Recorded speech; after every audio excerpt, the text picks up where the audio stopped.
little wet as well. A little sprinkle action in the East Bay, here in San Francisco as well. And Shasky, we got something big happening this weekend.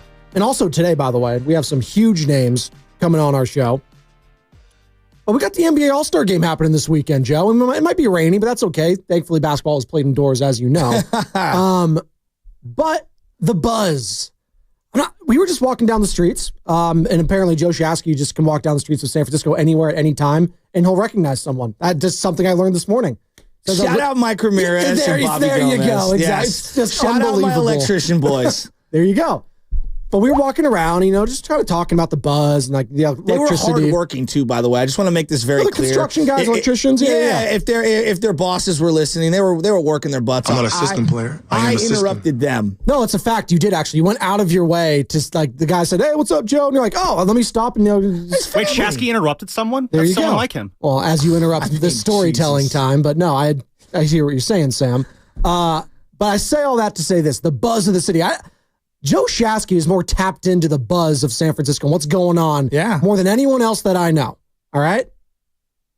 Where's the buzz at for this All-Star game for you right now, Joe Shasky? Where's it at? We've had the Jimmy Butler experience. We had the Luka Doncic thing. The NBA is buzzing. Yeah. We know that the NBA is balling right now. The Super Bowl, whatever. It fizzled out. Yeah, they had 126 million viewers. No one cared. It was a beatdown. It was the Eagles fly. Jalen Hurts. Not sure I believe that number. Oh, why not? Because I think everyone tuned out. Like, I just don't, I don't know. No, I don't think everyone tuned out because, like us, we're like, oh, well, Patrick Mahomes will do something eventually. And then, the fourth quarter, even Tom Brady and the broadcaster are like, this game's not over yet. I was like, Tom, it's 40-6. Bro, like, I love you. Like, come on, dude. Like, what are we doing here? I say all that to say this, though. The buzz. And we were talking about this last week when all these trades were going down. Can they carry this momentum past the All-Star break, into the All-Star break? At least locally, I'm not feeling it just yet. Now it's Wednesday. We got a couple days here to go. But for you, Joe Shasky, this All-Star game this year in San Francisco is what to you? Is it just another All-Star game? No, it's just, right now I'm not feeling the impact, just walking around. Like, I told you about Nike Town. I went by there again this morning because on my walk over, I walked past Union Square and Union Square is looking cleaner and cleaner, and they're still working on it. And, just I'm talking about as a society we are and all the different departments for the city. And it's like you see some of the structures being built at Nike Town. They clearly have some sort of big, I don't know, marketing, merchandising kind of thing that they're doing with Kevin Durant and LeBron James on the bottom floor of Nike Town. But if I just took that away, I haven't seen any signage. I don't feel the pomp and circumstance. I haven't heard about anything that's happening, but I'm sure like Thursday night, Friday night, Saturday night, I'm sure we'll start to feel it. It just, the Super Bowl when it came here was such a huge deal. It felt like full blocks, squares of blocks were already marked off. You couldn't drive down because they had events planned for the entire week leading up to it. Does that feel like a decade ago? It was. That's wild, man. That was 10 years ago, and they're going to have it next year, and they did the handing NFL off. experience, remember? Well, it was different, and I do want to say this, and I don't know if this is the main thing. I know we don't talk about it as much anymore. New Orleans just had a bunch of people, and it was great. It was a huge celebration. There is a factor of, the world shutting down for a little bit. And at least here, when it comes to big events, I don't know if we've fully come back yet. Oh, well, a lot of people have just never come back. I'm talking about literally don't come back to the city. Well, that's part of it. Yes. So I do feel like this is a very important weekend for not just, the NBA and, Steph Curry and the Warriors, but just San Francisco in general. I would like some positive vibes at the start of this season. That's what I want to see. I want to see this city being showcased in a positive light because all you hear is doom and gloom, this, that, and the other. Well, I don't want to hear Charles just kicking us. And it's a shtick at this point, but I would like to see a Steph or a Draymond check him at that point, right? Like Draymond, and I don't know if Draymond's living in downtown Marina or wherever the hell he's living these days, but Bay Area in general. Like it's San Francisco, obviously, but it's Oakland, it's San Jose, it's Santa Clara. It's a microcosm for the community. It's everything, yes. And absolutely. This is the Bay Area's team. Like, this is the Bay Area's team now. It's both sides of the Bay. It's the Golden State Warriors. They're going to be doing their practices in the celebrity game at Oracle, or formerly Oracle Arena, Oakland Arena now. And, I want some buzz. I want some juice. I want some excitement because I'm really excited about Jimmy Butler on the Warriors right now. I am too. Because there's that hunger for the fan base right now. And I just wanted to translate into this weekend. And we're going to be joined by Jerry Rice, who's going to be part of it this weekend, Joe Shasky. Yeah, I don't know if you ever heard of the guy. Just the greatest football player of all time. Might have heard of him. I think he played catch with him at one point, actually. I did. He commented on my arm, which was positive, and that one of the highlights of my life. So he's going to be coaching the All-Star Celebrity Game alongside... Why you got to do that? Barry Bonds is going to be the opposing coach. So quite frankly, you have the two best players in their given sports of all time, potentially, going head-to-head. Oh, and by the way, they're Bay Area guys, too. Yeah. So that helps. So you got Team Rice versus Team Bonds, and we're going to be joined by Jerry at 8:30, courtesy of the River Islands guest line, as all guests on 95.7 The Game appear on the River Islands guest line. Is it time for you to discover the islands, River Islands, and Lathrop? Also, we got Terry Stotts, assistant coach of the Golden State Warriors, joining us at 7. And I'm very interested to talk to Terry, former head coach, not once, not twice, but 3 times, 3 different teams. He's been around the league for a long time. Asking about the acquisition of a Jimmy Butler, but also losing a presence, right? I want to pick his brain on what it's like if you're a head coach, if you're in Steve Kerr's position, or if you're in Jason Kidd's position right now. I want to get into the mindset of a head coach. I know he's an assistant coach right now, but how that feels and how that affects a locker room going forward, because Steve Kerr joined Willard and Dibbs yesterday, Joe Shasky, and he talked about the impact Jimmy's already had, not on the court, but in the locker room. And we spoke to this last week. You know, I think they need the mindset of a Jimmy Butler right now in a big way. And I think a lot of it was doom and gloom, and people were saying, oh, he's a cancer. He's a locker room this. He destroys franchises. I was like, well, this franchise is already crumbling like Rome, man. Like it kind of feels like that. Rome is burning, right? Clones. And that's what it felt like. But Jimmy, not that he's going to be the savior. He's not going to be the savior, but can he help the team out in a positive way? I think we've already seen that in the first 2 games. Well, like, think about where the Niners were at in 2018. Boy, they needed an attitude adjustment. Mm-hmm. And I thought that bringing in Richard Sherman, was one of the, seminal moments. We could talk about drafting Nick Bosa and Debo, and there's no doubt that those things absolutely help. Having great players absolutely helps. But there was a big attitude change in acquiring Richard Sherman. A sense of legitimacy, right? A guy that's a champion. And I think he was going to hold people accountable in that locker room, and he had the credibility to do so. It's one thing of like Cassius Marsh, who's on the team's like, hey, you got to step your game. And I was like, who the hell are you? You know what I mean? Like, I'm a big believer in, like, you have to have some level of impact to be a veteran presence. You can't just be, hey, I've never done anything in the league guy, and I'm going to tell you how it's supposed to be done. Because the young guys are like, who the hell are you? I do like that comp. He's not like for Jimmy Butler, but he's a fiery guy. He'll get after you. He's going to talk a lot of smack. Jimmy's known to do that. Polarizing player. Guys that we thought are probably at the tail ends of their career when it comes to their prime. Obviously, Sherman coming off an Achilles at that point, right?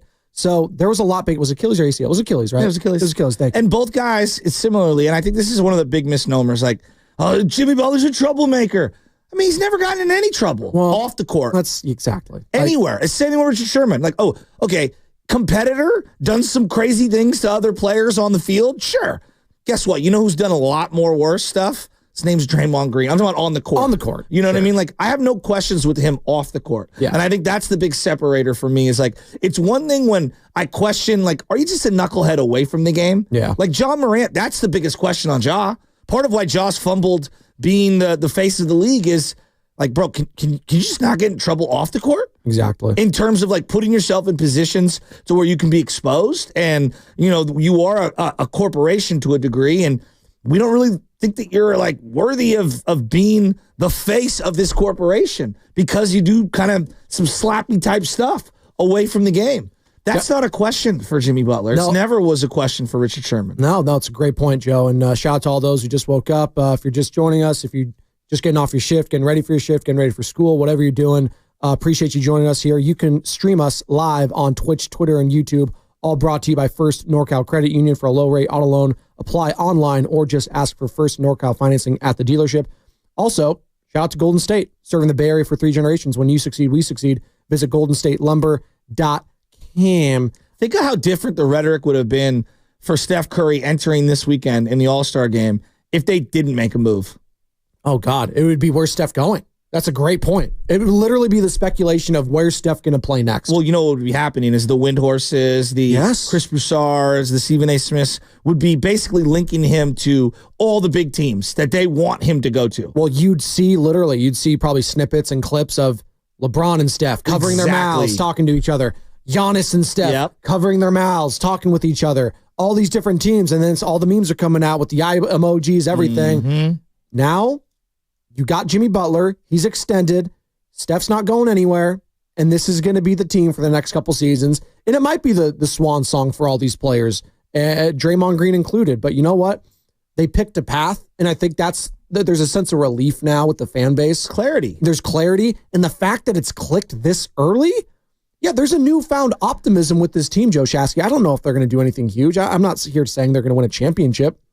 But the vibes and the optimism, and I'm always this kind of a guy, right? I'm a glass half full guy more than I am a glass half empty. You are very optimistic. I'm very optimistic. I'm not Mark Willard optimism with certain things. Well, he's delusional. Well, no, it's all right. And I love Mark. I love Mark too. And he's listening right now. He's probably having his salami pizza. Shout out Roundtable. But I have this newfound sense of optimism with the team if I'm a fan, because I felt like for the first time, the ownership, the head coach, the GM, they all realized something had to be done. Mm-hmm. It just couldn't be nothing. And I know Steve Kerr was trying to walk that tightrope in the last couple of weeks saying, we can't just do nothing at the deadline. And then, Evan asked him a question. He's like, well, you said, you guys can't do nothing, but you guys might not do nothing. He's like, oh, I didn't say that. And I'm paraphrasing here. And him and Evan are fine. Evan's doing a hell of a job covering for Warriors pre and post game live. But, I'm watching the pressers now with Steve. I heard it with Mike Dunleavy. There is a sense of relief now and clarity, not only with the fan base, front office, and Joe Lacob, quite frankly, who was the guy that was kind of behind, I think, the Kevin Durant talks, first and foremost. I don't think Kevin Durant was ever coming here. And I do think there was a sense of dread after that whole thing happened when it was just, oh, KD, we might get him. And then it was a huge letdown. It's just like, he has no desire to come back here. And that all felt like an ownership, Joe Lacob trying to get the band back together. I don't know. I'm sure Steph would have loved it. I think Steph knew in his heart of hearts that's not happening. I think Steve Kerr knew in his heart of hearts that's not happening. And Draymond for sure knew that wasn't happening. And he was going to go to the Suns. Like, by the way, the Suns, Matt Ishbia, talking about botch job of the century with these last few weeks, trying to get Jimmy Butler. You don't get Butler. You have a disgruntled Kevin Durant because his name was floated out there. You got Bradley Beal on a contract no one desires. They're going to be free falling Tom Petty style here. They're having already the conversation we would be having about the Warriors. Oh, absolutely. Had they not made a move. Imagine Joe Lacob dangling Stephen Curry's name out there. Like, it's different. It's different because, Kevin Durant. Ask Nico how that's going. Oh, and we're going to get to that at some point today because the Golden State Warriors do play the Dallas Mavericks today. And coverage of that starts at 5:30 right here, 95.7 The Game. Tip off at 6:30. God, if you're a Dallas Mavericks fan right now, I think we've all been there at some point in our fandoms where we're feeling like a Dallas Maverick fan, and we're going to tap into that a little bit later. Well, I think you're bringing up a lot of points here, and like the one that I continue to go back to. Too many points, yes. Isolate it for me. When you come into work every day, and there are certain people that you see that make you smile. You make me smile. Like I come in every day. Bud. You've got this energy. It's like, hey, what's up, Spadoni? And there's a mellowing effect. Are you going to get for Carter? Are you going to give me a Candygram? Like you see the. No, emails? I'm good off that. Oh. Yeah, I'm good. Valentine's worst holiday, hands down, not even close. I'm defending worst holiday. It's actually one of the best. No, I think it's the worst. No, it's one of the best. And then I look at someone like Guru. When I see Guru, I just smile. I can't not help but smile. Right? I see somebody like coming in every single day and they're super negative and they're Debbie Downer every day. I'm sorry, that brings down the whole energy of the vibe. I'm not saying you can't come in every once in a while and have a bad day. But if you're having bad days, 8 out of 9 days in a row, it's like, come on, man, it's on you. Can you smile a little? It brings the whole aura down. Right. And I'm looking at the Warriors situation. I don't think it's anybody's fault. I just think the aura was down. The Daubers were down for so long. They had to make a move. And they made a move, and it was an aggressive one. It was a bold one. And I feel like it jolted them in the right direction. And they desperately needed it. And I think that, like, I didn't see Jimmy Butler being some, like, net positive, smiley guy. But here we are. Like, look at the vibes and look at the faces of everyone involved. Steve feels rejuvenated. Steph looks rejuvenated. Draymond is unleashed. He looks incredible. All the young players are playing empowered. Now it's a couple games, right? It's a couple games. There's no doubt about it. But how negative would everything be heading into this All-Star break? And I feel like they would have been sitting in the, as I always use the hot tub analogy, sitting in the hot tub of negativity for about 2 weeks. Yeah, well, and now the tide has turned. Shout out Hot Tub Time Machine. Warriors Wednesday is brought to you by Friedman's Appliance. Come see their full selection of in-stock luxury appliances in live working vignettes. Visit Friedman's Appliance in Pleasant Hill today. Love me some Friedman's Appliance. Shout out Jim Kozamore. 888-957-9570. Your renewed sense of optimism, Dub Nation, with Jimmy Butler. We had a couple calls yesterday, and listen, there's, again, you're talking about Debbie Downers. People, I'm not going to, fault some fans for not wanting to fully buy back in just yet, because there is a part of me still as a fan that has a guarded optimism is the right word. Cautiously optimistic. What do you mean? Cautious, because I don't want to get sucked back in and get disappointed again if I'm a fan. That is something that I wholeheartedly agree on. I don't want to have this team go on a little bit of a run here, win 6 of 7, 7 of 8. I'm all suckered back in, and then you know what? It blows up in my face. I think a lot of fans still are, keeping their distance slightly, enjoying it from, view. I know you're saying, hey, the expectations were never going to be championship this season, so why not just jump all in with your toes and everything? But I do understand where a fan could be like, no, it's Hawkeye, and we go back to Marvel all the time. It's Hawkeye, it's that meme, don't give me hope, as he's standing in the rain and they're trying to get the band back together and they're trying to go back and get all the Infinity Stones and defeat Thanos. Don't give me that hope, because hope can drive a man crazy. And I'm doing so many different analogies right now with Shawshank Redemption, this, that, and the other. But that's kind of where I'm getting at. And if you're one of those fans, why aren't you all in on the Jimmy Butler experience? I guess I would like that, because I'm trying to find reasons not to be optimistic about the Warriors. Oh, the size. I was like, well, who are they playing in the West that's really going to Alperen Şengün right now? Anthony Davis is out. Like, who am I? Jaren Jackson Jr.? I mean, do I fear the Grizzlies? Not really. Hasn't Chet Holmgren? I mean, again, you've mentioned it. The Warriors seem to play the Thunder very well. I'm not really worried about that right now. Is it, the locker room, this, that, and friends? Well, all I've heard from Steve Kerr, Steph, and Draymond is how good of a locker room presence he is right now. I can't go off what went in the past. I'm just going off right now. So if there's reasons why you're not optimistic about Jimmy Butler, I would love to hear them, because I just don't think there are many right now. Well, I understand being completely skeptical of a rookie or of a young, unproven player who hasn't had a track record or long line of success. This guy's been great for 15 years, 10 years, right? I know. Look, has he done it with this team? No, but Steph's been great for 15 years. Hasn't he earned the benefit of the doubt? And this guy's resume kind of speak for itself. And early on, again, early returns, boy, it sure feels like they really complement each other well. Well, it always goes back to that. And we'll get to this on the other side. Homegrown athletes, guys that were drafted to your franchise, and the free agents, the mercenaries, if you will, the assassins, as you like to call them. We'll get into that, because I do think there is a fan disconnect sometimes when you bring in someone outside of the group, the friend group. It's like you're transferring schools, or you have friends from different schools, right? And they meet each other for the first time. It's like, is this going to work? So I think that's kind of happening right now. Tune in for Warriors Live today. Joe Shasky, presented by Xfinity. Stream sports from the best seat in the house with Xfinity. Bring on the good stuff. What's coming up in the game is brought to you by Crystal Geyser, Alpine Spring Water. More of your calls, more of your texts. Terry Stotts, assistant coach for the Golden State Warriors, coming up at the top of the hour, 7 o'clock. Terry Stotts, Jerry freaking Rice, 8:30. We are locked and loaded on this Wednesday. It's a hump day in the Bay. It's Spadoni and Shasky on 95.7 The Game.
Shasky on 95.7 The Game. Hello, Jerry. Jerry Stackhouse. Jerry Rice joining us at 8:30, courtesy of the River Islands guest line today. Joe Shasky. Terry Stotts, assistant coach of the Golden State Warriors, alongside Jerry Stackhouse, going to be joining us at 7 o'clock, about 29 minutes to go. In the meantime, I got to tell you about this. 95.7 The Game knockout tournament's back. What a chance to shoot hoops on the floor of Chase Center.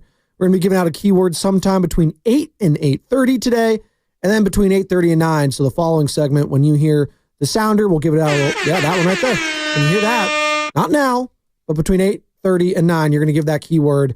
And if you're the first to call in and you're at least 18 and a California resident, you will win a spot in the knockout tournament and a chance to shoot hoops on the court at Chase Center. Listen between the 8 o'clock hours here, 12 o'clock hours for Steiny and Goo, and 4 o'clock hours on Willard and Dibbs all week long for your chance to qualify for the knockout tournament. Joe Shasky, real quick. I'm not going to get shamed by you guys. I'm going to let you know that right now. I'm not shaming you for this. I'm not going to get backed down into a corner. I don't think. I'm not Andrew Wiggins. I'm Jimmy Butler. You're not going to back me down. Okay. What? Come at me with your food conversation. I just thought it was you just had an avocado. That's fine. You brought an avocado into work. You don't do anything to it. You just eat it straight up. Yeah. You peel it, you do your thing, you cut it in half, eat inside of it. I cut it in half, twist it, yep. And then I get the little the core out, whatever it is, and then I slice it with the butter knife, and then I score it, if you will, like because I'm a meat guy, and then I take a spoon and I eat it, and I eat it with a spoon. But you don't do any little bit of salt and pepper on there, lime, not really, no. Okay, just straight up. Yeah. I mean, will I salt it or add stuff to it? Or, for example, eggs. Like when I make eggs, I make a lot of scrambled eggs now for the little guy and me. And I just make a bunch of eggs and then I eat whatever he doesn't eat. And I just throw avocados on there. And it's just like a mismatch of food. Sure. It's called a scramble. Well, yes, but I'm saying like I'll throw the avocado over the top of it. And then I just throw it onto a couple, slices of bread or whatever. Okay, so avocado toast. All right. Well, no, because there's eggs, and then sometimes I'll put a little butter. Maybe it'll be a little cream cheese. It depends, I'm learning that you're eating on the run with a kid. I'm learning that now. I don't get to enjoy my meals as I used to. No, you don't. Then when you're out at a restaurant, you're constantly hovering over them to make sure they're not making a mess. They're not screaming. The big thing now is like he just wants to let everyone know he scored a basket. There you go. That's like, bro, there's no ball here. There's no hoop. Just relax. We're out at dinner. They're going to be doing that the rest of your lives. But there's nothing wrong with eating an avocado without anything else. I just thought, you can heighten your food senses a little bit. Salt unlocks a lot of different things. Have you ever tried salt in your chocolate milk? A sprinkle of salt in your chocolate milk unlocks the chocolate and makes it taste even better. That sweet and salty component, Joe Shasky. I know you have a culinary palate. Yeah, I know. So I'm just letting you know. Well, look, I'm not opposed to it, and I'm not saying that I, wouldn't quote unquote season my food. I don't know where you're going with this one. I'm just saying, like, that's. I mean, your wife Michelle says you don't like seasoning. So that's BS. That's Michelle trying to talk smack. I just look at the hue of your skin, unfortunately, and that's you don't season. How your about food. me just trying to be healthy and eat whole foods? Well, in fairness to Chask, I'm gonna come to your defense here. When it comes to the seeds, like who's bringing their own salt and pepper into work? Exactly. There's literally packets over there. We have salt and pepper at every work establishment. Those are sugar packets for coffee. We have salt and pepper packets with crushed red pepper in the corner. We got that stuff, guys. Oh, we do? Come on, yes. Oh, that's news to me. Yeah. Come on, is it psycho behavior to just eat an avocado by itself? I don't think it's psycho Not in behavior. California. If you're Tom Brady, that's normal. It's delicious. You on the TB12 method? Well, no. What I've been doing is charting the food that I'm eating. Oh, that's good. Right? Because I've been working out like very consistently for 2 years. Big workout guy. Yep. And I'm trying to diary all of the food that I'm eating. You're jotting it down? Yeah, well, there's this, it's called My Fitness app, which they actually, sponsor some of the local television shows like NBC. And I've used it for, quite some time. Hi, I'm Joe Shasky here. I'm being real. It makes me more conscientious of eating junk food. Okay. Good for you. No, even though I'll have a Kit Kat bar every other day. But that's okay. All right. I don't moderation. Always in moderation. What is going on here? I'm just saying, there's nothing wrong with eating a whole avocado. Just feels like a new segment, like the Shasky Health segment. Well, do you know what I need? I need some of that Jimmy Butler coffee is what I need. That's what I want, Joe Shasky. We're talking Jimmy Butler, one James Butler III. By the way, Warriors team store now officially having his jersey out there. How many Jimmy Butler's jerseys are we going to see this weekend potentially? Well, can we fix the name on the back? Looks like it's not centered. Yeah, it did on look, the back of his back. It looked a little off. So is that just me? No, they did look like the three. It wasn't like, balanced. No, it looked like it was like almost like an apostrophe kind of Yeah. where it was hanging off there at the My end. OCD, it had me all messed up. So Big Face is the name of his coffee line, I guess. Big Face Coffee for Jimmy Butler. Is that his nickname, Big Face? Is that what they call We him? should order some. I would love that.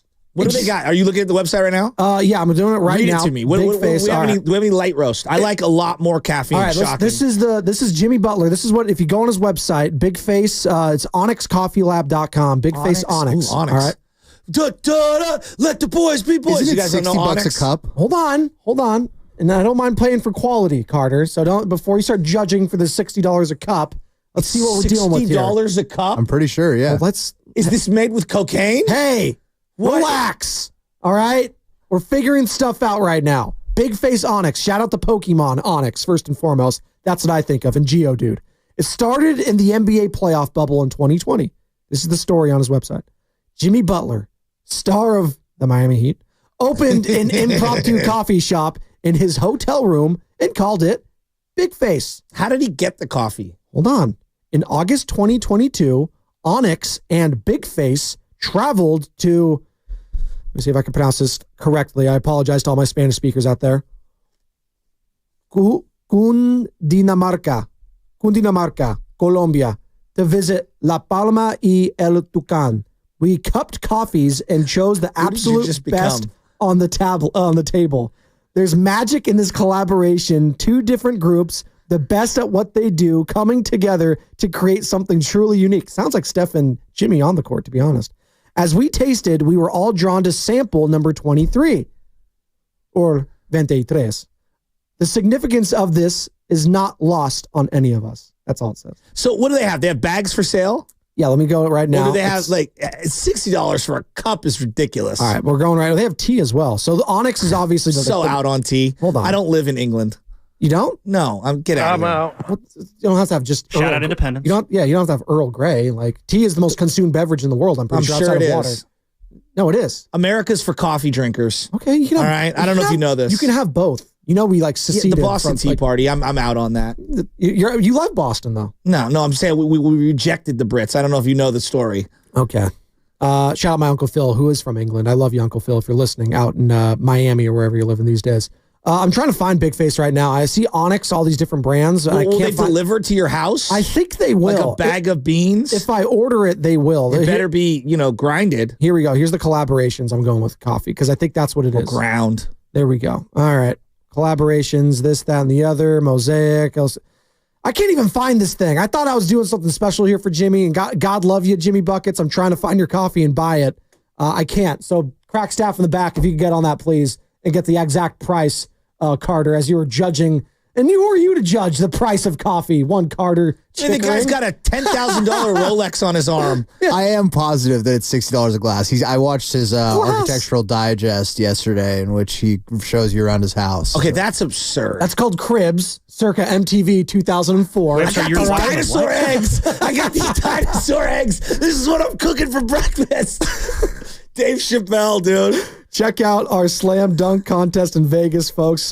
Check this out. Someone's going to win travel and accommodations for four to Las Vegas and $20,000. So if you get that $20K, you might just be able to afford Jimmy Butler's coffee. You'll be staying at Circa, the premier sports viewing destination in downtown Las Vegas. Circa also has the biggest March Hoops party at Stadium Swim. It's the ultimate viewing experience for the first two rounds of the college basketball championship.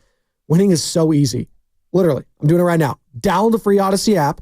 You log in and listen each day for a minimum of 1 hour for your daily entry. So if you don't have that downloaded, go on your app store, whether you're Droid, iPhone, doesn't matter. Download the Odyssey app, listen for an hour, and then you're qualified. And there's so many other contests too on top of that. So you want to be listening for not just that, but other things as well. And again, this is a national contest. Download the Odyssey app now, and you might be headed to Vegas in March with $20,000. So I say all that to say, Jimmy Butler has coffee.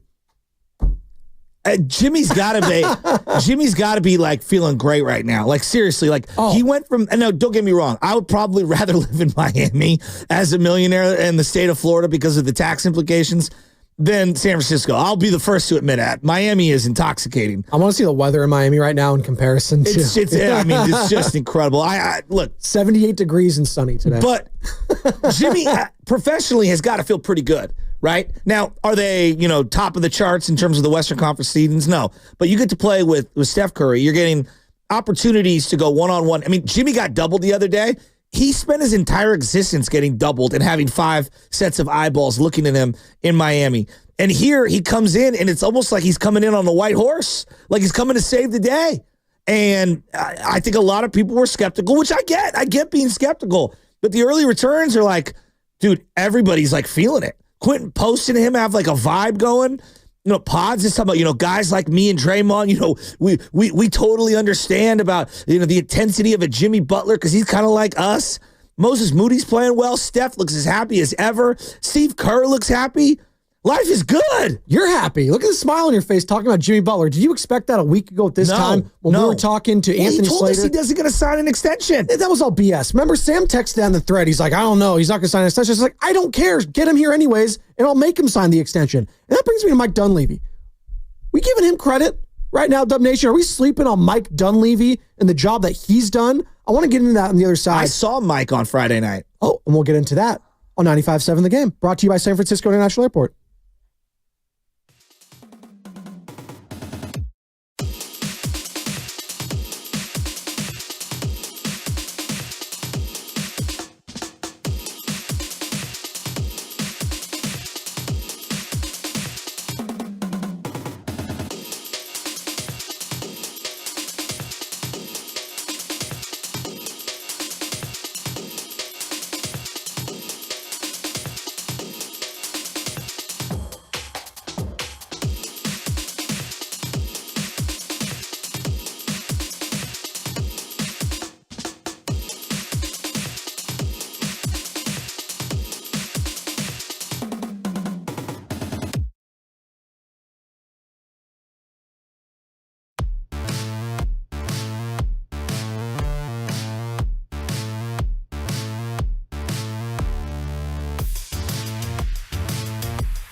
Pajemski. You're listening to The Morning Roast with Joe Spadoni and Joe Shasky on 95.7 The Game. Pods. We got the Texas two-step coming up here, and we got Terry Stotts coming up here in about 11 minutes. Terry Stotts, assistant coach with the Golden State Warriors, former head coach of the Portland Trailblazers for a long time. Coach, your guy Dame Lillard. I'll ask him about Dame Lillard and how great of a player he was, and if there's a likeness between him and Steph when it comes to three-point shot, because I know you love some Dame Lillard, Joe Shasky. As all guests on 95.7 The Game appear on the River Islands guest line, isn't it time for you to discover the islands, River Islands in Lathrop? Jerry Rice, the GOAT, 8:30 as well, promoting not only his GOAT Fuel, but the All-Star Celebrity Game. He's going to be a coach. Joe Shasky for Matt Barnes, Drewski, Terrell Owens, amongst others. And he's going up against Team Barry Bonds. Oh, you know, the co-coach, I should say, or the assistant coach for Barry Bonds? Oh, 2 Chainz. Have you ever heard of him? Yeah. Yeah, I know you have. He's got Baron Davis on his team. He's got Danny Ramirez. He's got Dylan Wong. He's got a lot of people on there. I don't know who those other people are. You better start Googling it right now, Coach. I'm good. All right? So that's going to be happening. So we'll talk to Jerry about that. Plus, obviously, Deebo Samuel requesting a trade, his feelings on that, his feelings on the Super Bowl overall. How do the 49ers get back to that game, the big game, the biggest of all time? And his thoughts about, seeing the Eagles win it too. After all the S talk and after all the games they've played the last few years, how he's feeling about that. I'm sure he is feeling sick. But also asking him about, the end of his 49ers career and what it was like going to a new team and being that new guy and new voice in a locker room, kind of like Jimmy Butler's doing right now in Miami. He's at the latter stage of his career. He's got a couple years left. And I know if you ask Jerry, he's like, I got to play till I was 45 if I wanted to. But, the 49ers felt like they had T.O., they had the future. We can move off of Jerry now. Well, it was money, too. There's money was a big part of it. Yeah. But he was aging. I know, but they had so much salary cap dead money at the time. It's like a kind of a weird thing, but they had so much dead cap money, and they were spending money on players who weren't on the team. They couldn't afford Jerry and T.O. And and look, in hindsight, it was a horrific decision. Yeah. There's just no other way around it, because Jerry still was amazing. Jerry goes to the Raiders, and they immediately have 2 winning seasons, and, the Tuck Rule game is one of them, and then they go to a Super Bowl, and he's still balling. It's him and touchdown Timmy Brown, Tyrone Wheatley, Charlie Gardner, all those guys, Charles Woodson on the defensive side. So I want to ask him about what it was like. A little different because he's literally just going right across a bridge, across the bay. But the fan bases are a lot different. Completely different. They're completely different. It felt like Raider fans, and I'm not speaking on behalf of them, but it felt like they embraced him almost immediately. They did. You got to remember, he was going over Jerry at that time. That was Tim Brown's team. Yes. He was like outside of Marcus Allen in the 80s, and I know Bo for a little. Yep. He was Mr. Raider. Oh, yeah. And you just think of what he did, a Heisman Trophy winner at Notre Dame, one of the greatest of all time. And what he did, kind of real quick, and we'll get back to basketball here in a second. Tim Brown's amazing because he had no quarterbacks for most of his career up until Rich Gannon late. He had nothing, and he accumulated all those stats still. Right? I kind of liken him too. Not the same. Jim Hostetler. Right? I mean, it was like a poo-poo platter of garbage. Kind of like Larry Fitzgerald, where he had a couple years of Kurt Warner, and then it was just a poo-poo sandwich, right? Like, it was similar to that. By the way, Fitz probably should have won a Heisman when he was at Pitt. Who ended up winning it? Was it Carson Palmer? Someone else won it instead of Fitz, and it should have been him. He was way the back Biletnikoff, 2-time Biletnikoff Award winner of Pittsburgh. He was sick. Yeah, he was amazing. He was sick. Getting back to the Jerry thing, it is interesting. Like when that kind of a guy shows up, that alpha, it does raise the bar for everyone else on the team. And I think about like the trade, whether it's, different sports, but like acquiring Richard Sherman. It did feel like it raised the bar for the Niners, because of who he was, the cachet of who he was. Hunter Pence, he was a multiple-time All-Star before coming to the Giants. I felt like it raised the bar. And you got to remember, when they acquired Hunter Pence, there was so much drama on the Melky thing. Yeah. There was a lot of negativity on everyone felt like Melky lied to them. Well, he did. He had a monster first half. He created a fake website to say that I actually bought it from here, thinking there was no steroids or HGH, whatever it was. He created a fake website, bro. And like, Hunter was just what the doctor ordered at that time. He won me a fantasy league, by the way, that year. Melky Cabrera. Just want to let you know that. Well, we also had been spurned by Carlos Beltran, who you traded for at the deadline the year prior, and then he left in free agency. Yeah. Right? And so like there was a variety of moves leading up to Hunter, which is why Hunter is so beloved. And you kind of forget about him now, but it makes a lot of sense, It's funny you say that. You and I were getting some coffee down the street. We were walking. You were saying hi to everyone. And a KCBS employee joined us.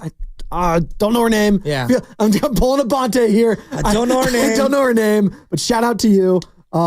But she was in the elevator, and I was like, hey, like, she just spoke last week too, and she's one of our newer employees. She's saying, I'm a huge Giants fan. And I was like, hey, and Shasky's all wearing his Giants gear. I was like, and Shasky's like, hey, like, who's your favorite Giants player? And what'd she say? 100 Pence. What she said was, when I was a kid, it was Hunter Pence. And I was like, damn, I'm old. That made me feel old. I'm only 31 and that made me feel old. I was in high school when they acquired Hunter Pence. I wasn't like a kid. I don't view myself as a kid. Maybe she was then.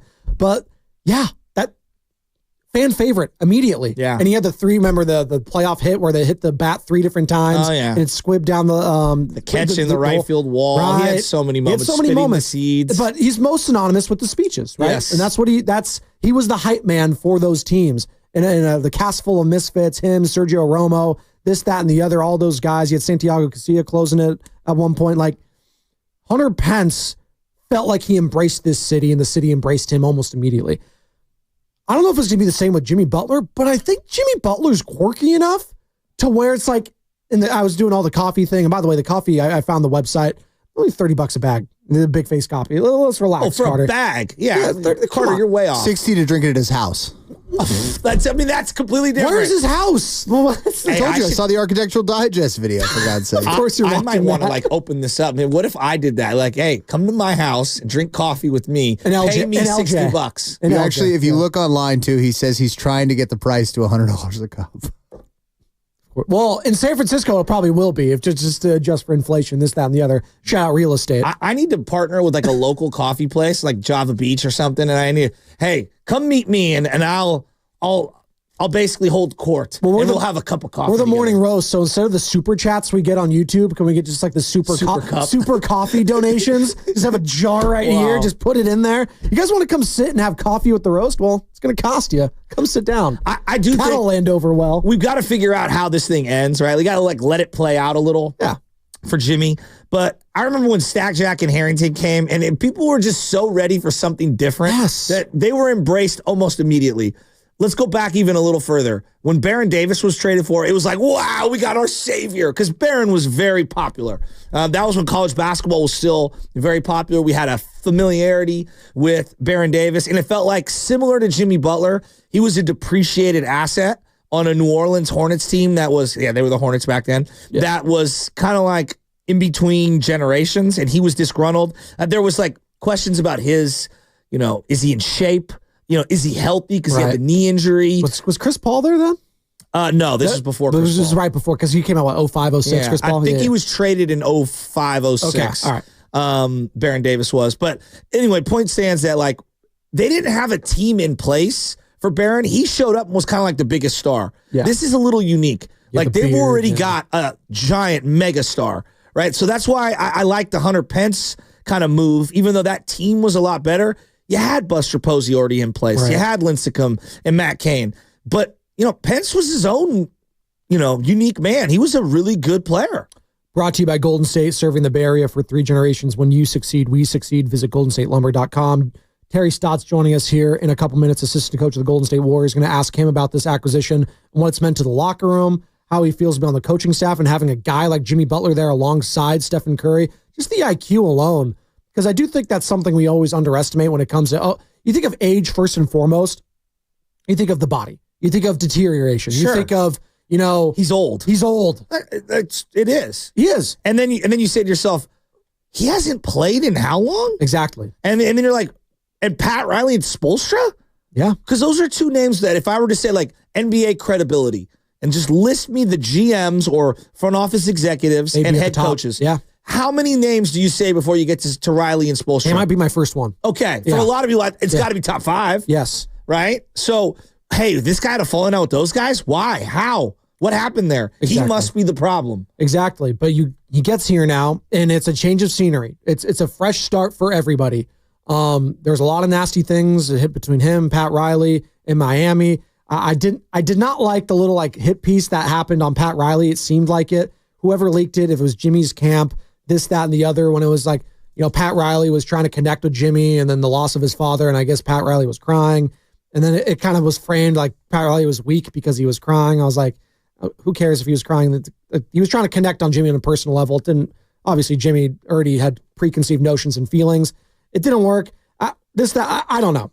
Everything that I know that happened in Miami is now in the past for me. Yeah. It's in the past. It really doesn't. It doesn't really matter here anymore. And I don't think he's bringing that baggage into the locker room right now as you're listening to 95.7 The Game, KGMZ FM and HD1, San Francisco, and Odyssey Sports Station, always live on the free Odyssey app.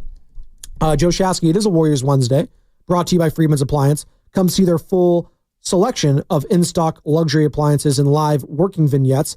Visit Freeman's Appliance in Pleasant Hill today. Terry Stotts, ready? Cool. All right, Warriors assistant coach Terry Stotts joins us on the River Islands guest line. As all guests on 95.7 The Game appear on the River Islands guest line, isn't it time for you to discover the islands, River Islands in Lathrop. Coach, good morning. How you doing, man? Morning. I'm doing great. Thanks. Doing great. How's the weather out in Dallas, first and foremost? You're in your hotel room, but is it chilly? Is it raining? Because it's 42 and raining. Oh, there you go. So kind of like here in the Bay Area, quite frankly. But I wanted to ask you this. We were talking about, coaches and, the trade deadline and whether you're acquiring a big player, you're losing a big player. The dynamics as a head coach, because you've been a head coach multiple times. You're a longtime head coach over in Portland. And the dynamics and the differences between acquiring a big player like the Warriors just did with Jimmy Butler, obviously losing to Andrew Wiggins, who was a champion, who meant a lot to the team and his teammates. And, a guy like Jason Kidd right now in Dallas, who just lost, Luka Doncic and one of the faces and the young faces of the league. And obviously we don't have to get into all the fan vitriol, this, that, and the other. But the locker room, keeping the locker room together, the dynamics, how difficult is that as a coach, trying to keep everything in-house and trying to keep the status quo going forward with such a big change here at the trade deadline?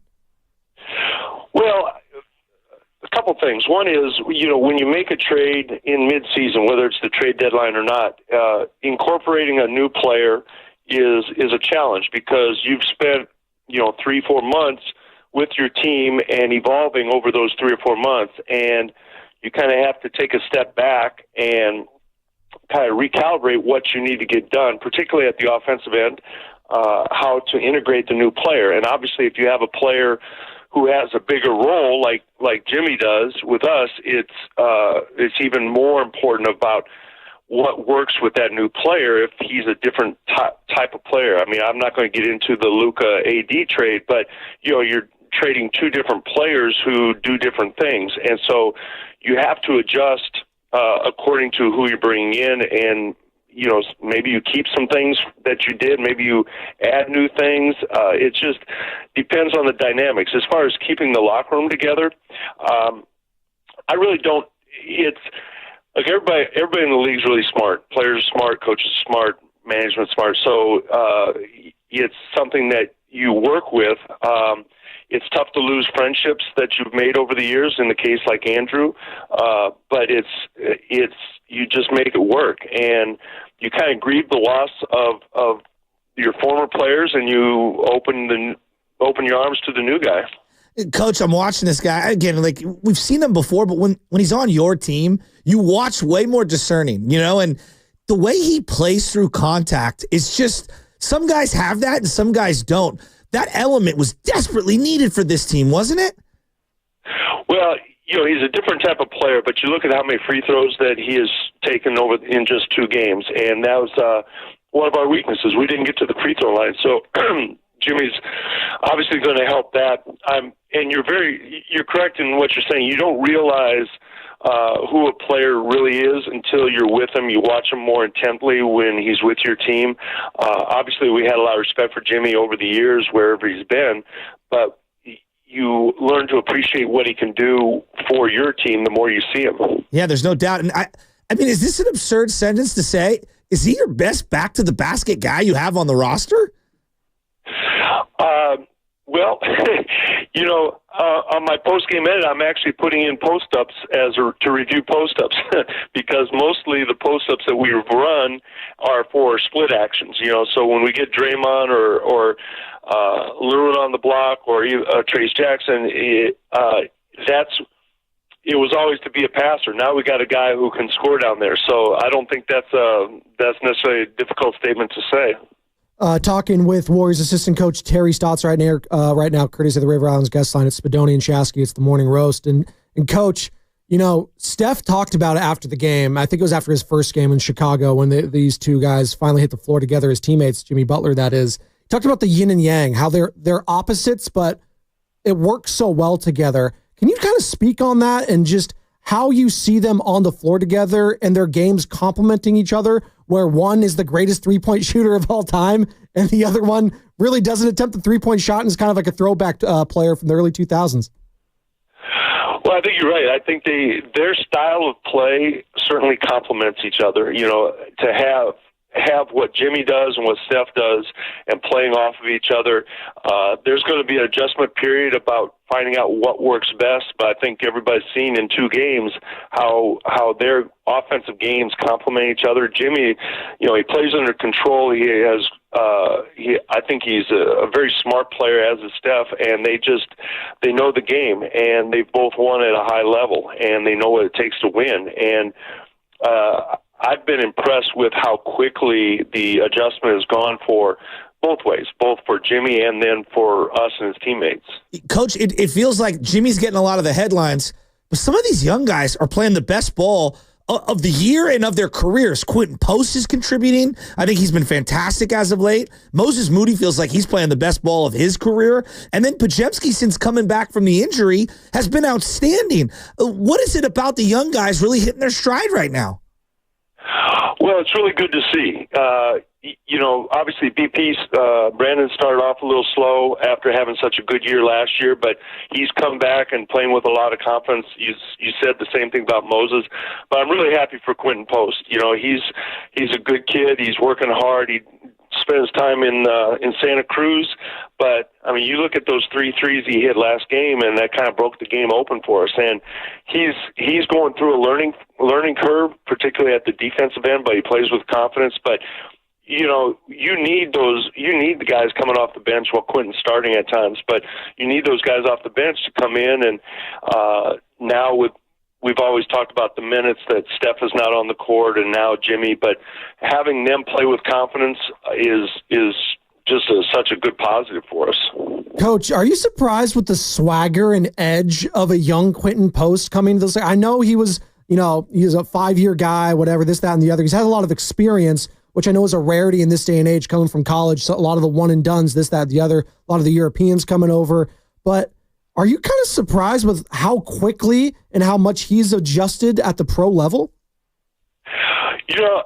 Yes and no. I think it's tough for young big guys to have an impact early, especially, he's a second-round pick. But it's really difficult for young big guys to come in the league and adapt that quickly. And I think the time that he spent in Santa Cruz helped him learn the pro game here in the States.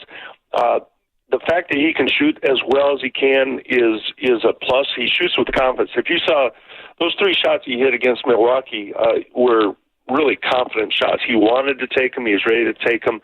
And then defensively, I think that's the most difficult adjustment for young big guys is learning how to guard pick and rolls, how to block out bigger players, how to defend the post, because in college you can't really defend the post the way you can here. So the defensive end of the court for him is going to be his biggest adjustment, but I think he has opened up some things and something that helps everybody else. Just the scouting report on him now is he's a 3-point shooting big man. You got to guard him, which opens up the lane for other players.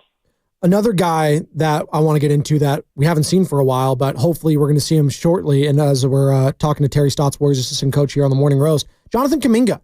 Obviously he's going to be reevaluated in 10 days. That was the report yesterday. And I just am wondering about how he's going to be reintegrated to this team now, which has changed in a big way. I mean, you got Jimmy Butler there now, and Kuminga was playing the best ball of his career prior to this ankle injury. How do you foresee, Kuminga coming back to this team and fitting in with, Jimmy Butler and the rest of these new faces? Well, you're right about the fact he was playing his best basketball, obviously, since I've been here, best basketball of the season. I can't speak to last year, but, it's going to work. It's going to work itself out. I can't really say how right now, but, JK is a great player. Jimmy, Draymond, they know how to play. So you make it work, and I think you'll see lineups where let's say you have Draymond and JK and Jimmy out there at the same time, and gives you a lot of flexibility defensively and offensively. And, it's going to be a challenge, obviously, to work it through, but he is too talented of a player not to be able to figure it out. And now when you add a player like Jimmy who will actually complement JK's game, and I think JK will learn a lot from him. When you work with someone every day, you learn stuff about them. And maybe from afar, you have a preconceived notion of what that person might bring to the table or their personality type or whatever. But then you get to working every day and you learn little things about them. Have you learned anything about Jimmy Butler that maybe you were wrong about or that has surprised you early on? It's probably too early to say that. Based on these two games and my interactions with him, he's a very intelligent basketball player. He sees the game. You can evaluate him as an opponent and you respect what he's done, but he's picked up things really quickly. He already has the respect of his coaches and players in the locker room and on the court. I think he's in a good place right now. Regardless of what happened in Miami, he's in a good place. He's excited about being here. But, if there's one thing I'd say, it's a lot of times you don't realize how good a player is until you see him every day or every minute and really lock in on him. And I think that's what I've seen so far with Jimmy. Hey, Coach, we appreciate the time. Good luck tonight in Dallas. And absolutely. Let's finish this, trade day or the All-Star break, I should say, on a high note. Let's get these next two in Texas. Sounds like a good plan. Love it. Thanks, Coach. That's Terry Stotts right here on the River Islands guest line. As you're listening to 95.7 The Game, KGNZ FM and HD1 San Francisco, always live on the Free Odyssey app. I think I already did that, but just to be safe, can never be too safe, Joe Shasky. And by the way, we have another contest. We have the knockout. We got the Slam Dunk in Vegas. We're also giving away a pair of Curry 12s, Joe Shasky. So you're going to be listening to the next segment, and you're going to want to be listening for your cue to call. Do we have the sounder ready? One Carter. I'm just going to do what Steph wants me to do now. That's the sounder right there. Whoa. That's the sounder right there. So wait for that one. And you're going to be calling 415-523-4652. Be the fifth caller to the contest line to win a pair of the Steph Curry Under Armour What the Bay 12s. Not now. You're going to be waiting for that on the other side as these pair of shoes release this Friday, February 14th on UA.com. For more info and to see what they look like, visit 957thegame.com. All right, we're going to react to what Terry Stotts had to say. Plus, Jerry freaking Rice joining us at 8:30 as well. We are locked and loaded on this hump day in the Bay, and that's what's coming up, brought to you by Crystal Geyser Alpine Spring Water.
No?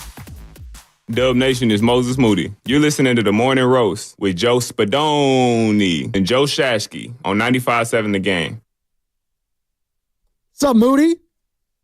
Moses parting the Red Sea. Warriors in action tonight against the Dallas Mavericks without Anthony Davis, without Derek Lively, without any big, quite frankly.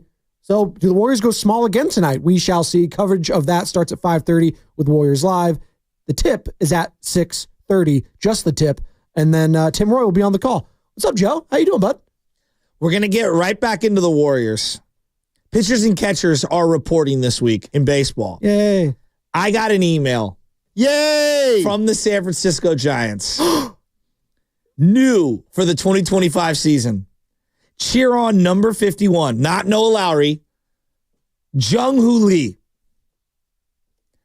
And the Giants as part of the Jung-Hoo crew in section 142.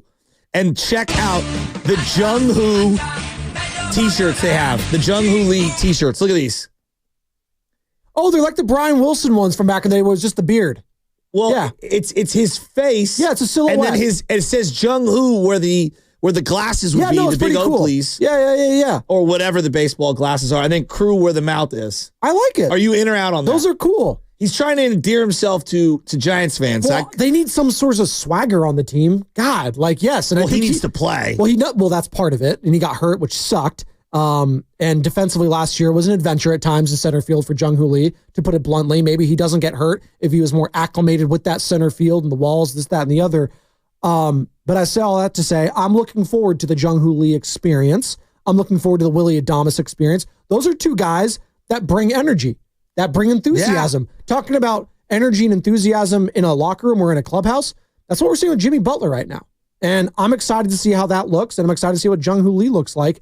And I do think him being from Korea, him being a star there, him being a familiar face here in the Bay Area with a very large Asian community, he can endear himself very quickly if he, doesn't make the mistakes on the base paths, doesn't make the mistakes and, dominate the controllables if I'm Jung-Hoo Lee first and foremost, because I know what he could do, hopefully at the plate, because I've seen it, but just do the little things, right? And then you'll endear yourself more and more. It's kind of what Jimmy Butler's doing right now. He's not making shots, but he's doing the little things. He's making the passes, the touchdown passes. He's getting the steals. He's getting to the line. He's putting pressure on the opposing defenses, Joe Shasky, in a different way. Because Steph's going to do that from beyond the arc. Mm-hmm. And now you got the inside presence to put the pressure on them. Now you're getting the other team in foul trouble. Now I can't double team Steph all the time. I can't be fouling. I can't be hunting all the time and hacking.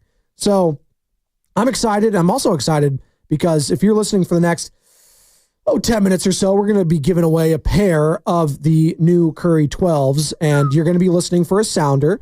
And do you have that sounder ready, Carter? He has a thumbs up, so not yet. Don't play it. But if you were listening last segment, he's going to play a sounder, and that's going to be your cue to call in to win a pair of the Stephen Curry What the Bay 12s, the yet-to-be-released Stephen Curry What the Bay 12s, because they released this Friday on Valentine's Day, February 14th. All right, so we're going to have some really good sound here in a second, Joe Shasky, because Draymond Green of the Draymond Green Show podcast alongside Baron Davis. Oh, what is it now? Well, he spoke on the Jimmy Butler acquisition, and he had some interesting sound in regards to what he said with Stephen Curry, so we'll get to that in a second. But reaction from what Terry Stotts had to say in regards to kind of what Steve Kerr said, the seamless transition in the locker room. I can't underestimate that or understate that enough, I should say. The seamless transition on the court and in the locker room. Are you surprised by that? No, he's a very good basketball player. And I'm always of the nature, 9 times out of 10, sophisticated basketball players, IQ-wise, intelligence-wise, I'm talking about basketball IQ, they'll figure it out if they want to. If they want to play nice, they'll figure out how to play within the fabric of accentuating everyone's skill set. What I loved is that he was talking about, and I brought up, hey, is he the best back to the basket guy they have? Meaning, is he the best guy to throw the ball to on the block, on the roster? And he's like, well, we do a lot of split action, meaning they send multiple screens and two guys are, peeling off that and running to the 3-point line. And now we need to start devising certain post-up moves to where that guy could be a scorer. And not a passer, because Draymond would pass out of that. Yeah. Bogut before that would pass out of that. Zaza would pass out of that. Livingston, to a lesser degree, would pass out of that. Wiggins every now and then. That tells me they're running more things for Jimmy Butler that accentuate his skill set, which shows me that the staff, i.e. Steve Kerr, is evolving offensively, which is what we've been asking for. And I think that if you want to make this work with Jimmy, you have got to find the happy balance of accentuating what Steph does well, accentuating what Jimmy Butler does well. That's the essence of coaching. Speaking of Steve Kerr, he joined Willer and Dids yesterday, courtesy of the River Lions guest line, and you can find that entire interview on YouTube or the free Odyssey app. Download that bad boy. Here's Steve Kerr on the impact Jimmy Butler has had on the floor.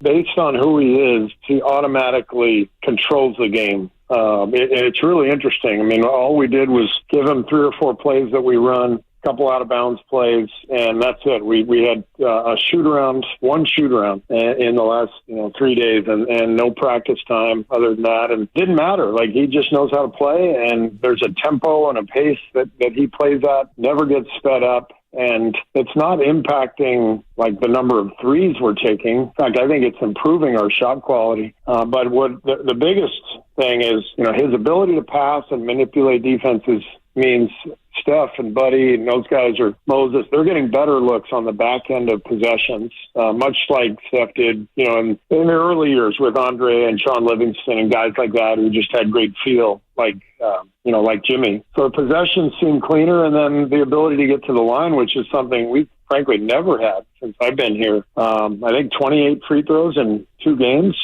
Amazing the calming effect that free throws have on a game, and so Jimmy's bringing all of that to the table and more. See, I don't want to hear the conspiracy theory anymore that the league wasn't giving the Warriors any foul calls because they just, quite frankly, didn't deserve them because they didn't have a player like Jimmy Butler. Like, didn't have a player aggressively enough driving to the hoop. Oh, but Steph, this, that, and the other. No, but so this is where I'll stop you. No. There's a no. Huh? If the league is going to be perimeter based, you need to assess a foul on the perimeter the same way you do a foul underneath the hoop. And so if you breathe on someone underneath the hoop, just because your proximity to where the hoop is, doesn't mean that I'm allowing inconsistent physicality 40 feet away from the hoop. Like, a foul's a foul. That's where I disagree. You're saying they're not calling enough on Steph in the perimeter when he's getting hacked. Absolutely. Okay. If you guard as physically on the block the way he has guarded away from the 3-point line, his body has scars on it. Yeah, so does Jokic, and he's not complaining about it. Jokic is averaging 9+ free throws a game. Yeah, but because he gets inside, he gets hacked in the middle. Okay, now you're doing what I call location discrimination as an official. Okay, why is it that the ball? That's a 4. I love that. Actually. No, this is the truth. Why is it just because I'm in the paint now I'm going to officiate it differently? No, I disagree. Well, I completely disagree. Every time Stephen Curry's hacked beyond the perimeter, they're almost always calling it. Like, no, they're not. Yes, they are. What, the average is 3 free throws is that a what game. you're saying? What? No, because no one's hacking Steph beyond the arc. No one's doing that. And if they are, he's going to the line. No, he's not. Yes, he is. No. He for his career, he averages less than 3 free throws a game. Because he's not driving to the hoop and he's not getting fouled there. Yes, see that we just disagree. There is a way that Steph Curry plays basketball that does not get officiated appropriately. When he is getting blitzed and trapped, I see other players. Dame Lillard is a great example. He doesn't drive to the hoop. I don't consider Dame Lillard You didn't see him driving to the hoop all last game? And getting hacked? Steph Curry does also drive to the hoop, but I'm telling you, he is not officiated the same way. I've been watching him his entire career. So have I. 888-957-9570. This is the sound, though, Joe Shasky. The location discrimination, I did like that. Draymond Green on the Draymond Green podcast talking about the acquisition of Jimmy Butler, and this is alongside Baron Davis. Take a listen. This was very interesting here. Like, we got Jimmy Butler. Like, this is no small deal. It's Jimmy Butler. Steph, he looked like he got belief. After the trade, he looked at me and he said, man, it's crazy because it just dawned on me that, like, this is it. Yeah. Like, this is the last run. Last ride. Like, and I said, let's do it. Let's ride till the wheels fall off. Let's do it. Yeah, let's go. It was an emotional moment. Last ride, last dance. This is it. It's Jimmy, it's Steph, it's Draymond. Ladies and gentlemen, are you in or out on that being the last ride for this Golden State Warriors team? Jimmy, Steph, and Draymond. That's the trio. This is good. That's it. This is not going to be Jimmy, KD, Steph. No. It's not going to be Giannis. No. It's Jimmy Butler, Stephen Curry, and Draymond Green. Are you in or out on that trio? And if you're in, call 888-957-9570. Or if you're out on it, 888-957-9570. Joe Shasky, when you heard that, this is the last ride, was it kind of like sobering a little bit? It's like, wow, like there's an expiration date on this thing now. And it's 2.5 seasons. Draymond realized it. Yeah. Well, him quoting Steph saying, wow. I know. But I also like watching the clip because I watched it at the break when Carter showed it to me. You could see like this epiphany come across Draymond's face. Like he finally acknowledged it, which I actually appreciate because it shows that these guys understand where they're at. And I think that them not understanding where they were at, and I don't want to pick on this guy, but I think a large part of why Clay's not here is his unwillingness to accept where he was in his career. I think it's easy for me to say that. It's probably harder for him to accept it, right? You know, it'd be like me being told, hey, Joe, you're actually going to be weekends now. Yeah. You know, I wouldn't be ready to accept that. No. I'll be the first to admit it. Yeah. You know, and so, you know, I do think that like part of why they're at where they're at, and the fact that they've acknowledged that, it'll make them better for it because they don't have a long runway. And Draymond, you can't be getting thrown out of games, especially this year, because we don't have a lot of margin of error. This isn't 2016.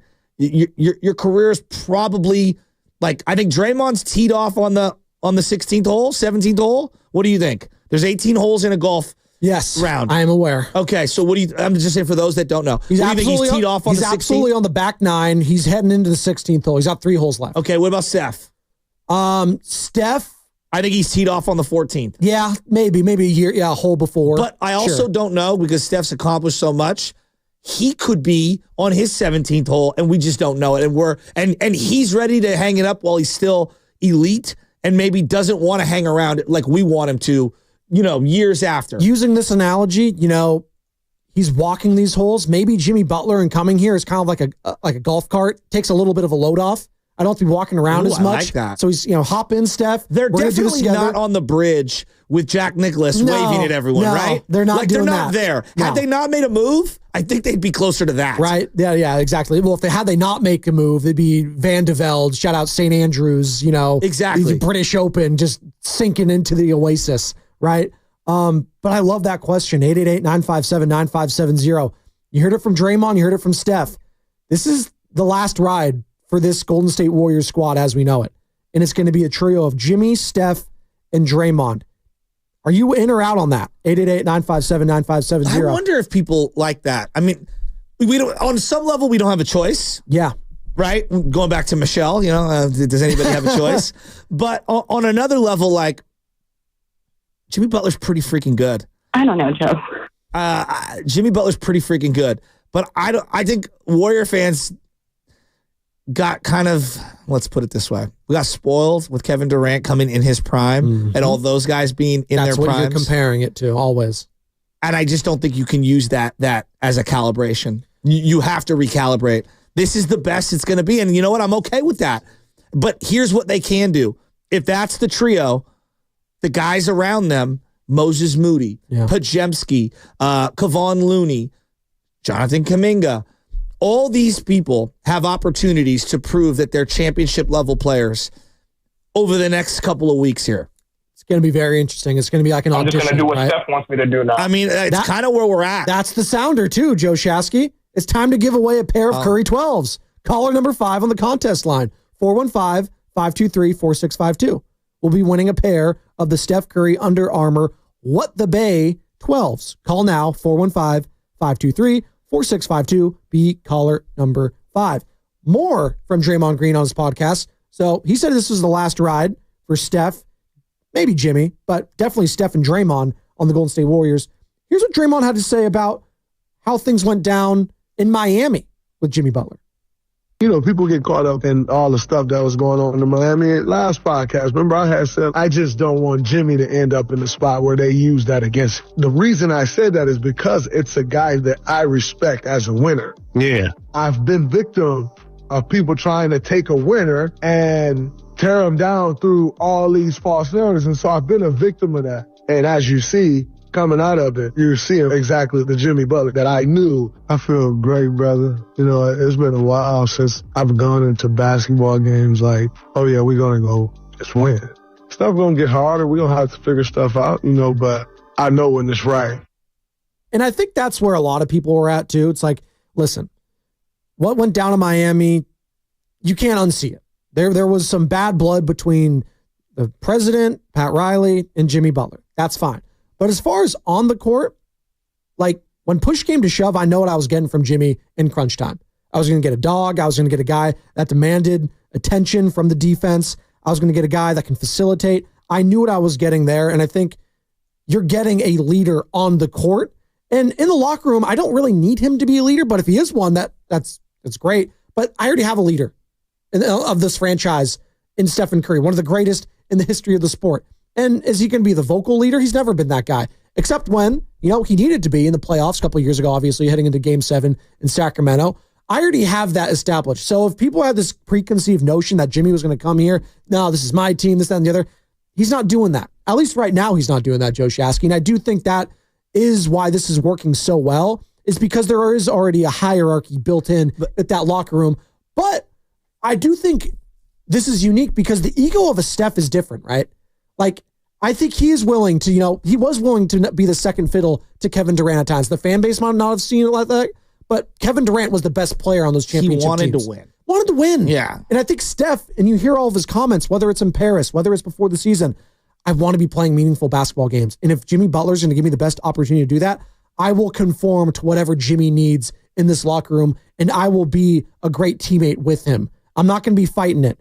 And I am curious to see, you know, and hear when eventually the doc comes out, you know, 10 years from now, you know, the Jimmy Butler acquisition. How did you feel about it, Steph? Because he'll tell us 10 years from now. I bet he'd say I was very reluctant. Right? I'm sure. For Draymond, like if I was just looking at Draymond's a lot.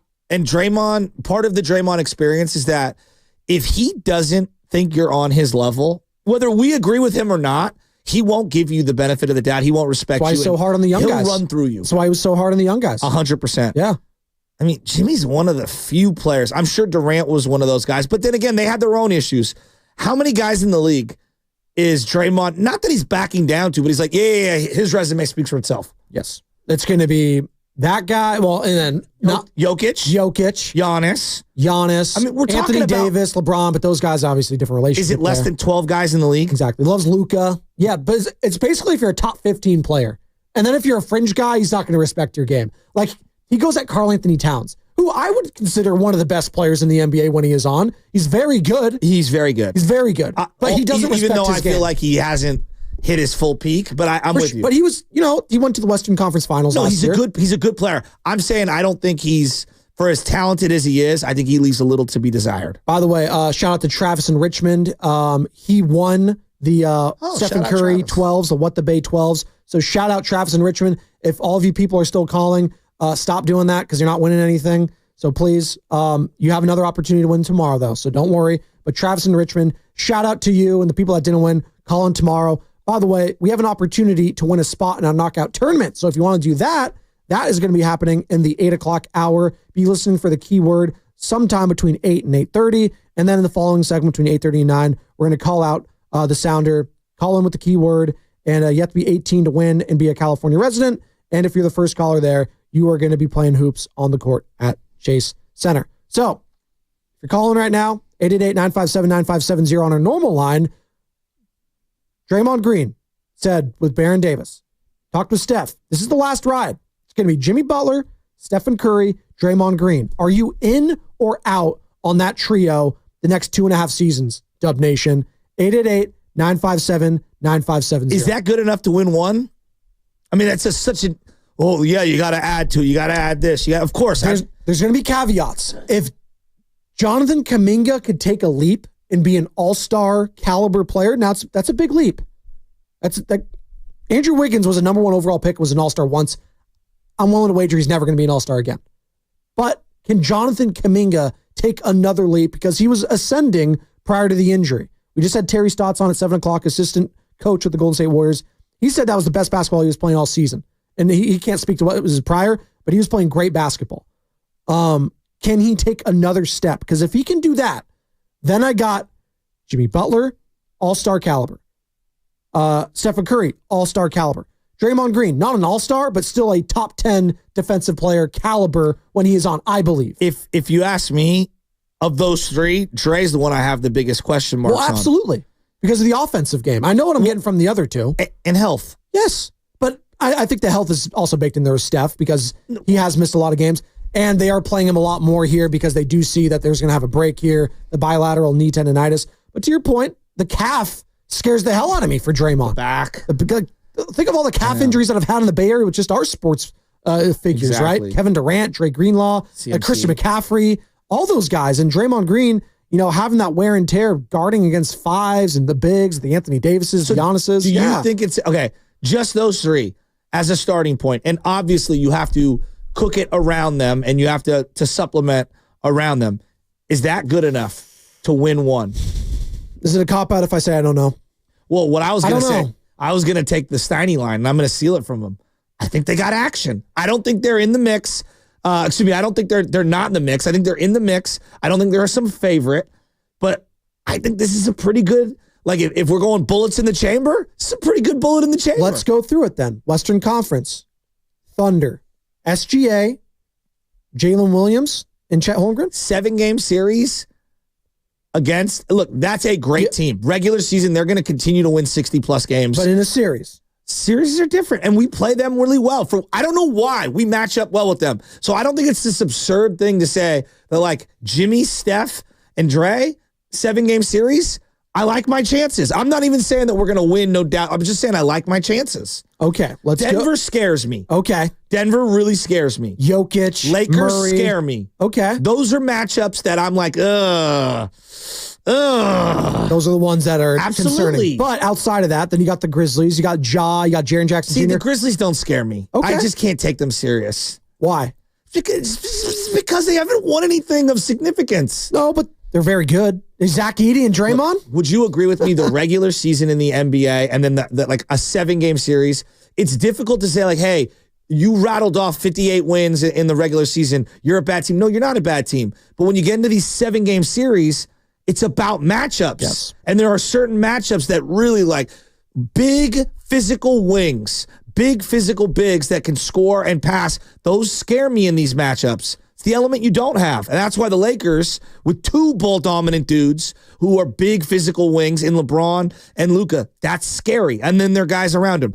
Jokic. Look, Jokic is Jokic. And if Jamal Murray's hitting shots and they got Gordon, they've got a ruggedness and an outside shot that really scares me in the half court. Well, that's just it, right? Jamal Murray. Where's he at? Because he's been he's been inconsistent, but when push comes to shove, I've seen him against the Lakers the last couple of series, the playoffs, just absolutely lighting him up. He's a baller. And he was the difference. You know what Jokic is getting a triple-double every game. I just have that baked in his play. He's just that Draymond good. played him and they had no one alongside of him. No one. Because Porter Jr. was hurt and Jamal Murray was hurt. And he looked otherworldly. Yes. You see the 3-pointer he had? That was yesterday or the day before? It's unreal. He shoots over the back of his head. DeAndre Ayton was guarding him, and DeAndre Ayton is not a small individual, and he was guarding him as best as you could on the corner 3. He just, like a Russell Wilson halo ball, just shot it over everyone. Now this year, like I don't think Houston's ready. But let's say Houston gets into a series and they learn a lot this year. Mm-hmm. Like a year from now, they're a different team. 2 years from now, they're a different team.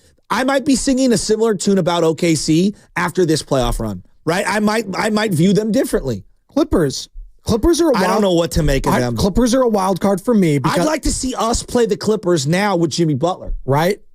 What am I getting with Kawhi? I don't know. No clue. I have no idea. Like, when he is, and he's not going to be healthy. Like, I can't, like, what version of Kawhi is this? I was going to say, when he's healthy, he's never healthy. And so playoff Harden is different from regular season Harden. Right. Norman Powell has been an all-time Warriors killer. Zubac has been an all-time Warriors killer. So there is something to be feared there. Timberwolves. I can't believe, like, of all, like, we don't, like, not that I don't, but, like, I don't fear the Thunder, but I really fear the Clippers. Like, that sounds absurd on the surface. But there's just layers built into this because it was, in hindsight, it's hilarious because last year, the amount of calls we took, if the Warriors could sneak in, we beat the Kings, we beat the Pelicans, I don't fear the Thunder in the first round. And then, you get absolutely obliterated against the hapless Kings in that situation. Clay goes over. Look at the you NFL. don't play Chris Paul. Look at the NFL. Like Detroit was a juggernaut all year. But then we kind of thought their defense was fugazi, though, right? They got the doors blown off them. Yes. The doors blown off them. And by Washington, it's about the playoffs are about matchups. Yes. And it's about individual matchups. Eagles almost lost to the Rams. Exactly. You know, maybe if that happens, the Chiefs win it all. The Chiefs just, that matchup, they just could not handle that. 100%. They could not handle it. And so, like, I know the NBA is different because you get 7 of them and it's not a one-off, but like there is something about like being able to game plan. And then this is the part where I think adding a Jimmy Butler, when you add a veteran player that's been through those types of 7-game series gauntlets over and over, he understands how to take away what you do the best. If you're just joining us, good morning. It's Joe Spadoni. It's Joe Shasky. If it's raining out there, please drive safely. It could be slick. 888-957-9570. The latest from Draymond Green and the Draymond Green Show with Baron Davis talking about this potential last ride with him, Jimmy, and Steph. Take a listen. Like, we got Jimmy Butler. Like, this is no small deal. It's Jimmy Butler. Steph, he looked like he got belief. After the trade, he looked at me and he said, man, it's crazy because it just dawned on me that, like, this is it. Yeah. Like, this is the last run. Last ride. Like, and I said, let's do it. Let's ride till the wheels fall off. It's like, let's do it. Yeah, let's go. It was an emotional moment. Are you in or out on this last ride trio of Jimmy, Steph, and Draymond? Let's go out to Tim in Raleigh, North Carolina. What's going on, Tim? You're on Spadoni and Shasky. Fellas, what is up this morning? Hey, it's funny how Dre always finds a way to, like, bring it back to himself, right? Like, when he's talking about the Jimmy and like, that is the funniest thing ever. But, you know, guys, honestly, Dre is, you know, I know the name is there, but he's not really a part, you know, I guess we got to say he's part of a big three, man. But Dre ain't even really trying to shoot the ball 4 foot from the basket anymore at this point. He's just setting picks and throwing great passes. But the key, I think, to the whole thing, if Kuminga comes back and is basically being himself, and I think Jimmy Butler is the best mentor ever for him, because the fact that he can see a guy playing somewhat similar to the way he wants to play, which is attacking the rim, going at the basket, and seeing that it's being glorified. I mean, I think that would be absolutely amazing. I think he's the key. If he comes back giving you 20 to 25 points a game, which he can do damn near in his sleep, if he's still doing that and you can keep 2 of those 4 players on the court at all times, like Shasky, what you just said, man, it ain't really about a big three anymore, man. It's about all of the parts around them. And so you're going to need Paz, you're going to need Moody, you're going to need Kuminga. I love what the front office did by eliminating basically 4 players to just get Jimmy, because they took some of those comfort pieces away from Kerr, the Lindy Waters, the Schroeders. Like, now it is going to be a select 9 or 10, and we just going to go get it and compete. And so I think the key to it all is Kuminga, because he's going to get you 20 to 25. Jimmy can get you 20 to 25. And now you got Steph at 25 to 30. And then you don't know what you're going to get you some from Post. You're going to get you some from Moody. You're going to get some from Paz. It's just more streamlined. But I think he's the key to making us be able to compete with those other athletic freak wings that everybody else has. We're the only ones. Now we have 2 of them who can go compete, because Wiggs just quite wasn't there. Wiggs was just a light guy, man. He's 197 pounds. Kuminga and Butler, they 230, man. 6'7", 230. Tim, they play through the chest. They play through the chest. Man, there's a difference.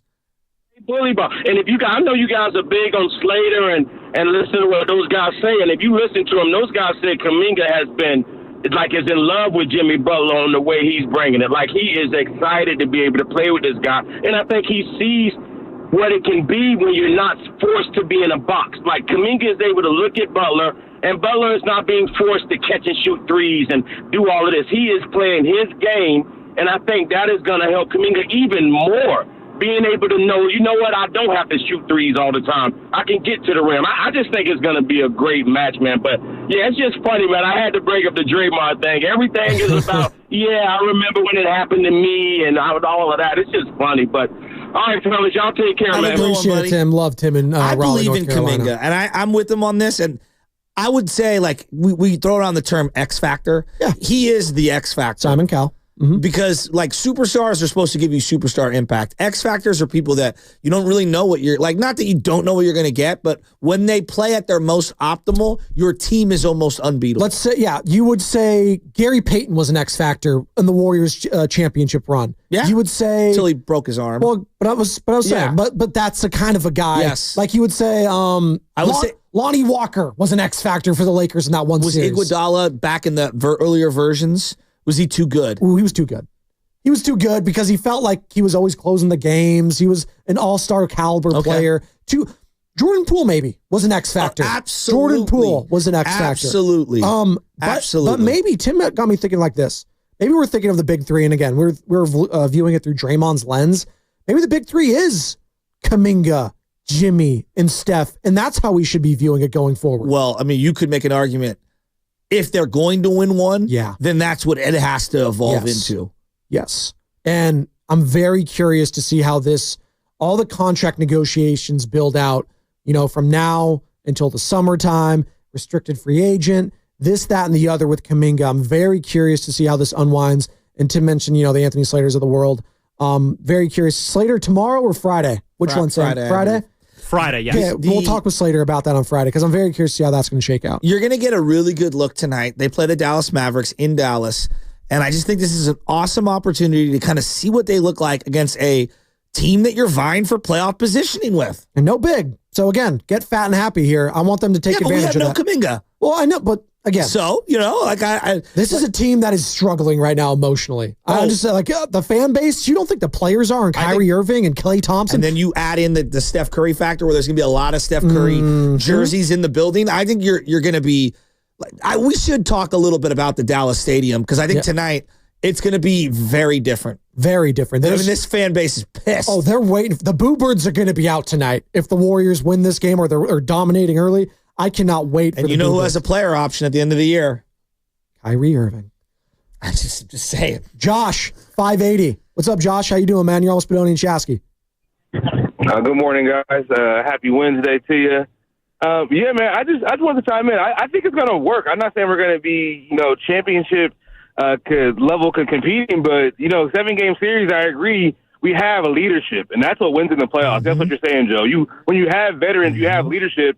And I had to rewatch that Bucks game, and I'm really watching Jimmy the whole time, and he's talking. He's talking to guys, get here, who you got, where you going, getting everybody set up. And that's what Steph was saying, the organization and the leadership, so you get good possessions every time down. That's what the Warriors struggled. You can run that motion offense, but it's going to get bogged down by teams that have good defenses. You got to have a guy who can go get his bucket one-on-one. That's the one thing for as great as Steph is. He's always needed a forward, right? He needed Iguodala. He needed KD. In that 2022 year, he didn't really have a forward, but Otto Porter kind of played that role in a sense. But he needs a guy that you can give the ball to in the low post. That's how you win games in the playoffs. You got to have somebody in the low post to settle things down, and Jimmy can get a bucket. Wiggins, they try to put him in the high post, but he just gets stonewalled. He's too small. And he can't doesn't have enough moves. He didn't pass like Jimmy. Jimmy's a great passer. Yeah, Jimmy, he knows how to play. He commands the leadership and respect. So I think you have that. You get Steph Ball and you get Kuminga in there. They got a chance to compete against anybody. So I like what I see. 22 games, but Jimmy's going to bring a sense of calm and leadership and respect that I think when you get in the playoffs, that it's going to take them a far way. Yeah, they got action. In the words of Steiny. I'm stealing Steiny's line. I think they got action. 888-957-9570. We got action at 8:30 because the GOAT, Jerry Rice, is going to be joining us, Joe Shasky, get his thoughts on all things, 49ers, but also the NBA because he's going to be a coach in the NBA All-Star Celebrity Game. You know who he's coaching against? Oh, just, the greatest home run hitter of all time, Barry Bonds. Oh. His assistant coach. Guy? Just that guy. Okay. Two of the greatest, two of your favorite players. If you were to rank your favorite players of all time, I'm sure they'd make the list top 5. In no particular order. Are you kidding me? Of course. Is Bonds your number one? Is he your guy? Bonds is my favorite player. Okay, there you go. As you deck down Giants. Second is Tim Lincecum. I mean, you're not going to open that with Jerry, though. You're not going to tell him that Barry Bonds is your favorite player of all time, right? Well, Jerry's one of my favorite football players of all time. Okay, but you're not going to tell Jerry that Bonds is my favorite. Jerry knows that I got love for him. Okay. Why you got to do this? I'm just saying. You won't say it. People always do. It's like, what's your favorite sport? And this is what I always say since I was a kid. What season is it? Okay. What? It's fine. In baseball season, baseball was my favorite. In basketball season, basketball was my football favorite. season's 24/7, 365. No, see, brother. I disagree. No, I need a it little is. break from football every now and then. No. Cobb, I hope I'm pronouncing Cabby Lame. That's the assistant for Jerry Rice. I got to be able to figure out who that is because I don't want to, have this interview in 38 minutes and not know who his assistant coach is. I do know that he is coaching his old teammate, Terrell Owens, though, Joe Shasky, so I can't wait for that. 8:30, Jerry Rice talking all things All-Star game because he's going to be a part of it for the NBA and also 49ers. But in the meantime, we got a couple minutes here before the injury report. You want to squeeze one more caller in, Joe Shasky? Sure, because I've got a point about matchups and playoffs and all that I want to make. Damari is in San Jose, wants to join the conversation. What's going on, Damari? You're on with us, Spadoni and Shasky. How you doing, guys? Great. Hey, I was just hearing about the last ride. I think that Draymond Green, he already knows that this is his last ride. You know what I mean? As far as I'm happy that we did sign Jimmy to a 2-year deal because of the simple fact that we don't know how it's going to play out with him. To where next year, if it doesn't play out the way it's supposed to play out, we can't trade him for another superstar. You know what I mean? And another thing is that we're into this 11-man rotation. We're going to have to simmer that down once it gets close to playoffs. We got to find our go-to guys that's going to get us there. You know what I mean? So I just think that's the best thing to do. Pods and they got to shimmer down their playing time too. But at the end of the day, though, I think we could get there because once we get to postseason, you got to think about a lot of teams. They get hurt, and we could get there off other players getting hurt, just like we did before. We won a championship because there was other teams that was hurt and we were healthy. But, that's all I have to say. You guys have a good day, man. I appreciate you. That's Damari in San Jose. 888-957-9570. We'll react to that on the other side. Plus, Joe Shasky has some thoughts on this as well. You heard from Draymond, and you heard from Steph, who Draymond was speaking for Steph here. But this feels like the last ride for this Golden State Warriors kind of trio here now. And if you want to include Draymond in that or not, we'll see if Jonathan Kuminga could be a part of that going forward. But Steph, Jimmy, Draymond, are you in or out on that being the last ride for the Golden State Warriors? 888-957-9570. We got Jerry Rice coming up at 8:30, but now it's time for the injury report.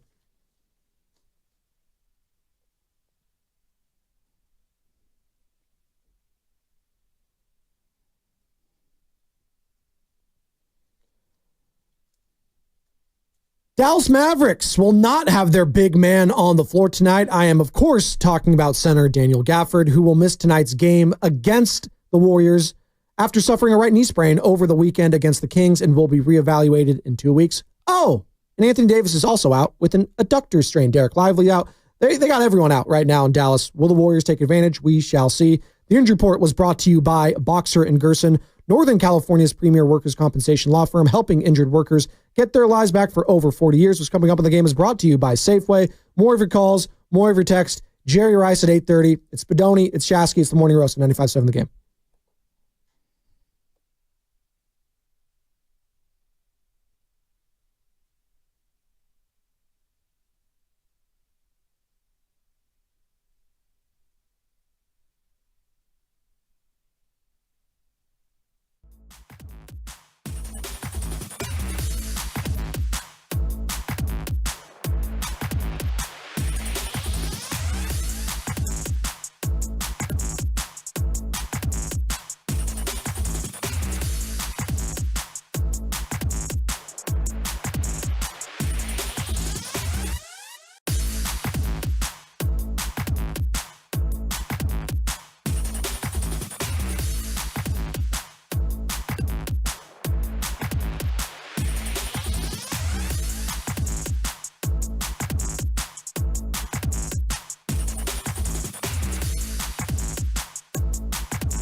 it. Yeah. Like this is the last run. Last ride. That's Draymond Green. Draymond Green show alongside Baron Davis. You know, him talking with Steph Curry saying, this is the last ride.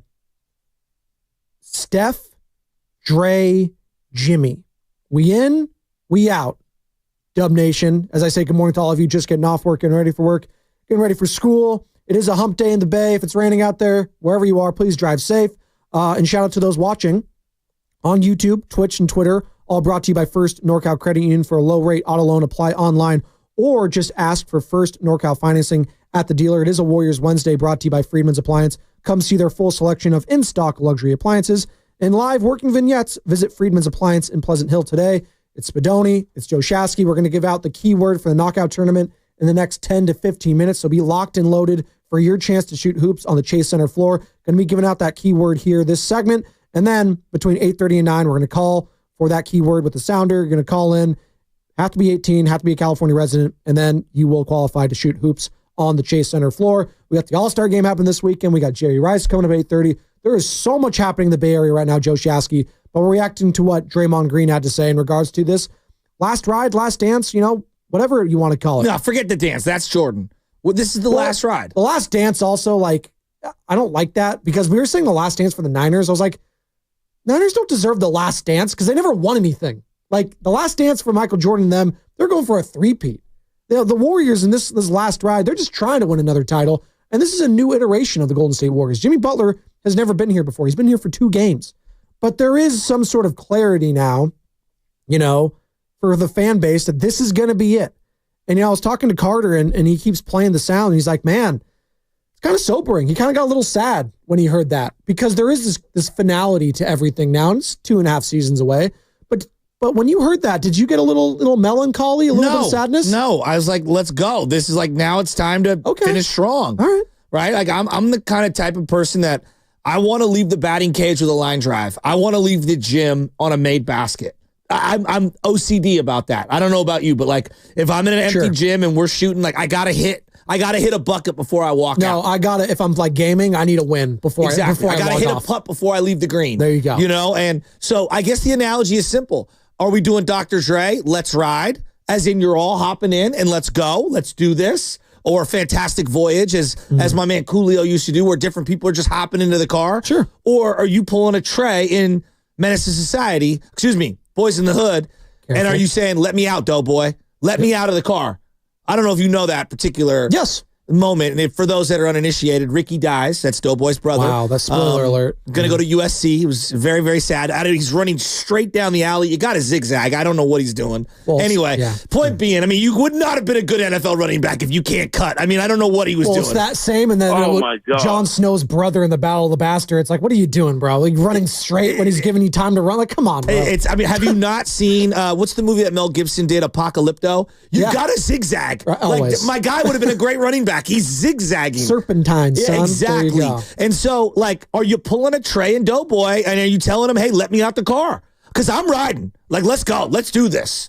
Hey, I'm all in on it as well. I'm not advocating violence, by the way, or revenge. Of course not.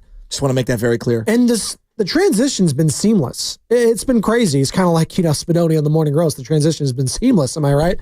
No. Well, don't worry. We love Bonte. He's coming in on Fridays, every Friday. And I'm sure Bonte, you know, I know he was a little skeptical on the move at first. Oh, well, I'll give you the Bonte line. Hold on. Hi, I'm Bonte Hill, and wow, look at Jimmy Butler. We always wanted him. Hey, the spacing. 9 o'clock Fridays, Bonte Hill, you know, might be in studio, might not, doesn't matter. We have Bonte, 9 o'clock every Friday. We love it. And we're going to be talking about the All-Star game. We're going to be talking about Jimmy Buckets, all that. Even he couldn't have foreseen, you know, the seamless transition that this has been. I didn't think it'd be this seamless. Granted, they've been playing 2 bad teams. The Bulls, who did anyone watch the Bulls game last night? What was that halftime score? 71-29? They had at one point 4 points with 2 minutes to go in the second quarter. They had 4 points scored in the entire second quarter with 2 minutes to go. Billy Donovan talking about 1,000-yard stairs.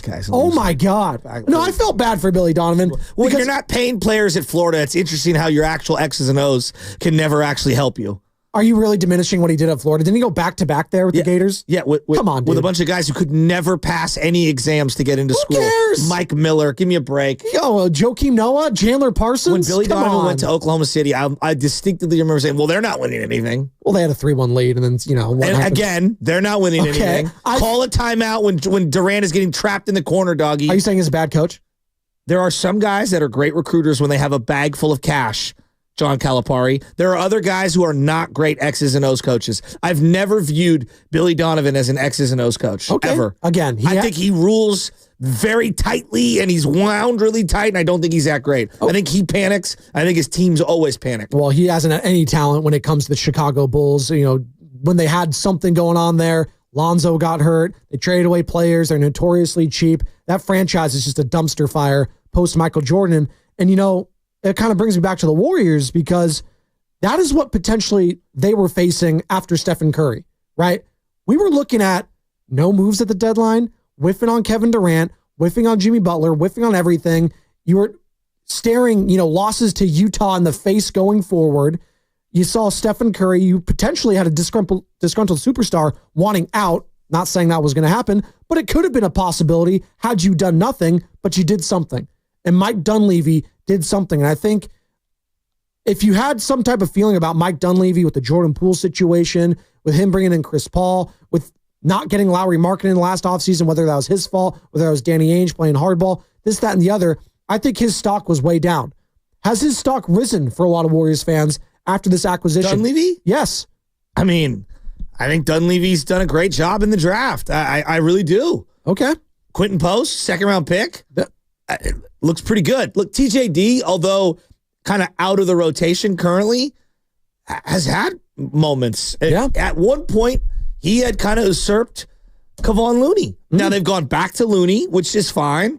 But for a second-round pick, he's been really good. Pajemski's been hit and miss, but I would say recently, he's been really good. Right. Pajemski's been really good. Did anyone think when they drafted Pajemski he was going to be a starter? Because I didn't when they drafted him. Remember, they had Clay when they drafted Pajemski. So as a 6th, 7th man, I think he's been really good. Now, his deals on the Klay Thompson deal, you lost Klay Thompson, and you kind of turned that into Buddy Hield, Kyle Anderson, and flexibility in terms of being able to have some contracts. Well, as bad as Buddy's been,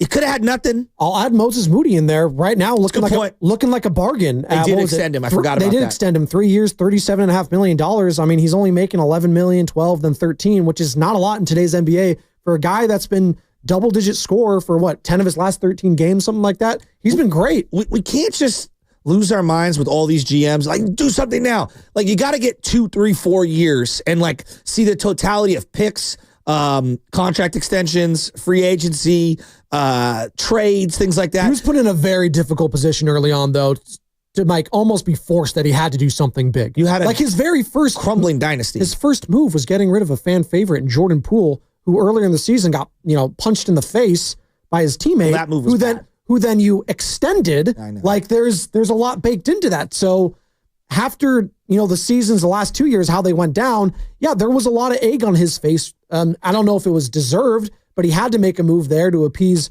one of your mainstays in the organization. Steph was obviously riding for Draymond, and there had to be a fall guy there, and it was looking like it was going to be Dunleavy had they not done anything at this trade deadline. But they did do something, and they did something in a big way. And I think I'm going to give a lot of credit to Mike Dunleavy because I think he was the guy vouching hard for Jimmy Butler. He played with him in Chicago as a player. He was the guy that was vouching for him. So I'm going to give Mike Dunleavy a tremendous amount of credit for being that voice and bringing in Jimmy Butler, because I do think there was some hesitancy from Steve Kerr. Well, you have to be bold, Steph. though. Yes. And I think that when I think about what kind of sparked off this dynasty, signing and trading for David Lee was a bold move. Yeah. Everyone thought the Warriors way overrated him, overvalued him, overpaid him, right? And looking back, they had to. It was part of the Warrior tax, and it ended up being a really good move. Trading away Monte Ellis for Bogut was as bold as it comes. As bold as it comes. Putting Draymond in the starting lineup and rolling with it and not going back to David Lee was as bold as it comes. A lot of their moves were very, very bold. Bringing Andre Iguodala here and then telling Iguodala, nah, you're going to come off the bench. We're going to start Harrison Barnes. That's a bold move. Yeah. Speaking of bold, let's go to one of our bold callers. Cameron in Antioch wants to join the conversation. Hey, Cam. What's up, Cam? You're almost Spadoni and Shasky. Good morning, man. How y'all doing? Swell. I'm doing great. Yeah, okay. Yeah, it's a beautiful day for us, Curry faithfuls, man. A lot of people try to throw dirt on him, put him under the grave, but we told you all he needed was a little bit of help, and he got his help, and you see the joy on his face. I got total faith in this team this year. Yeah, like y'all said, this is the last ride with Draymond, Jimmy, and Curry. But next year, it's a whole new ride. We're going to have Jimmy, Curry, and Miles Turner. Draymond, we love you the best. Go on to be the Pistons or a broadcaster. But Curry is not done after this year. Are you burning one right now while talking to us? I swear I heard an exhale. Nah, just getting my breath together. Okay. But yeah, I think we still got championships to win. We just need one more piece, and that'll solidify it. But this year, the West is real down this year. The Celtics is going to be hard, but I think we could do it this year. I love it, Cam. I wouldn't agree that the West is down this year. I think West top to bottom is a dogfight, and I think they have a tremendous amount more of talent in the West than the East. But I hear what he's saying when it comes to like the playoff matchups. I do think in that regard, it is wide open because in years past, the Denvers of the world, you weren't beating them. The Minnesota Timberwolves last year, you just looked at that team top to bottom. It's like, yeah, we're probably not going to beat them. But this year, it's the Thunder, and they got to prove it to us, right? Like I think Minnesota proved it last year. They got to the Western Conference Finals. The Mavericks had been to the Western Conference Finals with Luka Doncic, with Jalen Brunson. Obviously, the Warriors fans know how that ended for them. But they got their back. They went their back last year, and they were a defensive team. Now the Mavericks, they took a step down. They might be a play-in one and done at this point if Anthony Davis is going to miss this much time. And the Warriors obviously playing the Mavericks tonight, Joe Shasky. This is one of those deals that could break them psychologically. I mean, they're already broken. We don't talk enough about the psychology of sports. Like, Anthony Davis going down for a month. I mean, if you're Clay and Kyrie, you signed up to play with Luka. Hey, check this out. The Boo Birds are out in full force in Dallas. So much so that whenever the owner, this is Patrick Dumont, that's the owner there. Check this out. Just walking to the court, this is what it sounded like. 2 shots.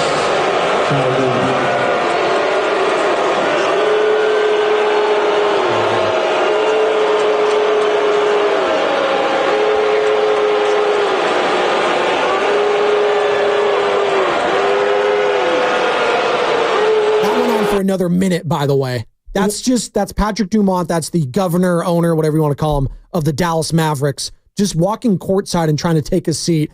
And you see all the people, even behind him, that paid for those luxury seats. They're looking at him like, yikes, buddy. Look, you probably don't remember this, but trading Mitch Richmond was one of the worst decisions the Warriors have ever done. Yeah, I think I was like 2 or 3 when that happened. So it's just, there's no other way to sugarcoat it. It was a bad decision, right? Obviously.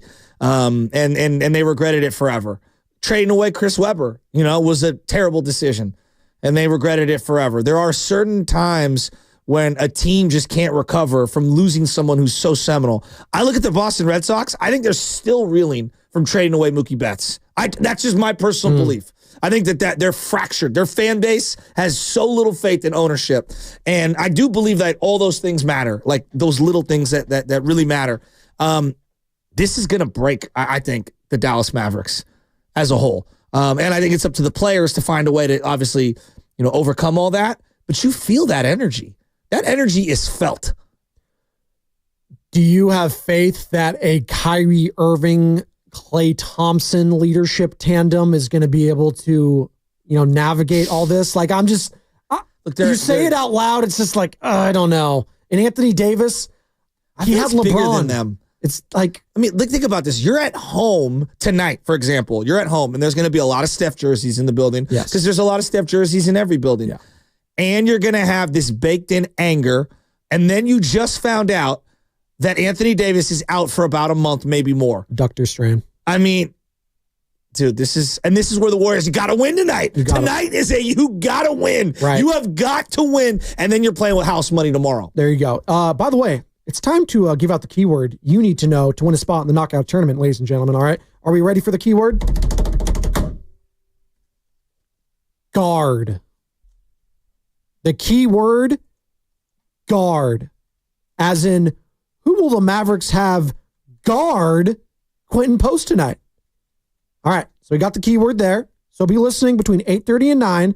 And when you hear the sounder, when you hear it, not now, again, when you hear that sounder, the next time you hear it, you're going to give the keyword and you will be on your way to Shea Center to play in the 95-7 the game knockout tournament. You got to be the first to call in, be a California resident, and have to be 18, and you will qualify. All right, let's pick up some of these calls before we get to the GOAT, Joe Shasky. You want to do that real quick? You have a thought? No, it's just there are certain trades that you just don't recover from, and your organization it has a black cloud hanging over you. CMC getting traded from Carolina, it's taken years for them to. They're still not out. I'll say that one. I'll say Khalil Mack from the Raiders. There you go. That absolutely tanked them. John Gruden. Yeah, welcome back, John Gruden. Get rid of your team's best player. That was a mistake. You got that. You've got Mookie Betts, as you mentioned. The list goes on and on and on. You know, you can go back to, I don't know, Memphis trading Pau Gasol, stuff like that. That's a good one. We're talking Hubie Brown, That's right? Really he was one of Pau's coaches back then. And by the way, shout out Hubie. We haven't done that.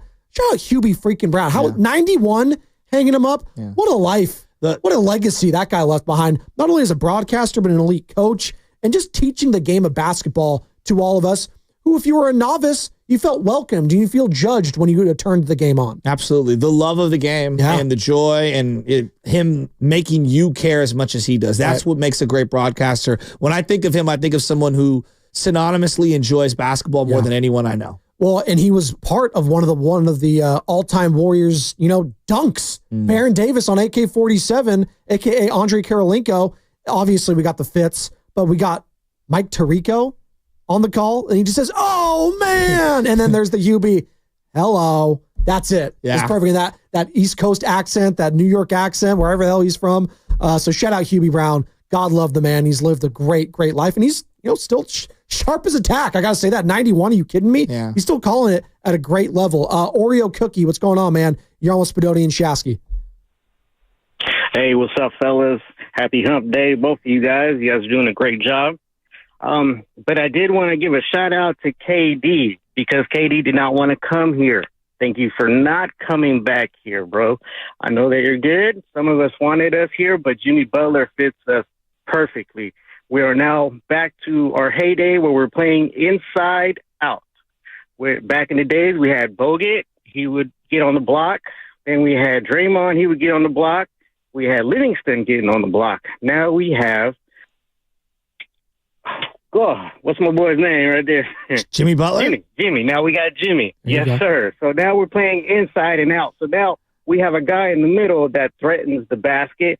That's what we needed. And yes, I'm all in for this last ride. The caller before us maybe had it right. This might be the last ride for Draymond because when Kuminga comes back, a.k.a. Kumingo, I still want to play inside and out. And now Draymond becomes Jonathan Kumingo. Thank you, Oreo. Appreciate you. That's Oreo Cookie. I completely cut him off with that drop, so I apologize, Oreo Cookie. But whenever you got a Jonathan Kumingo reference, you got to play Jonathan Kumingo. Thank you. Yesterday, I can't think of the gentleman's name is evading me, but I'm at the SI game, SI St. Francis women's game, and this guy comes over, and I've seen him a couple times at the SI games, and he goes, "Hey, man, so the Jimmy Buckets thing last week, I was dying." He goes, "I started thinking to myself, man, hasn't that been his nickname?" So he thought he was like tripping like we were. Like, what is this guy talking about? I played the bit very well. I finally understood the joke. So for those that are just listening right now, people kept calling in and somebody said that he was the one who coined. Miguel and Hayward, I think it was. Miguel and Hayward was that he was the originator of the Jimmy Buckets term. He's like, "I got a nickname for him. It's Jimmy Buckets." I was like, "Whoa, dude, I've never heard that before. Is that an original? Did you come up with that?" He's like, "Yep." So then like every caller was coming in like, "I really like that Jimmy Buckets nickname." Real quick, we got Jerry Rice coming up in about 8 minutes or so. Joe, there are certain trades that will happen that can buzzkill an organization. Yeah. They just are. You're an Ace fan. like originally. Thanks. I don't have to tell you about buzz-killing trades. Well, you mean all of them in the history of the Oakland A's from 2000 on? Sure. They're one of the, God, you could pick any one of them, all right? Josh Donaldson, Yoenis Cespedes, Matt Olson, right? The list goes on. Sean Murphy. They're all crushing. It sucks. Like for Warrior fans, the day that Jason Richardson was traded on draft day was a gut punch. Yeah. A gut punch. And it wasn't necessarily like, if you would have swung a deal for like Amari Stoudemire, which was rumored at the time, okay, you traded him for Brandon Wright, a draft pick, and you took away kind of the heart and soul of the team because Jay Rich was a fan favorite. He was like the high water mark of All-Star Weekend for us for 20 years because of what he did in the dunk contests. He was a guy that really connected with that Oracle crowd. He was the heart and soul of that Warrior team. As much as, Barron was kind of like the sexy kind of face of everything, like Jay Rich was like, if you're a real diehard Warrior fan, you loved Jay Rich. He got better every year. And for them to trade him away in what felt like a salary dump, it felt like we couldn't get over that. How did you feel different because there was an heir apparent, you saw the writing on the wall, the guy had been injured, and we're going to have Jerry Rice, who was obviously his teammate. I wonder how he felt in that moment. But Joe Montana getting traded. You were a young Joe Shasky. That was probably your favorite player up until that point. The guy was a legend, 4-time Super Bowl champion. He's going to the Kansas City Chiefs. He's going to join Marcus Allen, who joined after that. Like, how did you feel when Montana was traded? Because I'm sure there was a lot of fans that felt like, you know what? I'm a Joe loyalist. And you know what? There were fans that literally said, I'm going to be a Kansas City Chief fan because of Joe. So you have to remember, Joe got knocked out in the 1990 championship game and then showed up to training camp the next year and his elbow was shot. Yeah. So he didn't play for 2 full seasons. 2 full seasons. During that time, the year he came back and was on the sidelines and played in the final game, Steve Young was the MVP of the league that year. They lost to the Dallas Cowboys in the NFC Championship game, and I will never forget my dad and I at the game, and my dad coming out saying, Joe wins this game. Joe wins this game. And Steve was, at the time, my favorite player because I love Steve Young. I had saw the tail end of Joe Montana 88, 89, 90, and then we didn't see him for 2 years. He's the next young hot shot. You gravitated towards that, and how could you not? He was so fun and energetic. Steve was awesome. Yeah. Steve was awesome. Lefty. And so he's the MVP of the league. Yeah. And Joe hadn't played for 2 years. So my dad was going off of the member berries. I was going off of the, what I had seen at that particular point in time. And so, there were a lot of people that felt a lot of different ways. And I think a lot of people coming out of the 93 championship game were saying, Joe wins that game. And then I think that the Dallas Cowboys were just a better overall team. I mean, that was one of the all-time teams. We weren't good enough. No. And, it was iron sharpens iron, if you will, right? Yeah. And I just think it was an interesting time. And a guy like, that just doesn't happen very often where you have an MVP waiting in the wings to take over. Like, it'd be one thing if the Red Sox had like an MVP behind Mookie to, build around. It's like, okay. But Mookie was also in his prime. He didn't have any major surgeries. Like, that was such a unique circumstance that and I'm not liking it to Kaepernick and Alex Smith because that was just so much different of a circumstance. You saw the future there. Alex wasn't a Super Bowl champion. He'd gotten you to, the NFC championship, but you knew this was the next iteration of the quarterback to come, right? Obviously, it ended up fading for Kaepernick. He got hurt as well, but you saw the writing on the wall. But we got Jerry Rice coming up here, Joe Shasky, and I'm very curious to see what he has to say and hear what he has to say. When they traded away Charles Haley, a lot of people thought that was kind of one of those you don't get over it type of moves. And let's ask Jerry on the other side. 888-957-9570. That's what's coming up in the game, brought to you by Valvoline Instant Oil Change. Safety on roads and freeways starts at Valvoline Instant Oil Change. Your 15-minute drive-through oil change for all vehicle types. Friendly technicians check fluids, wipers, lights, tires, and more while you stay in your vehicle. Locations, coupons at BayAreaOilChange.com.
Now back to the morning roast with Joe Spadoni. You're weak, you're out of control, and you become an embarrassment to yourself and everybody else. And Joe Shasky on 95.7 The Game. Was that Paulie Walnuts? That's the intervention, the greatest episode. Everybody says it's Pine Bluff or whatever. No, it is. The intervention is the greatest episode in the history of television. Pine Barrens, I think it was what it was, the episode. Yeah, No, it is the intervention. If A, if you've ever done an intervention on someone, B, if you've ever been a part of a family that just does not hold back. I have been a part of one. It's both. very awkward. I think I was a part of one. God, I love Sopranos. I think I was a part of one like on Christmas morning, low-key, but we're not going to get into that.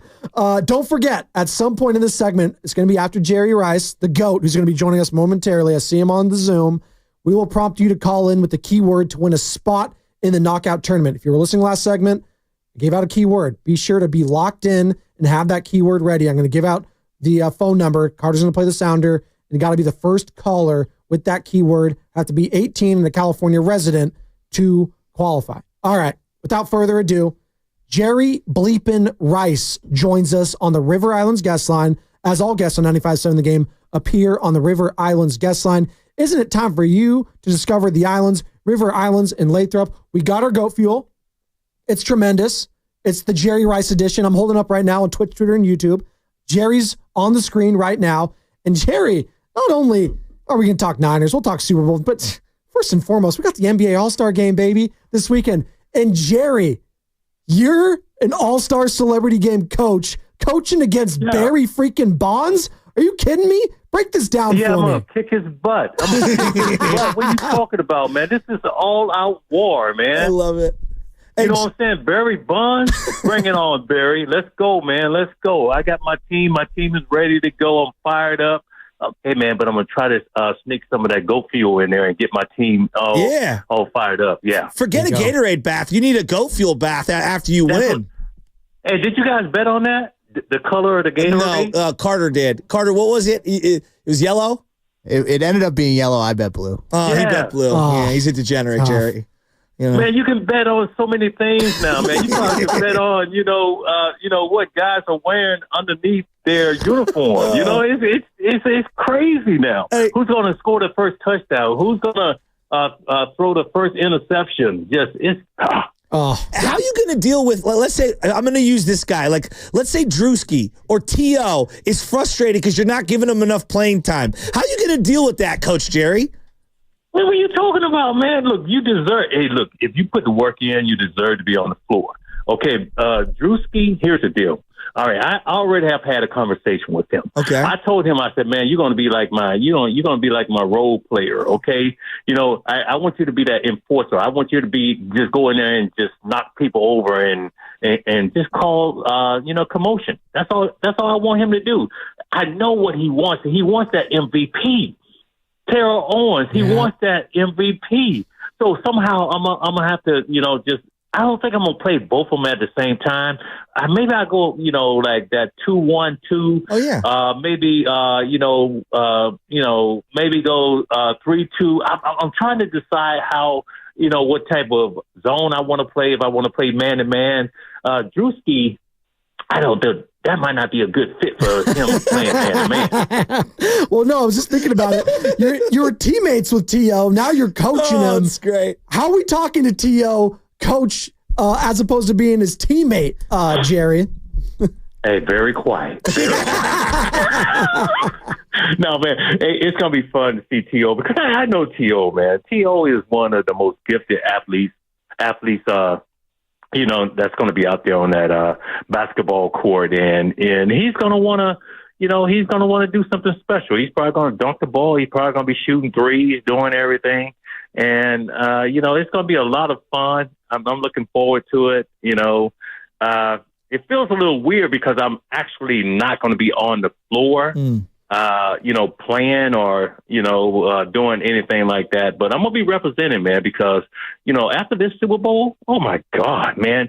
Hey, look, I just got to jump in. Can I dive into that just for a second? Go ahead, yeah. Please. I'm mad, Jerry. I'm mad because we weren't even close, and the Eagles winning. I hate the Eagles. I can't stand the Chiefs. Like, I'm just pissed. I I don't know. How are you feeling? But wait. You got to go for the NFC. I mean, Niners, NFC West and stuff like that. So I was pulling for them, but I knew that defensive line had to get to Patrick Mahomes.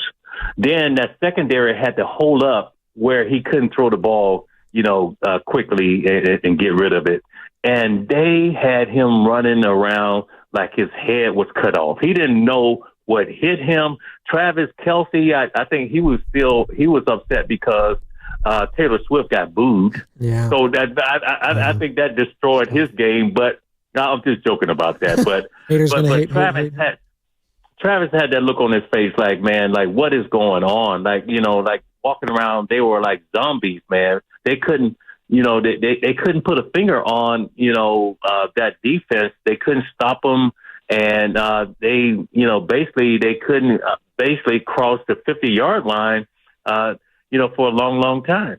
No, Jerry, it's interesting you bring that up. And we're talking to the GOAT, Jerry Rice, right now, courtesy of the River Islands guest line at Spadoni and Shasky.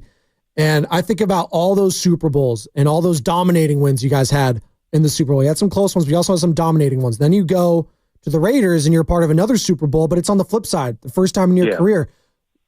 Did you know early on in that game, like I'm sure the Chiefs fans felt and the Chiefs players felt early on, it's like, oh boy, we might be in trouble in this one. Did you feel like that when you guys played Tampa? Well, yeah. You can feel that momentum and you got to do something special. You need to, somehow change that. And I think with KC, they tried to do that, but they just didn't have an answer for it. And, for us, it was the same way in that Super Bowl. We actually didn't want to throw the football. We wanted to run the football. We had Tyrone Wheatley. We had Charlie Garner, and we were going to pound that rock, man, until we woke up the morning of the Super Bowl and we found out that our center was in Mexico in a ditch drunk.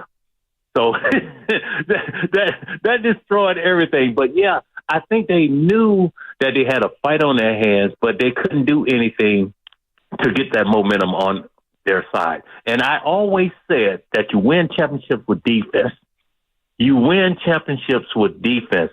And that defense made a statement, and they pretty much just took it out of the officials' hands because they just blew them out. It could have easily been 40-0. They gave them a couple freebies towards the end, but man, what a game by the Philadelphia Eagles. What about like waking up in the morning and everybody's reporting that Deebo Samuel is requesting a trade and that the Niners are granting him the trade? It was just, I was like, man, make your mind up. Make your mind up. Well, just because they said they were shopping Deebo during the season. There was rumors going on and stuff like that. So I think maybe Deebo got a little offended by that, and he just feels like he's not that main guy anymore. They got other receivers that's making plays, and he won out. And I think he probably, if I know Deebo, he probably wants to go to the Commandos, the Washington Commandos. Wow. And because of that quarterback Jalen Daniels. I think they have some type of relationship, but, I guess they just have to do what they have to do, but they need to get this issue resolved. So take me back to your last year with the Niners. I know it was a tough one and the kind of the way it went all down, but everybody says it's a business, but obviously there's a lot of emotions. This is where your family was raised. This is the team that you've been with your entire career.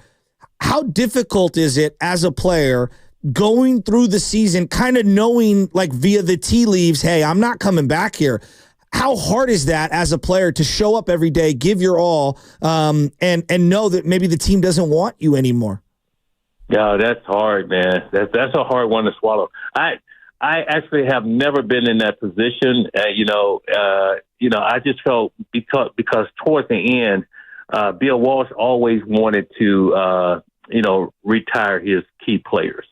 He didn't want those players to be around way too long. And, I was lucky that I got the opportunity to go right across the bay with the Raiders because I didn't have to uproot my family or do anything like that. And when I went to Seattle, I pretty much stayed in the hotel and also Denver. But that's hard, man, to go in there every day knowing that you're being shopped around and the team actually that they don't want you, to still have the focus and that drive to, help your team to win. Well, it's a good point because that brings me to my next one. Jimmy Butler is now a Golden State Warrior. And obviously we know it took place in Miami. That's in Miami. He's now a Golden State Warrior. Yeah. And he's trying to ingratiate himself into this locker room that has a lot of egos, that has championship pedigree, that has Steph Curry, Steve Kerr, Draymond Green now.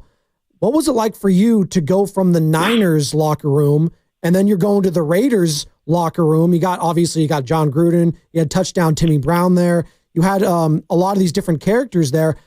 What did you need to do as Jerry Rice to ingratiate yourself in the locker room? Or was it as simple as, hey, man, I'm here to get to work and I'm just going to be who I am?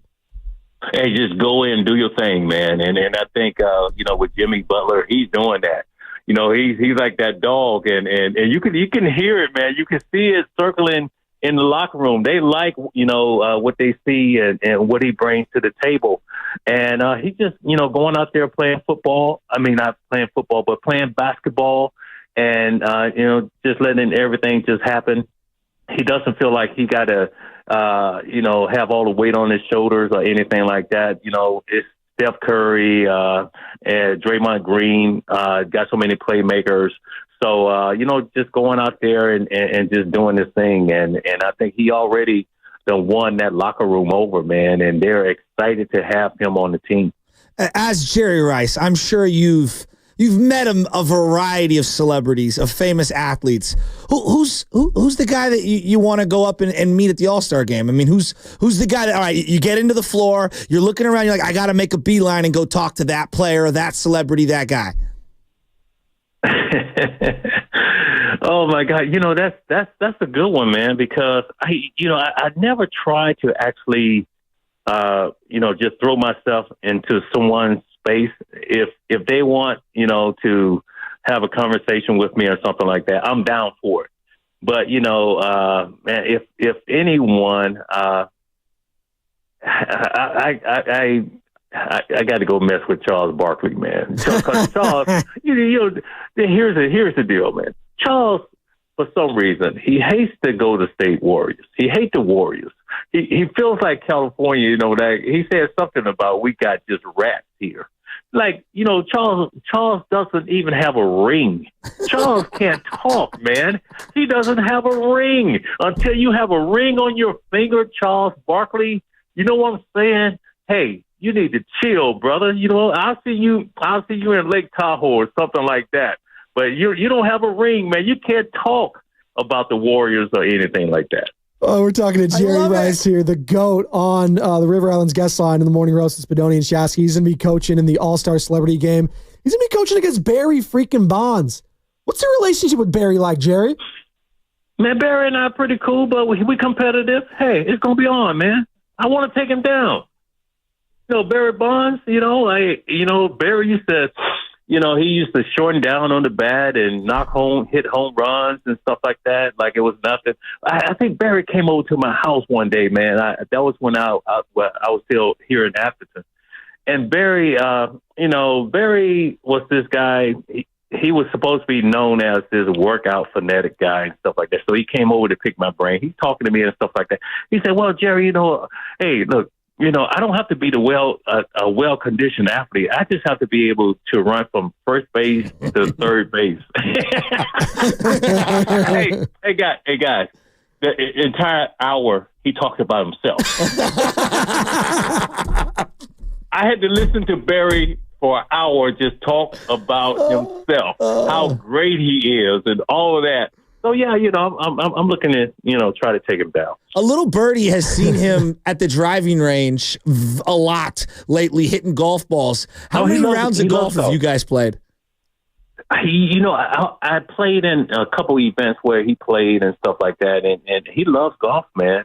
And come on, baseball players, hockey players, that hand-eye coordination and stuff like that, they're gonna hit it long, man. So I think he's really in it. Now, if you want to go a mono, and for 18 holes, hey, I'm down for it. because I would just beat him down completely. Oh, I love it. Oh, man. We got Jerry freaking Rice here joining us here. And Jerry, going back to the Niners real quick, because there is a lot to unpack here. Joe was freaking out after the Super Bowl. And to your point, I was with you, by the way. I was rooting for the Eagles. There's no chance in hell I'm rooting for Patrick Mahomes to three-peat. Are you kidding me? I don't want him tying Joe Montana with the Super Bowl rings. I don't want that. Hell no. So for him to get humbled a little bit, shout out Kendrick Lamar. Did you enjoy, real quick, do you enjoy the halftime show? Oh man, I loved it, man. I was up getting my move on, dancing and stuff, and you know when Serena Williams came out and she was crip walking, and God, it was great, man. I just there were so many messages sent in there. I'm not going to get into all of that, but it was just amazing. This guy, he's so talented, and the part when he was walking and across stage and he looked into the camera and said, "Hey Drake, I hit you like I'm young." And, and when he said that and stuff like that, I knew he was in complete control and he was out there just to entertain. Right. I don't know who had a more dominating performance. Was it the Eagles or was it Kendrick against Drake? But I did want to get to this because, we touched on Debo, and that's the Sunday morning of the Super Bowl, and stuff like that is already getting leaked out there. He reports to Adam Schefter. He says, "Hey, Adam, I want to get out of here." How important is this offseason for the 49ers to be drama-free?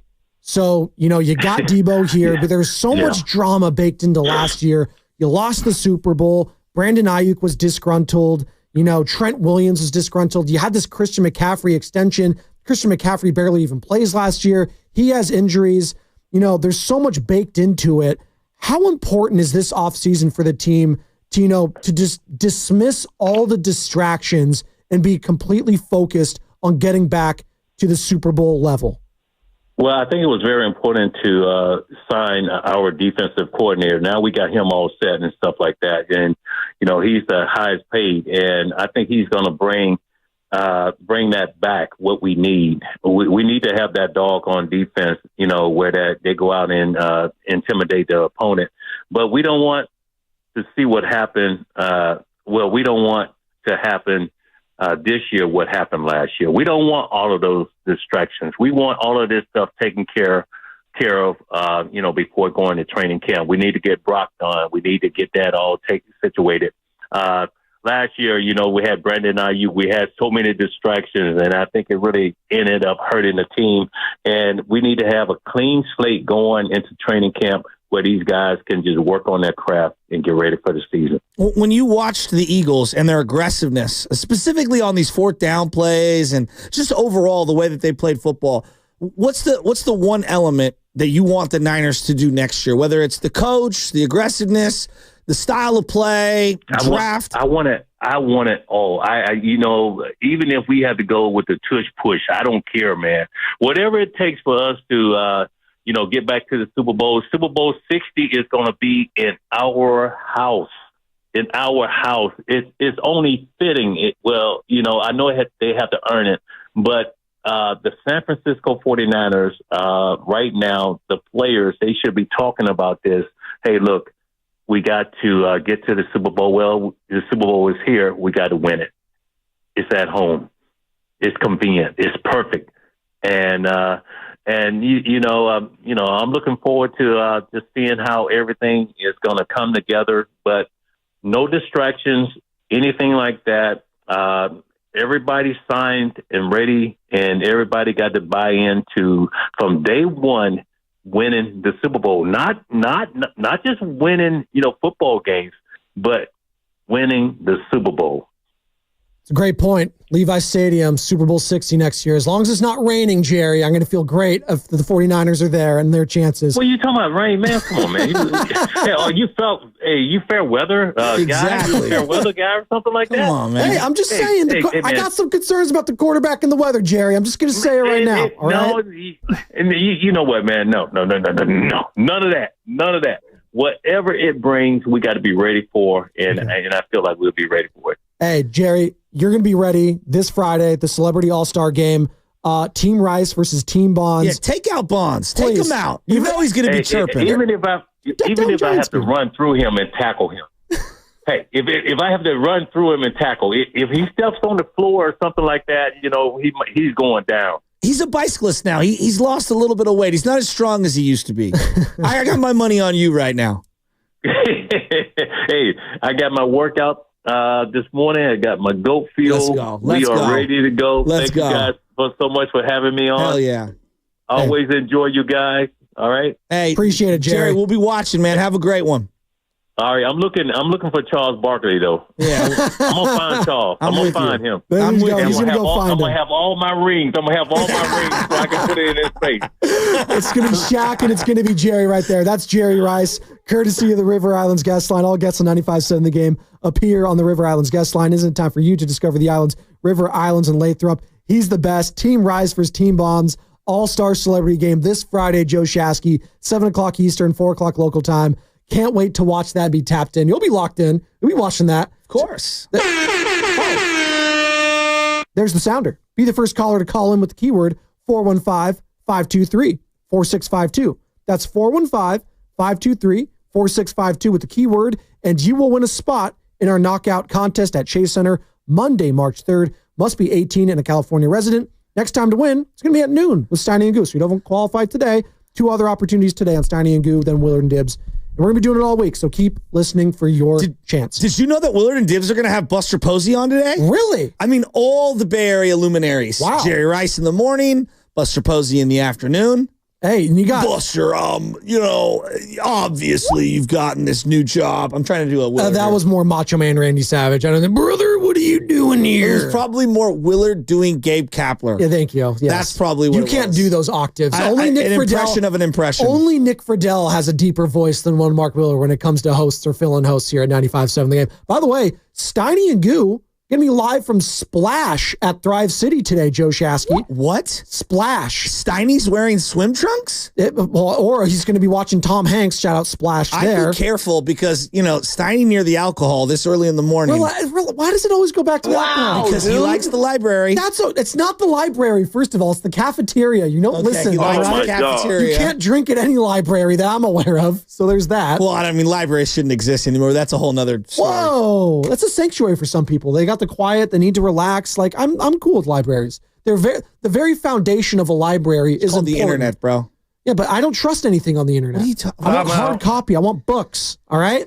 Everything should be digital. It would save us a lot of money. And then, no, because have you seen ChatGPT and all the AI? You can just doctor all that stuff now. We literally have a segment with like ChatGPT where Sam Lubin types in things and we talk. They're producing our shows now. You can digitize books and put them online and people can have access to them. All right. It's okay. It's all right. All right. We were talking about the last ride with Jerry Rice, Joe Shasky.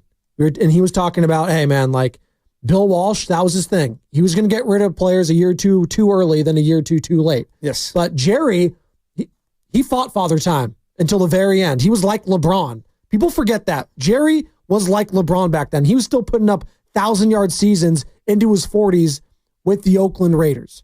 And he had to join a new locker room. And what he had to say was, you know what? Just be yourself and you're going to fit in. And Jerry prided himself on hard work, much like I think Jimmy Butler does. He prides himself on getting in there early. And if he doesn't respect your game, kind of like Kobe was, if he doesn't respect you as a guy that puts in the work, he's not going to respect you on the court. And I think that was... Shout out Devin George. I think a lot of people had some reservations when it came to the young guys when Jimmy was going to come in here, right? How is he going to react to guys like Quentin Post, who's a rookie? Moses Moody, who's not a rookie, but he's still a young player. Brandon Pajensky in his second year, right? When Jonathan Kuminga comes back, because we saw how it went down with Karl Anthony Towns in Minnesota. Jimmy didn't respect Karl Anthony Towns. His work ethic, him as a player, he didn't respect him, and he let it be known that he did not respect him. Is it going to be similar when Jonathan Kuminga comes back? Again, his work ethic, I'm not questioning that, but did you have some trepidation a little bit with how things went down with some of the younger players in Jimmy's past when he was brought on to become a Golden State Warrior?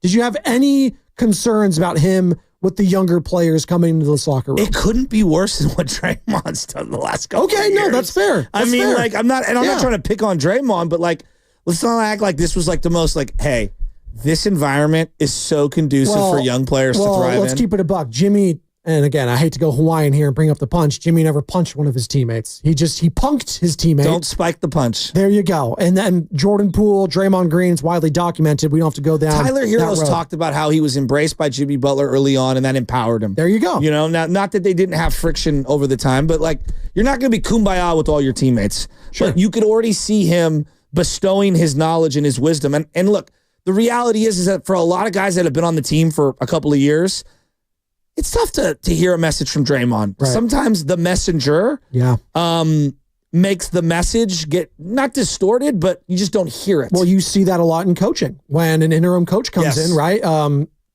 Antonio Pierce last year with the Raiders, right? They flip the switch. They fire McDaniels. The team rallies around him. They beat the Chiefs on Christmas Day. It's like, wow, okay, maybe there's something here. And then you figure out, it's like, all right, that could only last so long. And then you got to get a new messenger just fully in there to embrace things. And you got to know what you're doing. Jimmy Butler's one of those guys. He's already established. So when he comes in here, it might not be, a fully different message, but it's delivered in a different way from a different individual that carries more weight, to your point.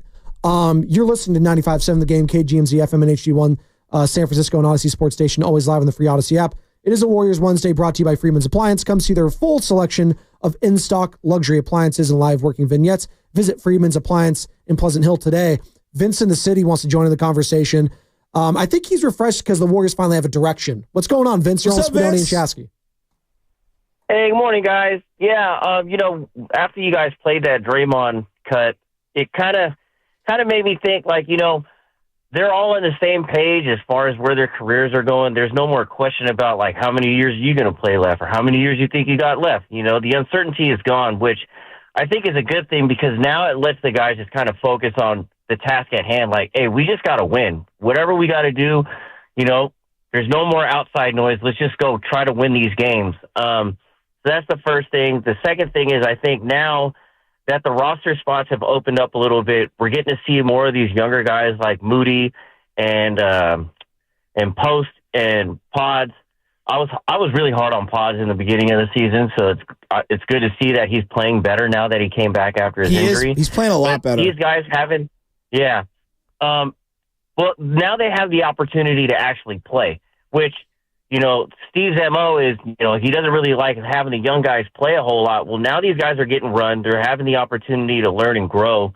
And I think that really sets this roster up for next year. I'm not going to be upset if we don't win a championship this year. I think that's kind of a stretch.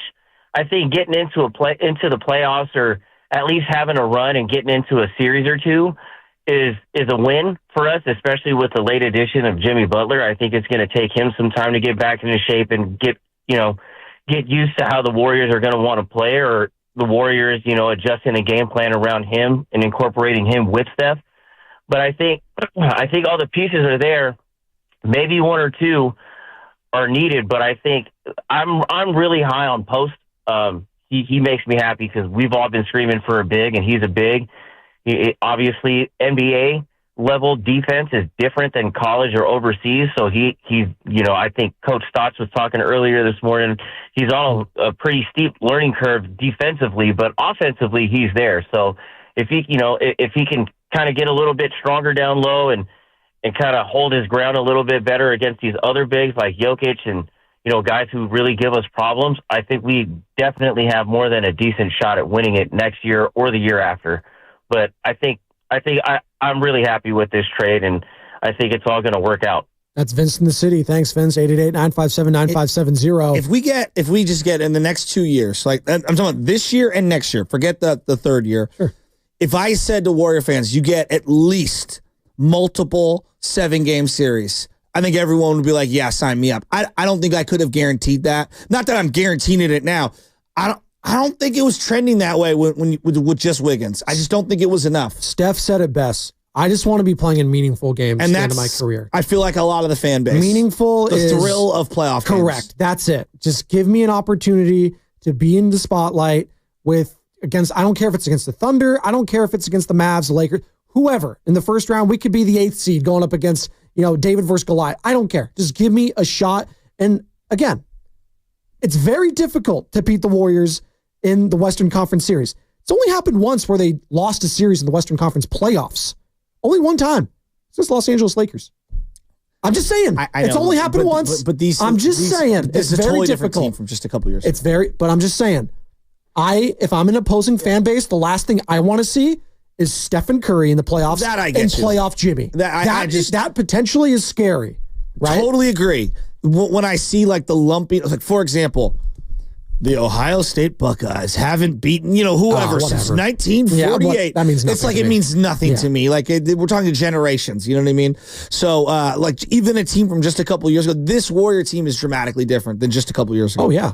Not even close. I don't even know, was Moody even getting off the bench to warm up to get ready to go in? Moody had to play, remember. He had to guard LeBron because Andrew Wiggins had like an abdominal He got injury. hit in the elbow. He had the rib injury. He had the rib injury. And remember that it was game 6, and then Wiggins he had to get off the floor, and then Moody had to go in. God bless Moses Moody going up against LeBron James. Like, come on. And like, that wasn't Lonnie happening. Walker killing. Yeah, Lonnie Walker. That was game. I mean, Anthony Davis was just unbelievable. So I guess where I'm going Austin is like Reeves with the half-court shot. The makeup of this team is totally different. Now, the Steph factor, like going up as another, because I think if I'm another fan base, I'm thinking it's Steph. It's the same way I view LeBron. Like, it's LeBron. You know what I mean? Right. It's Luka. Like, they're individual players. Like, when I think of OKC, they're a great team. It's SGA that I really worry about, right?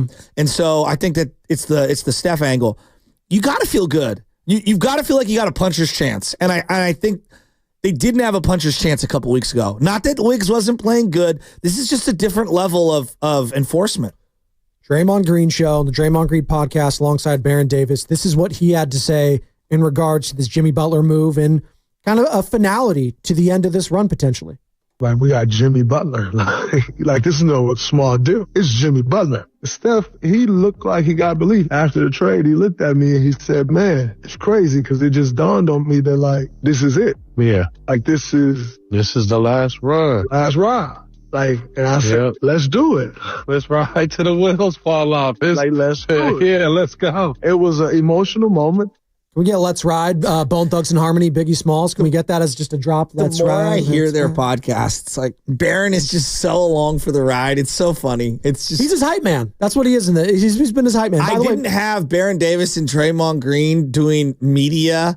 It's just the whole thing is Baron crazy. Davis going to be on Team Bonds, by the way, for the Celebrity All-Star game. If I told Steiny, who was covering that Warrior We Believe team, Steven Jackson and Matt Barnes would have one of the most successful media careers. And oh, by the way, future Golden State Warrior Hall of Famer Draymond Green would be doing a podcast with Baron Davis, and that would be super successful. Like, the whole thing is just crazy to me. And by the way, Don Nelson would be living next to Willie Nelson and smoking weed in Hawaii. Well, Draymond and JJ Redick would be doing podcasts together, and then JJ Redick becomes the Lakers head coach with LeBron James and Luka Doncic.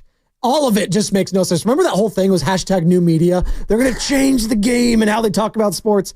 It's the same thing. It's literally the same. Is JJ Redick the first coach in the NBA with a full sleeve tat? Probably. Is there any other ones? That's what I was asking. I don't think he's one of the younger coaches in the league, right? How old is JJ? Is he 40, late 30s? I don't know. Yeah, I mean, well, there are. He's got a whole get off my lawn vibe, so he feels a lot older. Hey, guy lost his house in the fires. All right, be a little nice to JJ. Empathetic about, all right? He was very mean to the old players. He was Bob Cousy, the plumber. Very disrespectful. Well, that's just, I mean, as someone who's Duke University. I mean, are you shocked? Come on. No. It's like, come on. There's that. Did you root for Duke growing up, by the way? No. Really? Duke, to me, well, even though my niece goes there, they always reminded me of SI. There was an arrogance about them. Okay, for sure. Yeah, so no, I was out on Duke. Okay. Out on them. All right. Not that I was some like, I'm North Carolina, but like if I had to choose between the two, I would lean more North Carolina. Got you. Those were more and you of my were favorite more of a players. Notre Dame guy, and they don't have any arrogance around them, the Notre Dame fan base. Not at all. Not at all, of course not. No, there's a Catholic humility about them, and underdog quality. Right. We're here to get our education first. Right. There you go. Compete second. You're so full of crap. Steve Kerr on yesterday with security about the Notre Dame athletic department. You know, we don't make up that we have girlfriends. Steve Kerr on Jimmy Butler's fit. Come on, that's funny. That's funny. Why does everyone take everything so serious? Sam said the funniest thing to me in my ear. No, Sam said the funniest thing in my ear during that Jerry Rice interview, and I had to hold it in without laughing when you were saying, you know, Barry's into cycling these days, Jerry. He is. He's into cycling. And I don't mean... He was during his playing career, too. No, he's a big bicyclist. Yeah, there you go. It's called cycling. It is. Him and Lance Armstrong. Steve Kerr on Butler's fit in the locker room.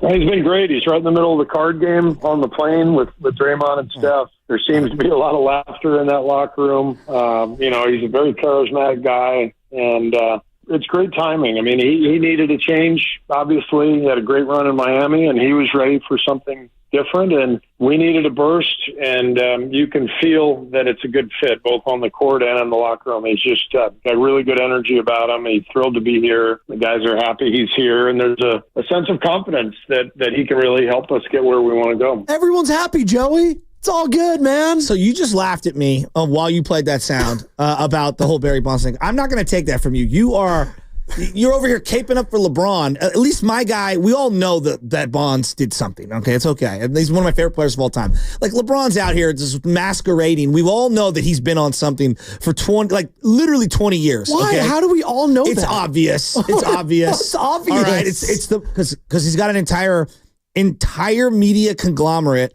that puffs him up at every single level. But it's okay. Performance enhancers have been around before the Barry Bonds era. They've been around during the Barry Bonds era, and they're going to be around a lot longer after him. Isn't it more likely that he spends millions of dollars on training, on nutrition? Have you watched the doc, by the way, the Starting Five doc?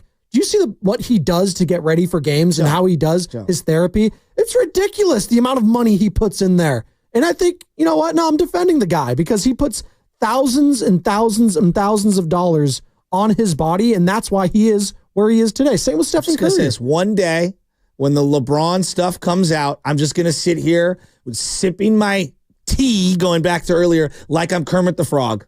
That's all I'm going to say. It's so obvious. Everyone knows it. I don't think it's that obvious. I just think his forehead is humongous. Well, he's had What are we talking about? It's because he's balding. He's been balding since he's 18 years old. You got a problem with that? He goes on a Miami 3-week trip every year where he mysteriously is gone and then comes back rejuvenated. It's called vacation. It's mysteriously gone. It's called he's going on vacation. That's what normal people call it, Joe Shasky. Are you mysteriously disappearing to Hawaii these next 2 weeks? Yeah, and if I could, I'd be doing it too. Oh my God. Spending millions on my body. LeBron would go a lot better places than Miami. Of course he would. Come on, what are we doing here? You should be going to Turkey to get that hair transplant. I'd get one if I could. I mean, look. Here's what I would say about sponsor that. Commitment for sponsorship. Fly Spadoni up to Turkey. It's so funny when people are like, this guy does it. This guy here. We don't know. Bartolo Colon was on roids. Okay. D. Gordon was on roids. D. Strange Gordon. The Tour de France is a bunch of skinny guys. You cannot just look at someone's body and know yes or no. All I'm saying is that it's pretty. I find it an eyebrow raise that this guy has gone 2 decades without anything more than an ankle roll. It's just wild. You know what else is wild? And you know what Jimmy Butler's fueled on is his coffee. That's what I know what he's fueled on. It's his what's it, Big Face coffee? That's what it is. Thumbs up. Big Face coffee. And Steve Kerr, again, on yesterday with Willard and Dibbs, he said the Warriors were lacking it. And that he feels Jimmy Butler has it, the clown.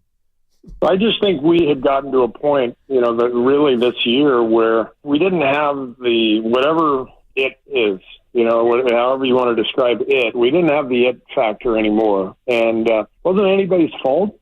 Sometimes you just need new blood. I think the West has gotten so much better. Teams around us have gotten so much better. And frankly, we needed what Jimmy is bringing us, which is kind of a star confidence. You can just feel his presence and his force, and I think it's infusing the team with some energy, some new energy that we needed. His point about it's like for example, if you looked at Alex Smith and people like he's a good quarterback, didn't have it. He just didn't have it. No, you know what I mean? Cap did. There was Kaepernick a moxie. did. There was like a moxie that he didn't have. You know what I mean? And some guys have it. Some guys channel it in weird ways. Like, did Cody Ross have it for the 3-game series or whatever it was, the moments that he had against Roy Halladay? No, but my point is that they did lack it. They missed a little something. And there's an alpha quality about Jimmy Butler that pops off the television screen, and clearly it's infectious. And clearly he's the guys are gravitating toward him. There's no doubt that there's an it factor about it. And I'm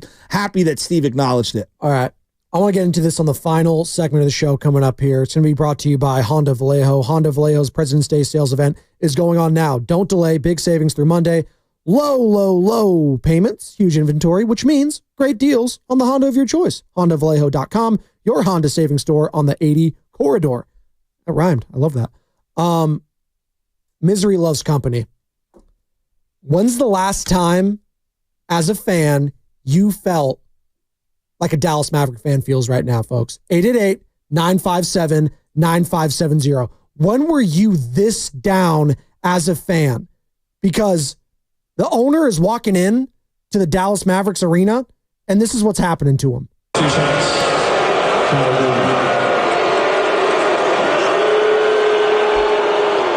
That goes on for another minute. I stopped it early there.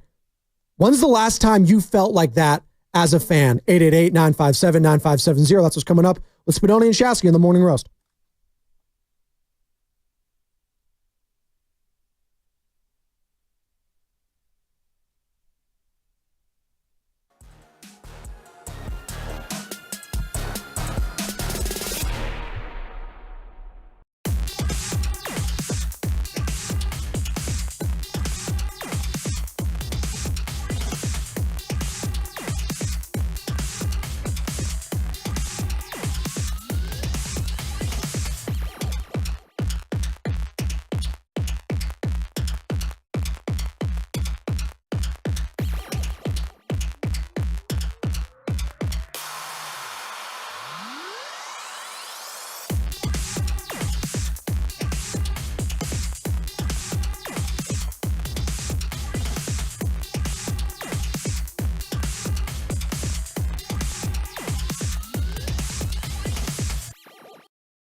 Come on, man. You got Larry June in the building. You listen to the Morning Roast, and we're doing numbers, man. Good job, Morning Roast. Sock it to me. Hey. Yee! God, I love this beat. Prime Wiz right here. You know what else is prime? Slam Dunk in Vegas. Because the contest is going on right now. Check this out, Joe Shasky. Someone's going to win travel and accommodations for 4. So that's a winner and 3 guests to Las Vegas and $20,000. You'll be staying at Circa, the premier sports viewing destination in downtown Las Vegas. Circa also has the biggest March Hoops party at Stadium Swim. It's the ultimate viewing experience for the first 2 rounds of the college basketball championship. I can already hear the music happening right now in the back of my head. Don't play it. All right, copyrighted. Winning is easy. Just download the free Odyssey app now, log in, and listen each day for a minimum of 1 hour for your daily entry. And remember, this is a national contest, so download the Odyssey app now, and you might be headed to Vegas in March with $20,000. It's been a fun show. We've had Terry Stotts, Warriors assistant coach, former head coach of the Portland Trail Blazers. We've had Jerry freaking Rice on. We've been talking Jimmy Butler.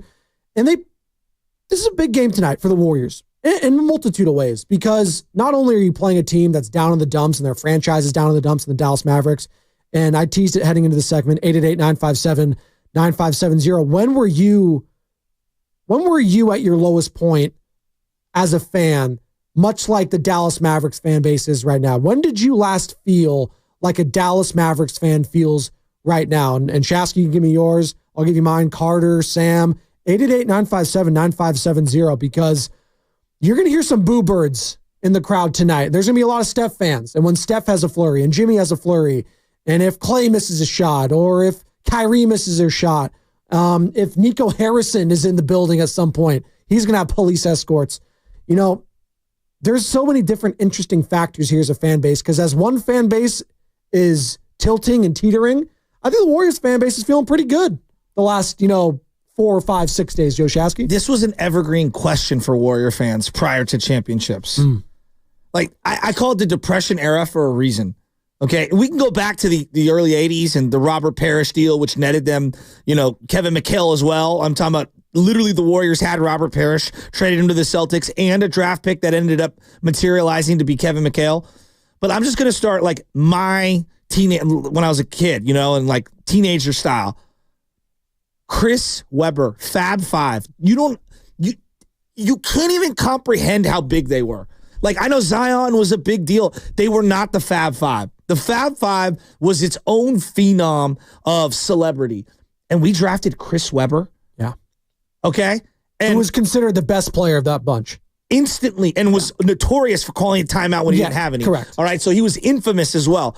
And was a stud, and immediately came to the Warriors. And I know the Mitch Richmond trade for a lot of people gutted people, but this is like, you got Chris Webber. You go to the playoffs and you lose to the Phoenix Suns. It's like, we've got a 10-year runway with this guy. Yeah. And then him and Don Nelson get into this big spat over playing the 4 versus playing the 5, and you trade him away for Ronnie Cycli. Brutal. Ronnie Cycli, and it just set off a chain reaction of horrific deals. Ronnie Cycli for Donyell Marshall, and you trade away Tim Hardaway for Bimbo Coles. I mean, there's just so many horrible moves. And obviously, Sprewell chokes out the coach. I mean, it's just like, it was a chain reaction of awful. And then another one that was pretty close to this, and again, these are all lumped into the Depression era because it's one after another. And any one of them would have broke any individual fan base. This is how down bad we were. You drafted Vince Carter. And you traded him for Antoine Jameson? And I like Jameson. Like, I grew to really appreciate him, but he wasn't Vince Carter. I mean, Vince Carter! Come on! I know. We drafted Todd Fuller instead of Kobe Bryant, for Christ's sake. You took Joe Smith instead of Antonio McDyess? Like, I could just go on and on and on and on. And those ones all, simultaneously that decade broke me. We lost Gilbert Arenas for some loophole in the rules? What? Hibachi was cooking for us, dude. He was so sick. Agent Zero? Yeah, now he's cooking podcasts. Well, he doesn't shut up. I mean, it takes one to know one. You know what I mean? But all of those trades, it's just, any one of them could have broken it. And I'll be the first to admit it. I will raise my hand. The Monte Ellis trade was what are we doing? Yeah. What are we doing? Obviously, Baron Davis opting out and then basically saying, we'll take Corey Maggette. It's just What? Well, that's in all this. It doesn't have to be a trade. Like, because the Luka, that was a trade. And it was just like, Anthony Davis, what? Like, you're putting a timeline 3 years from now.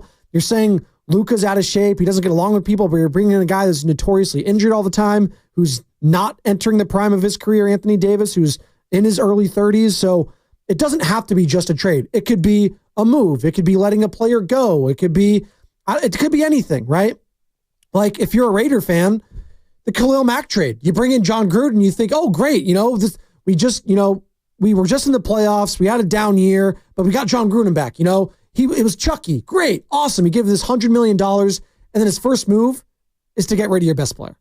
And then that kind of was the writing on the wall for a lot of fans being like, are you serious right now? So not only are we going to be, like, I was going to use another word, I caught myself, not only going to be crappy, we're going to be awful. We're in 3 games. We don't have our best player. You come off as cheap. You get 2 picks that you whiff on because you're horrible at drafting. You could never have been lower. You already have the writing on the wall that you're moving to Las Vegas on top of that. So there was so much baked into that just alone. It felt symbolic of where the franchise was headed. And great, you netted Max Crosby, and now Max Crosby, I guess he's tied with Pete Carroll now. So no, you've been walking in the desert. Correct. You had one playoff run with an interim head coach, and great. That was it. That was your high water mark. I think where you're getting at is like the totality of all those moves have gotten you to where you are now. Right. Similar with the A's, right? When you traded Yoenis Cespedes, when all those moves that capitulated after that, and you go into this downward spiral, you bring in, John Lester, Jason Hamill, Samardzija, all those guys. Jason Hamill. Right? I can't even, that's. And he was horrible in the play, and he was the guy that gave terrible. the game-losing run in the play-ins game, but you know what I'm calling it, the wild card game, which was basically a play-in game then. Yeah. So there was all of that. I'm sure there's many other moves in 49ers lore, or, the Giants. What moves didn't they make? They made Carlos Beltran. Wasn't a great move. But you know what? At least they were going for it. So I'm not going to use that one. But when did you feel lowest as a fan base is what I'm getting at. I think I don't want to speak for everyone, but I think for Warrior fans, like you had Weber, you had, Mullen, you had Hardaway, you had Sprewell, you had traded away Mitch Richmond, so you had Billy Owens at the time. That decade of all of those horrific moves, trading away Jason Richardson for the rights to Brandon Wright, like all those bad moves, Baron Davis opting out, that led us to the night of Mullen's retirement and of Joe Lacob on the floor and that Monte Ellis trade. And I know the Monte trade in a vacuum is at the time was perceived as a bad trade. To me, the vitriol of the booing of where the fan base was the 2 decades of crap leading up to that. It was everything leading up to that one moment, and it was just the final straw that broke the camel's back.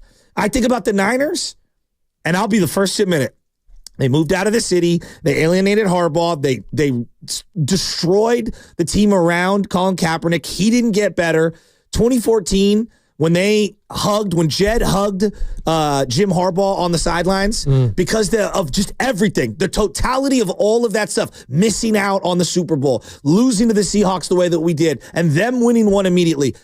That was like the twisting of the knife for me as a Niner fan. And then you hired Jim Tomsula.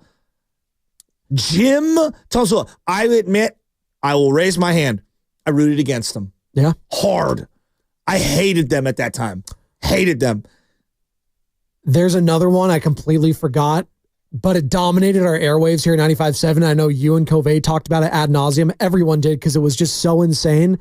But after the Raiders already traded Khalil Mack, they won 3 games that season, and then they were going to be on Hard Knocks. They drafted Cleve Ferrell. I was like, oh my God, this is going to be awful.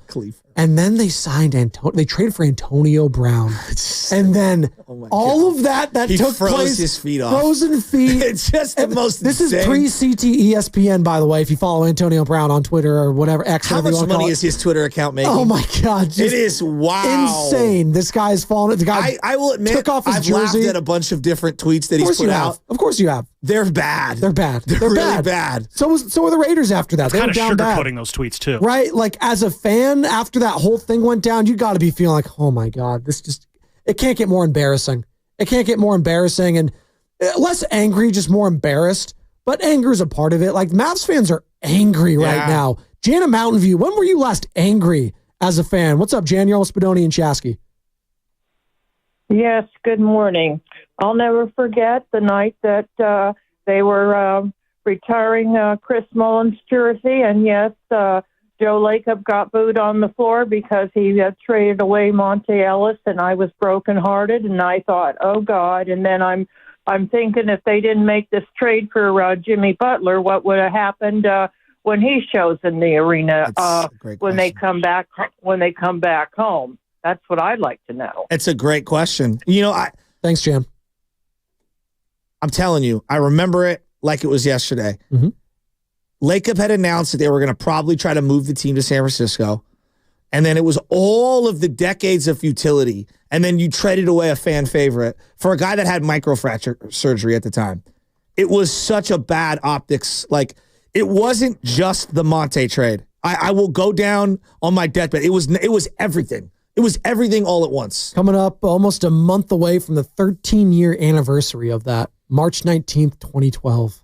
God, time flies. People were pissed, dude. Yeah. Dude, I was livid at that time of that trade. I'm sorry to kind of jump in here, but I'm with you right there, Shasky. I always remember Bill Simmons wrote It's the greatest article he ever wrote. For years, I read that piece at the beginning of every Warriors season because I felt like you have to, what made the championships later on so great was knowing the pain that we had to go through to get there. Like, you said it was 2 decades of frustration. Like, it was 40 years of frustration. I mean, for me, it was a little bit shorter, but to me at the time, Monte Ellis was what I thought. I thought Monte was going to be the best Warrior I would ever see in my life. That's how I viewed it at the time. The concept of having the greatest shooter of all time, the concept of finals runs was not anywhere near on my radar as a Warrior fan. It was Monte Ellis will be the best thing you ever see as a Warrior fan, and that was just taken away. And did you enjoy it? How old were you for We Believe? I was in 8th grade, so I was 13, 14 years old. So you had no concept. That was my team. That was my Warriors team. Yeah, so we had big watch parties. I was in my early 20s, and the whole crew, this is back in the day where you'd get around the big tube TV, and we'd have, there were so many dudes in the room. You had bleachers, meaning people standing, SRO in the living room. That was back when the flat screen was whoa, plasma. Nobody had flat screens. Wow. We had the big tube at the back. You had to have a 6-foot barrier to get the TV in there. To even describe what we saw, that team was so good. Then the next year, they were better. And down the stretch, that Barron got, I don't know, he had a party. Don Nelson benched him down the stretch because he was hungover or something. I forget what the details were. I'm sure Steiny's listening to me right now. Yeah. Stack Jack got an extension. They gave him an extension. Barron left in the offseason. He goes to the Clippers. And then we bring in Corey Maggette. Stack Jack demands an extension and then immediately wants out. It was just the carpet was completely pulled out from underneath you. Right. And you had to pay Monte, and you had to pay Biedrins, and then you pay Monte, and then Monte gets on the moped injury. The moped thing, we don't even talk about. He broke his leg on a moped. What's up with the Mississippi Missile? Him and Bumgarner, man, they're probably homies. Probably hitting up the dirt Bumgarner bikes. ruined that season. No one wants to talk about that. He was dirt bike riding or whatever the hell he was doing, ATV, and he was he dirt destroyed biking. that season. He did. What was it? What was his Mason Saunders not Mason Saunders? That's an actual player. No, Mason. That was his. Yeah, it was. I forget. Sam knows it. He's screening calls right now, but his fake alias was hilarious always to me. Marvin in San Francisco has one. Joe Shasky. Give it to me. The last time you felt like a Dallas Mavericks fan feels right now is when 888-957-9570. What's up, Marvin? You're on Spadoni and Shasky. Well, my favorite Warrior of all time was Nate Thurman, and when they traded him for very little, I guess they got Clifford Ray, and then they went on to win the championship because they changed basketball by considering the center position a combination of players instead of just one guy. So we had shot blocker in George Johnson, and then we had Clifford Ray who got every rebound, every loose ball. So that was when I felt bad. But as far as a sports fan, man, it's when Pedro Feliz dropped the fly in right field. I needed therapy after that. That was Jose Cruz Jr. Jose Cruz. That was the ultimate. I walked home, and it was 10 miles to get home. Oh, my God. Jose Cruz Jr. and then JT Snow getting thrown out at home. I mean, to this day, I remember listening to that on the radio, working at a job site with my dad, plumbing, and he had the transistor radio, and it's, and base hit to left, and here comes, and Conan had the worst arm of anyone ever. Is it Jeffrey Hammond was also a part of that play? Was it Jeffrey Hammond that got the base hit? We'll get the staff on it. All right. JT getting thrown out at home by a roided up, Yvonne Rodriguez, who doesn't move, and he's like, when he stares at the ball and is just losing his mind over it. That Was it Jeffrey broke me. Hammond that got the hit? I think it was Hammond. Yeah. And it was, Well, I'm going back. That still hurts me. I didn't even think about it in that respect, but there are some times when a play itself incites so much anger for a fan base that it lingers forever. Like there's the so Jeter much play. Well, Steve, have you guys ever gotten over the Jeter play? No. I was going to go even a worse one. There was a whole documentary about it, but no. Well, first and foremost, Jeremy Johnby was safe if they had instant replay back then. But that play, but that was it was synonymous with are you freaking kidding me? like everything that was baked into it. There's no chance there, and then it happens. They just couldn't get out of the first round. It feels like the A's could never get out of the first round. They're still waiting to do that now in Sacramento, and we'll see there with Butler and Rooker and all those people. But the Steve Bartman incident, the amount of anger and vitriol and hatred, I'm not even saying I was rooting against the Cubs when they were going up against Cleveland because I thought back to that. I don't care that they suffered for that long. I saw their true colors as a fan base that day, attacking a guy like that, some innocent bystander. And when Moises Alou went after the game to go after him too, to incite that much anger, the guy had to.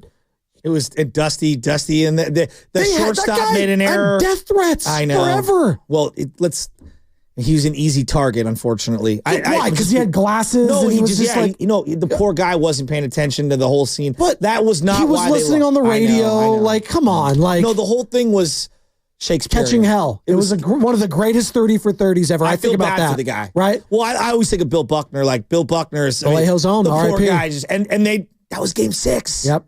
That's why I'm not as same with the Steve Bartman incident. Hey, you had a 3-0 lead. That didn't cause everything. How about you get a grounder the next play, right? When you had an opportunity to do it. Let's talk about fighting through adversity. That showed me who that team's true colors was and that fan base heading into it. They eventually, 13 years later, they got their World Series. Congratulations. But I was feeling for Steve Bartman. I was feeling some type of way about that too. There's some Giants moments that I think of it's seminal in my childhood. When they traded away Matt Williams, people were devastated. Yeah. Devastated. It ended up being one of the greatest trades in Giants history, getting Jeff Kent, obviously. But people MVP. were devastated. Matt Williams was beloved. And it's funny because he came up and people didn't like him originally because he struck out a lot. Right? Kurt's out in Oakland. He has one to bring us here. Low moments as a fan as Dallas Mavericks are feeling right now. Warriors playing the Mavericks. Coverage of that starts 5:30 right here, 95.7 The Game with Warriors Live. Tip off at 6 with the 6:30, I should say, with the voice of the Warriors, Tim Roy. What's up, Kurt? You're on Spadoni and Shasky. Hey, guys. Thanks for taking the call. I mean, the Warriors drafts through those dog years have always been a pain in the butt. There was always one where they drafted Anthony Randolph, but they could have had Jason Thompson or Robin Lopez, which then might have gotten Brooke Lopez to come play for them as well later on, so that you would have 2 7-foot brothers playing together because they were local boys. Long shot, but you never know. The Clifford Robinson experiment where he had made the playoffs all those years when he was with Portland, and then they brought him in hoping that he could make the playoffs with them again. The We Believe had its moments, but I was one of the few people that knew that they just caught lightning in a bottle against Dallas, and then once Carlos Boozer's forearm was bigger than Andres Beatrice, they had no chance against Utah, even though they put up a fight. Deron Williams to this day. Darren Williams. Gosh. That was the joke. And Memento Court, don't forget about him. He had a Fisher pretty coming good off the series plane that time too. But Derek Fisher. Size matters. Yeah, size does matter. Thank you. Yep, that's Kurt in Oakland. No, thank you, Kurt. That's a great point that I'd want to bring up too. So we're talking about, trades, talking about free agent signings, or talking about plays. There is nothing that angers a fan base more than a draft. And you whiff on that pick, and everyone knows that you whiffed on that pick. And whether it's the Niners, the Raiders, the Warriors, whoever's in the building thinks they're smarter than everyone else, and then you know that they botched it so badly. That is a great point from Kurt. There is nothing more infuriating than a bad pick that you know is going to be awful. Oh, God, I'm getting mad right now just thinking about the Warriors. All the picks. Were awful for decades. And in 2003, they decided to be not the worst team in the league. I'm going to read this draft off, and I'm going to get to the Warrior pick. And it to this day, it torments me. LeBron goes number 1. Darko goes number 2. Carmelo goes number 3. Bosch goes number 4. Wade goes number 5. Even Chris Kaman was good for a long time. He goes 6. Kirk Heinrich goes 7. TJ Ford goes 8. Michael Sweetney, Georgetown, goes 9. Jarvis Hayes, 10. and the Warriors take the French Jordan, Mikhail Petrus. The French Jordan. Air France. Almost as good as Maple Jordan. Shout out Andrew And Wiggins. Nick Collison goes right after him. It's one of the greatest drafts of all time, and the Warriors took one of the. God, he was so bad. How about those I used to Pistons, see him though? partying on Haight Street. He would, oh God, he was the worst. Him and Biedrins, we'd see them at Club Milk. Club Milk. I'm not joking. Spencer. A lot of rumors on Biedrins. Oh, well, I knew that. Lot of rumors on Biedrins. Guy got after it. Yeah. Oh. Hey, talk about notches. Spencer, what's up, man? You're on with Spadoni and Shasky. Yeah, I've got a couple. Number one, never mind the graveyard of jerseys and bobbleheads that I have packed away in plastic bins for the Oakland Athletics. But yeah, when Jeremy Giambi didn't slide, is just utter horror, and just like the laziness. It still makes me upset. And then number two is Jamarcus Purple Drank Russell for the Oakland Raiders. I mean, this dude, they gave him blank DVDs, blank discs, sent him home and said, these are your plays.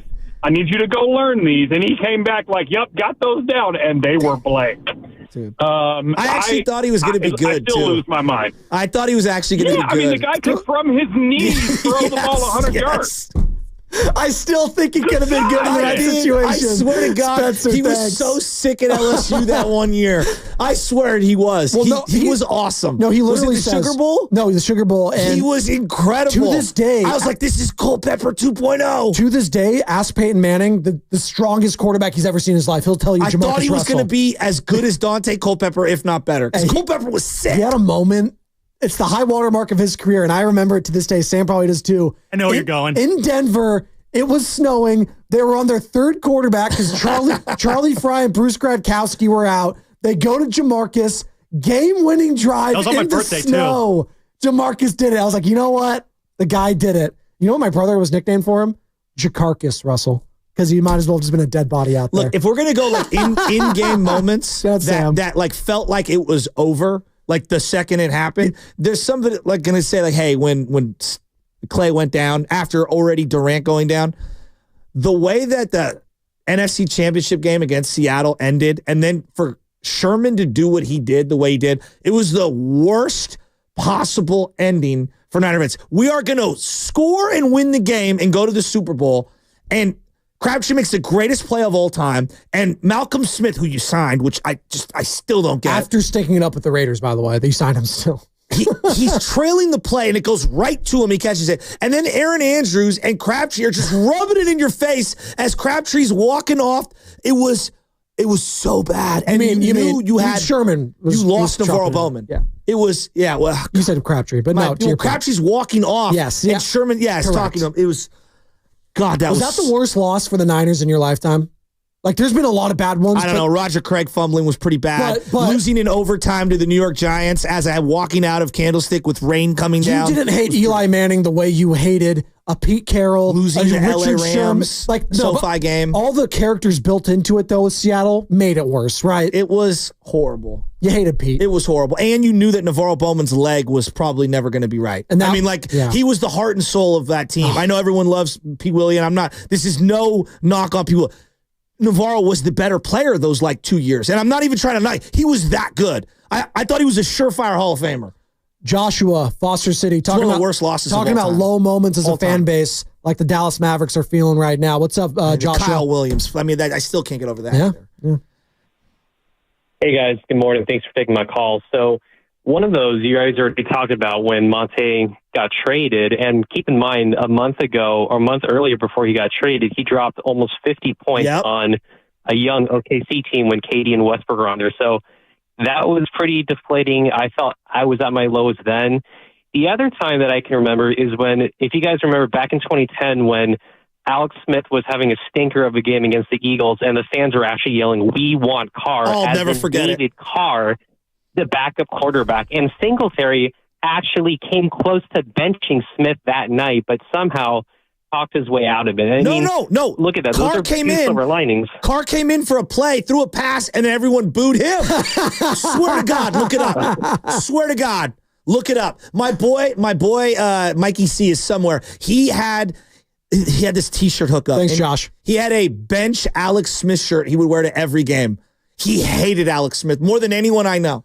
The amount of hatred that you have to get your own shirt to diss a player still on the team, that's Joe. Next level fan hatred. Quite frankly, I respect it. Joe, he had a stat, Mikey, The used to pettiness. bust out. Donovan McNabb have more 300-yard passing games at Candlestick than Alex Smith. Oh, my God. Think about what I just said. Donovan McNabb had more 300-yard passing games at Candlestick. Donovan McDouble, McChicken, the McGangbang. Then Alex Smith. Yes, there you go. Donovan. That Eagle game, he tried to make a throw. He's rolling out to his left. Okay, no, he's a right-handed quarterback. Yeah. And he tried to throw across his body. It was just a nightmare. Like he was Patrick Mahomes. Or back then, it would be like, what, I don't know, Brett Favre. Come on, dude. Bro, we thought Troy Smith was the answer. Troy Smith. Hey, he was a Heisman winner at one point. Troy He won Smith. that one game in Europe, and we were like, could he be the guy? I know. That's how down bad we were. And we're still looking if Brock Purdy be the guy. We're still having the conversation. It's never just going to end. It's never going to end. Scott. What's up, Scott? He's out in Concord. Hey, You're almost Scott. Pedoti and What's up, Shasky. man? Oh, we got a couple of the same ones here. Yeah. Hi, good morning, you guys. How you guys doing this morning? Great. So I want to talk about a series of events I'm just still heartbroken from. Number one, being the good old Tuck rule against my Raiders. Just still to this day rips my heart out. And then number two after that, trading away our coach, Mr. John Gruden, to the Buccaneers. And then number three, getting to the Super Bowl and then having to face the coach that we traded away and just get absolutely mollywopped. Bill Callahan. So that's still just crushing to me. Scott, no, we just had Jerry Rice in last hour, and I appreciate you calling in. Jerry Rice on the River Islands guest line. If you missed it, Odyssey app, YouTube, he talked about it. He said, yeah, we were going to run the ball. That was the game plan. The game plan wasn't for Rich Gannon to be throwing it left and right. That was not. Even though he was the MVP. Even though he was the MVP, but that wasn't the game plan heading in. You lose your starting center. I thought he was going to go like Siragusa, belly flopping on him. Yeah, breaking his forearm. Yeah, I mean, it never was the same after that. He was already an older quarterback too. Yeah, but they had some losses 3 years in a row that were just you got to be kidding me. Devastating. And then they brought in Kerry Collins after that. It was never the same. This, that, and the other. Randy Moss. But to your point, like that Tuck rule one felt like that was the year. That was the year. They had the defense. They had the offense. You win that game. I love their chances against Pittsburgh. And I think they have the defense and the offense to go toe-to-toe with the greatest show on turf. And, I know they went to the Super Bowl the year after. I don't think the team was as good. They lose their starting center. The rest was history. Then you lose to the guy that you traded in John Gruden. And he was talking all that talk. He was mic'd up in that Super Bowl. Brad Johnson. It's just so mediocre. That defense was No, they were incredible. Simeon Rice, Booger McFarland, Warren Sapp, Derek Brooks. I mean, I think Ryan Neese, Ronnie Lott's son, was on that team. You think of all the defenses, and then who was the safety that you guys signed? Was it Dexter Jackson? Yeah, something like that. You had Eric Allen, still who's now in the Hall of Fame. You had Charles Woodson. Rondé Barber. Rondé Barber was on the other side. Yeah. Is he in? He should be in the Hall of Fame. Lynch. He's not. He should be. I don't know if Rondé's in, but he absolutely should be. But yeah, you think of the defenses now from 2000 on. I actually put this Eagles defense with that not to the level. But you look at the longevity that's going to be there. Should have been a Hall of Famer. That's how good. That's how talented Rondé's in. Yeah. No. You got the 2000 Ravens, obviously. Yeah. You got Tampa. You got the Legion of Boom. Who, if they would have gone back to back, I think you would have said they were the greatest defense. They're the greatest secondary I've ever seen. Right. Then you had the no-fly zone recently with not recently, but a decade ago. Well, I'm saying from 2000 on. Oh, from 2000? Yes. Okay. So you got that, and then I throw this Eagles defense in there that's incredible. They didn't blitz once against one of the greatest quarterbacks of all time who didn't have an answer to the test. And we'll see where Jalen Carter and all these guys end up. I mean, it's tough to tell in real time because you don't know who's going to the Hall of Fame or not. Right. Totally. Well, you got a super chat, Carter. You want to read the super chat? Sam, someone can read the super chat. Yeah. Matt from Oakland. Many of us are A's, Raiders, Warriors, Sharks fans. The most resilient fans in professional sports reside in the Bay Area. That's a fact right there. Drop $5 to say that. You know what? I appreciate that because for as much as we're going to be gassing up the Bay Area and all they've done and the Giants and the Warriors, Niners, A's, Raiders, Sharks since 2000, yikes. A lot of sadness coupled in there. A lot of sadness. 888-957-9570. Carter, Loveman, you guys, either of you guys, as we hit the Fast Five here, have one? I guess, I mean, I got to go to the Khalil Mack trade. Oh. Like, growing up a Raider fan, like, when they announced that move, I was like, you know what? You got a couple years to convince me to stay on here.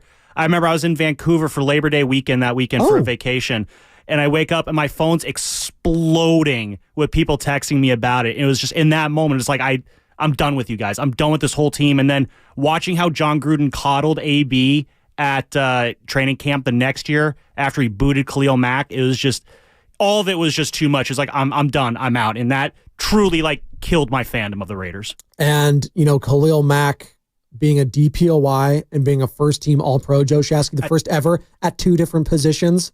Yeah, we don't need this guy. Please. So hard to find a good pass rush. That was the worst part. He kept saying that over and over again after. Oh, it's just so hard to find a good pass rush. Like, oh, yeah, what could he have been done there? I'm still salty about it.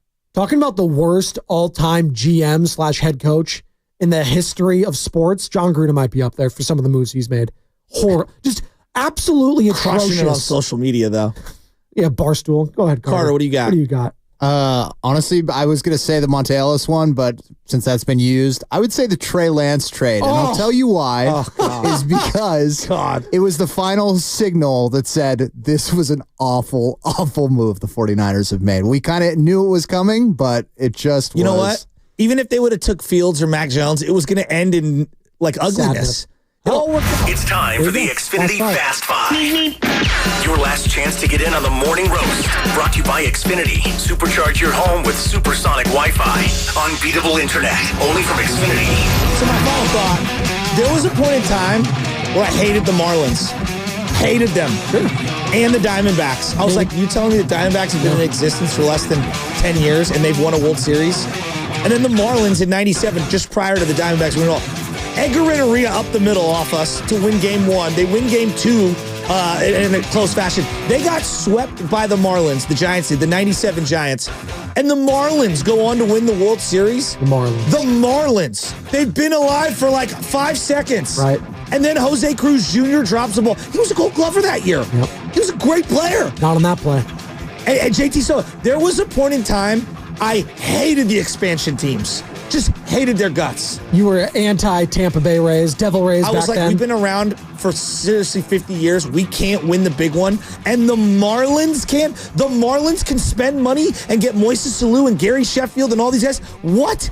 They tore it down, and then we're even better. Gonna be honest, when I was in Little League, when I was 7, 8, 9 years old, back when those teams were like pretty prominent, or they're the new teams, Tampa Bay, Florida, I always wanted to have their jerseys because they looked so sick. Those early 2000s Tampa Bay Devil Rays jerseys with the highlighter purple, with the green, with the big ray, so sick. I was on the I was on the Orioles, and it was the ugliest uniforms you ever seen in your life. I thought those were the retirement teams. Like Wade Boggs is going there, Fred McGriff's going there. See, I was a young kid, and it was the new thing. So the uniforms were poppy and flashy, and it looked cool. You wanted to be on the Yankees or the A's or the Giants, obviously. But I was on the Orioles, and they were the worst. Or the early 2000 Astros uniforms, those sucked too. I was on that navy team. Blue. Yeah, like the red. It was like the dark red, and that like the shooting star. I did like how the star would turn into like an A. And I like their newer ones, like their Space City ones. I think those ones are cool. When you had old man Roger Clemens, old man Pettit, old man Biggio, old man Jeff Kent, those teams were really good. You had Oswalt there. Carlos Beltran. They were good. Roy Oswalt was sick. What's up, Carter? My final thought of the day is we did a lot of talk about the Warriors and the basketball game tonight, but we didn't talk about one basketball game tonight. That is the big basketball game in the Bay Area. Cal at Duke tonight. Oh, Cooper Flag. Yeah. Oh, wait, that's actually kind of big. Classic ACC matchup. Classic. I mean, when I close my eyes and I think of ACC, I think of Cal Duke. 100%. And I am just so proud of the Bears that the spread is only 23 points. Well done. And there, it's good. That's not here in the Bay, right? That's in. No, it's at Cameron. Oh, because I totally actually would have been interested in going to the game tonight, seeing Cooper Flag. That would have been a destination. So what is it going to be next year? Duke's going to play here? Is that how it works? I would assume. Okay. I would assume the ACC is going to minimize travel to Berkeley. Just a thought. I don't know. Hey, College Game Day was rocking there. Don't be sleeping on it, Joe I was Shasky. at that game. Yeah, it was fun, in the third right? quarter. Got home. It was still the fourth quarter. Sam never gave up in that game. Dude, I had to get home for the kid. It was a long story. My wife was losing. I'm going to add one more low moment before we get out of here. It's going back to what it had to be, I want to say the 2013 postseason when the Sharks were up 3-0 on the Kings. Oh, and then the Kings won a Quick. game, and then they won another game, and then they won another game, and then they somehow blew it, a 3-0 lead against LA. That was all-time low right there. Worst Giants loss in your life. Oh, no, it's absolutely JT Snow at the plate.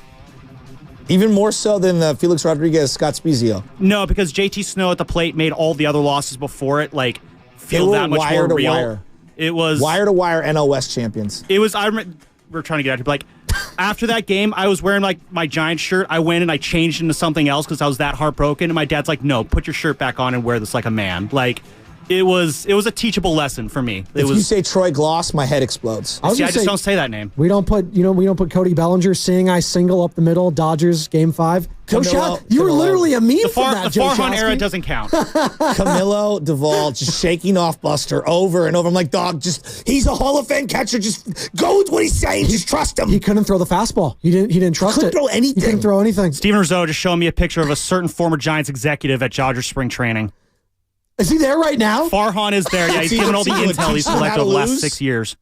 You know he's going to win a ring there now, too. I mean, this is how you alienate a fan base in one off season. He's going to win Assistant GM of the Year.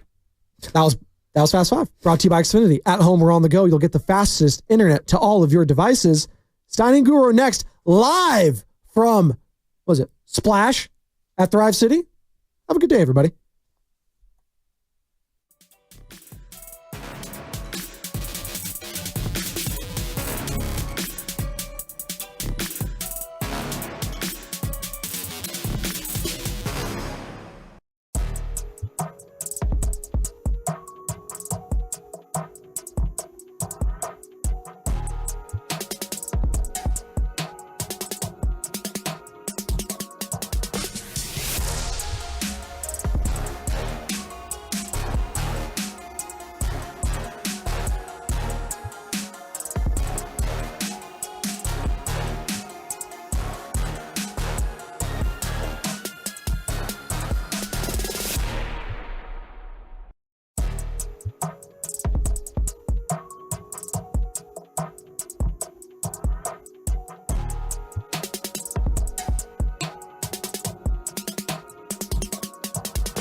Steiny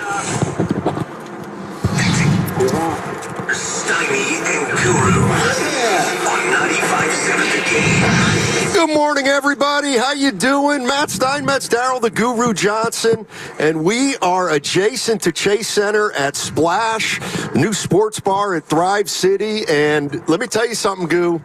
This is going to be a fun show today. We got a lot of people who are coming in and out, and we're at a venue that, quite frankly, is pretty spectacular. You know what? I'm thinking of the sitcom The Jeffersons. We're moving on up, Stoney. Last time we were here, we were on the ground. Now we're up staring at Steph and Giannis. Yeah, exactly. So here's what's going on today. We're down here doing a show, getting ready for the All-Star game on Sunday, All-Star weekend here in San Francisco. And it's going to come at you pretty fast today. Yeah. Festus Ezeli is going to join us in about 10 minutes.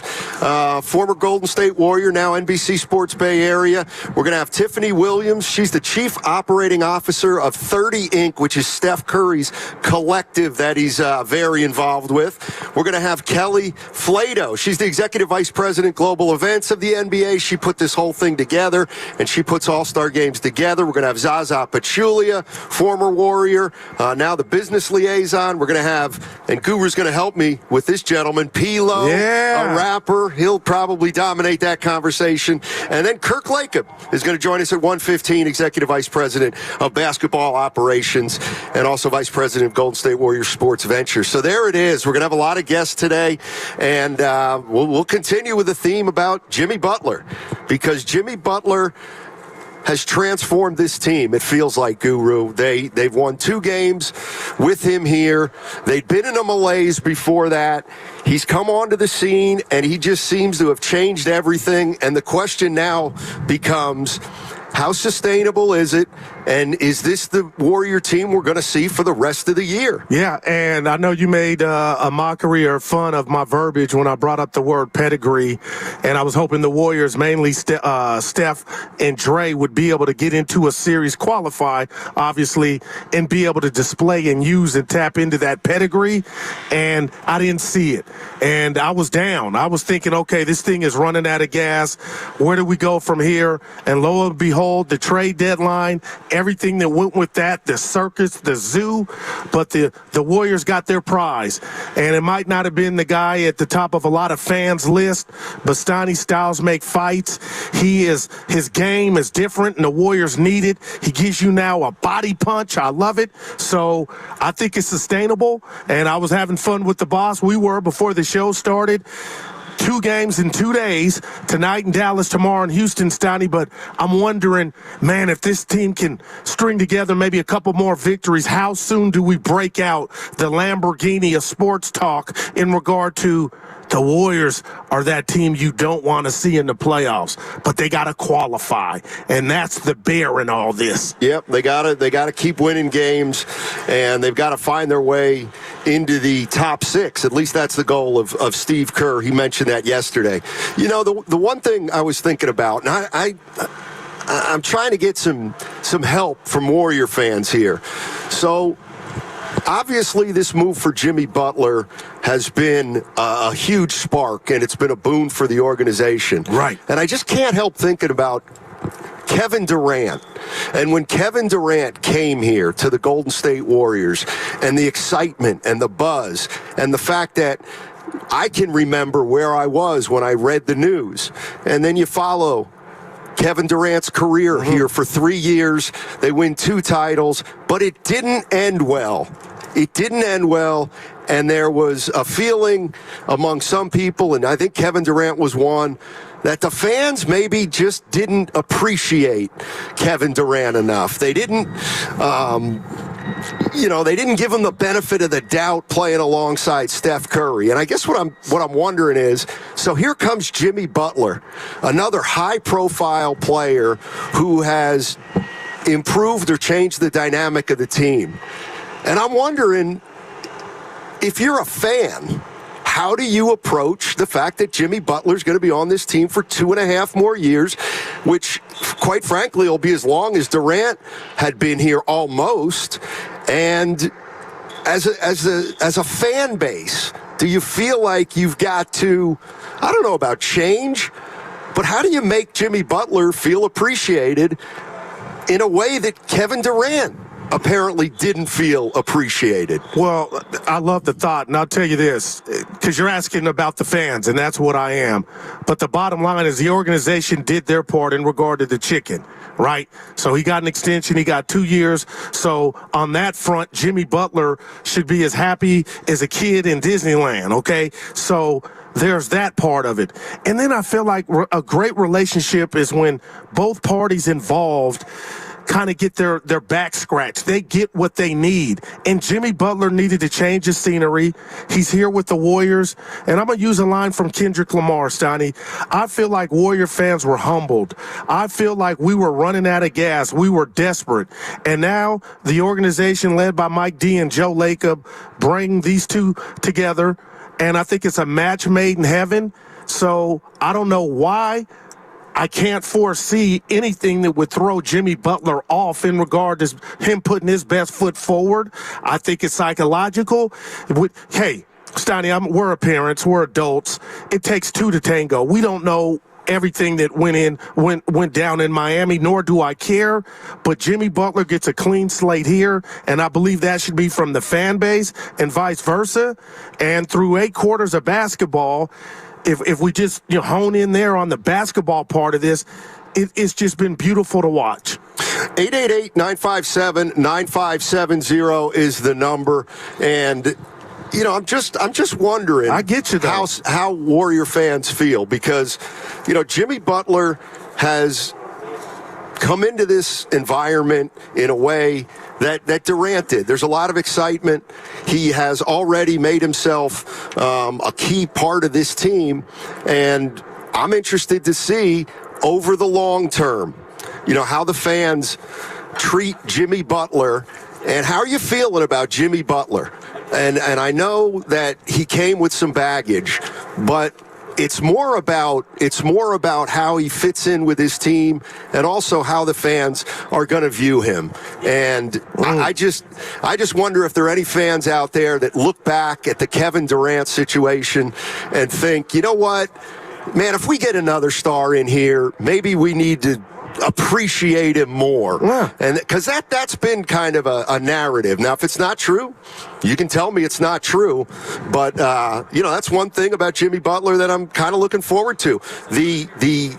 The relationship Jimmy Butler will start to have with the Golden State Warrior fans. Yeah, and I'll tell you what, by all reports, I know we talked about his zen, per se, getting ready for the games with the candle and the music, and his teammates kind of get a kick out of it or whatnot. I'll just say, from the outside looking in, Stoney, it's off to a good start. But you've really rattled my cage in regard to, because we gone back and forth about Kevin Durant, and I can't tell KD how to feel about his experience because it's his. But at the end of the day, you know what? I'm wondering if I took Kevin Durant personally for granted. And maybe now that we saw the Warriors kind of, I'll use the word kind of run out of gas, it looked, dire. Maybe they appreciate the emergence or the acquisition of Jimmy Butler that much more, because, Stoney, let's be honest, man. And again, I don't know where this thing is going, but I would bet my last dollar it's going up. I mean, they needed this. And right now, again, through 2 games, it looks like, you know what? These two guys are entities are going to make beautiful music. So I'm talking to the boss before the show. I saw that. And he's talking about, the Durant. When Durant was here, by the time he left, he didn't feel appreciated. And he said, what's the fans' plan? What do you think they need? I'm like, what are you talking about? He's like, well, the fans need to come up with a plan of how to embrace Jimmy Butler, because, apparently Durant didn't feel like he was appreciated. So this fan base needs to figure this out. And I'm like, oh, okay. See, why don't I like that, I don't Stoney? know. Because you don't like to hear that Durant wasn't crazy about being here. That's why. Well, what if I told you this real quick? What if I said Durant's, when he says that, the finger's not pointing at the fans. It might be the team. It might be the coach. It might be the front office. What would you say to that? all I'm saying is, it's tough to get your due when you're playing with Steph Curry. Yeah. No matter who you are, whether you're Kevin Durant, whether you're Butler, whether you're Klay Thompson. So Durant felt a certain kind of way, and he took off, and now Jimmy Butler essentially is the new Kevin Durant. Changing the dynamic of this team. 888-957-9570 is the number. What's coming up on the game is brought to you by Fremont Bank. Here for you, here for good. Warriors Wednesday is brought to you by Friedman's Appliance. Come see their full selection of in-stock luxury appliances in live working vignettes. Visit Friedman's Appliance in Pleasant Hill today. That segment also brought to you by MB Jesse Painting. And don't forget, during the 12 o'clock hour, we will be giving away another spot to play Knockout at Chase Center. You're going to want to be listening between now and the 1 o'clock hour for your chance to play Knockout with 95.7 The Game at Chase Center. Let's go. We'll be right back on 95.7 The Game. Hi, this is Matt Jesse.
Sports bar right outside the arena, and it's going to be a great place for Warrior fans to congregate before and after games, and we're really having a good time here. We're waiting for Festus Ezeli to join us, former Golden State Warrior, now working at NBC Sports Bay Area. But in the meantime, I got my boss saying, what's the plan that the fans have for Jimmy Butler? And I said, what are you talking about?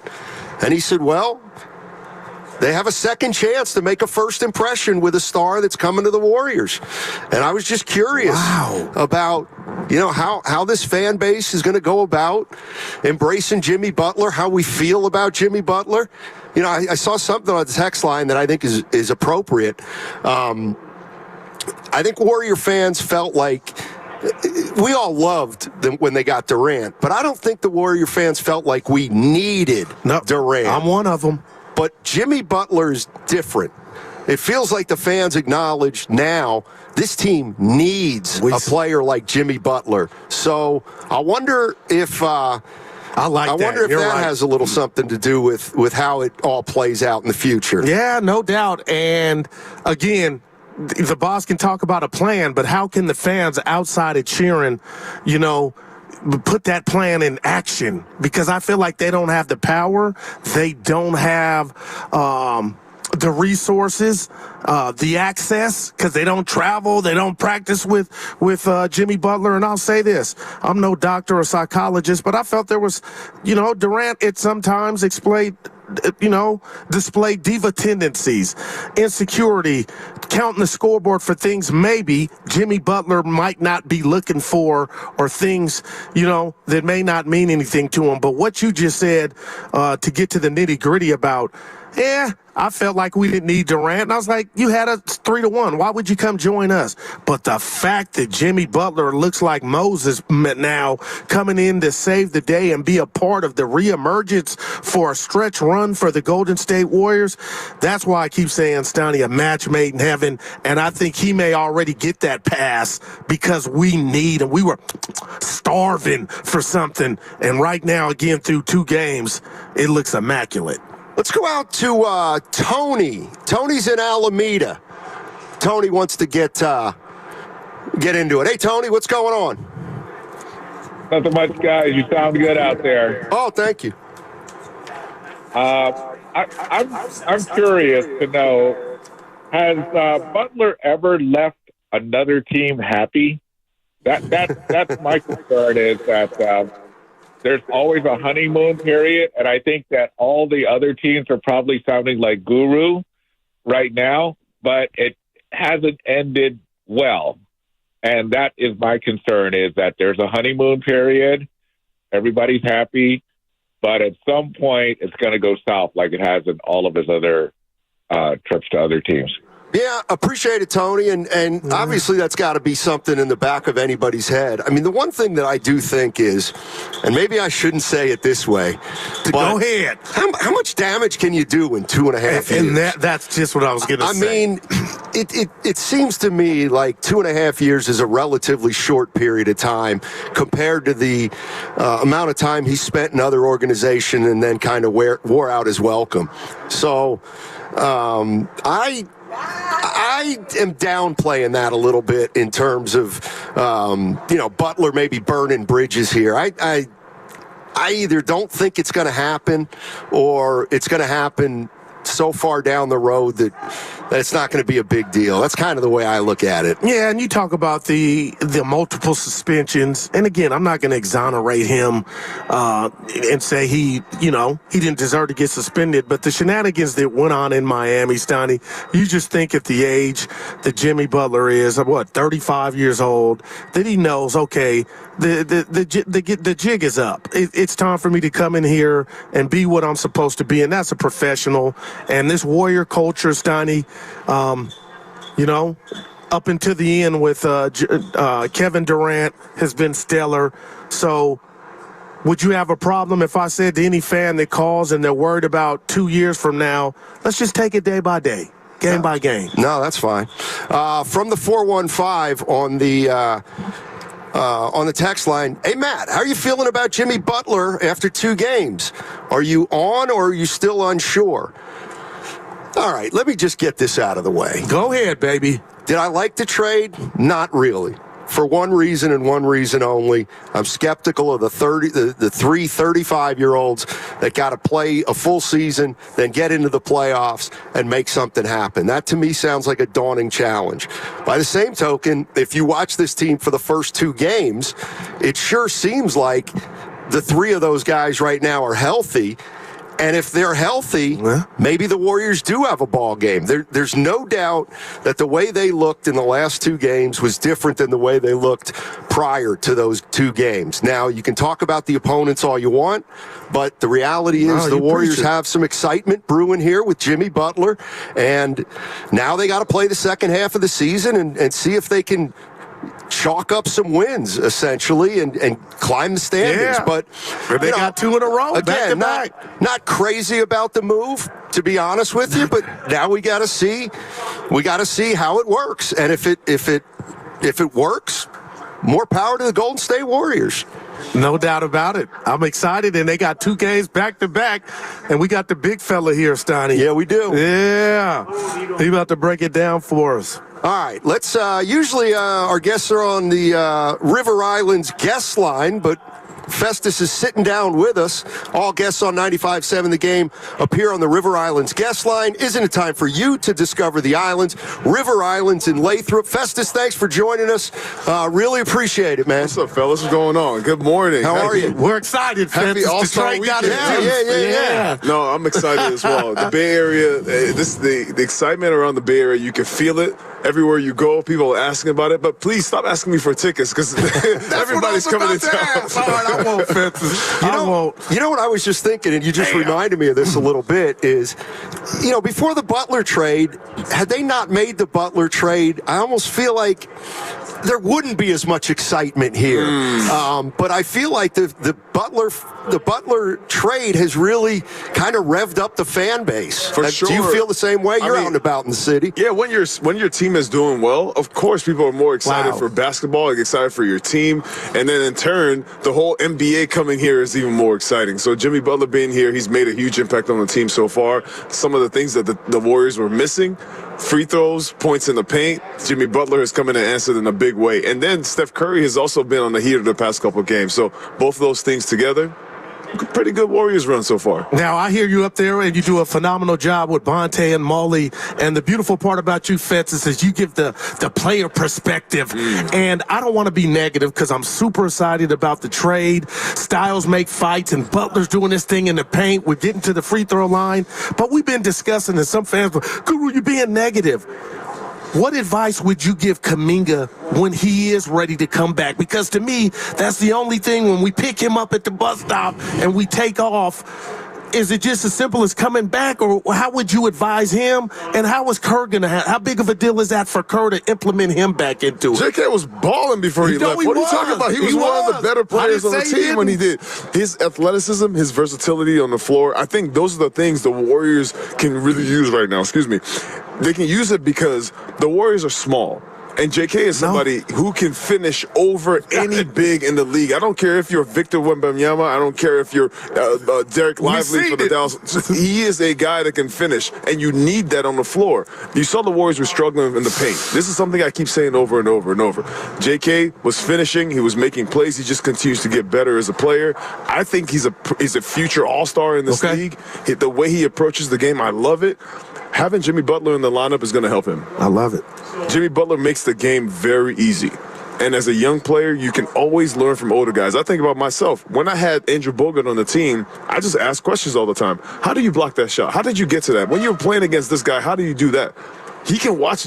If you add the ability to draw fouls that Jimmy Butler has to Jonathan Kuminga's game, that's going to be insane. Man, let me ask you this about Jonathan. Comparing him to you a little bit. You obviously started playing basketball a little later in life. So did Jonathan. Did you feel like, okay, so you go to Vanderbilt. Did you feel like you were behind? And then when you got to the pros, did you feel like you had to catch up? And how long did it take you to kind of catch up if you felt like you were behind fundamentally and all that stuff? I want to make a very clear statement right now. Jonathan Kuminga at his stage is much better as a player than I was. I had to learn from scratch. When I came to to the United States. I came here at 15 years old, picked up a basketball for the first time. And at 16, I scored on the wrong basket. I didn't know what was going on the court. I was very uncoordinated. I didn't know the rules. And eventually I got to learn with mentors, going to college, playing for Kevin Stallings. All these things really helped me. Even having Mark Jackson here as a coach as a rookie. These things helped me. But Jonathan Kuminga came in as a 19-year-old, 7th pick in the draft. He is athletic as all get out. He can score the basketball. He has all the tools that you can teach. Now it's about growing in the game, learning to make the game easier. Because when you're young, you rely so much on your athleticism. There's so many ways to make the game so much easier. You've heard Michael Jordan break down the game. I get these many points. I can get these points from free throws. Carmelo learned that from Michael Jordan. I think the same way that the young generation learns from the older generation, that's the same way that Jonathan Kuminga can learn from a guy like Jimmy Butler and his experience. I love that, Steiny. Fences, I can't wait for him to get back. Now, I try to live my life predicated on giving credit where credit is due. And Fences, the fans were speaking before the trade went down and it was announced. What's Mike Dunleavy doing? He did it. He got Butler here. He didn't give away the future. Can we put some respect on Mike D's name? And I'm talking to the fans because he did that. He delivered. Listen, a lot of times there's things that happen in our lives. Think about even in our personal lives. There's so many things that happen that you can't really understand until later down the line. You're like, this really crazy thing happened and actually worked to my benefit later in life. I feel like Mike Dunleavy has done such a great job of getting a bad hand at several different times in his career so far, being the lead, the GM, and found a way to play a good hand, play a good game. And for him, you got to think about losing Klay Thompson is not an easy thing. Losing Chris Paul, these are not easy moves. And he was able to turn that into Buddy Hield, Kyle Anderson, DeAnthony Melton. These are at the time we thought these were moves that could help the Warriors. Now, you didn't think they were going to be the championship team, but those were the best things he could have played at the time, and he played those. Then he got Dennis Schroeder in the middle of the season, which the Warriors needed another point guard to get Steph off the ball, especially when Brandon Podziemski got hurt. So he did that. That didn't work out. So what did he do again? He turned it into Jimmy Butler. So he continues to make these moves, and sometimes you don't understand it. You got to think about back when Joe Lacob and Peter Gruber bought the Warriors, and Monte Ellis got traded. People didn't understand that move. He actually got booed because people didn't understand. We're relying on Steph Curry, this guy who hasn't played in so long. Steph becomes an 11-time All-Star now. He's going to be playing in his 11th All-Star game, and he becomes the greatest shooter of all time. Led this team to 4 championships. These are moves that you can't see on the back end, but on now you're looking back as a Monday morning quarterback like, okay, all right. Now he's an icon. Yeah, so Mike Dunleavy deserves a lot of credit for some of the moves he's been able to make. What are your expectations of this team now that they have Butler? It's still so hard, still too soon to tell. I think I'm very impressed so far watching the chemistry. I love Jimmy Butler's playmaking ability. I think he's unlocked some of the guys. I saw him make some plays to Draymond Green. Now he's getting some of those plays that usually Draymond was the guy who's facilitating.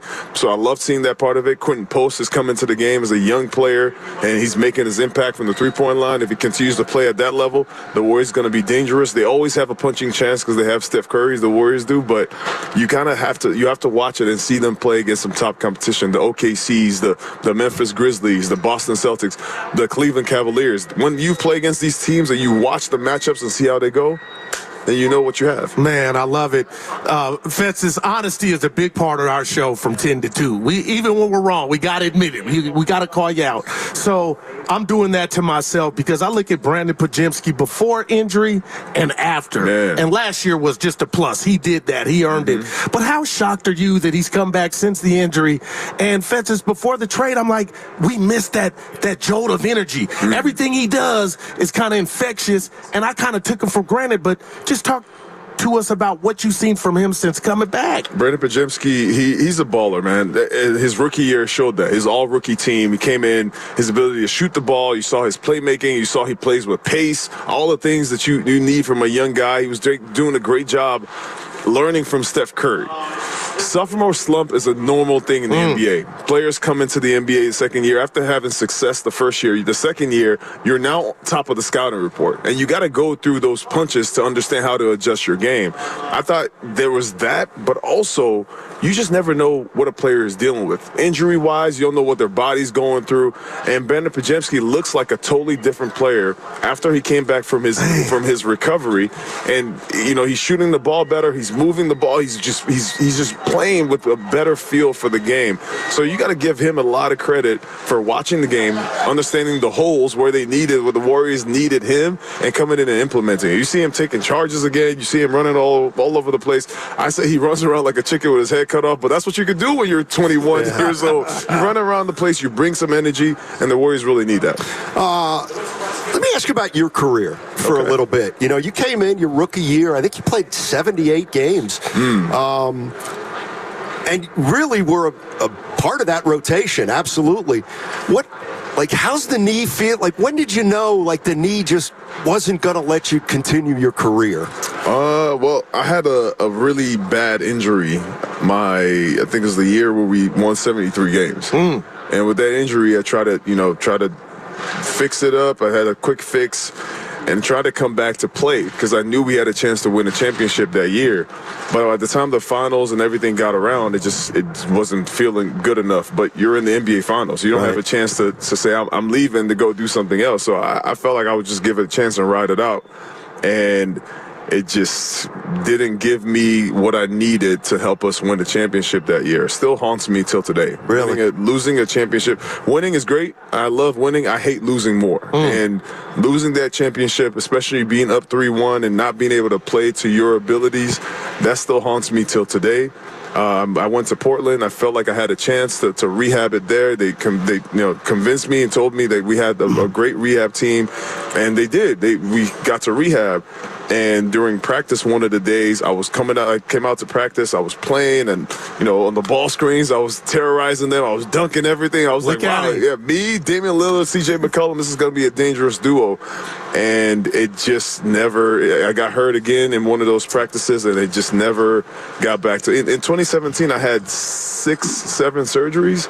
I was in a wheelchair for 6 months. It was a really tough recovery for me. It was some dark times. I got to come back and play again in 2021 in the bubble, in the G League bubble. But after that, I hung it up, and, I decided to pursue something else. But I say this all the time to people, that my story is incredible. It's actually right on line with the rest of my story. I told you I picked up a basketball for the first time at 16. And picking up a basketball at that age, I was told that it was too late. They told me, well, everybody's been playing since they were 3, 4, 5 years old. It's too late for you. You don't even know what side of the basket to go score on. And I could have stopped there. If I stopped there, the story was over. And it actually would have made sense. But I just kept going. I had people who came into my life. The harder I worked, more people came in, more people supported me. I had a purpose. The game gave me a purpose. I had teammates. I had family. And all those things supported me to the point where I became an NBA player. Now, even coming to the Warriors, I came here when the Warriors were the worst team in the NBA. I was drafted with Draymond Green, Harrison Barnes. We had a whole new young roster, and we were hungry to win. And I got to see this team go from the best to the best team in the NBA. From the worst team in the NBA to the best team in the NBA. We won 73 games. We beat Michael Jordan's record. Man, all these things have happened over the course of my career.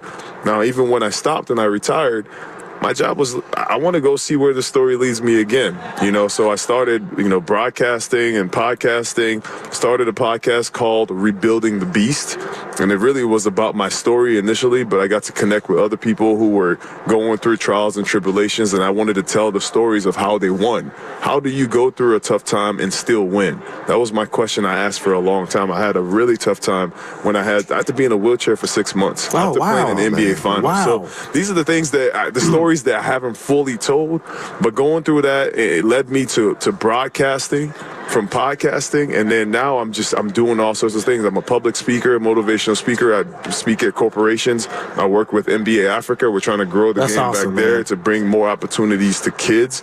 The same way I got opportunity to come here and to do the things I'm doing now. I never thought that my life would be any things I'm doing now. So, life is incredible. You just got to keep letting things unfold. And I'm not just saying this, Donnie, because he's in front of us, but that's very powerful. And when I watch you on IG or even at the arena, you got a light to you where you just are a people magnet. They love you. But now hearing your story, it's kind of like he's taking nothing for granted. Yeah, God has been incredible to me my whole life. My first name is actually Ifeanyi. And that means nothing is impossible with God. And as long as I continue to live in that light, I have no idea. Like, I didn't think I was going to be here. I didn't think you were going to be interviewing me in my life. I thought I was just going to be a doctor when I came to the United States, which an incredible profession, which I thought I was going to be doing. I didn't think that I was going to take a path of being a basketball player, being an ambassador for the Warriors. Well, you now can still go to med Africa. school, right? I still can. But you know what's funny? RIP to one of my guys, Dikembe Mutombo. Yes, sir. We had a conversation years ago. This is when I was really struggling with the choice of basketball or med school while I was in Vanderbilt.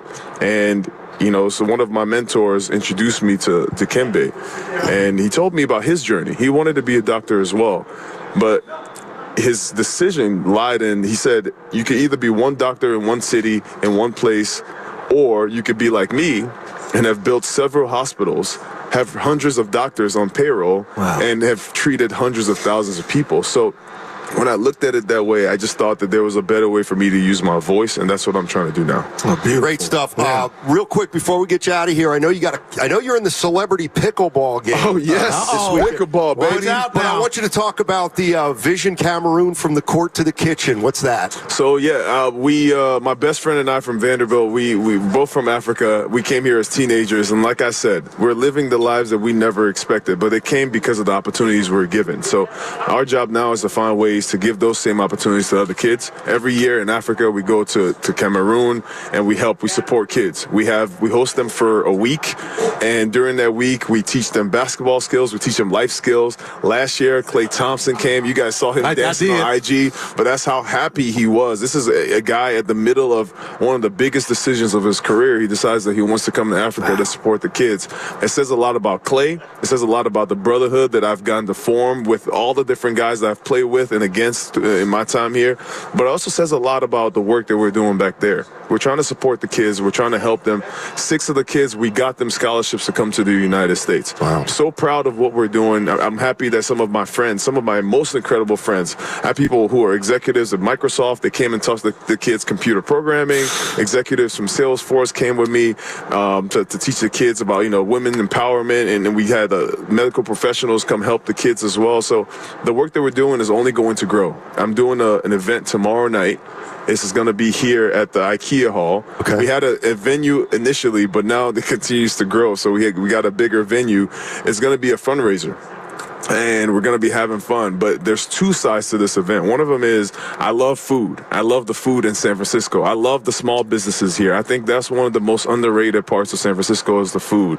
And I want to bring light. I want to bring more attention to the small businesses, to the restaurants here. As you guys are all celebrating, enjoying yourselves, I hope that you're all spending your money with the small businesses here. We're bringing $350 million in revenue as the NBA All-Star Game comes to the Bay Area. Please support your local businesses. This is going to be showcasing our local top food vendors here, and it's going to be an event with music, fun, dancing. Bring your dancing shoes. Okay, I got some moves. And we're going to, auction some, Warriors exclusive items, and the whole goal is for 100% of the proceeds are going to go to Vision Cameroon and to the kids.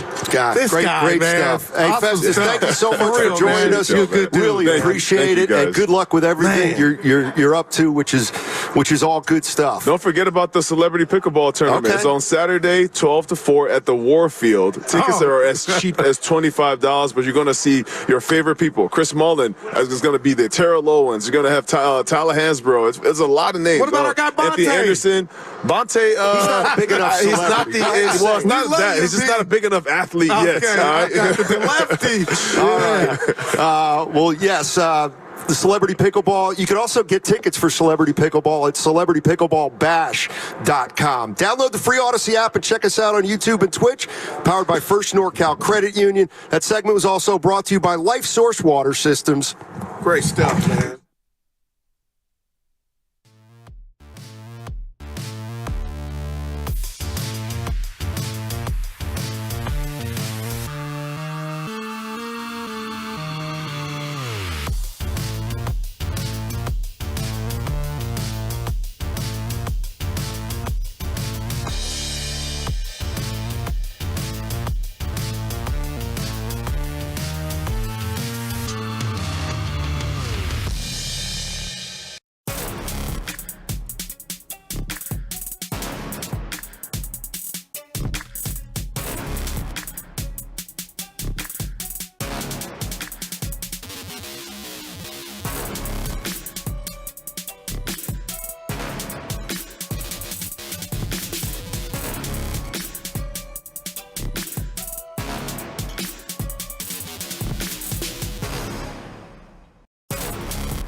95.7 The Game. All right, like we said, we got a lot going on today. We are broadcasting live from Splash Sports Bar adjacent to Chase Center, and we've got guests coming and going today. And don't forget, all guests on 95.7 The Game appear on the River Islands guest line.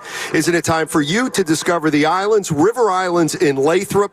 Joining us now is Tiffany Williams. She's the Chief Operating Officer of 30 Inc., and I first need you to talk about what 30 Inc. is, Tiffany. Thank you so much for having me. Sure. 30 Inc. is the off-the-court business collective for Stephen. So there's 8 businesses housed under 30 Inc., some which you guys have heard of, Unanimous Media. They recently had the show Mr. Throwback on Peacock. Okay. There's SC30 Agency that manages Steph. And then we have 7K, which is the creative agency that is producing our space this weekend. Interesting. The one thing I was going to ask is how are all these, like, how busy is Steph this weekend? I guess is what I want to ask. He is very busy. It's really some long days. The goal is, just to get him out in the community, have as many fans as possible, get to see him, and have that up close experience. So with all the events that the NBA is hosting, and then us here at Splash, it's going to be a long weekend. Cool. Yeah, Tiffany, I got to ask you, because we keep it real here on our show. We try to. I know he's busy, but my heart is hurt. My kids, why didn't he participate in the three-point contest? Can you shed some light on that? Is it the finger? Tim, I was like, Tiffany on the spot. Right? Yeah, I'm sorry.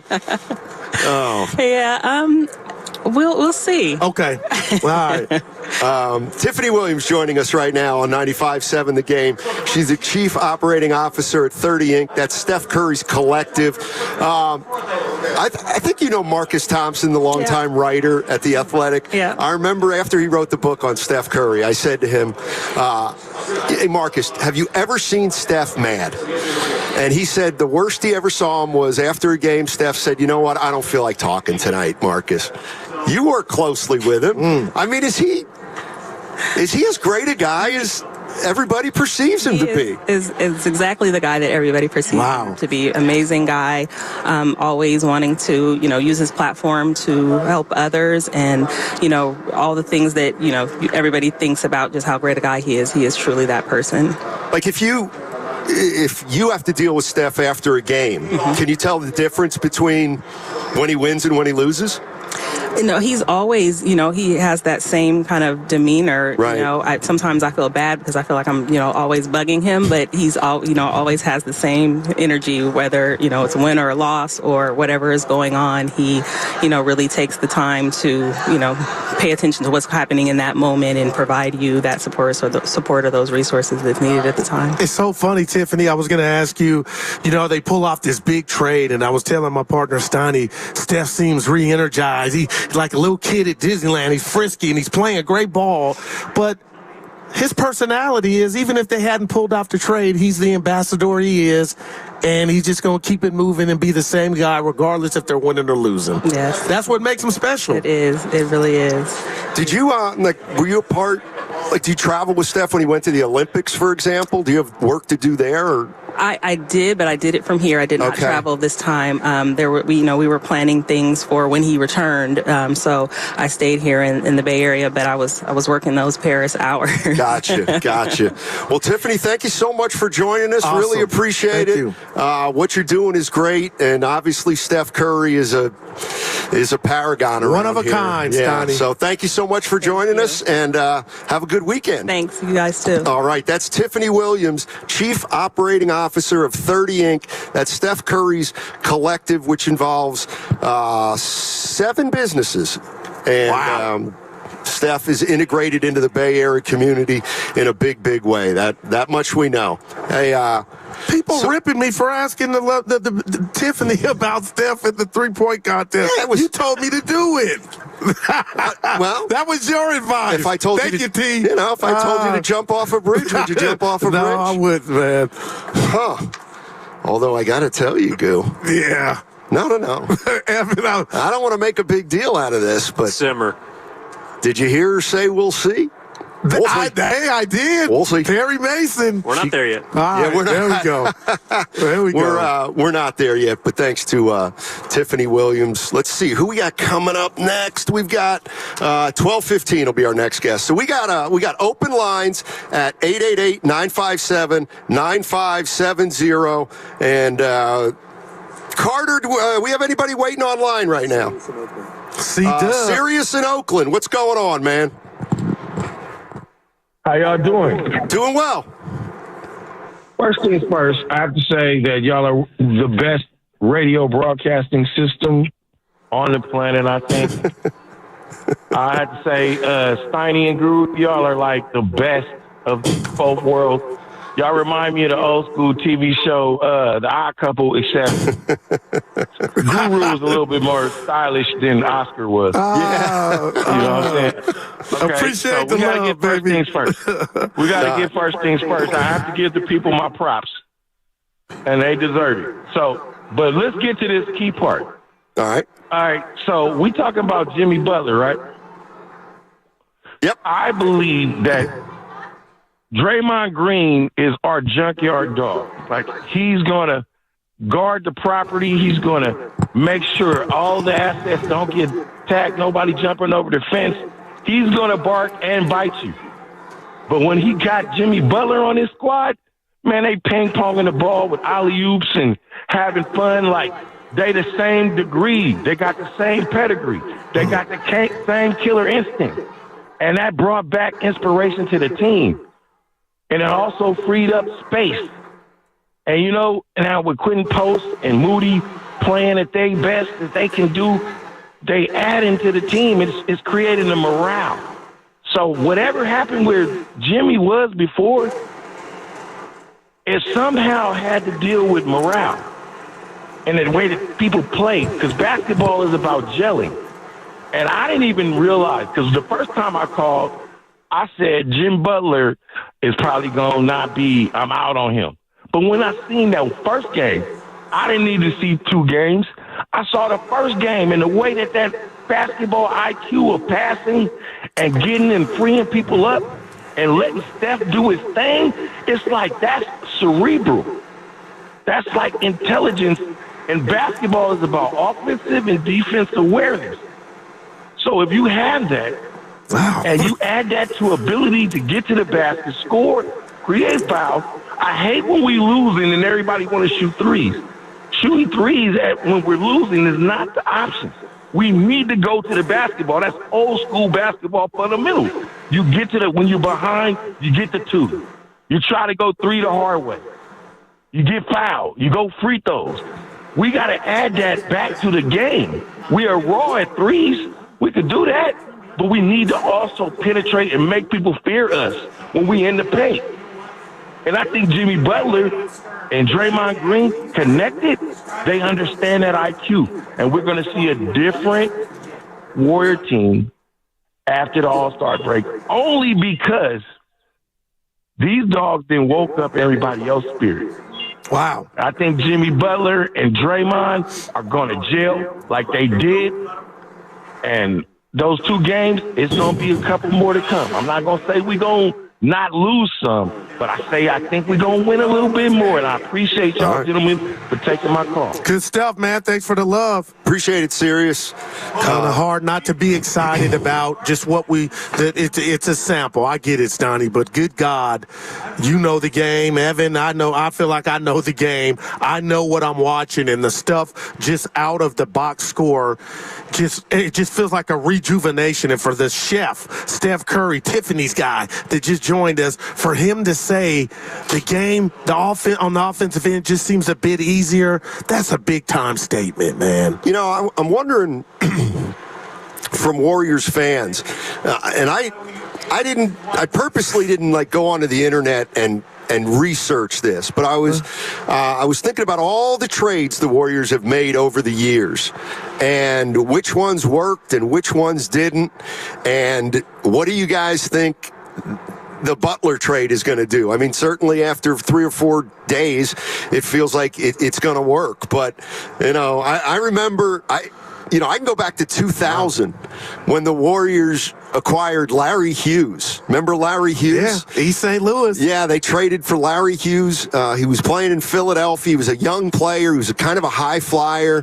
And when the Warriors got him, it was in the middle of their dry spell. And there was a lot of positivity around Larry Hughes. In fact, the one thing I remember about his first game with the Warriors is they had the biggest walk-up crowd that they'd ever had up to that point. And, Larry Hughes was a nice player, but he couldn't quite turn the fortunes around of the Golden State Warriors, which, quite frankly, nobody really did until Steph got here. Yeah, and I'll say this, Donnie, if we were in a courtroom and I'm Jimmy Butler's attorney, I would just come to the judge and hand him the piece of paper that showed Jimmy Butler being the one on a Miami Heat team in 2023 to take him to the finals. So I bring that up for the people that think this might be a mirage. We need to see more. I get that. But at the end of the day, when this dude is on, he has been the anchor to a team, Stoney, that was in the A seed and ended up in the finals. Yeah, they didn't win. But if we talk about intangibles, the things that is on his resume to get that Heat team twice to that plateau, I think there's staying power in what we're watching early. 888-957-9570 is the number if you want to jump into the conversation. Warriors tonight at Dallas, and I'll tell you what, man, that atmosphere in Dallas is going to be nasty tonight. Yeah, it's already been nasty all week. You're listening to 95.7 The Game, KGMZ FM and HD1 San Francisco. Always live on the free Odyssey app, Twitch and YouTube, powered by First NorCal Credit Union. So if you haven't heard, the Warriors are obviously playing in Dallas tonight, and Dallas, their fans, a majority of them, are really not happy about the Luka Doncic trade. They've been having protests out in front of the arena. They've had fans ejected in a big way. They want refunds for season tickets. 2 nights ago, they had a bunch of people ejected. They had signs they had to confiscate. There have been death threats. Nico Harrison, the general manager, can't sit in his normal courtside seat because he's getting heckled. It's a bad scene right now in Dallas. And the one thing I thought of is, man, Dallas is in a worse place right now, it feels like, than Joe Lacob was the night he got booed off the stage during the Chris Mullin retirement jersey celebration. And that is a great call, and I'll say this to that. As much as, and my gosh, Monte was my guy, Stoney, but I got to tell you, he hadn't had on his ledger taking the team to the finals just the year before, and also taking the team to the Western Conference Finals. So, right now, I'll stand on it. I just feel like this is the worst trade ever, and something's going on. But let me ask you this, Donnie, because as a parent, you make decisions and you don't care what the disappointed kids think. You're doing it for the betterment of them, and they'll figure that out later. Do you think if Dallas ownership could see that this was going to be the reaction, would they have done it? I know that's heavy, but I really wonder. It's a good question. I'm not really sure. I think, though, that if they would have, obviously they only talked to the Lakers and they had some dialogue with the Heat, but for the most part, nobody else knew.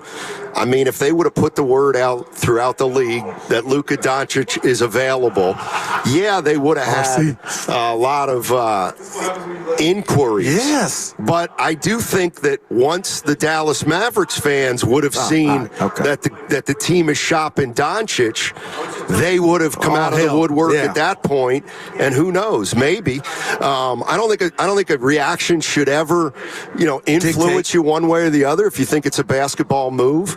I mean, when the Warriors traded Monte Ellis for Bogut, I mean, they traded Monte Ellis for a guy who was hurt and wouldn't play the rest of the year, and Warrior fans were very upset at that point. And they hadn't even had any success the previous 8 or 10 years. Now, you've had some time, some days to sleep on it. We all have. But let me just double back and ask you, Stoney. I know a lot of people, I'm not one of them, are concerned about his weight and, what it'll be in year 4 or 5 from now. Now that you've had time, the dust to settle and everything that's going on with the fans' reaction, do you still understand the trade from Dallas standpoint, the ownership standpoint? Because I don't. Yeah, I do. You can disagree with it, but yeah, I know exactly what they're thinking. Luka Doncic was in line for a supermax, and that was $325 million, which is $75-80 million a year. And I do believe, Nico Harrison, the general manager, apparently has a history with Kobe Bryant, history with Michael Jordan, and when he thought about the Supermax, he probably thought, you know what, as great as Doncic is, he's not in those, in that kind of group. That's obviously what he thought. He would have never traded Luka Doncic if he were sure that he was going to be in great shape for the next 10 years and take the game very seriously. But again, it's a gutsy move. Yeah, no doubt, Stoney, but real quick, you talked about, and I know we're not in Dallas, you talked about, not having the fans privy so that reaction wouldn't happen before they actually pulled the trade. But what's uncanny to me is when you think about Mikal Bridges and the numerous firsts that came in that package, and you talk about other trades, how could the great thus far Luka Doncic not net you or anything equivalent to that is what's maddening. Well, I would say, to answer that question, I would say first, I don't think we're seeing a lot of deals like Mikal Bridges anymore where there's 4 or 5 picks. Secondly, and again, I'm just giving you my thoughts from their side. I'm not saying I agree with it, or I don't agree with it, but the Dallas Mavericks got an NBA champion and a great player. I mean, Anthony Davis is a great player. So when you get back a great player, then you're not going to get as many draft picks. If they ended up trading him for Austin Reeves, obviously they would have probably gotten 3 or 4 draft picks. But Anthony Davis and Max Christie and a first-round pick, could they have gotten more? Maybe, but I like Christie. They obviously just were not comfortable paying Luka Doncic that much money. Let's go to Christian in Walnut Creek. Hey, Christian, how you doing, man? Hey, good. Thanks for taking my call, you all. First time call, long time listener. Love listening to you guys. You get me through a lot of long drives here and there, all across the Bay all day. So appreciate it, man. Just wanted to say a couple things about, the Jimmy Butler fit and, the long-term perspective you guys have been kind of hitting on this morning. First thing, I think it's easy to forget this man's credentials just because of what's gone down in Miami the last, let's call it, year and a half, right? You go back since the finals, kind of how rough things have gotten, and then you look at the body of work, though, that this guy has. Talking about a 6-time All-Star, talking about 5-time All-NBA and 5-time All-NBA defense. And that's something that Steph has never had, whether it's, any of his running mates. He's never had that outside of somebody like Clay. And I think in this era, if you're looking at two-way players, especially guards, you could put Jimmy Bucket's resume up against any two-way guard or can slant over to the 3 that's been around in this era. And for that reason alone, I think it's going to fit. What were we always talking about is point of attack defense. Jimmy's got that. We need somebody who can draw fouls. He's got that. We need somebody who can attack the defense. He's got that. So I'm just curious on your guys' thought on that perspective. Yeah, I mean, echoes what you were just I'm not denying it, Stoney, but what? Anthony Davis, I know he's a great, but he has injury history too. So you're right. They got something in return. But the caller's talking about how Butler has impacted this team, and I wonder if if we did lose sight of how good this player was because we haven't seen him a lot this year. I mean, the one thing that's clear is if you're a Warrior fan or you're just a basketball fan who watches the Warriors, their game tonight against Dallas is more exciting than it would have been had the Warriors not acquired Jimmy Butler. And now, what if I go season, Stoney? The season has that feel to it. Well, right now it does, yeah. I mean, the Warriors are probably a team that thinks they can make some noise right now, and we'll see. By the way, coming up in the 12 o'clock hour, we're going to be giving a spot out for our knockout tournament at Chase Center. So you got to listen during the 12 o'clock hour, and also we're going to be giving away tickets during the crossover to the Rising Stars game on Friday and All-Star practice in Oakland on Saturday. On Saturday. Yeah, I'm just thinking about, when I think of Dallas and where they're at right now, I think this is probably the lowest point in their franchise's history. And I was just thinking about, the Warriors have had a couple moments like that. Obviously, the lake of getting booed, but, that started the dynasty. Warriors trade. Yeah, Warriors ownership back in 1995, I believe, when they were refurbishing the Oakland Arena. They played a year ago in San Jose, and Chris Cohan was the owner. Many people probably don't remember this. I do. But Chris Cohan was the owner. They had to play a season in San Jose while the arena in Oakland was getting fixed. And Chris Cohan informed all the season ticket holders that if they did not renew in San Jose, that they would lose their status back in Oakland the year later. So you had a lot of people, let's say from Marin, who were season ticket holders who would drive to Oakland, and the organization said, well, now you got to drive all the way to San Jose or you're going to lose your seats for the refurbished arena. Wow. And that was one of the low points for the Golden State Warriors because they weren't a very good team and they were I don't like that at all. Placing those restrictions on the fans. Yeah. You know what? Just for storytelling study, I love that one, and that's a nightmare on how to treat your fan base. But maybe I'm so discombobulated when it comes to this Luka trade. Now, this is not the best parallel, but I'm going for it. Maybe it's bringing back the Chris Webber trade to me. That hurt and crushed me, especially, it wasn't the finals, but they went to the playoffs. It was ready, and that just was ripped out underneath us. And maybe that's why I feel some type of way about what they're dealing with in Dallas with Luka. Yeah. People loved him, Steiny. I mean, we only got to know Weber for 1 year. I mean, Doncic has been in Dallas for, 5 or 6 now, maybe even more. We had a commercial with him dunking on Barkley, 888-957-9570 is the number. Jimmy Butler has changed the dynamic of the Golden State Warriors. How much of a believer are you now after just 2 games? Are you ready to say that the Warriors may have pulled one off here, or do you need to see more? Do you need to see Jimmy Butler put this together for a month or so? 888-957-9570 is the number. Tune in for Warriors Live today. Presented by Xfinity. Stream sports from the best seat in the house with Xfinity. Bring on the good stuff. That segment was brought to you by San Francisco International Airport. And don't forget, 12 o'clock hour, we're going to be giving away a spot in our knockout tournament. 12 o'clock hour on 95.7 The Game. Are you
You're hot.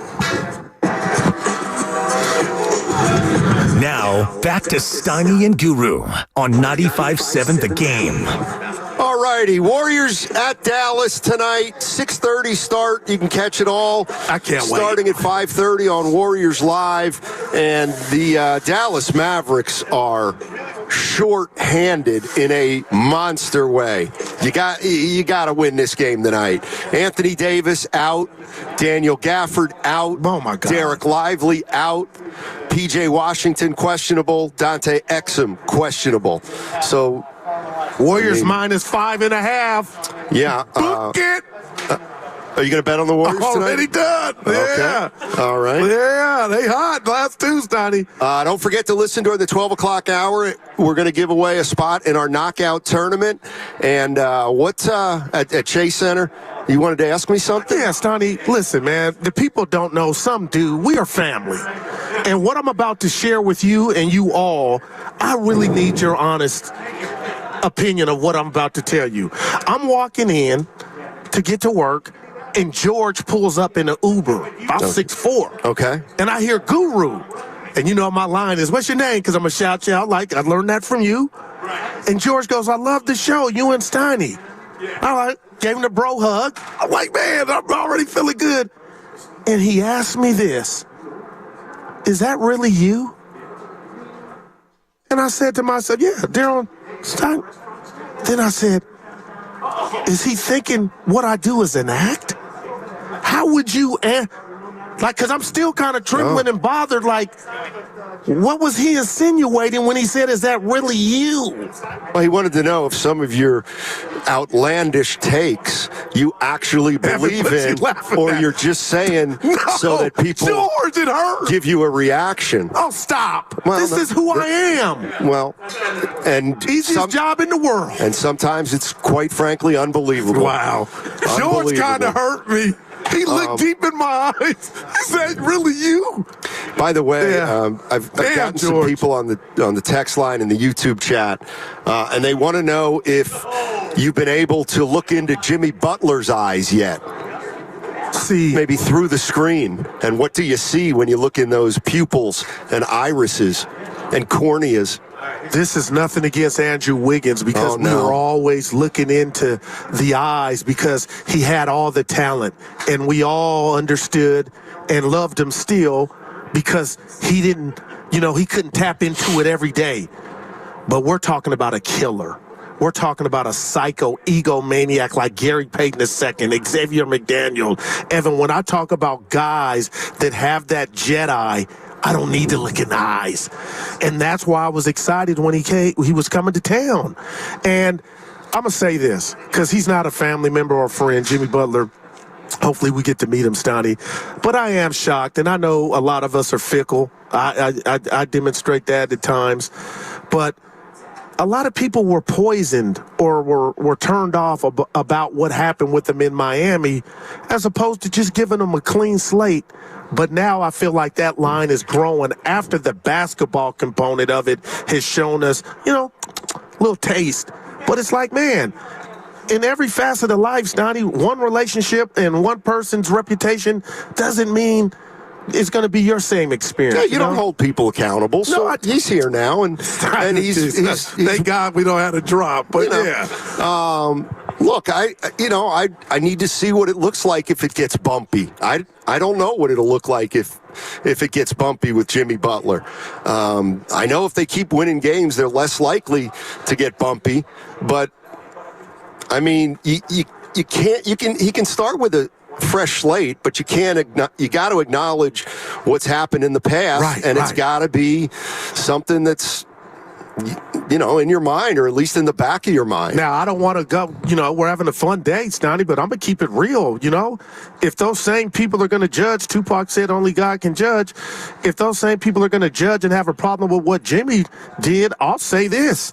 I'm sorry, Dre, but I'm bringing it up. He's never socked it. Well, I guess he almost got into a scuffle in Minnesota with his teammates, but he's never done anything like that. And if we can love Dre, we can damn sure love Jimmy. That's all. Yeah. Everybody's got their flaws, even me. Well, flaw. I have a flaw, not multiple. Evan's got it on camera. I got the evidence. Yeah, we just took a picture with the great Festus Ezeli. Festus Ezeli is 7-1. On a good day. But what were you doing? I was on my tiptoes. With Festus Ezeli, yes. Do you think that really I don't helps care. you, though, when the camera 3 comes inches. out the photo? 3 inches. I got you. Gets me 3 inches. Yeah, you cheat. I'm just saying. So when the game is 7-1, really, and I say 4-4, it's the same as you on your tippy toes. Not even close. Not even close. Terrible analogy, if I must say so myself. By the way, the Athletic had an interesting story written by Anthony Slater today, and it was about Jonathan Kuminga and what the Jimmy Butler acquisition might mean for Jonathan Kuminga. We talked a little bit about it yesterday, but today I think we have a little more clarity on it. Anthony Slater talked to Joe Lacob, and I'm just going to read it to you because it's a quick back and forth between Lacob and Anthony Slater. In a recent interview with Joe Lacob, the Athletic asked if Jimmy Butler's addition would complicate Jonathan Kuminga's future. Why? Said Lacob. Because Butler's salary next season is $25.9 million more than Andrew Wiggins was scheduled to make. Lacob said, So, Lacob and the Warriors are still committed to paying what it takes to keep Kuminga, who will enter a thin market as maybe the most intriguing wing target. Absolutely, Lacob said, 100%. Are you kidding me? I love that guy. We love him. So Joe Lacob making it sound like, he'll go into the tax again if he needs to sign Jonathan Kuminga. I'd wait and see on that one to see how the year plays out, because if Jimmy Butler's for real and Kuminga comes back and they get into the playoffs, yeah, then I think you have a decision to make with Kuminga. But if this doesn't work and the Warriors don't make it into the playoffs, and now it's the offseason and Kuminga wants his money, can you go into the luxury tax again for a team that hasn't made the playoffs 2 years in a row? Like, I know it's easy to say Jonathan Kuminga right now is going to be a Warrior for a while, but that to me is based on the team having success this year and carrying it into the offseason. Well, I'm not mad at you, but I told Evan before the show started when he referred me to that article, Steiny, I'm sorry. If I were to bet and could, I would double down that Kuminga will be a Warrior, especially when Joe Lacob, the owner, says so. And I know that's just wordplay, but let me ask you this. You're rubbing off on me. Okay, we can't, no matter what happens with the Warriors from this point on, Jonathan Kuminga has missed a big part of the season. So up until this point, how much blame can we really, and I'm not saying that's what you were alluding to, but how much blame can we really say, Kuminga is the reason where we're at right now, pre-Jimmy. My point being, he's only here for 2 more years, so we think. And Steiny, if you think about your word that you always focus on the future, Jonathan Kuminga will be 24 and 25 years old only then. So I feel like just with that alone, for Kuminga's standpoint, it's bigger than just if they make the playoffs or not. I think Joe Lacob really thinks this dude can be a perennial all-star, and that's why he wasn't included in any deal. Yeah, well, first of all, he would have been included in a Durant deal. So that's been out there. So he would have traded Kuminga to get Kevin Durant. He didn't have to for Jimmy Butler. But the one thing, I will say is I get it. Things look great right now. But I'm skeptical that if the Warriors do not make the playoffs this year, boy, it's going to be tough to ask Joe Lacob to start paying that luxury tax penalty again. 888-957-9570. Still, if you're a Kuminga fan, it had to be encouraging to hear Joe Lacob say that he's in the Warriors' plans and that he's Joe Lacob. Look, Joe Lacob really likes Jonathan Kuminga. There's no doubt about it. I love him saying so. It just sounds like, you know, something he would say, Steiny, and so? It's like, I got it. I'll go in there again if I got to. I like JK. The one thing I want to hear from right now, I'm going to call for some sound, guys. I want to hear the Steve Kerr from Willard and Dibbs yesterday, GW12. Can you guys play the Steve Kerr on the Good Butler interview. acquisition? Take a listen. GW12. It's the top one because this one to me is kind of interesting. As much as you hate to see guys go and you grow attached to people, it's always about winning. And, you know, the players understand that and coaches understand that. But, you know, whatever it takes to win, that's what you have to do. And I think ultimately it's obvious we needed a change in this season. We were kind of stuck in mud, and this seems like the best possible move we could have made. And I give Mike Dunleavy a lot of credit. I mean, he's done an incredible job since he's been here.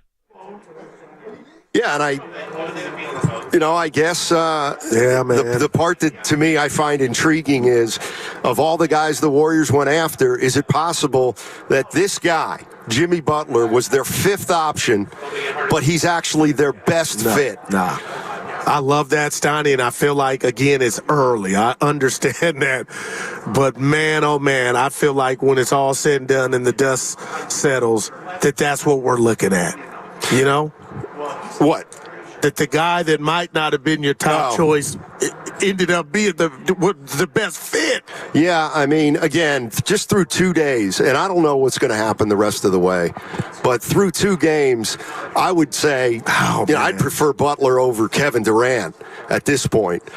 From what I saw Butler do in the first 2 games, I think the Warriors needed a more well-rounded player than Kevin Durant. As great as Kevin Durant is, you know you're getting a 30-point scorer. Congrats to him. But Jimmy Butler is somebody who can get you 20 and do a lot of other things.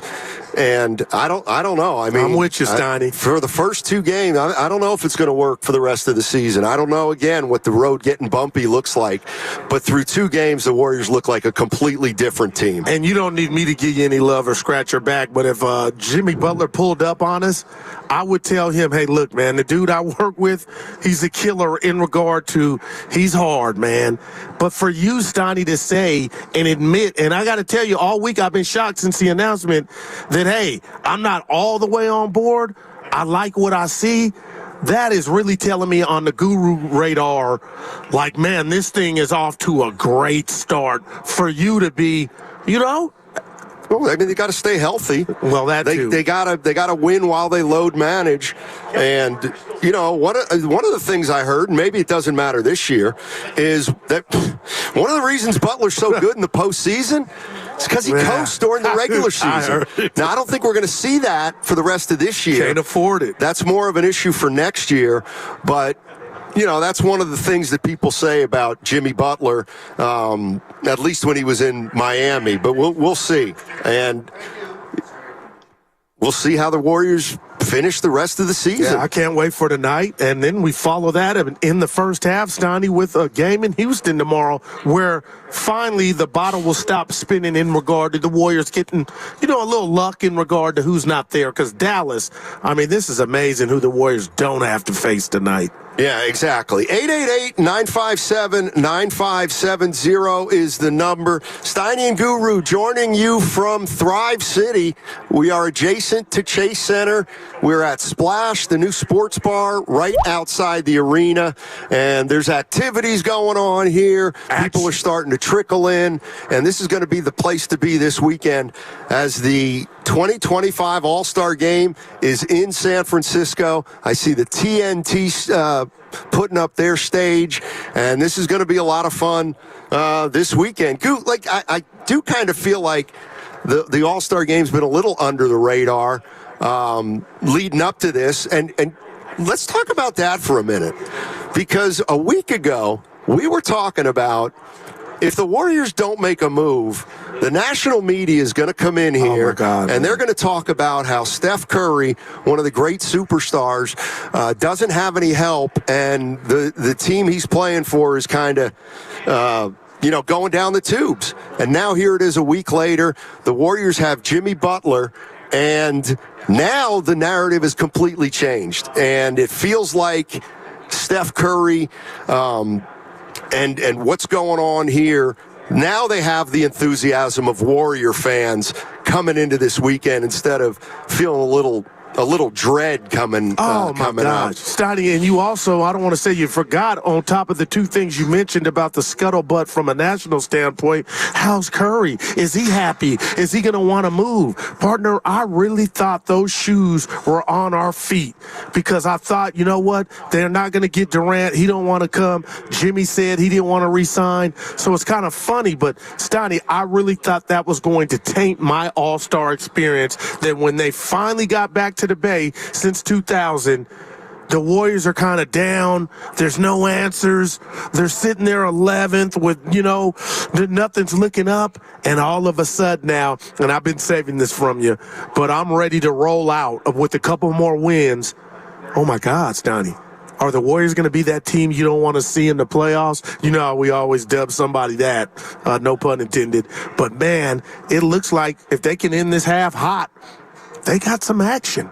Yeah, 888-957-9570. I'm going to ask you the same thing that Nahigian asked me before the show, and I didn't quite get it. I'll let you in on something here. I always will go up to the boss, or a lot of times before the show, and I'll say, what are we going to talk about today? We got nothing to talk about. Of course, I'm kidding. And then he'll always throw one of his ideas out. And so I did that today and said, oh, man, what are we talking about today? We got nothing.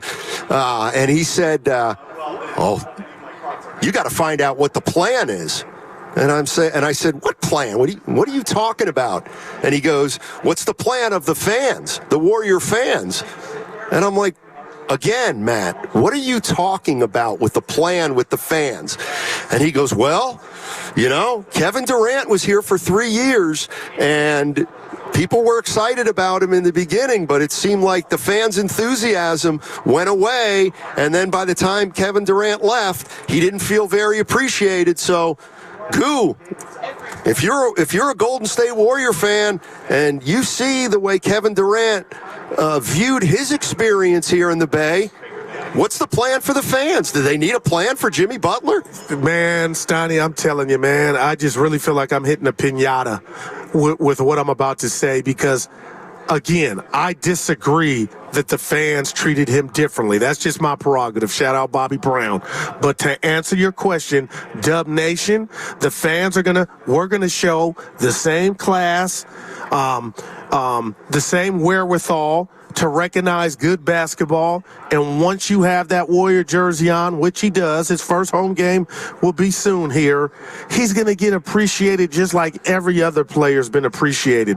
And I would just tell the boss, I don't think the fans have that power to even do what he's suggesting.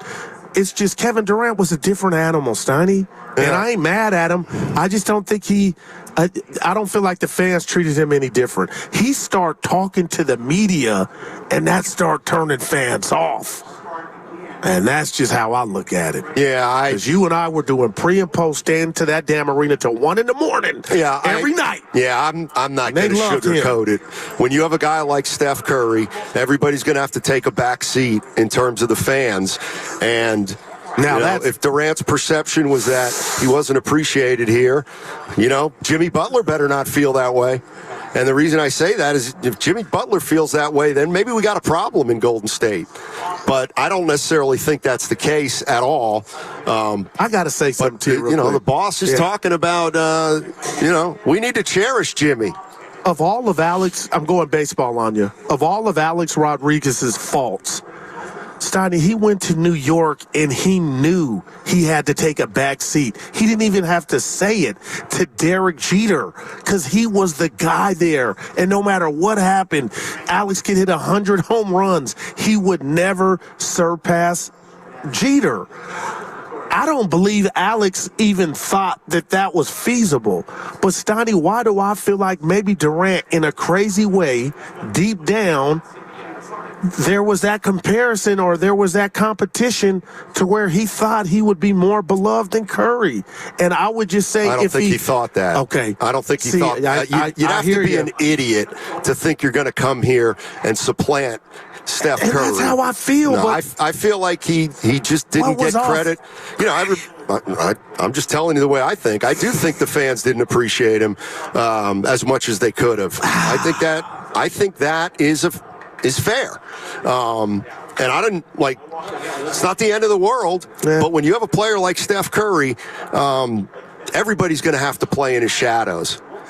And no, do I think the fan? No, I don't think the fans appreciated the greatness of Kevin Durant. Can I briefly ask you what that means? Is that a clap? Is that a round of applause? Well, first of all, you know, it wasn't until the end that they started chanting MVP. But they chanted it with Steph forever. You know, let's see. You know, the fans, hey, Steph Curry's their guy. He's always going to be their guy. Yeah. And look at Clay. Like, it's not just Steph. Clay's an all-timer. Draymond's an all-timer. Iggy's getting his jersey retired here soon. So I guess I would just say, in a crazy way, it's just like the Lakers, the Celtics. There's enough to go around, but I guess he felt like it wasn't for him. That's it. Well, I mean, you know, Bob Myers and Bob Fitzgerald taking a shot at him. Now that was real. During the parade. You got Steve Kerr telling him Michael Jordan stories in the middle of the playoffs that was caught on mics. You know, I don't know. I mean, we're so different. Why did I look at that soundbite from Kerr using Mike as me in the same analogy, same sentence, like that was a compliment? It wasn't a compliment. Any player who's in the NBA knows that there's a what is it? A saying. If you give the ball up early, you might get it. You'll probably get it back later in the possession. So saying that to Kevin Durant, if I would have been Durant, I would have been like, what do you, no kidding. Like, I don't know.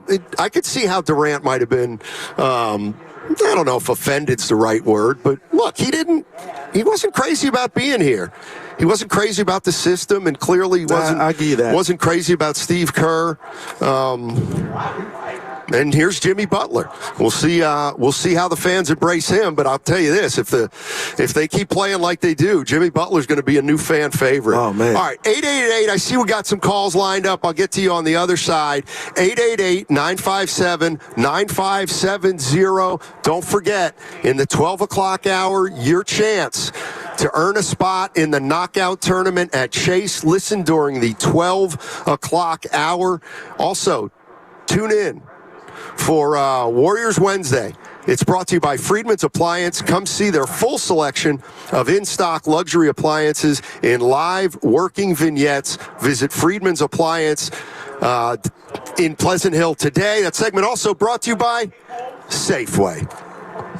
Right on.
Now, back to Steiny and Guru on 95.7 The Game. All right, Steiny and Guru are out at Chase Center. We're in Thrive City at Splash Sports Bar and Restaurant, having a great day, getting you ready for your All-Star Weekend. But before that, coming up at 12 o'clock in the 12 o'clock hour, your shot to play Knockout with 95.7 The Game. We'll tell you how to do that in the 12 o'clock hour. Then we have the national contest where we're going to tell you how to go to Vegas for the basketball championships in March with 3 guests and $20,000 in your pocket. And then during the crossover, we're going to be giving tickets to Knockout. I'm sorry, not Knockout. We're going to be giving away tickets to the Rising Stars game and the All-Star practice. That's what's going on today. And coming up in about a half hour, we've got Kelly Flato. She's the Executive Vice President and Global Events of the National Basketball Association. She's the one responsible for putting this whole thing together. We'll have a good... Can't wait. We'll have a good we got some chat with her. Pilo coming up later on. Yeah. Oh, yeah. Legend. And we got Zaza Pachulia going to join us at 12:45. Cleveland. Pilo, a rapper. Guru will handle that one. Is coming up at 1. Yeah, and at 1:15, Kirk Lacob, Executive Vice President of Basketball Operations. Get the champagne. I don't know how much more time I want to spend on this, but you know, you were asking me about Steiny, I don't. The disrespect for Durant. I just, Guru. I remember. All right, I love you, man. You saying that you were in a group of a lot of Warrior fans who wanted to go back to the original team. Oh, no doubt. You didn't. You wanted the Warriors to go back to their original team. It still burns in my heart that we got robbed of that. Well, guess what? That's one of the reasons Kevin Durant felt disrespected. Hey, I'm not. That's a great pull. Not mad at that at all. Wow, Steiny. And there were a lot of people that, they didn't view Durant as important as he was a hired gun, huh? Yeah. Let's go to Trevor in Roanoke Park. Hey, Trevor, how you doing, man? What's up, Matt? Looking forward to seeing you on Sideline Sports on next Wednesday. Yeah. You got him. You locked him down, T. Good job, baby. I got him, dude. I love it. We'll talk more and see if I can get you on a few more times, too, Guru. I got some ideas. But, yes, sir. Yep. Yes, sir. So I got a couple of things. I think that I wanted to say something about Kuminga, but since you guys are on the topic of Durant, I want to say I don't know too many fans or people that are around me that didn't love having Durant on the team. I think he would have been able to overcome some of that I'm second to Curry kind of thing over time if he would have stayed. But overall, I'll tell you right now, I think the difference between Durant and Butler is clear. It's the mental status. Like, mental acuity of Butler. He's strong. He's tough. He goes out there. He's not going to give a care what anybody says about him or whether or not the fans want him here or not. Durant was so hurt by everything everybody said. He took it soft. He was soft, and so he left. That's my feelings. Durant could have been more to this team if he just stuck around. All right. That's what I feel. Yeah. But with Jonathan Kuminga, I want to say one thing because I've called him a few times and said, I think Jonathan Kuminga is tradable. I still kind of do. I'm not saying I want the Warriors to trade him, but he's been on the Warriors since 2021, and he's asking for a $224 million extension. Has he earned it? That's the only thing I'm saying. He hasn't earned that contract, and so asking for that and expecting that is kind of crazy, I think, in my mind. The kid's good. He can get better, I'm sure, but I need to see that. You got to earn that money. You can't just demand it. I don't understand where those numbers are coming from. I am kind of with you. Thanks, Trevor. Appreciate the call. We got to go ahead, Steve. Well, in Anthony Slater's story today, it said that, Jonathan Kuminga's going to seek a max salary, which is $225, and there's no way you can give him that. I'm sorry. You just cannot. I look, and here's the other thing. I look at a guy like Brandon Ingram. He's 27, and he just got broken off $120 million over 3 years by Toronto. You know how old Brandon Ingram is? He's 27. Okay. 27. My point is, unfortunately for Jonathan, and it's not his fault, he came into the league at 18 on a team that he couldn't play for because they were going for a championship. He's now 22 years old, but hasn't reached the level that the Warriors had hoped, partly because they were a contender. So, the way I look at Jonathan Kuminga is he's making, I said this before, he's making 7.5.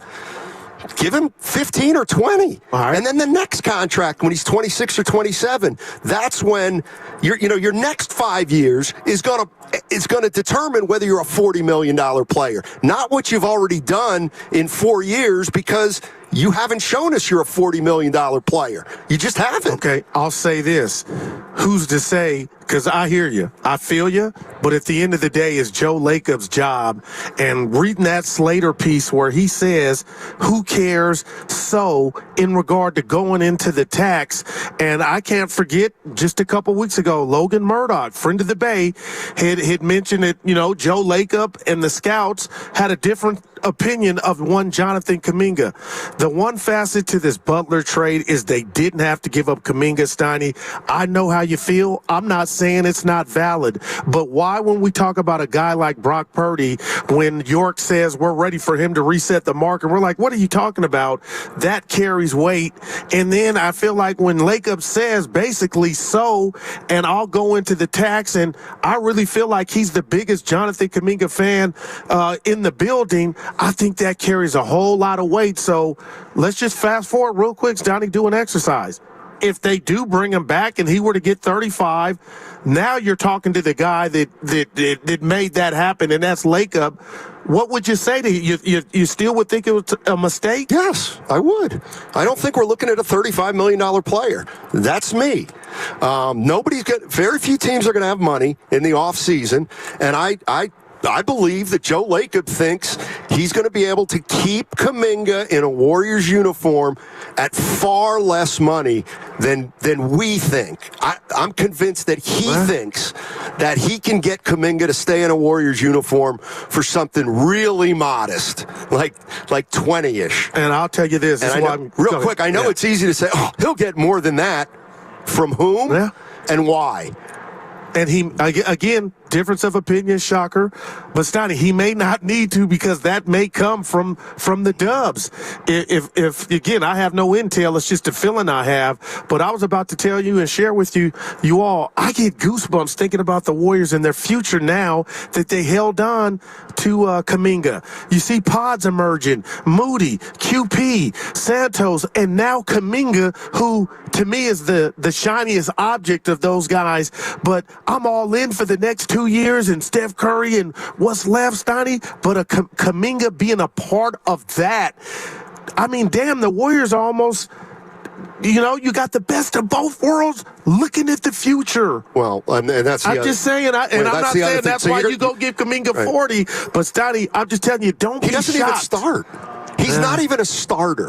Like, that's the other thing. I hear you. And I'm convinced he will not start when he comes back to the Warriors. I think Kerr's going to bring him off the bench. But I'm going to go Stoney on Stoney, the Spider-Man meme. He's 22. Right. That's why you don't give him 40. Because he's 22, and he hasn't earned it yet. He can earn that at 26 when he shows me something. All right, what about 30? No. Wow, Stoney. Hit the bricks. 3 for 72. That's what I would offer him. Man. I don't know who's got money. Who's got money? I don't know that the Nets love him. 888-957-9570. Who we got waiting online here? Chick. Let me see. Put somebody. How about Nick in Ohio? We got Nick in Ohio? Nicky. What's up, Nick? Hey, my brothers. Yeah. How's it going? Oh, dynamite. I just wanted to mention, first thing I noticed right away, the difference between Butler and Wiggins is, aggression or being aggressive. I remember last year a couple times I actually heard Chris Paul out on the floor telling Andrew, be aggressive. Twice I heard it. I mean, how often do you hear players on the floor, unless they're mic'd? But I heard him say, be aggressive, and he was sort of aggressive. But I think that's the biggest thing I noticed.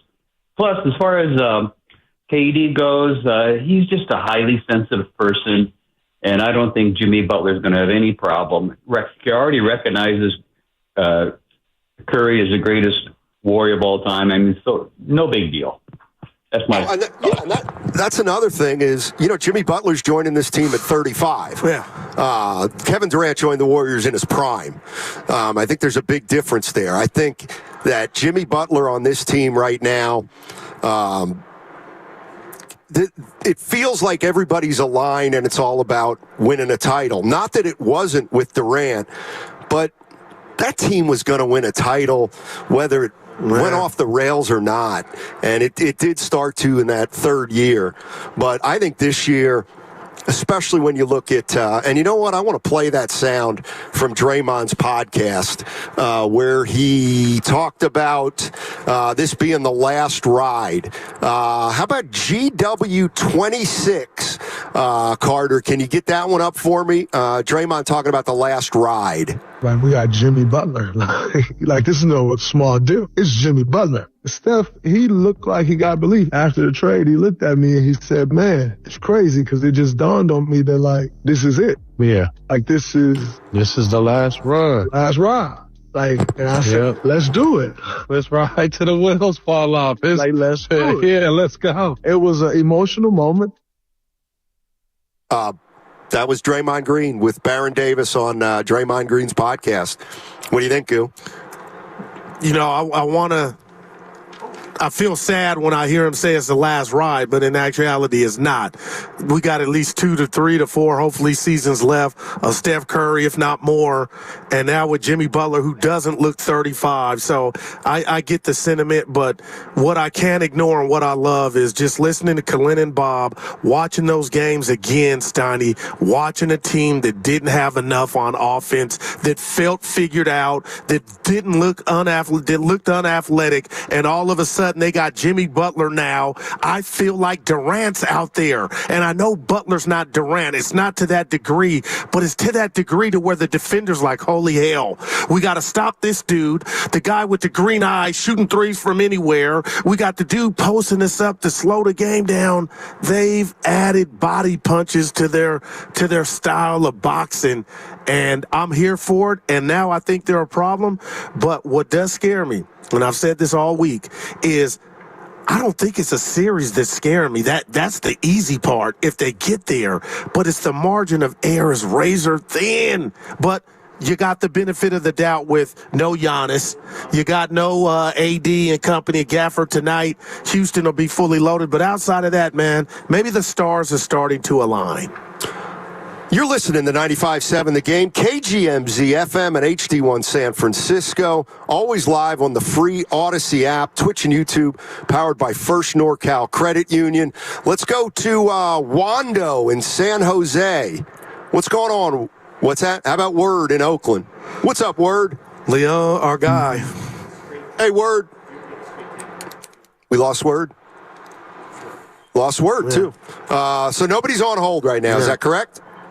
All right. Well, there are open lines for anybody who wants to get in.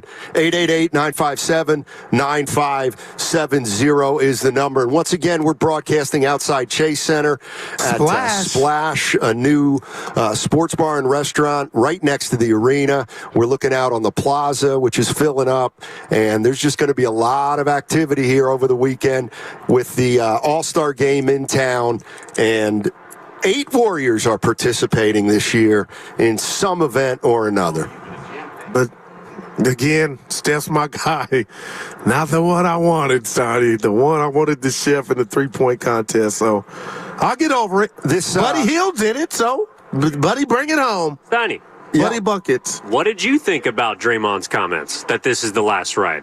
It is. It is. I think what he's saying right now is this is it. It's Curry, Draymond, and Butler. They're going to be the core of this team for the next 2.5 years. This is what I'm hearing. I don't know if it's true. Yeah. That Jimmy Butler's it. He's the guy. And I know, Giannis has always been out there. And maybe some other guys will be out there. But I think this is Joe Lacob and Mike Dunleavy's way of saying, here you go.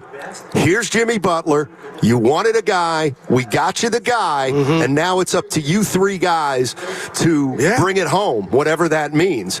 So, yes, I do think it's their last ride, if you will. And the one thing that they've got to come through with is, if this is going to be the last ride, the next 2.5 years, they got to stay healthy. Yeah. They got to stay healthy to make any noise. And a lot of that is luck, we'll too, see. Stoney. Well, and you tend to be less lucky the older you are as a player. So, again, I mean, look, Jimmy Butler looks great. Unless you're LeBron. But if one of those 3 players gets hurt, everything changes. And they got 2.5 years with that core. So 888-957-9570 is the number. Let's go back to Word. Word in Oakland. What's up, Word? Sorry about that. Did you give? Thank you for not giving me the little T for you're dropping the like call. it word. Accidentally turned off my Bluetooth. Man, I'm frustrated by this revisionist history that y'all putting on the air. Either fans are lying or they don't remember. But like I said last week, I remember folks calling in talking about how, especially after Draymond and KD got into it, fans were basically siding with everything that came out of Draymond's mouth. Everything that he called KD, fans were calling him too. They started clowning him again for being a Twitter, having the ghost accounts. They called him all kind of everything you could think of that I can't talk about on the radio. They talked about how this team would win before Steph, they would win after Steph, that they really didn't need him. And it's funny because people that are saying, yeah, Jimmy, on the other hand, he's tougher. He's not soft like KD. Y'all are telling everybody that Steph needs help now. That's all you've been saying before you got Jimmy. Steph needs help. Steph needs help. Everybody calls in talking about Steph needs help. Before, nobody was saying Steph needed help. It was, he's fine. It's a Steph team. KD better get on board and get up out of here. Like, I don't know what we're doing, but it's frustrating to listen to people lie like this. It's just lies, man. Folks need to stop lying on what they said about KD and how this area talks about KD. He's on Twitter, man. He read and heard and saw everything that people said about him. And Gould, you live on Twitter. I don't know what you listen with, how you acting like you didn't see people destroying that man's name. Like, I don't get what we're doing, but y'all got to stop, man. But you're real quick. You're saying that while he still was a Warrior, you're saying that because, again, all I can do is speak for myself. Word, I was Team KD when that went down in L.A. between him and Dre. So I'm gonna just leave that there. But I get what you're saying, but I just would like to ask you. And I guess all the time with you in regard to KD couldn't get, dude, we were in the building every game, every home game doing the pre and post. And just from me, my vantage point, I thought KD, because he was awesome damn near every night, I thought he got love from the fans. Now, in regard to the Reitenstein, I don't know, like, word feels it, but. Of course, because it's real. It's real. Like, we can say that Kevin Durant is too sensitive. We can say that he misread the fans' feelings. Okay. But we cannot dismiss that there's something about the fans not appreciating Kevin Durant. I mean, Word just I gave you like 4 examples, whether it was Myers taking a shot at him, Fitz taking a shot at him, all the people who called in and wanted the big three, to go back to where it was before Kevin Durant.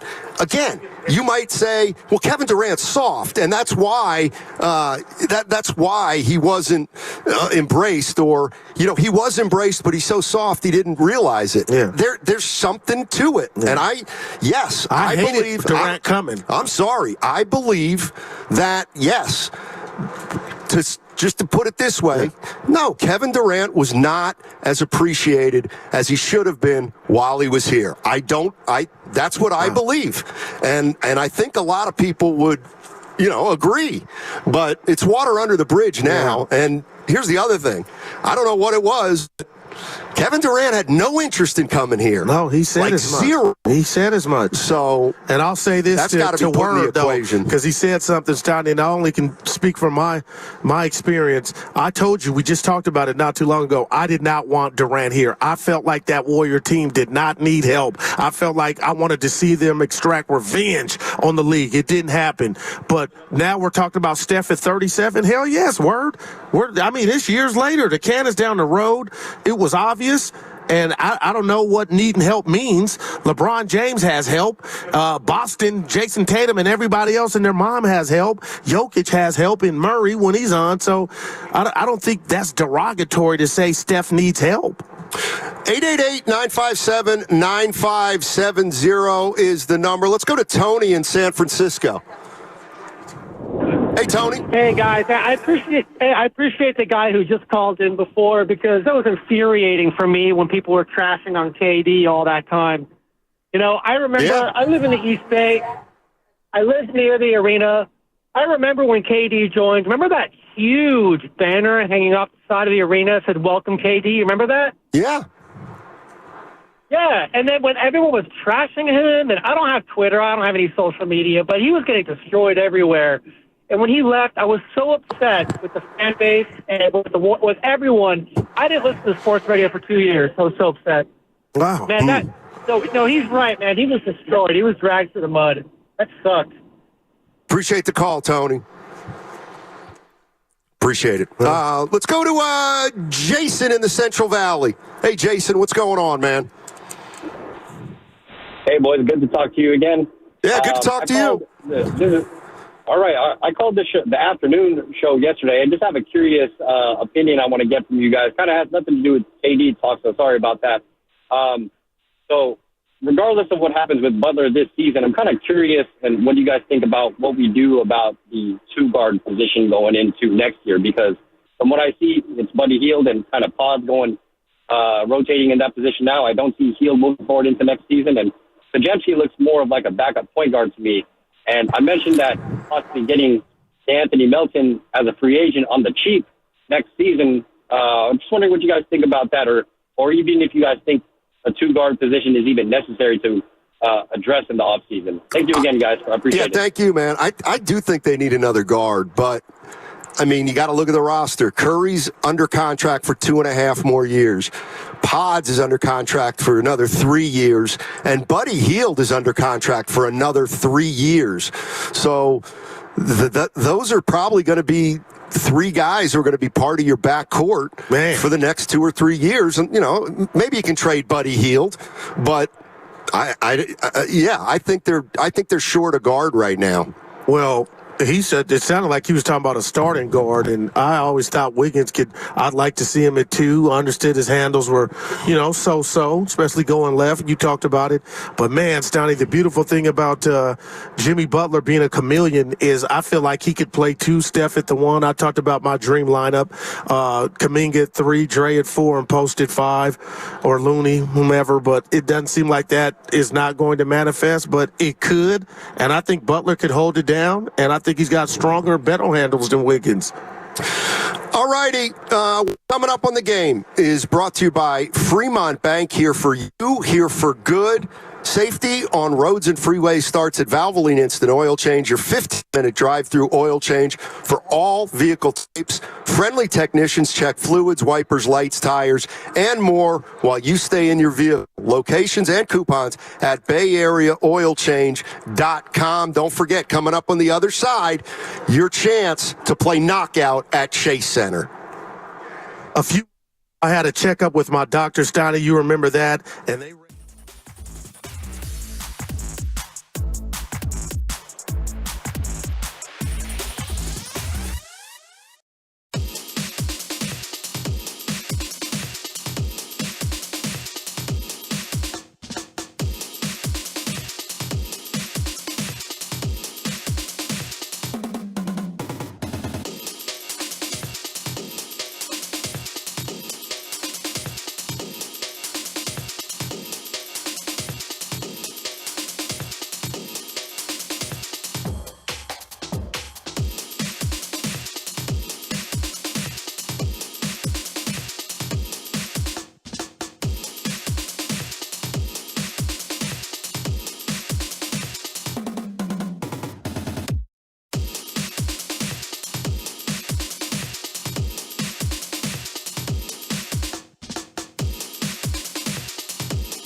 Steiny and Guru on 95.7 The Game. All righty, welcome back. Matt Steinmetz, Daryl the Guru Johnson with you. We are adjacent to Chase Center at Splash, a new sports bar and restaurant. It's going to be open for All-Star Weekend. And let's go out to the River Islands guest line, even though she is here in person. All guests on 95.7 The Game appear on the River Islands guest line. Isn't it time for you to discover the islands? River Islands in Lathrop. Let's welcome Kelly Flato, Executive Vice President, Global Events for the NBA. So, wow, this is your creation. Everything that we see, you did, essentially. Is that correct? Well, it's a team sport we play here, so there's a lot of teamwork that goes into this, but I have the great pleasure of being a point guard on this one. So how many people are involved in setting up an All-Star Weekend in a city during February? Hundreds.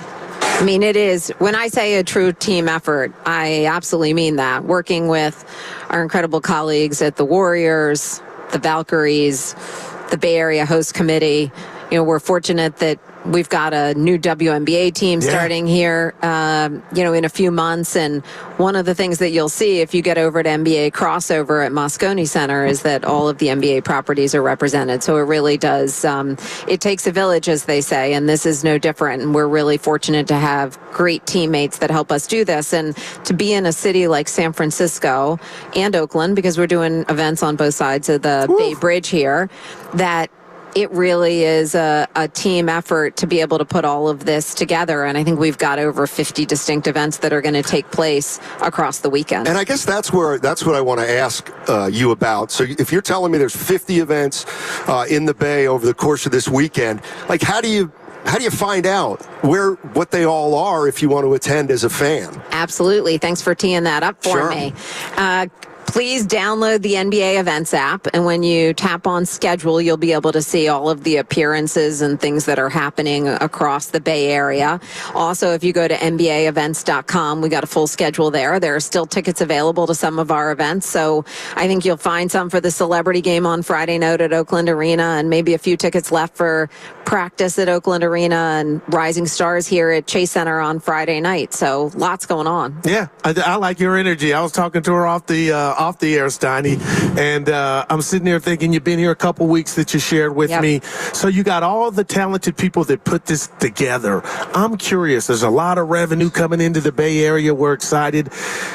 When do you step back and how do you decipher like the checklist in regard to, it's going to be ratings and all that stuff, but how do you decipher, you know what, we did that. It was a smashing success with so much going on. How do you do that? I don't need to step back too far because fans tell us directly. You know, my colleagues kid me. They call me the head of customer service once the events get going because I tend to, I walk the show floor, I walk the concourses, I hear from fans directly. Obviously on social media, we hear from fans as well. So one of the things that was really important to us every year for All-Star, but especially here this year in San Francisco, is that, sports and this game brings people together, and we intend to do that. This is really a family event. This is a global celebration of the game. We expect there'll be over 100,000 people that come from all over the world to participate in this over the weekend. And so at the end of the day, this is about the fans. And so for me to be able to walk around and see the looks on kids' faces when they get to pick up a basketball and shoot hoops over at Crossover or get to meet their favorite player.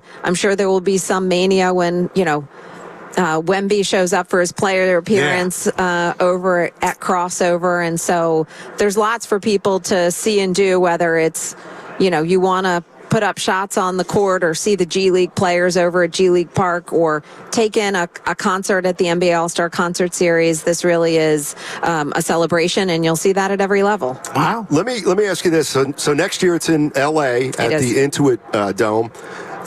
When will you start putting that process together? And I guess some of it started, but when does everybody go down to L.A. to set up what you've set up here? Well, it's a long process. I mean, we've been planning with the Warriors for the last couple years, so there's a tremendous amount of planning that goes into it. We make lots of site visits. We really start by talking to all the key stakeholders in the market. We work with the mayor's office and city services and the team and all of our hosts. So we've started that process in LA, but where we're focused right now is making sure we've got an incredible weekend with great energy here in San Francisco. So that's where our head and heart is at the moment. That is awesome. And I'm nosy by nature, so bear with me. But I want to know more about you, if you don't mind. Let me know if I'm prying. How did you get this job, and what came about, and how long have you been doing it? Well, thanks for asking. I've been with the league for nearly 18 years now. Wow. And I've held lots of different roles within the league on the business side with our marketing partners, content, marketing, and I've been doing events for the last 9 years. And so I travel around the world with the league and bring the game and authentic NBA experiences to life. And All-Star is probably our single biggest set of experiences and events that we do, because it truly is a global celebration of the game. So it's one of the most fun for me. Are you a fan? I'm a huge fan. What'd you think of the Butler trade? Uh-oh. I can't. You know what? He's had a great run these last couple games here, so I'm really looking forward to seeing him on the court. Gotcha. Yeah. Hey, Kelly, thank you so much for joining us. Thank really you. appreciate it. Kelly Flato, Executive Vice President, Global Events for the National Basketball Association. What a title. 50, at least 50 events going on around the Bay Area. Go download that NBA Events app, and you can see a list of everything that's going on in the Bay. And a lot of it is... won't cost you anything. It's an experience. So if you're not doing anything this weekend, there's about dozens and dozens and dozens of venues you can check out. And thank you to Kelly for joining us. We got to get active. We got a little mixer tomorrow night. Yeah. It's not You officially don't say where it's sanctioned. at. That's Yeah. not an officially sanctioned NBA event. And what are you talking about? Well, it's not. It's an adjunct party, and I just You are one of one, man. We'll see. We'll see. Yeah. All right. I think we got some calls here. Let's jump back into it with how about Manny in Union City? Yeah, Manny, what's going on, man? What up, guys? What up, Goo? Hey, talk to us. Talk to us. I'm going to lay this down. For the last couple of callers that were boo-hoo-hoo on how KD was treated over here, I'm going to tell you what. I am of the fan base that saw KD like a step/cousin. All right? I didn't really welcome KD. I'll be honest with you. When he got here, he was more like prime time when he came with the Niners, one and done. But you know what? KD should be thanking his lucky stars he played here. The screener said, "Were you not enjoying it when they was winning?" You know what? We were winning. It wasn't because of KD. It was because of everybody playing they butts off. That was prime Steph. That was prime Clay. That was prime Draymond. We didn't need KD. KD needed us so he could have got them rings, man. And I'm just so tired of the fans just waxing poetic on how great KD was and how he was mistreated. Man, I miss Barbosa, Festus, Iggy more than I've ever missed KD when he was gone. Let's just put it that way. All right? Thanks, KD, for stopping by, but you know what? It is what it is, brother. Appreciate the call, Manny. Appreciate the call. Well said. 888-957-9570 is the number. Let's go to Caleb in Livermore. Caleb, how you doing, man? I'm doing good. How about yourself? Doing well, man. Doing well. That's great. I'm going to be at All-Star Weekend. I'm going to be out there tomorrow. Or Friday. There you go. Friday. Am I going to see you guys or no? Yeah, you may see me walking around. We'll be out and about. I like to keep a low profile. All right. Well, look, I think the whole Jimmy Butler situation, I think we got to wait until Kuminga gets back and when he's healthy and in that starting lineup or whatever to really evaluate this team, especially because Jimmy Butler has said that, he's not 100% in shape yet. So he's scoring and he's not 100% him right now, which is a good sign. But yeah, I think in about 2 or 3 weeks post All-Star break, we can really evaluate this team and see if they're a contender or not. But last thing too, man, Steiny, you got to get off Guru, man. You be giving my guy a hard time. Well, some of his takes are just. You want me to let him go? Well, you got to have a take. I'm the one that has him, and he just beats him up. Thanks for having my back, man. See, there's another. I got a radio regret.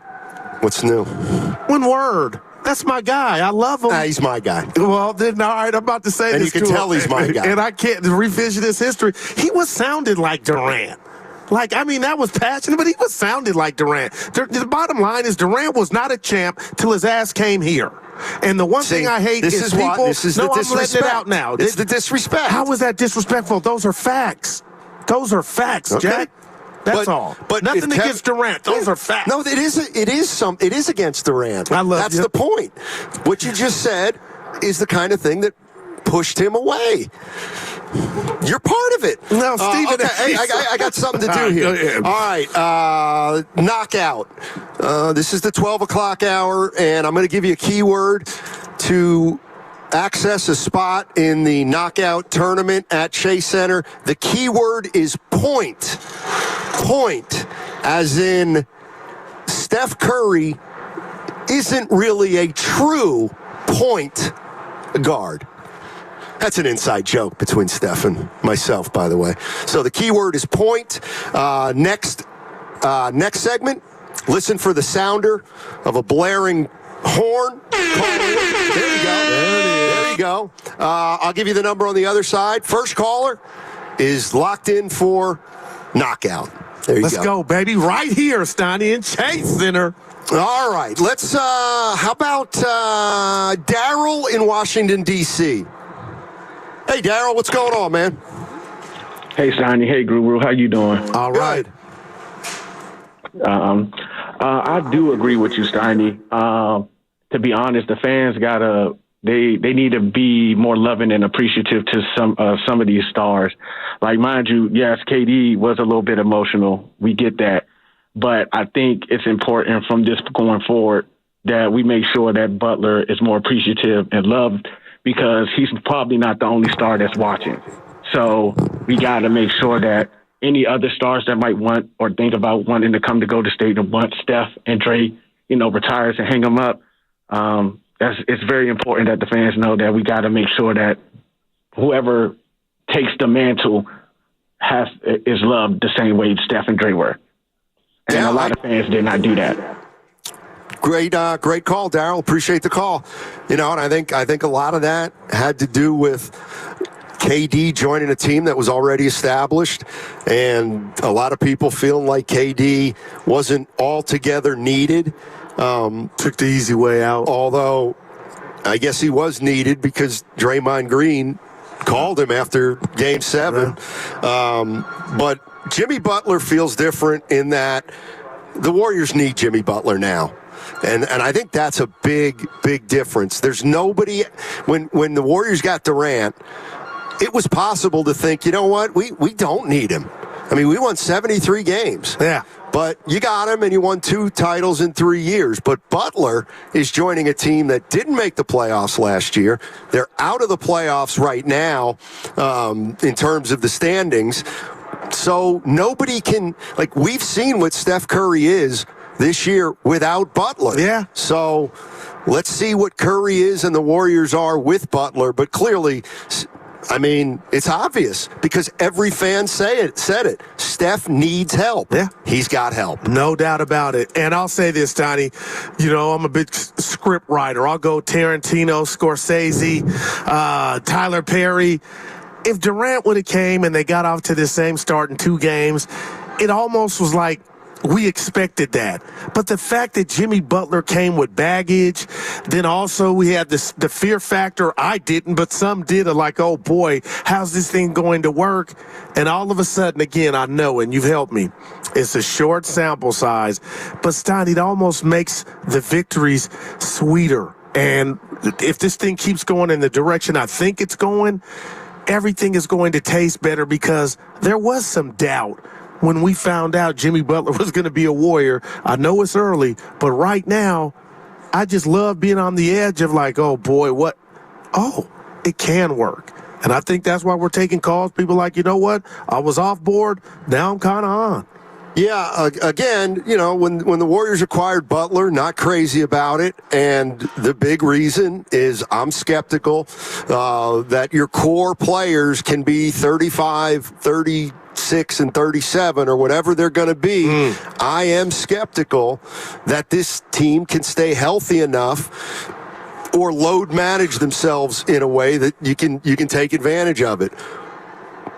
By the same token, what you've seen for the first two games leads you to believe that when they have their full team, and they have everybody available right now except Jonathan Kuminga, that they can make some noise.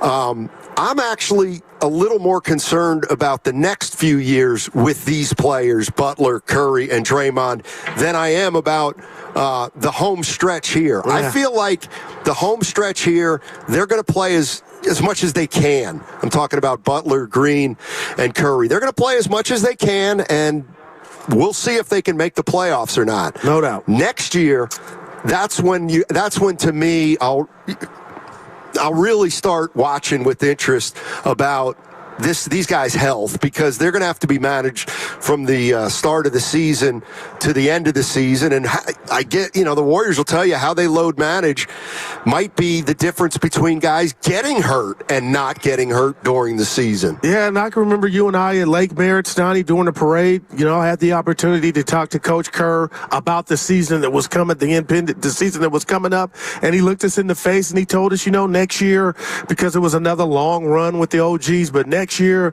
a lot of the young guys were going to, pick up a lot of the slack, and that kind of didn't happen. But, Stoney, to your point, and, I don't want to call out Draymond, but I'm not calling him out. I feel like this team is getting to a point to where they could sustain an injury to one of the big three with what they got in regard to pods. Jonathan Kuminga, if he's still a Warrior, Moody, and I expect him to be. Like it's starting to come into focus. Like it's not, it's the OGs, but that two timeline thing it's perfect right now in a sense. Let's go to Teresa in Napa. Hey, Teresa, how you doing? Guys, how are you? I just wanted to chime in about the whole appreciation and feeling the love, and I think it definitely starts in the team setting. And Draymond is a contributor to that. So I think about players wanting to come here, all those things. Look, Guru, why were you, apprehensive about the fit with Jimmy Butler? Because Draymond is problematic.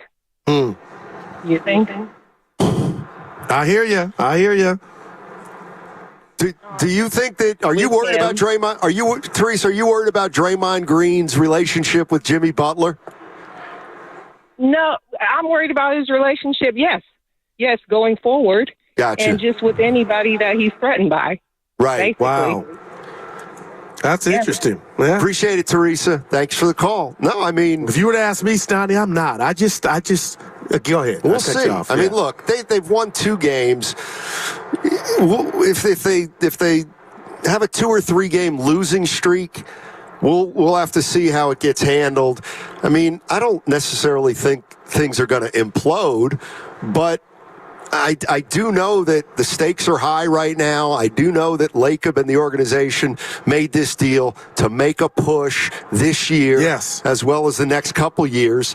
So if they don't make a push, and they've got to start pushing right away, then it might be a different story, quite frankly. But what if I told you, Stoney, I'm asking you, man, do I sound like a hater?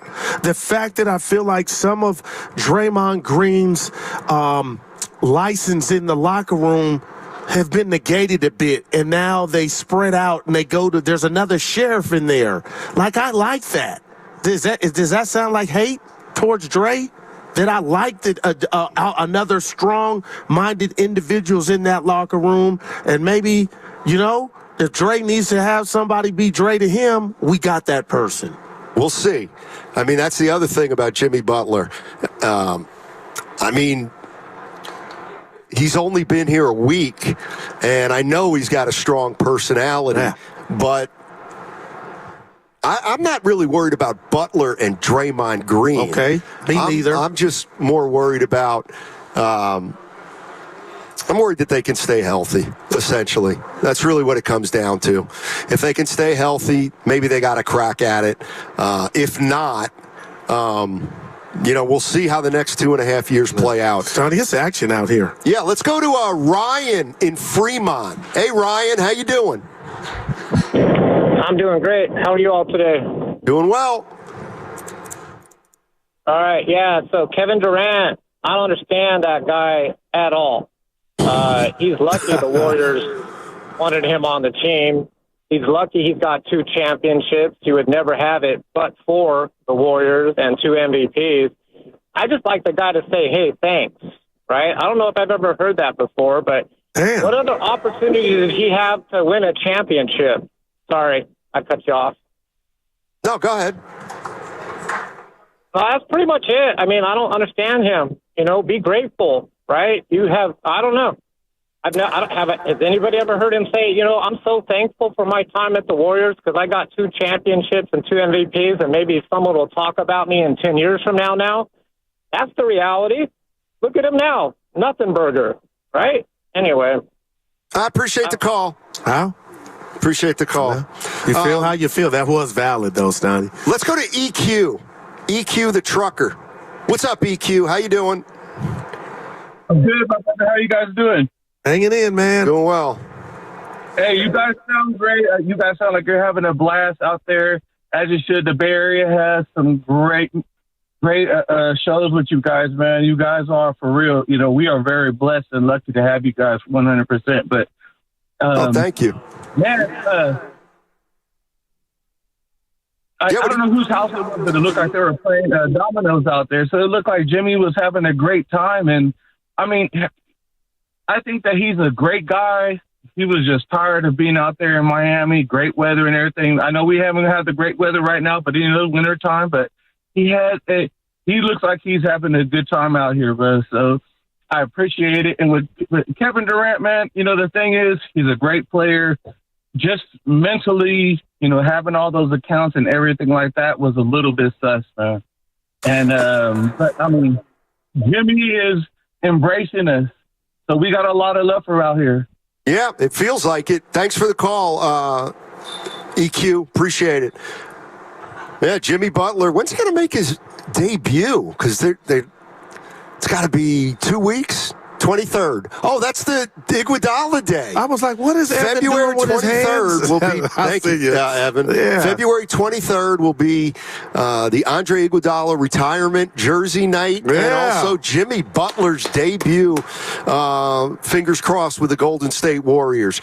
All right, download the free Odyssey app and check us out on YouTube and Twitch. Powered by First NorCal Credit Union. Coming up on the other side, your chance to play knockout at Chase. Also, Zaza Pachulia is going to join us. Warriors Wednesday is brought to you by Friedman's Appliance. Come see their full selection of in-stock luxury appliance is in live working vignettes. Visit Friedman's Appliance in Pleasant Hill today. That segment also brought to you by the San Francisco International Airport.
And Zaza, how you doing, man? Good to see you. Hands like a boxer. Zaza, like, give me my hand back. You guys are so loud. So loud. That's him. No, that's energy. It's energy. I love it, but, you got neighbors out here. Yeah, they're fine. They're fine. Good to see you, baby. Speaking of can energy. I say something real quick before you guys Yeah, start? sure. My favorite station. Right here. Nice. Sorry to others, but I love you guys. Sweet, man. Thank you very much. Speaking of energy, I mean, it just feels like the Jimmy Butler trade has provided a spark for the Warriors. You see it the same way? I do. And if somebody sees it, it's me probably, because understanding, appreciating that old school mentality. Yeah. The old school mentality. I love it. It's what Jimmy brings, and toughness, right? Something we need it. Yeah. And I think every team needs it. Even looking at the centers since today's game, right? So what it was when I was start playing, right? Shaq was dominating, and you had to be in the weight room. And not that they don't spend time in the weight room, but they do. They were just built differently, right? And hard fouls. And look at today's centers, more skinnier, more athletic. It's amazing. It's definitely change happened, but I think Jimmy brings toughness and the mentality. Obviously, he's a great player, but the presence is felt already. Again, we can talk about it's only 2 games, but when you've been around this game so long, you see those details. I love it. And I love it too. I love it. I'm very excited. Now, and everybody's talking about the trade, rightfully so, but I just want to get your thoughts on Quentin Post, the big stretch 5. Now, I love everything he's doing on the offensive end, on the defensive end, and I get it. He's a rookie. They're trying to come at him. What advice would you give him, on that side, knowing that, you're young. They're trying to come at you. How do you combat that if you're him? How do you speak to the young fella? Yeah, I mean, it's a pretty complex question, and to be honest, man, first thing I told him is look at it long term, right? You're not trying to fix all the problems and challenges or the weaknesses, because we all have weaknesses, right? So especially when you're talking about the rookie, right, there's some things that he can improve and he will improve, right? But don't try to fix everything in year 1, right? Damn. Obviously this is a long term. It's like you gotta look at it like 10 plus 15 plus year career as far as he stays healthy, right? But he has the opportunity because he can shoot the ball. Wow. But I think he's done a great job. And you guys probably heard from Steve mentioning so many times unlocking different lineups. I think that's what Jimmy does. I think that's what QP does, in my opinion. Having the stretch big, I mean, this team always benefited so much having the stretch big. And European big. Yeah, look at him. Don't forget. Zaza Pachulia joining us on 95.7 The Game. All right, when the Warriors made the trade, I'll be honest, I was like, oh no, I'm worried about the age. I'm worried about your core players all being 35 and over, and this team may be together for 2.5 more years. What's your take? And it's a league where we're load managing. It seems to be a young man's league. Is there any fear that the organization has going forward with 3 serious veteran players? That's a good question and good topic to talk about, Stein. First of all, Jimmy's rested, right? He should be rested. And All-Star break is coming as well. I mean, that's joke on the side, but listen, every decision has its own risk, right? It doesn't matter what every decision has its own risk, right? So there's no different this one, first of all. Second of all, I think our performance team, we have the best performance team in any sports in the world. With Rick Scalabrine and his team, they've done such a phenomenal job. And nobody's perfect. Listen, the injuries have absolutely. I mean, you can't help it, but you can help not to have any injuries, but you can help to do your best, basically, and get the most out of it, So we allow our performance team. They's hardest working guy. I mean, I was just talking with one of them, David Taylor, how much time they spent in offices, again, always looking at different ways to help the teams and the players, and bottom line, the team going to benefit from it. So listen, after All-Star break, the season goes so fast, right? There's only a couple dozen games left, and the playoff starts, right? So probably this question would be, I would be worried more if it was beginning of the season, but like right now, I think this change brought so much energy. Yeah, I think you're right. You know, it kind of refill the cup kind of thing. Yeah. And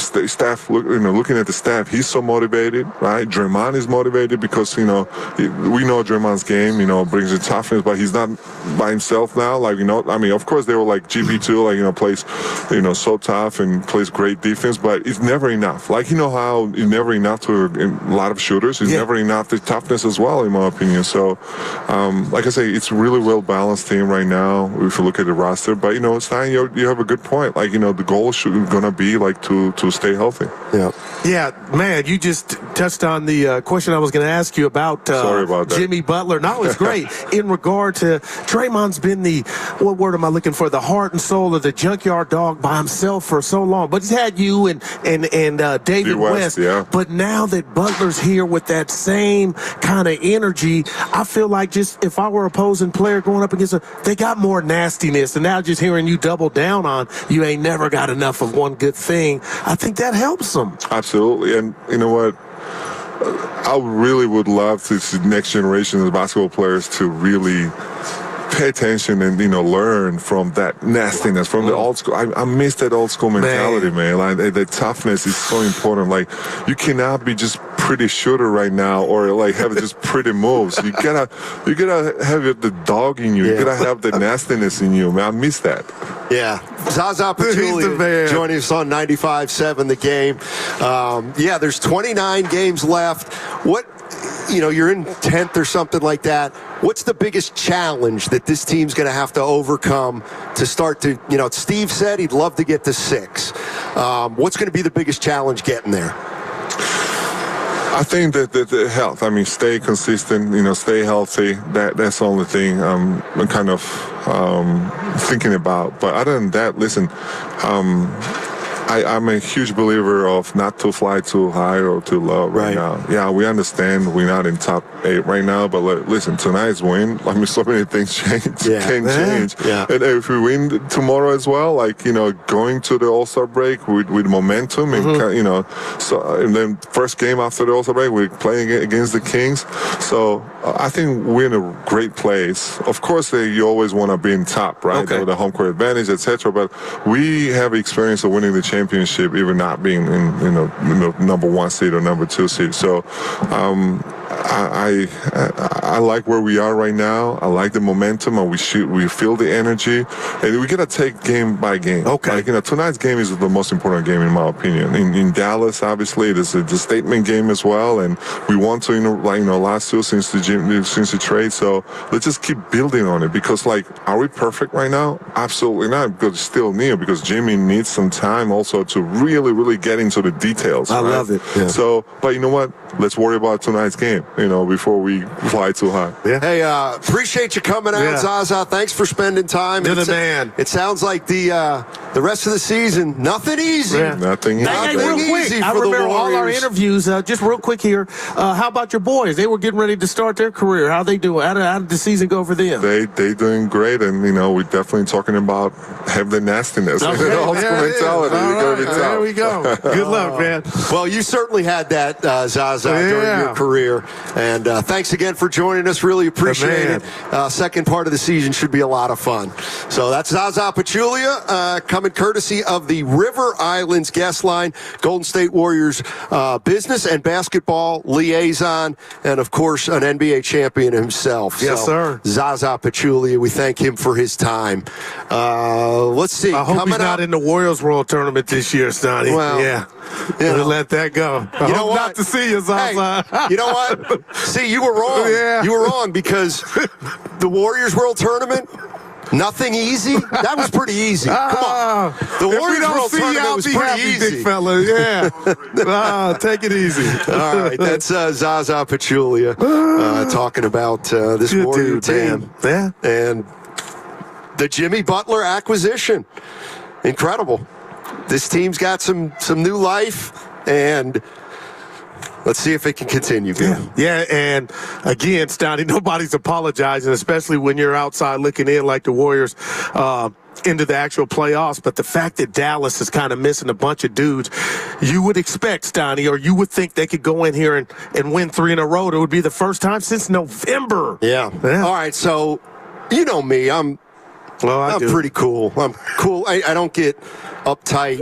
I'm cool as a cucumber, as they used to say. I'm a little nervous right now. Oh, wow. I've never heard you say that. I can do Zaza. I can do Kelly Flato, a bigwig executive. Kirk Lacob's coming in. Who's got you stunned? He's easy. This P-Lo guy. He's a legend, Stoney. Then how come I haven't heard of him? Because you're not hip. That's why I'm worried about the interview. You'll be fine. You're listening to 95.7 The Game, KGMZ FM, and HD1 San Francisco, always live on the free Odyssey app, Twitch and YouTube, powered by First NorCal Credit Union. Let me see what we got here. We got any calls? I don't think we do.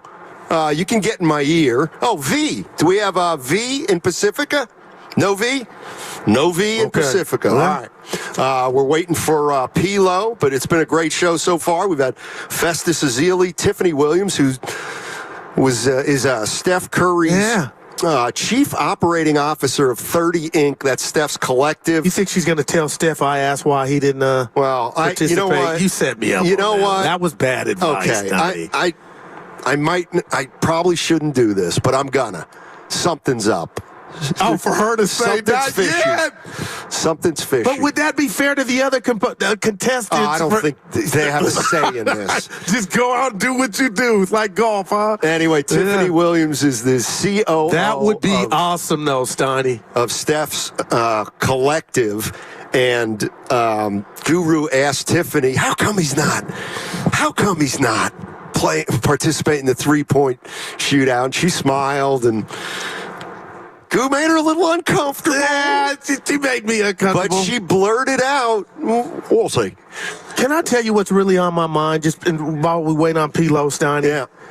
There should never, ever be an all-star snub. We'll get back to it. We got the legend right here with us. Oh, he's good. Yeah. What do you mean there should never be an all-star snub? Just expand the roster so everybody gets in. So your participation. It's an all-star game. This is you.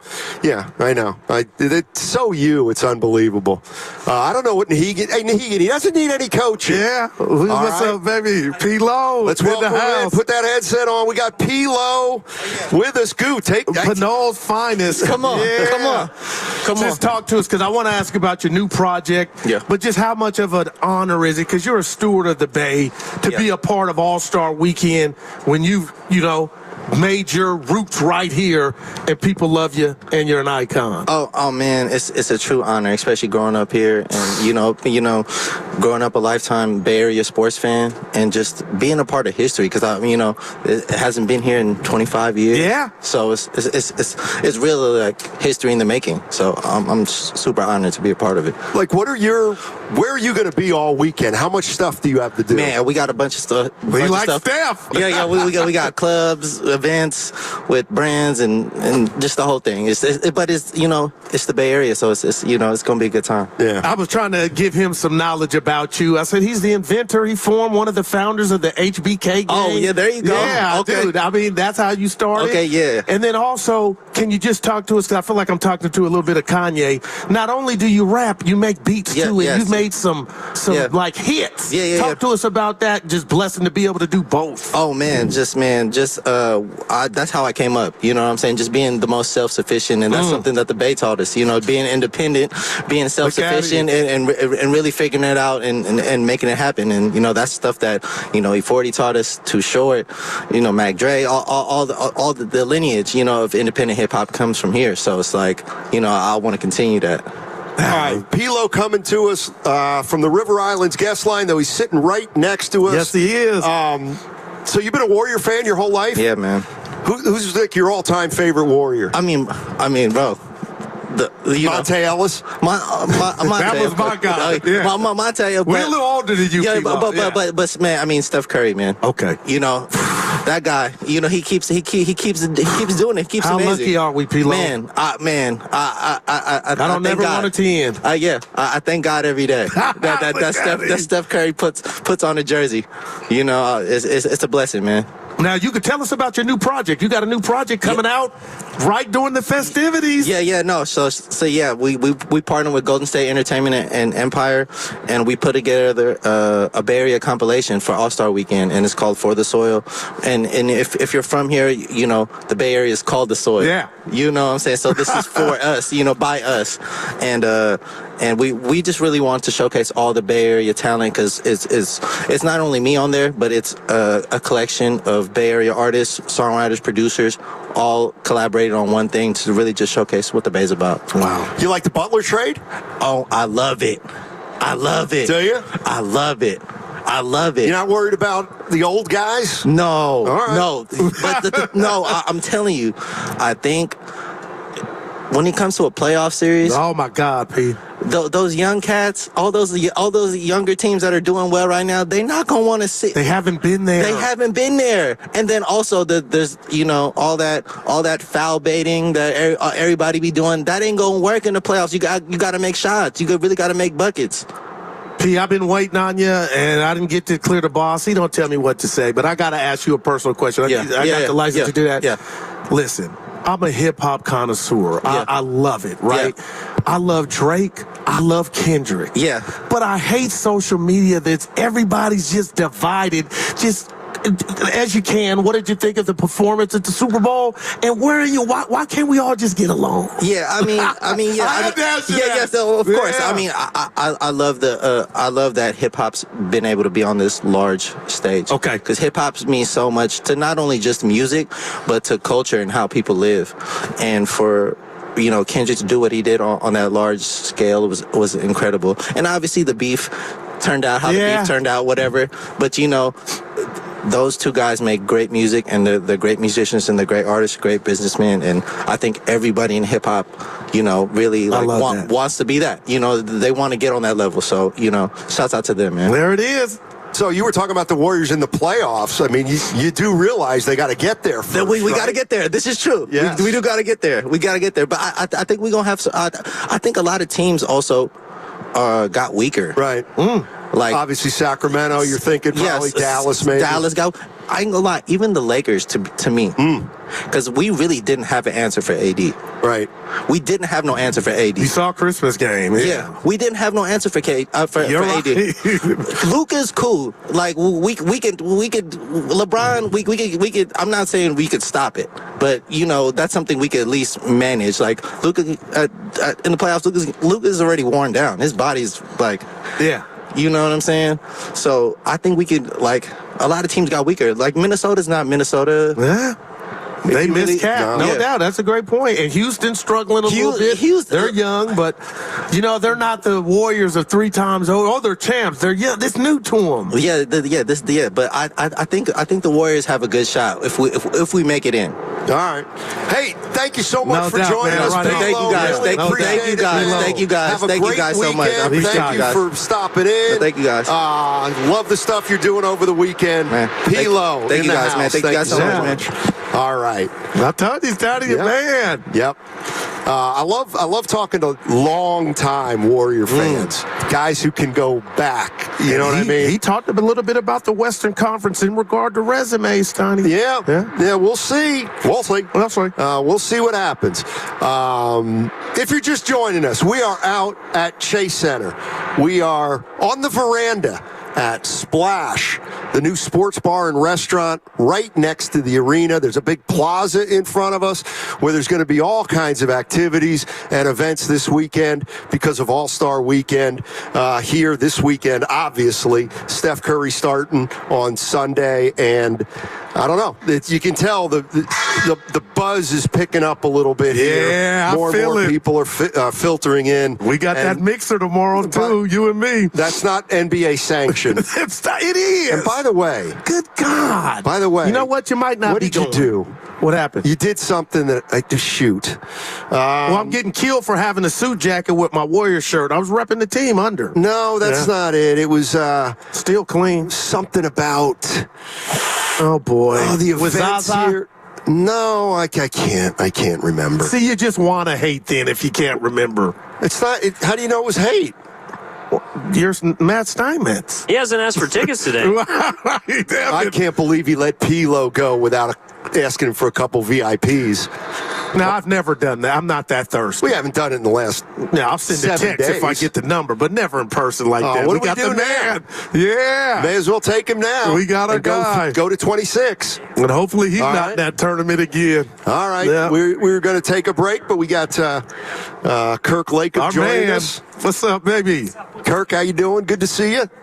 All right. So, courtesy of the River Islands guest line, let's talk to Kirk Lacob, Executive Vice President of Basketball Operations for the Warriors. He's also Vice President of GSW Sports Ventures. What's that? That is our investment arm. We're as active as we want to be.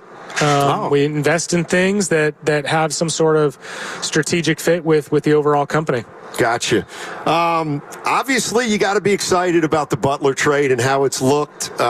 Just take us through your thought process of acquiring Jimmy Butler, because, we've heard all the names, and Butler was kind of in the background, but sure enough, he's now a Warrior. Well, the great news about what's going on in the media is it's not always right. Look at him. No offense to you guys, but there's stuff out there all the time that's not right, and we just kind of let it be. Jimmy's someone we've been focused on for a long time. Really, really excited about. I mean, he's an absolute killer. That's the word I would use to describe him. He is a killer. It's somebody who I've respected for a long time, all the way back. I don't think we haven't had a lot of time to talk yet, only briefly when he joined us in LA, but he's someone who I've really loved since his draft interview back in the day. When he was in the draft, he was, I think, the 28th overall pick by the Bulls. And we interviewed him, and it's one of the best draft interviews I've ever been a part of. You walked away from that, and you're like, I don't know how good this guy's going to be, but he is definitely going to make it, and I'm going to root for him. So to see, where his career has gone, he's such a winner, and he fits, I think, our culture so well and our style of play. So we are extremely excited to have him. And obviously these first two games have been really successful, and I can't wait to see more of it. Yeah, Kirk, I'm with you. When we got to see you in the summer in the team store, and we didn't know what the season was going to entail. And hearing Steph Curry, I don't know if you caught this quote, I'm paraphrasing. Basically, the offense just seems a lot easier. A guy of that stature saying that comment after us watching the games, I'm like, that means so much more than just that. But, I mean, that's when you feel like you hit a home run. I know it's 2 games with the addition of Jimmy Butler to give you another dimension. I think he gives us like 10 more dimensions. What I love about Jimmy's game is he does everything well. Like there's nothing that he really doesn't do well. And he looks at how the game is unfolding ahead of him, and he says, what can I do to help win? It's not about I need to score, I need an assist, I need to steal. It's how am I going to help this team win? And you look at his career, that's who he's been. And we've got a lot of players like that. Obviously, 2 and Steph and Draymond, who have done it at the highest level many, many times. Kevon Looney's been a multi-time champion. We have some others, but Jimmy's going to help us win a championship. That's our goal. That's always our goal. We think he's the type of guy who can do that, and I know he badly wants one. He's been right there. All right, Kirk Lacob joining us on 95.7 The Game. Obviously, before you make a trade, can I assume that you think of best case scenario, worst case scenario? I think for sure, and everything in between. Okay, so you mentioned championship, so that's back on the table. What's the downside? When you guys were weighing everything, what was the thing that did concern you? There's always a downside to anything you do. Sometimes it's just the unknown. You just don't know what's going to happen.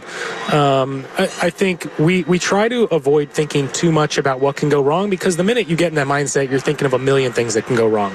And you can talk yourself out of doing literally anything. Yeah. You can talk yourself out of making the easiest, best decision in your life. Not even talking about basketball anymore, because you're thinking about all the things that could go wrong.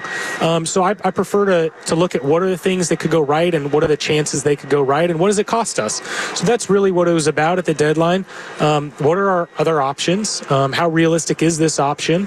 What is it going to cost us? Look, it costs us a lot. We lost some players who we really value as players and people.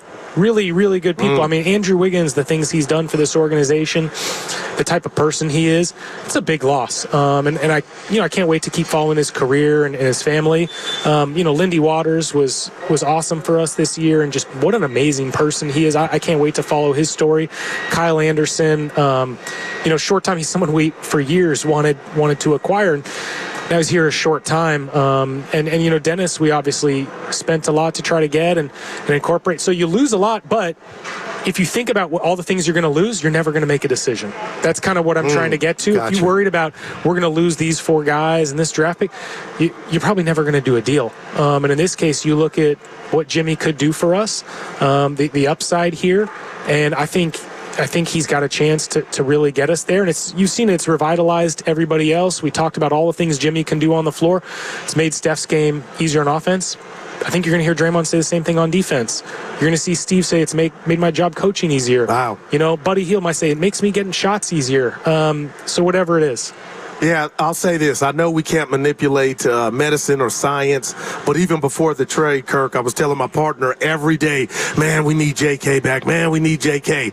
I know that day is not here, but after this trade and seeing what it looks and tastes like, I can't imagine you guys are not salivating at the bit of we're going to add young Jonathan Kuminga back to this mix. Oh, I can't wait. Yeah, it's. I think Jimmy's really going to help JK a lot. And JK said it, I think, yesterday or today. He's excited to learn from him. He's decided to take pieces of Jimmy's game and learn how he can apply that to his own game. Obviously, JK has a great base skill set. He's unbelievably powerful, like no one else. The speed, the intensity, and he's a really young guy still. So he's got so much more to give, and this is about giving him an opportunity to give that to us this year and in the future. So this is great for him, which is great for the future of this organization, and frankly, the future of this year, trying to win, the future of next year, trying to win. We need JK at his best to be able to do that. So look, I'm optimistic about all this, and I'm not going to sit here and say everything's perfect and we're going to win the championship right now, but we think we got a chance. Are there a couple more small moves we can make? Are we set up to make more big moves this summer to get even better? Absolutely. So Anthony Slater of The Athletic, I'm sure you're familiar with him, dropped a story today about Jonathan, and clearly you talked to your father, Joe, and he asked about the complications now with Butler's salary and how that fits in with what's going to happen with Jonathan. Can we assume that you guys are probably going back into the tax again? I think that's a pretty safe assumption. Yeah. It's always about there's so much talk about how much we're spending or this or that. The one thing that's always been true is Joe will spend what it takes to win. We've seen it unequivocally, and sometimes to a fault. Sometimes we're trying to talk him back, and we're like, look, this is not the wisest decision. But he says, does it make us better? And if it makes us better, he's willing to do it. It's all about winning. You got to love that. And I think, we got to be strategic about where we spend money. It's not a simple, the more you spend, the more you're going to win. Like in this case with our cap system, you do have to make trade-offs, and many times it's strategic about unlocking other dollars. But in this case, we're pretty set up. We know what it looks like. He's going to be a restricted free agent this summer. So we have every ability to keep him and continue to build around this core. But the most important thing is not your team salary. Are those players good? Right. If you're spending a lot of money, you better hope your players are good, or else you're trapped. So we got a lot of good players, and we're really excited about what they can give us for the next few years at a minimum. And we'll see what happens. Yeah, we had one of those young players join us about a month ago. Stoney? Quentin Post. Quentin Post, yeah. And he is taking advantage of an opportunity. Well, I've been saying, they need a stretch. We need a stretch. And I know it's early, but what have you seen? Are you surprised at all of what you've seen from Quentin Post? Am I surprised? No, because I knew he had it in him. Am I really happy about it? Yeah. You never know if a guy is going to be able to do what you think he can do at this level. And sometimes it takes time for him to start to show signs as a rookie is great. You talked about a stretch center. Look, having big guys who can shoot is really valuable. There's not a lot of them. It's something we've been focused on for years. And we took a swing in this draft on a guy that we thought could provide some of that, and early returns returned so far pretty good. You know what I love about him is he's not just about shooting. He's a really good passer. Yes, he is. I don't know if you guys have had Zaza over here yet or if you're going to, but ask him about the time he spent with Quentin. Quentin reached out to him and said, Zaza, you are not the most athletic. I don't know if that's the best way to start a conversation with Zaza, but that's what he says. We just missed it. He just left us, he says, you're not the most athletic, but you are really smart. And I want to be that in the NBA, except I can shoot. Zaza was a great free throw shooter, but never really shot outside of 15 feet. He tries to work out with me here and shoot threes. Now he's trying to be a stretch center. I love it. But for the World War tournament. But Quentin's like, what can I do to be a good defender without great athleticism? Well, number one, you're 7'1", and you got great. He's got an unbelievable standing reach. It's like 9'4". So be big. Damn. And then figure out how to use your feet. Talk to Kevon Looney. He's not the swiftest of feet, but man, can he move his feet and take angles? And that's what I love about Quentin. He's asking all the right questions. He's willing to put in the work. He's a smart guy. He's really competitive. I think you saw that the other night. He hit that dagger three and let it out. So, we got high hopes for Quentin. He's an element that we haven't had in a long time, and we've been really, really hoping for, and hopefully he continues to bring it. And I think it's great to see the way his teammates have rallied around him and are going to continue to prop him up. One of the things I'm curious about, and we're joined by Kirk Lake of the Golden State Warriors, is Steph Curry. Is the greatest Warrior of all time, and he's 36 years old. And we watch him this year, and he looks a little different. How do you assess what might be Steph coming to a close, or this guy just needs help? You know what I mean? Because there are both sides of that coin there. So leading up to the trade, were those some of the things that you discussed internally?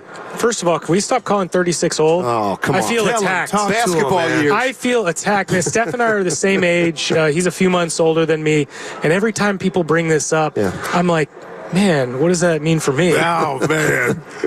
But look, Steph he's just the best. This guy makes everybody else's job so easy. The way he goes about things, the trust he puts in people, puts pressure on at the appropriate times, the leadership he shows, the work ethic he has, it just makes everybody's job easier. And so we're always working with him to find a way to give him the best possible set of opportunities to win. This guy's, he's brought 4 championships to the Bay. Yeah. He deserves to give a chance to bring 5, 6, 7, whatever it is. And sometimes it's not a linear path. You know, if you try to do too much, you affect your ability to maybe win the next year or maybe make the big move next. So it's a very delicate balance because you can't always wait for the next thing. Sometimes you got to make a decision. In this case, there was an opportunity to do something that we thought materially changed our odds this year and next year. And we also gave us the opportunity to continue to do things after this move. And Steph was all about that. He's not about just winning number 5. He's about winning number 6, number 7. He's about continuing to compete. I mean, look, Steph is in the best shape of anybody in our team today. So you can call him old all you want. You can say, you know, this might come to an end at some point. But 4 straight 30-point games. Yeah, he hasn't done that in how many years? Like, I'm telling you that it's going to keep going as long as he wants it to keep going because we saw it with Tom Brady. Wow. You know, he went many years beyond where we thought. And look, that's a special case. This is a special case. As long as Steph wants to play, he will play at a high level. We will give him the best chance we can to try to win. So, you know, let's give him a chance to win, not just 1, but maybe 2, 3 more. That's what this is all about. Yeah, pure transparency for me. I got to tell you, Steph sometimes, and he don't even know it nor care, but Kirk, he was like my scoreboard. And I look at his body language and mannerisms and the towel over the head at some junctures during the season. I'm telling Steiny, like, oh man. And now he's just spry. It looks like the Durant days. Like he was letting it fly against the Lakers before Jimmy. I don't know if he knew then what was kind of going on. But my gosh, Kirk, he looks like a spring chicken again. Like this is the old Steph. Boy, watch out. Yeah. Watch out is right. Hey, can I? There's been some confusion. Where are you guys out with at with buyout guys? Are you a player in that? Do you have a limit? Well, just tell me. Yeah, I mean, we can sign back. We're going to have to sign some players. Okay. Quentin got us up to number 12 in our roster, so we actually have to, in the next couple weeks, sign a 13th player. Probably a good idea to get to a 14th. We can even go to 15 if we want. So we got open spots. Obviously, with All-Star coming up, there aren't a lot of games right now, and we're pretty healthy. So we're trying to be smart about seeing what becomes available. We've obviously got some players who have done a great job for us in the G League in Santa Cruz who might deserve an opportunity. There's other great players in the G League. Buyout players, we got a lot of opportunities, so we need to be smart and strategic about when we sign players and who they are. We want to give this team a best chance to win. But if you're talking about can we? Yes, we not only can, we have to. Okay. Wow. And we will. And it's just about finding the right guy at the right time. And yeah, we're below the second apron, so we can kind of do whatever. I was going to say I got my shoes in the car. Sounds, you're not on the list, Guru. I hate to tell you. We've seen you play at the 3-on-3 tournament. You're at the edge. You're at the bottom of the list. Thank you, Kirk, for saying that. Right on. All right. Appreciate it, man. Thanks for coming out. Guys. Good luck the rest of the season. Have a great weekend. It's going to be a lot of fun in San Francisco with the All-Star game here. And then we got an exciting second half of the season for sure with the Golden State Warriors with their newfound spark behind Jimmy Butler. And, of course, now I got to give my reads, and I don't have them. But you're listening to 95.7 The Game, and we'll be right back on the other side. Thanks to Kirk Lacob on 95.7 The Game. That was great.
Now, back to Steiny and Guru on 95.7 The Game.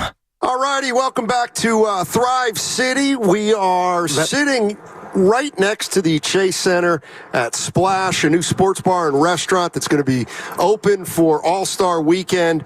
A lot of activities down here. And let me tell you, if you want to try to win $20,000 and get to Vegas for the college basketball championships, I'm going to tell you how. Here's what's going on.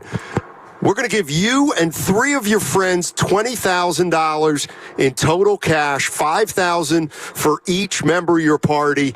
And you're going to stay at Circa Hotel, which is in downtown Las Vegas, and they've got the best sports watching experience in all of Nevada. You can sit in the pool goo and watch the games. We've done it. It's just absolutely incredible. So here's what you do. You download that Odyssey app and you register.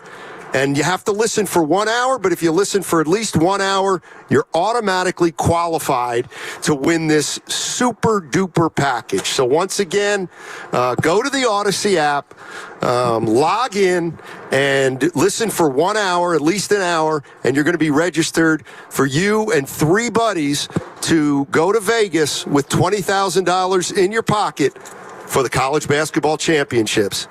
We just had Kirk Lacob on the show, and Kirk, of course, the executive vice president of basketball operations. And I mean, I don't know what you took out of it, but I'm not playing for him. The bottom line is he put championship back on the table. Yeah, not just 1, 3. Yeah. Kirk Lacob put championship back on the table, and he made it clear that's still the goal. Yeah. I love it, and again, they got to earn it. And right now, they got some work to do. But when we spoke to him in the team store last off season, Steiny, he was talked glowingly about Steph Curry, and rightfully so. Not hard to do, but man, that's the heartbeat of the team. The way that all of a sudden Steph has gone from is something wrong, we can't come back, to now hoisting up 30-plus shots a game, Steiny. And if this is going to continue and it's a byproduct of getting Jimmy Butler, let's go. And Steiny, there's going to be a new Warrior, whatever that guy's name is, it sounds like. Yeah, Warriors are going to be active at the buyout market, or maybe elevate some people from the G League, but they have to add at least 1 player, and they said they may add 2. But, the funny thing is I didn't understand it at the time when Kirk Lacob was talking about adding a player, and you clearly brought yourself into the conversation. I got the red jaws in the trunk. I mean, haven't seen them. If the Warriors go into rebuild mode, then maybe you can, parasite off that team. But you heard Kirk Lacob. They're still thinking championship, and that means no room at the inn for Guru. All right. But, hey, I'll do that. Parasite, speaking of, a great movie Evan just saw. I got that on the docket.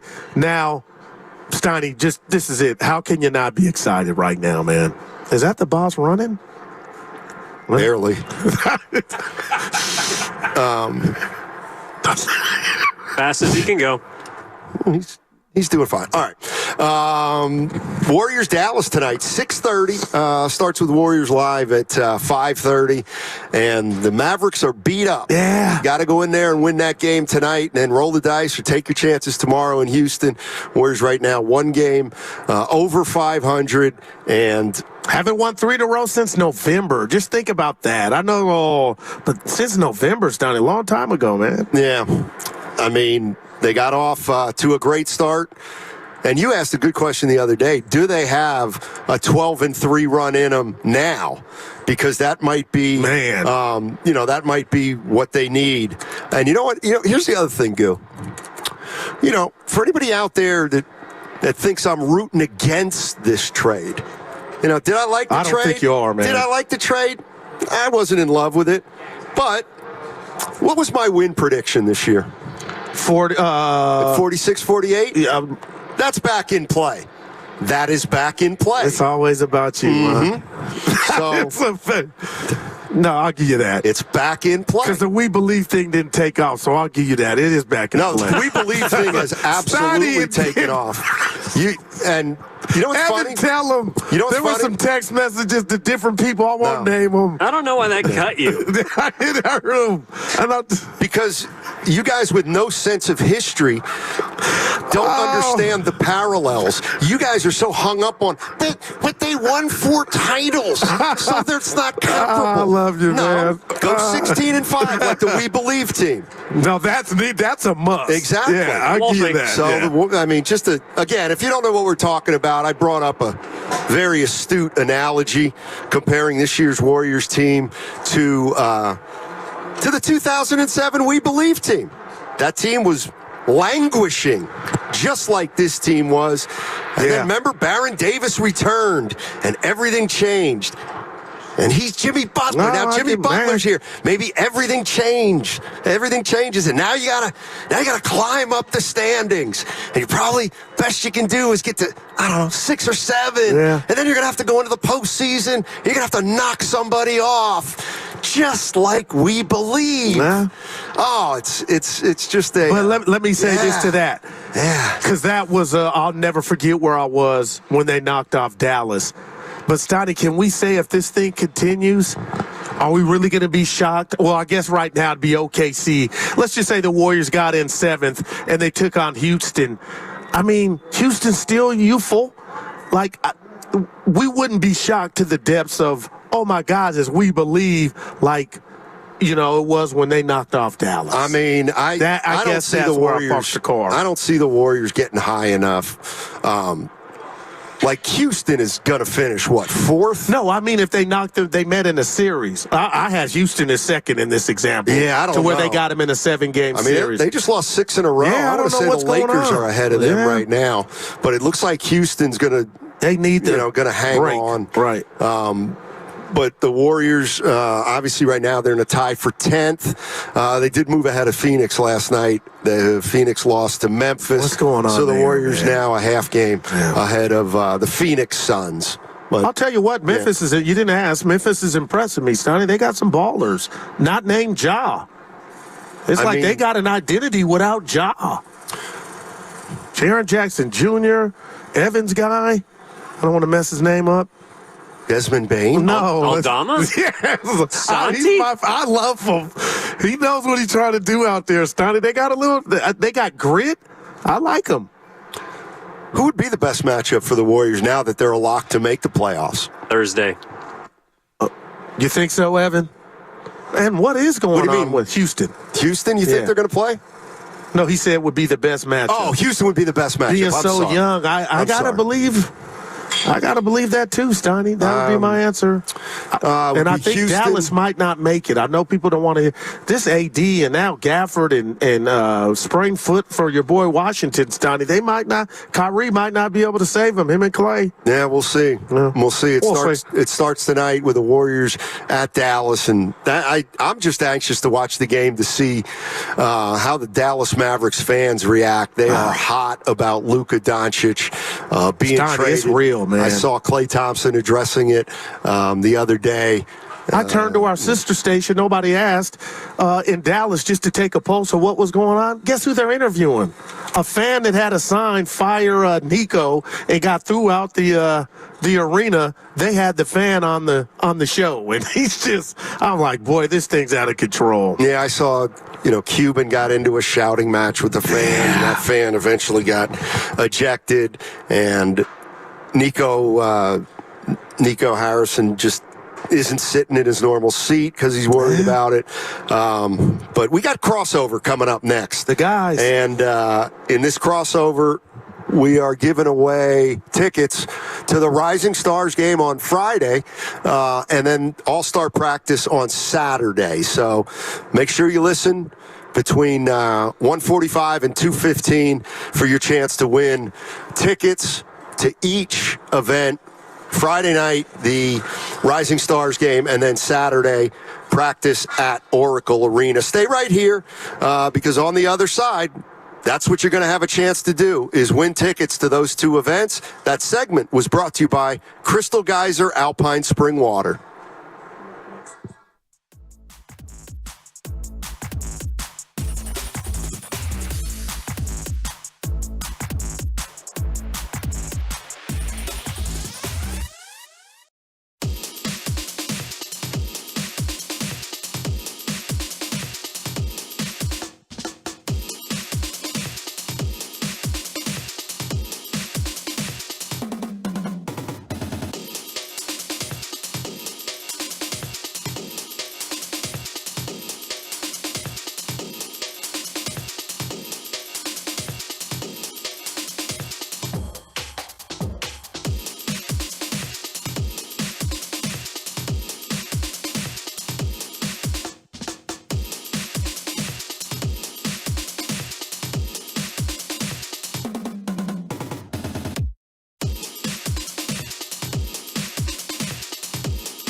Now, back to Steiny and Guru on 95.7 The Game. All right, the crossover is brought to you by Abundant Life Weight Loss. They know the secret to losing up to 1 pound of fat every day. Go to AbundantLifeWeightLoss.com. Coming up in the next 20 minutes, your chance to win tickets to Friday's Rising Stars game at Chase and Saturday's All-Star practice at the arena in Oakland. When you hear this sounder, Jimmy Buckets! Caller number 4 to the contest line will be going to those two events, the Rising Stars game on Friday and practice at Oakland Arena. So when you hear the Jimmy Buckets sounder, be caller number 4 to 415-523-4652, and you'll be going to those events. Let's welcome in Dibbs and Will. Guys. What's going on, gentlemen? How you doing? Buckets. Wow, what do you guys think? I want to hear. Incredible. I want to hear your review. It's incredible. You tipped me off because you did it when you guys were here last week on your IG as you gave us a tour. I could sleep here, and I'm thinking about Dibbs having my 40th here. Yeah. You can have a 40 there. I don't know about your 40th. No, you can tip a Mickey if you want. I think what Guru is talking about was celebrating his 40th pound lost because... There you go. I'm looking at you now, Guru, with a blazer that I don't know if I've seen. And how long has it been since you've been able to fit into that jacket? Shout out Phil Collins, no jacket required, but... the jacket is required because you're looking good right now, brother. Hey, Dibbs, it's been about a year and a half, man. So I'll just tell you about 18 months. I'm feeling good, slim in the waist, pretty in the face, and I'm not done. The goal is Operation 30-pound weight loss. Shout out Abundant Life. Yeah, maybe we can celebrate your 30th, not birthday, but your pound day when you get to 30 pounds because I tell you, you look good. And Steiny, you always look gorgeous, but I just was struck right now by Guru and just how good you look thanks to Abundant Life Weight Loss. I mean, you're looking fantastic. I'm excited, and I'm going to keep going. And you know the number. You can give it to them, Dibbs, where people can call and start their journey. But right now, let's go. It's 925-854-5140. And tell them that Dibbs sent you. Guru sent you. Yeah, tell them Guru sent you. But you know that the OG on this bit is the Dibber clause. So say what you need to say, but you know Dibbs is the one generating the leads. All right, I'm done laying out. So now that you guys got that, it's hard for you. That was a record. Yeah, now that you guys got that laid out, did you eat any of the food at Splash? Come on. I actually didn't. As you know, I have my breakfast sandwich every morning. Had I known they were going to serve flapjacks, oh my God, and what a omelets, I would have foregone breakfast. That's right. But that's the way it goes. And I went Nancy Reagan. I just said no because I'm on this Abundant Life weight loss. But I saw Tim Jordan, Evan, and the boss. Oh, they were treated to a spread. Yeah, dude, I tell you what, that place will get you. They'll sneak up on you because the same thing happened to us last week. As you guys well know, I bring food with me wherever I go. That's just kind of how I roll. I bring food. And so I brought food last week to Splash. And an hour later, there was a spicy smash burger right in front of our faces. Ooh. But I don't have the maturity that you guys have. I was full and I ate it anyway. Look at it. Yeah, dude. Woo, the food there was good. Did you hear any of today's interviews? Did you hear the one with Kirk Latham?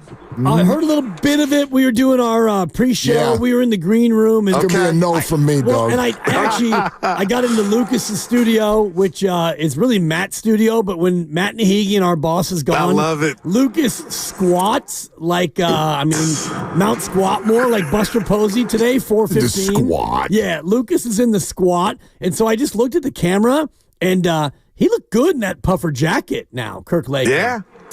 Yeah, I mean, he kind of put championship back on the table. He said, we want to win a championship this year, and we think this at least gives us a chance. He used the phrase this year? Yes. And he actually said Steph's not even worried about his fifth. Ooh. He's worried about his sixth and seventh. He did say it. Well, I mean, look, I don't get triggered when those people think that way. And I'm talking about Steph Curry, because when you're that kind of an odds breaker in life, I have no problem with, you think that that's normal. Sure, Steph could win 8 championships. Sure. Like, why wouldn't he think that way? Yeah. Every college in America told him no, and he's one of the top 10 players who's ever lived. So why wouldn't you think that way? I got no problem with that, but also, come on. Yeah. Come on. Steiny, do you know how many players outside of the Celtics dynasty have ever won 7 NBA championships? There is one man. Robert Horry. Correct. Yeah. Correct. So you've got 1, 2, 3, 4, 5, 6, 8 guys who were part of the Celtics dynasty, including Bill Russell, who won 11. Wow. It goes to 11. And the group who had 7, Jim Loskatoff. Yeah, he's a good player. He's a good player. I like the player. I like the pick. Frank Ramsey and Robert Horry. So, yeah, Chef, go ahead and climb up and join Robert Horry among the non-Celtics with 7.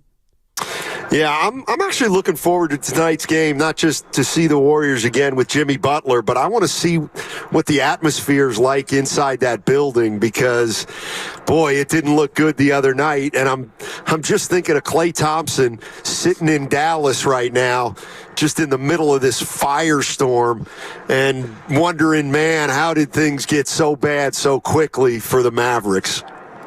It's actually kind of amazing when you look at the trade deadline, and I didn't think of this really until maybe last night, and it wasn't even the Mavericks I was thinking about because they didn't play last night. But there's an extended byproduct of the trade deadline that will favor the Warriors, and one of them is their opponent tonight. Like this whole thing where they're all jumbled up in the play-in tournament, 3 of the teams that they're battling for position just had their soul ripped out of their belly. Right in the middle of the trade deadline. The Mavericks had, their fans will be booing upon arrival tonight. It's bad, Mark. Right? So that's one. I don't know if y'all have watched the Phoenix Suns play recently. Last night. But that locker room is cooked, and if there was ever going to be any fight in them, last night was the night because they were home. Durant returned from injury and was going to cross the 30,000-point mark. All those things happened, and they still never threatened Memphis in that basketball game. And then I'm adding Sacramento to it, too, because they weren't very good. They were mediocre before. Their best player is gone. They've got some wins lately, but it's against really weak competition. I think those 3 teams are going to get up out the way. That seems to be where they're trending right now. That's for sure. I'm interested. You think that Steve Kerr's gonna play Steph and Draymond both sides of this back-to-back because, they do have some time off coming?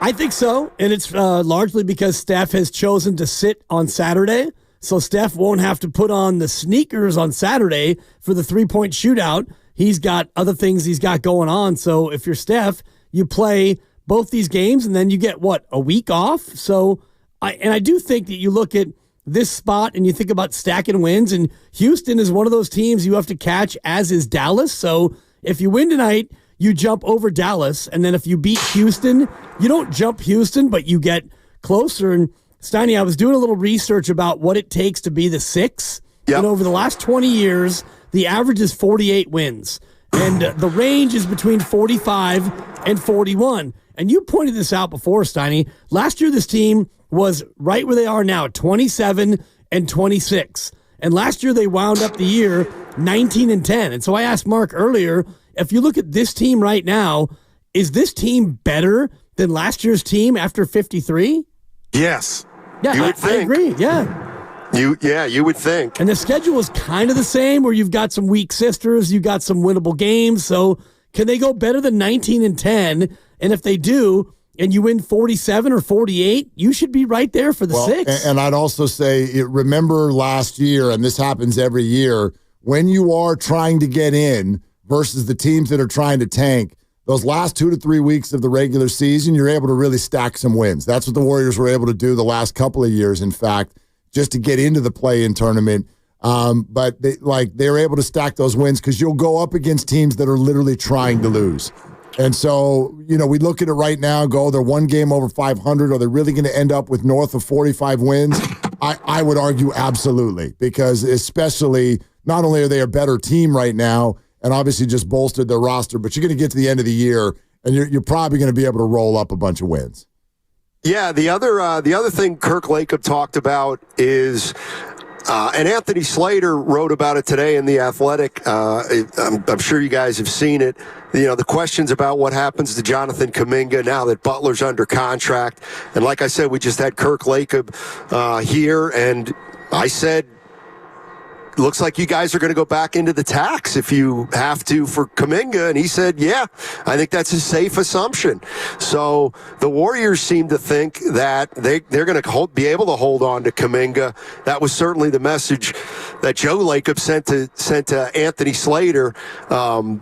Basically saying, don't sweat it. He said we'll figure it out. Hey, real quick, you're listening to 95.7 The Game, KGMZ FM and HD1 San Francisco, always live on the free Odyssey app, Twitch and YouTube, powered by First NorCal Credit Union. All right, there it is. Caller number 1 to the contest line at 415-523-4652. Caller number 4. Caller number 4.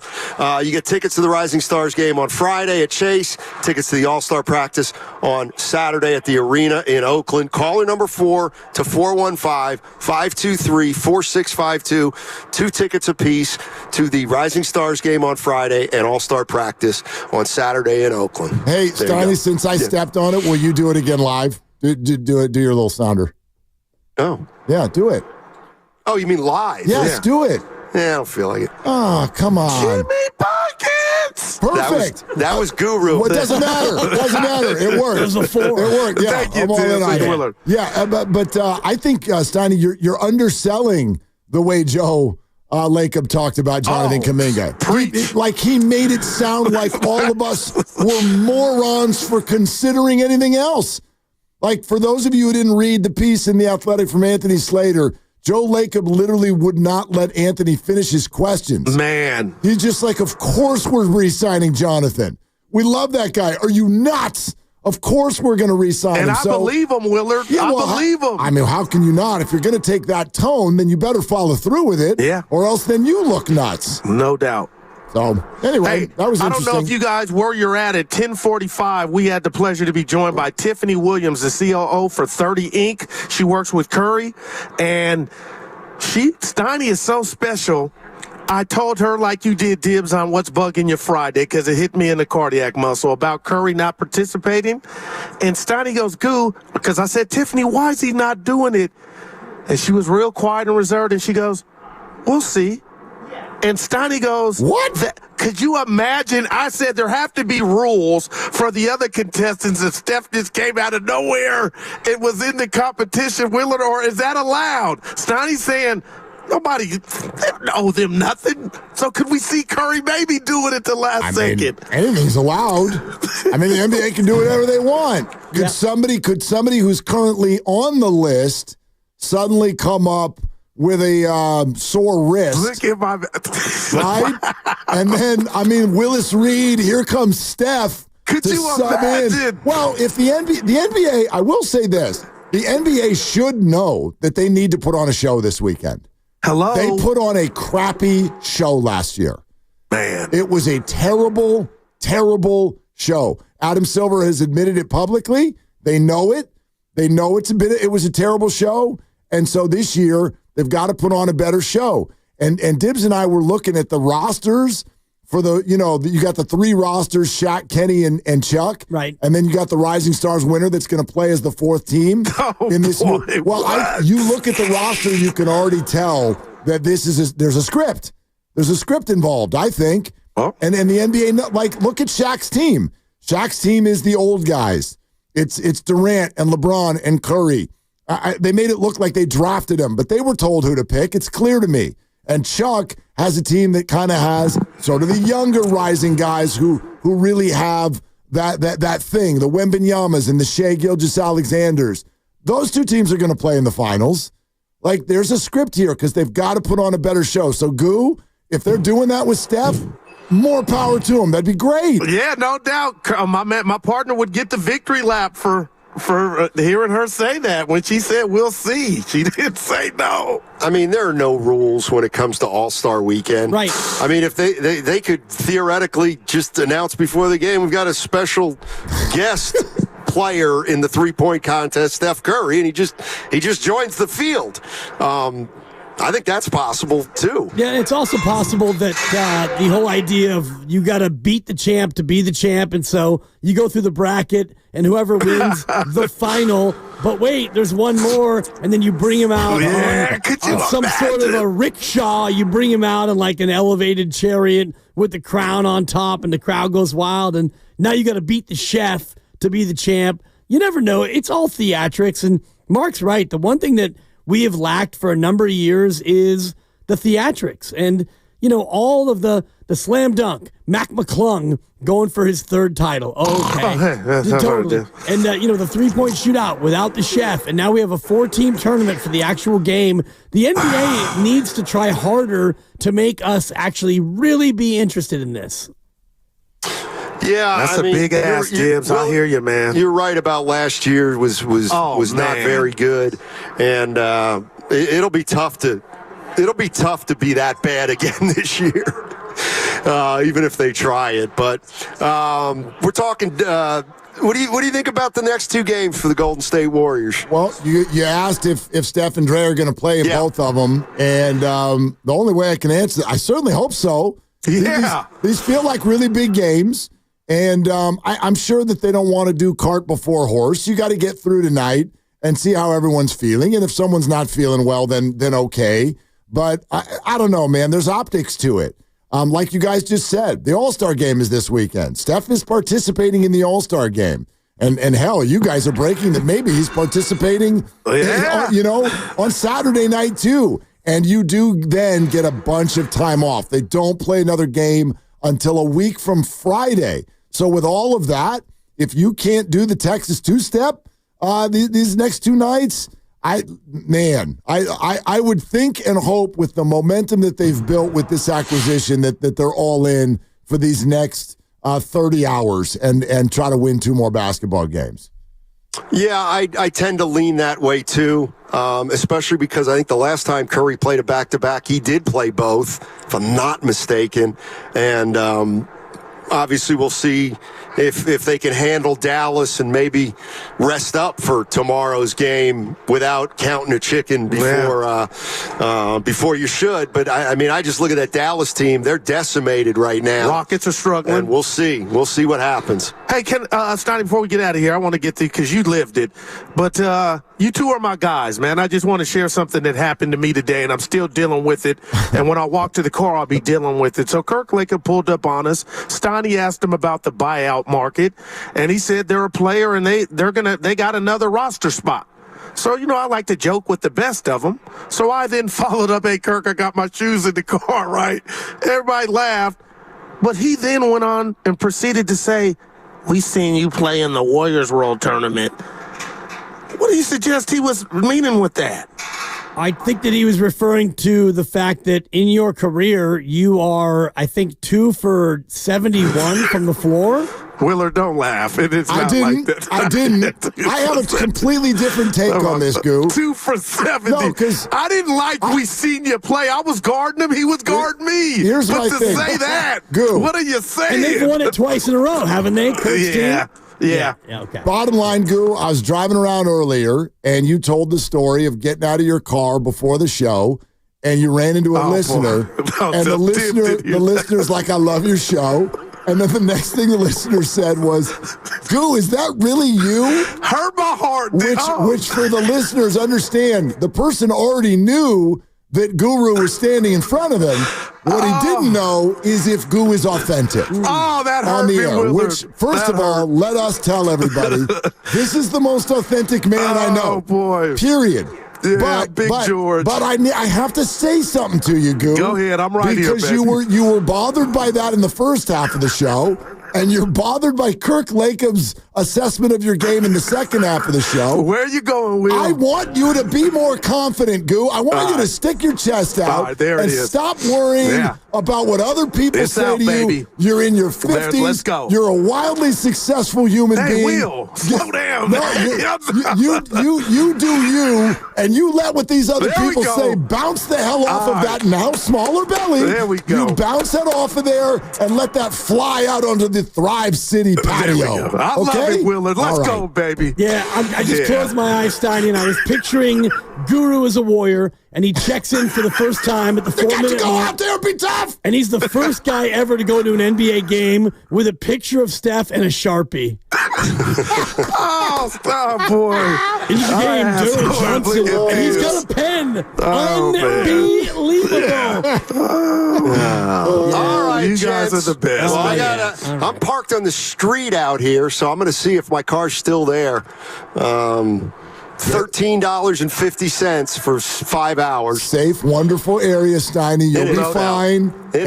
We have expense reports here at 95.7 The Game. You're going to be okay. Okay, good. Don't complain. The whole world listening would love to be in your shoes. So just wave to the world, go get a bite to eat, Look at you. and everything's going to be just fine. Hey, what time is Buster Posey? Buster Posey's at 4:15 today. Okay, gotcha. Greg Cosell's got to come in and pat dibs on the head at 3:15 first. Okay. Yeah. All right, gents. Well, have a great show, love you, and we'll man. catch up with you tomorrow on 95.7 The Game.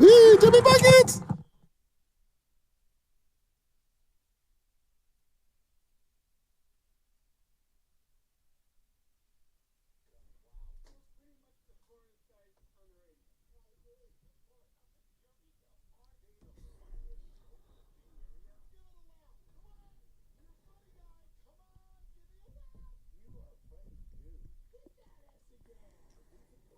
Just see Matt Barrow say he thinks Drake Greenlaw's gone.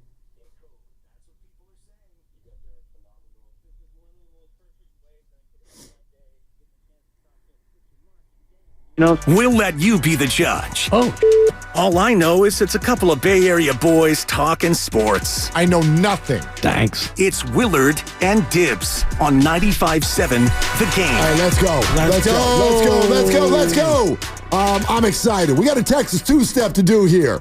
And then we're heading into the All-Star break, and the Warriors have an opportunity over the next 30-plus hours to really, really grab Uncle Mo, stick him in the back pocket, and take him into a week off that they're hosting. This is a big, big two-game stretch. Tonight as they go visit Clay, tomorrow as they go visit the Houston Rockets. After that trade deadline, with all the good vibes and feelings they got going on, man, if they could win 2 more basketball games, there's going to be a lot of happy Warrior fans out there. And they're going to need it. And, you made an interesting point during the crossover about, the back end of the schedule. And a lot of times you go up against teams where they're going to be packeted in. And I just looked at their last 9 games on the schedule. Who they got? And they have teams who are still going to be carrying. You've got San Antonio, Memphis, the Lakers, Denver, Houston, and Phoenix, San Antonio again, Portland won't care. And then you've got the Clippers. 8 of your last 9 are likely against teams that will still be in it. Well, you're putting San Antonio in it. I don't buy it. I know De'Aaron Fox. I think they'll still be fighting for the 10. I doubt it. I really do. I understand where you're coming from. You might be right. And then sometimes, by the way, don't forget that you're throwing teams in where you're like, well, they're good. Just because you're good doesn't mean you're trying down the stretch either, because you might be locked in already. Denver, for instance, is an interesting one. They'll be here at Chase Center on April 4th. Yep. Denver has traditionally down the stretch been like, we're fine. It depends where they are. Yeah, we'll take the 2 or 3 seeds. So, Portland, you mentioned Phoenix. I think Phoenix will be dusted by then completely. So anyway, I get what you're saying, but I am very, very bullish on this. I think the Warriors, first of all, the absolute worst case scenario is the 8 seed. But I'm going to tell you right now, based on what I see, canvassing the league, I think the Warriors are at least going to be the 7. And here's why. It's not because all of a sudden I've decided that Jimmy Buckets has changed the Warriors and now we going to be championship and everything is wonderful. It helps. They do look a lot better, but there is something else that happened over the trade deadline that I didn't realize until watching basketball the last couple of nights, and it's this. The teams around the Warriors, this is a lucky break for the Warriors. The teams around them that they are battling to move up in this play-in tournament and beyond are cratering, and they're done. They are emotionally dusted based on what has just taken place. And one of the teams I'm talking about is the opponent tonight. You trade Luka Doncic to the point where your fan base is screaming at you as they walk into the building, but at least you did get another star, and upon arrival, he plays 2 quarters of basketball and he gets hurt long-term as well. And the Dallas Mavericks are going to be feeling that. They're going to be feeling that the rest of the way. I think that they are food for the Warriors right now. The Phoenix Suns locker room is done. Bradley Beal was in trade rumors for 2 months. Then Kevin Durant ended up in them. He didn't want to be in them. And all of a sudden, their locker room is reportedly toxic. I can actually back that as true from someone inside the organization. That team last night in a home game with Durant returning to the lineup and about to achieve a milestone could not put up a fight. A home game. They're done. Get Phoenix out of the way. Dallas is out of the way. Sacramento just lost their best player, and they're really not that strong at this point, even to begin with. I'm going to put them out of the way. To get the 7, the Warriors literally just need to catch either Minnesota or the Clippers, and I believe that they've got the schedule and now the momentum to go do it. It's funny how I'm portrayed as the dismissive guy on the program, and you just took 3 teams with 29, 28 games left to go, and you just wiped them off the schedule. In terms you just wiped them all off. In terms of where their fight against the Warriors. So the Phoenix can't figure it out out of the break, they're done. And Sacramento can't get... Sacramento will be in the play-in tournament. Sacramento can't get Levine and DeRozan to channel their inner Chicago with Damas Sabonis and come back and play better. Because Levine and DeRozan did so well when they were together in Chicago. But they played together. At least they know each other. I'm just surprised that you were able to, on this day, heading into the All-Star break, off of 2 wins with Jimmy Butler, just take 3 teams and wipe them straight off. I'm telling you, this is extenuating circumstances. And by the way, I'm not telling you none of them will be in the play-in. I'm telling you the Warriors are going to finish ahead of them. The Warriors are going to finish ahead of those teams. Ahead of Sacramento and Dallas and Phoenix. Absolutely. And right now they're ahead of Phoenix. And you didn't even count San Antonio. You think that they're also done. I don't think they're done. I just don't think that De'Aaron Fox's acquisition is enough to suddenly take that young core and really make a second half push. Wembanyama and Castle are still babies. Absolute babies. I know they've got Chris Paul, Harrison Barnes. They've got a veteran influence, but it's just, I don't think it's going to be enough. Now, they could work their way to the 10 because I do think Phoenix is going to crater, because I do think Dallas is going to crater, but I don't think they're going to catch the Warriors.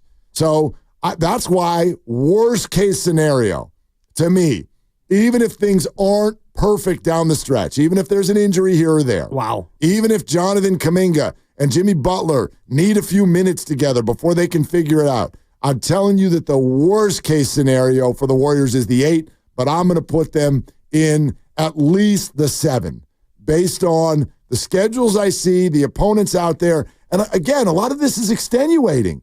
These teams didn't know that this was going to happen. You trade Luka for Anthony Davis and then he gets hurt? Yeah, game 1. Oh, my God. Yeah. You just gave your core away. Well, and it's also extenuating as it pertains to the Warriors because you're dealing with a 37-year-old and a couple of 35-year-olds. So you're assuming in this scenario that they all stay mostly healthy. I'm assuming that you don't have, one of the 3 misses a month, like Anthony Davis looks like he's going to miss a month, if not more. And that's terrible news for Dallas. And, you've got Kyrie, and if you look at tonight's injury report, they have 6 guys who are listed as either game time or out.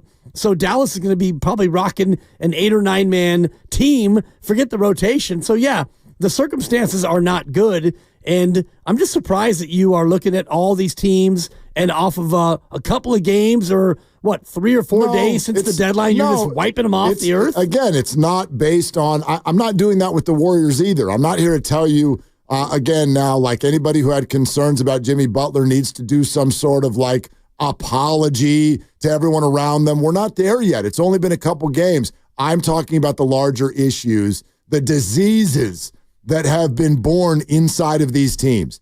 I'm telling you that Phoenix is emotionally gone, and they've been gone for a little while. But that experience over the trade deadline, and you look me in my eye, you know damn well what I know inside the Phoenix organization. What you know, yeah. They are cooked. It doesn't mean it's permanent, though. And I would caution against that being I don't see how they're going to recover. I really you don't. got three really, really good players, and they could decide that they want to actually play basketball together again. I think they've all decided that they don't, and we'll see. Time will tell. They've lost 2 straight games, but that's fine. It's not their togetherness. It's them and their front office and their ownership and their it's all of it, and their coach, and there's so much going on there. That organization is one of the 10 worst in all of sports, and Arizona happens to have 2 of the bottom 10. And I wonder if it's something in the water, but yeah, the Suns are broken. And you said this in the offseason where you couldn't possibly imagine them doing what they've done, which is 3 guys making $50 million,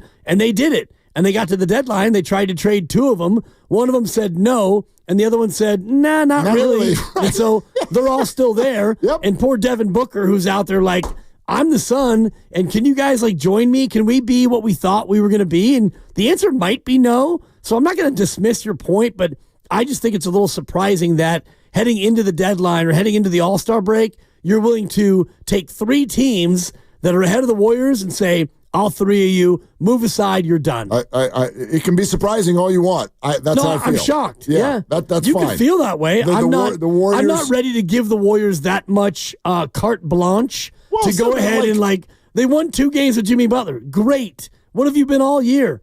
You've been mediocre, up and down. Yeah, totally mediocre. Steph Curry's been not a consistent 30-a-night guy, and Draymond Green has been icing up every time off the court. That's why I'm telling you that it could actually be as far down as the 8 seed, which, by the way, they will probably be the 8 seed in a matter of hours. That would be another prediction. I think that we'll see what Sacramento does in New Orleans tonight, but if the Warriors win tonight, they move in front of Dallas. I just don't see these 3 teams as their, not just their roster, but their emotional makeup based on what has happened to them, I don't think can survive what the Warriors now have.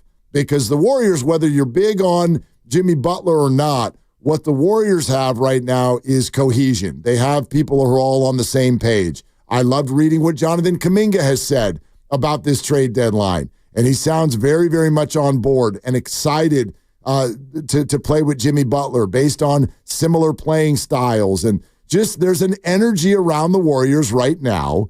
And sure, anything bad could happen. I'm assuming health largely for all the teams that I'm talking about. And I'm telling you that the Warriors are going to shake through Phoenix, Sacramento, and Dallas. And I think they've got a really good chance to either catch Minnesota or the Clippers. Minnesota, I think, is a really good basketball team. They'll probably go get that 6th seed. The Clippers, to me, are overachievers. I don't know if that lasts. Houston probably is too far away, although they are really leaking oil right now, and they're young. So I just see vulnerability there. The Warriors have their own vulnerabilities. I acknowledge that. But what the Warriors have over those 3 teams that I'm talking about is emotional stability. Right, for now. Yeah. I mean, the emotional stability is there, and we've had 2 games of Jimmy Butler, and boy, everything's great, and he's gotten to the foul line, and Steph and Draymond and Jimmy, they're all healthy. And it's great when you're winning. When you win your first 2 games, it's easy to have emotional stability. I wonder when you get deep into February and March, and you start to have these guys playing more and playing more often, and whether or not you have a small injury here or there, and can Kuminga fit and all the rest of it, I'm here for it, because if you look at the record that they would need to get up to 46 wins, which last year wasn't good enough to be the 6th, but generally 46, 47, 48, that's about where you need to be. So even if the Warriors have emotional stability, you still need to win 2 out of every 3 games the rest of the way to be in that spot. Sure. And I believe that they will. I believe that they will. That's all. I mean, they were this record last year. I loved your question off that they were this record last year. They finished with 46 wins, and nobody's going to answer that they don't think they're a better team this time.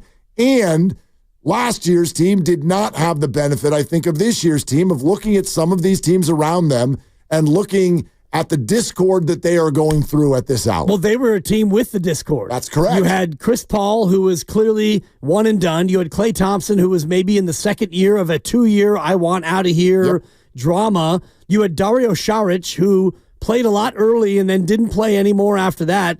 And beyond those guys, you didn't have a lot in terms of depth and cohesion. And you got down to the end of the game, the end of the season rather, and you played Sacramento in the play-in and you got crushed. And so this team does feel different. Maybe it's just Jimmy Butler in a small sample, but having Jimmy gives you a little bit more of that swagger, a little bit more of that edge, and a guy who is a pro who's been there and done it. So, yeah, right now the composition of this team, for me, is better than what it was last year. We'd love to hear from you Warrior fans on kind of where that Uncle Mo optimism sits now with regard to the standings.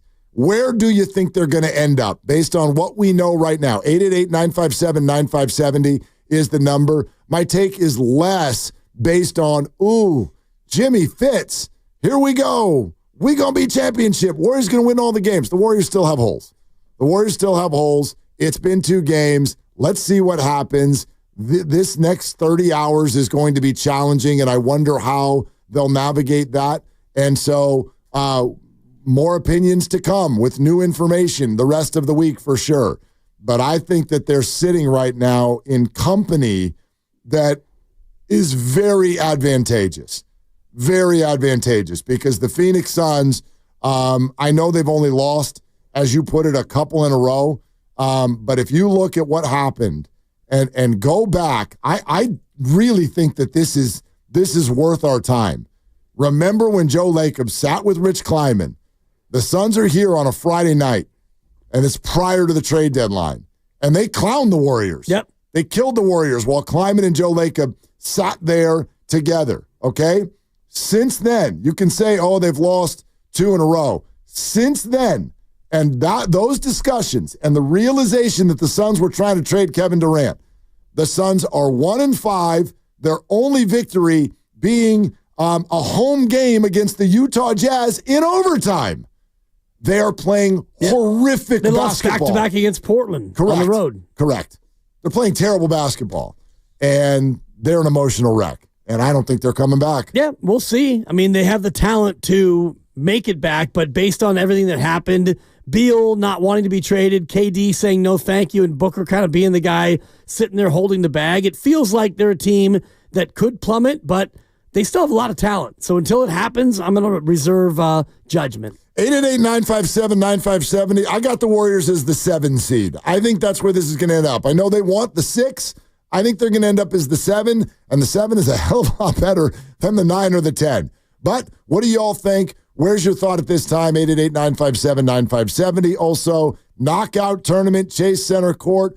We're getting down to it. We got 7 spots left, and we'll give up another one in the 4 p.m. hour today. So make sure you're listening at 4 o'clock. We'll give you the keyword. Greg Cosell at 3:15. Buster Posey joins us at 4:15. We're sponsored by Chilton Auto Body, and this is Willard and Dibbs. Have you been in a car accident? Chilton Auto Body has 15 convenient Bay Area locations to help.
which is brought to you by Freedman's Appliance. Come see their full selection of in-stock luxury appliances and live working vignettes. Visit Freedman's Appliance in Pleasant Hill today.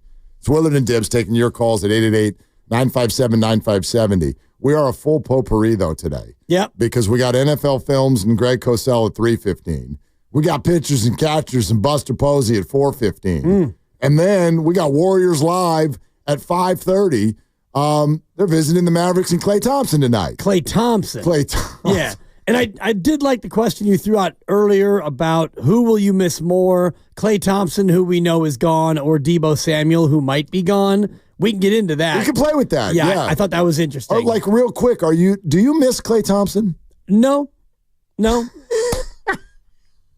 was a funny answer. Well, I mean, I miss him less than I thought I would miss him. Okay. I'll be honest. That's fair. And the way it ended and the fact that life goes on, I miss him less than I thought. Do I miss him? I mean, not really, because Klay in Dallas is not the Klay that I remember. 37 points in a quarter and, a splash brother. That's not the player that he had become. He moonlit. He moonlit when we were at Splash. Right. He went crazy in Boston. He did. He went crazy in Boston. And they beat the Celtics last week. He still has it in him to do that every now and again. Like once or twice a year. You can ask me if I'm going to miss Deebo? Go ahead and ask me. Will you miss Deebo? Nah. Not really. Do you miss anyone? Do I miss anyone? I do miss some people. Who? I'd be hard-pressed to think. I mean, I kind of miss Kevin Durant. Oh, okay. Because, and I meant sports people. Don't say your parents. Sure. Shout out Dwayne. I'm sure, right? Yeah. I get that. Sue and Dwayne. Yeah. But, is there anybody who left and you're like, damn, miss that guy? I miss DeForest Buckner. Oh, As you have a defense that cannot stop the run. You, in the A and the B gaps, you are non-existent. Yeah. So I miss him. But, outside of that, Niners who I miss Dre Greenlaw. Well, he's not gone yet. Yet. And we can get into that as part of the potpourri. We for sure will. We'll get into that with Greg Cosell. Yeah. I miss Zach Wheeler. That's a good. I mean, I criticized the trade when it happened. That's a good one. That's a good one. I was big on don't trade him for a rental, and they did. But it's kind of hard to miss someone you never had him. Had him in San Jose. Right, but you never watched him. He never pitched a game for the Giants. I covered a bunch of his games down there on the farm. Yeah, but you never pitched as a San Francisco Giant. Yeah, fair. He was a concept. He was an idea. And he turned into quite a concept. He sure did. Yeah. They don't always. Yeah. You know what I mean? Yeah. I reverse miss Marco Luciano. Wow. I want to go back to the days where I'm like, he's going to be amazing when he gets here, man. Well, he misses not only you, but most ground balls.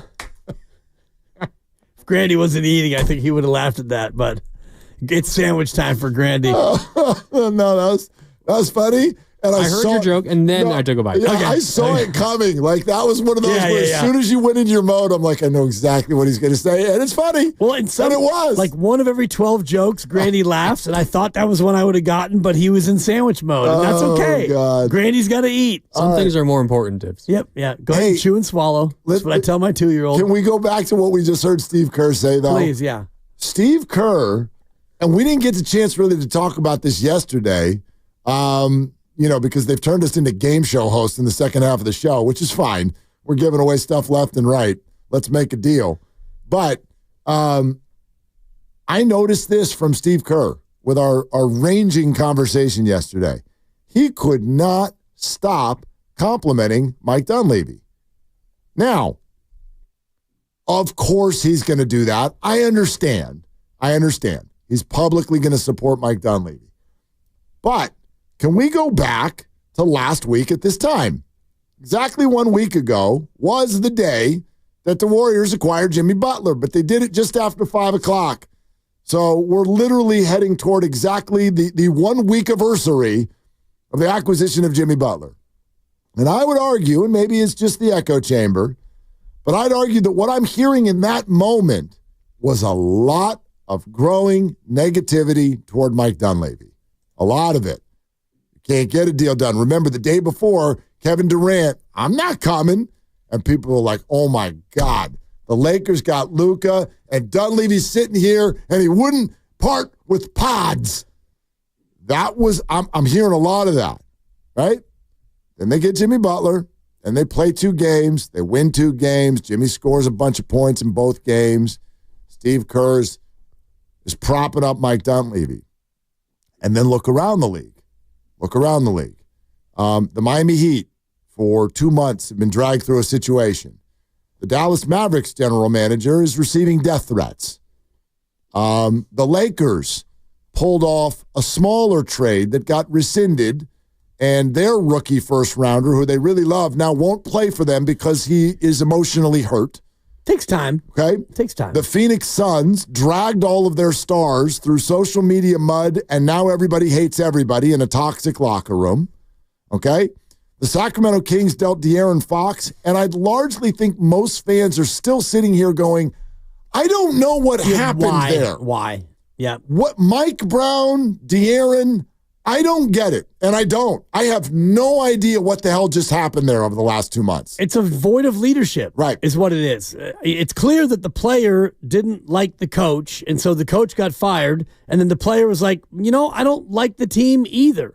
And is that clear? It's not clear, but that's the way I read the tea leaves. And the Joes in the morning Joes, morning roast, Shasky was laying out the whole Chris Webber, Don Nelson thing, and this feels a little bit like that to a lesser extent, where Webber didn't want to be around Nelly, and so the Warriors had to choose between Webber and Nelly. They chose Nelly, and so they traded Webber, and then Nelly left a year later anyway. This feels a little bit like that, where for some reason Mike Brown was not connecting with the team, and so you fired Mike Brown, and you brought in Doug Christie, and then your star player, less than a month later, was like, nah, I don't want to be here anyway. I want to go to San Antonio. So you dealt him. So you took out a coach who's won an NBA title, replacing him with a guy who I like. I know Doug a little bit from doing some TV work. He's a great guy.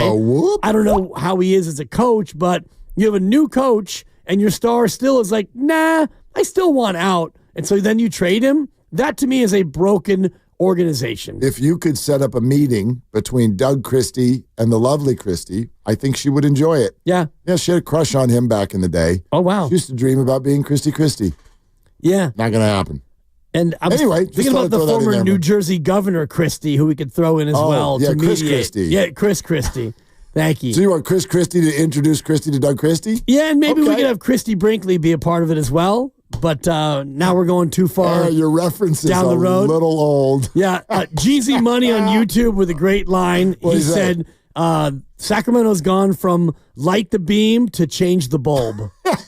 It's a damn 5 is what that is. Pretty good. Yeah. That's pretty good. Yeah. And how many Kings does it take to change a light bulb?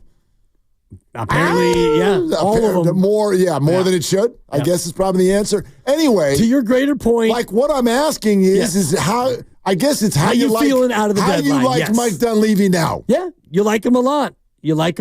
And, I know he's going to make an appearance on our station in the very near future. I think tomorrow at 1 o'clock. Is that right? I think that's right. Tomorrow at 1 o'clock with Steiny and Goop. And I look forward to hearing them hold his feet to the fire. I do want to know about, and the question that I have for Mike is, what's it like when you're doing everything you did, which is like you call Phoenix, hold on, Miami's calling. Hey, how you doing? Hold on, it's Washington. And you're like, bippity boppity boop, New Orleans is on hold. It kind of reminds me of Moneyball when Brad Pitt is doing his Billy Bean and he's like, call the Rangers. And, you have all these calls. Hold on, I'm getting another call. And I wonder how much of that Mike Dunleavy was going through when you're trying to, we're all in on, we want Kevin Durant. And then it's like, we want Jimmy Butler. What do you really want? I do think it's, I don't know if fans' minds do, and I think this is what you're describing, but my mind goes there. What do those calls sound like? What do you say? Like, we do the ESPN trade machine. Right. What do you do? What do you call? You call the Suns? Like, we want Durant. Like, you can't have Durant. Like, is it that? Is it the same as when you and I might want to make a trade in fantasy football? Right. Does it sound like that? Or is it, I would hope, more professional? Yes, I don't know. At the same time, it's like, okay, how do we make this work? We got Dennis Schroeder expiring. You want Dennis? We probably don't, but hold on. Let me call Utah. And you call Utah, and Utah's like, yeah, that sounds pretty good, but you know what? Maybe Miami wants him. Let me call Miami. And so now you've got these four-team trades, and you've got a four-way phone call, and Dennis Schroeder's being thrown back and forth. But did you hear that Danny Ainge in Utah, who was actually a third player in the Luka and Anthony Davis trade, they were involved in it, and they didn't know that Luka and Anthony Davis were involved in the trade. Wait, what? Danny says that he found out at the last second that that's what was going on between Dallas and the Lakers. All he knew is that he was facilitating a trade. Gotcha. And his portion was, and I don't even know what the hell it was, somebody got a second rounder for, as you said, beepity boppity boo. Right. That was Utah's portion. And he had no idea that Luka and Anthony Davis were changing addresses. No clue. So I don't know. I really don't know. And I am curious how those conversations go. But I'll ask this. And again, here's what Steve Kerr said yesterday. What Mike has done in his year and a half here, these guys who he's brought in, Brandon and Quentin and Jimmy. I mean, to me, these guys are rounding out our team in a really important way. Chris Paul last year, very, very similar. Just adding the IQ and the feel that allows Steph to really thrive has been hugely important, and I think Mike has played a big role in all that. Yeah, I'd love to talk about this a little bit, and the conversation is kind of organically going this direction because I'm thinking about this. And I did hear a lot of negativity pointed toward Mike Dunleavy last week, and I haven't heard anybody sort of circle back on that. Look, the Jimmy Butler thing, that we got a long way to go before we know exactly if this was good, bad, or somewhere in between. But as people start celebrating Quentin posts, and as Brandon Pajemski looks better and better since his injury, and as you do swing a big deal, and in fact, swing a big deal. Forget if you love Butler, Andrew Wiggins, what your thought is on that. You engaged the Phoenix Suns for a week and a half. And then when they just completely emotionally crumbled and turned into a puddle, you pivoted and you were still able to get something done with them completely removed from the process. Meanwhile, Dallas's GM decided to make his name the biggest name in the sport for a few weeks and is now the most hated man in the history of the city. All of that's going on. And meanwhile, here's Mike Dunleavy, who has not been the GM for very long and has pulled off a number of moves, even go back to, I know Schroeder didn't work, but he pulled that off quickly. It made sense at the time. And then when it wasn't great, you pivoted out of it. Yeah. I don't know. I wonder, I'm very high on Dunleavy. I have been the whole time. But I wonder where people are specifically this week, because it feels like about a week ago, people were starting to get their paper airplanes ready and they wanted to throw them at his head. A little bit, but I do think when you look at what he's done in his trades, and I'm looking at the Klay Thompson trade from last year where you got him into a sign-in trade, and so you were able to get Kyle Anderson and Buddy Hield. We know that Kyle Anderson turned into, in part, Jimmy Butler, and DeAnthony Melton you signed in the mid-level, and he got hurt. He turned into Schroeder. And so Schroeder and Anderson, along with Wiggins, turned into Jimmy Butler. So you went from Klay to Jimmy Butler, and you also got Buddy Hield. So you had Klay, and you basically netted Buddy Hield and Jimmy Butler. And I know second-round picks came in, and you had to send a first-round pick out, so it's not as easy as a 1-for-2 trade. But you went from Klay, and you wound up with Buddy Hield and Jimmy Butler. DeAnthony Melton became a short-term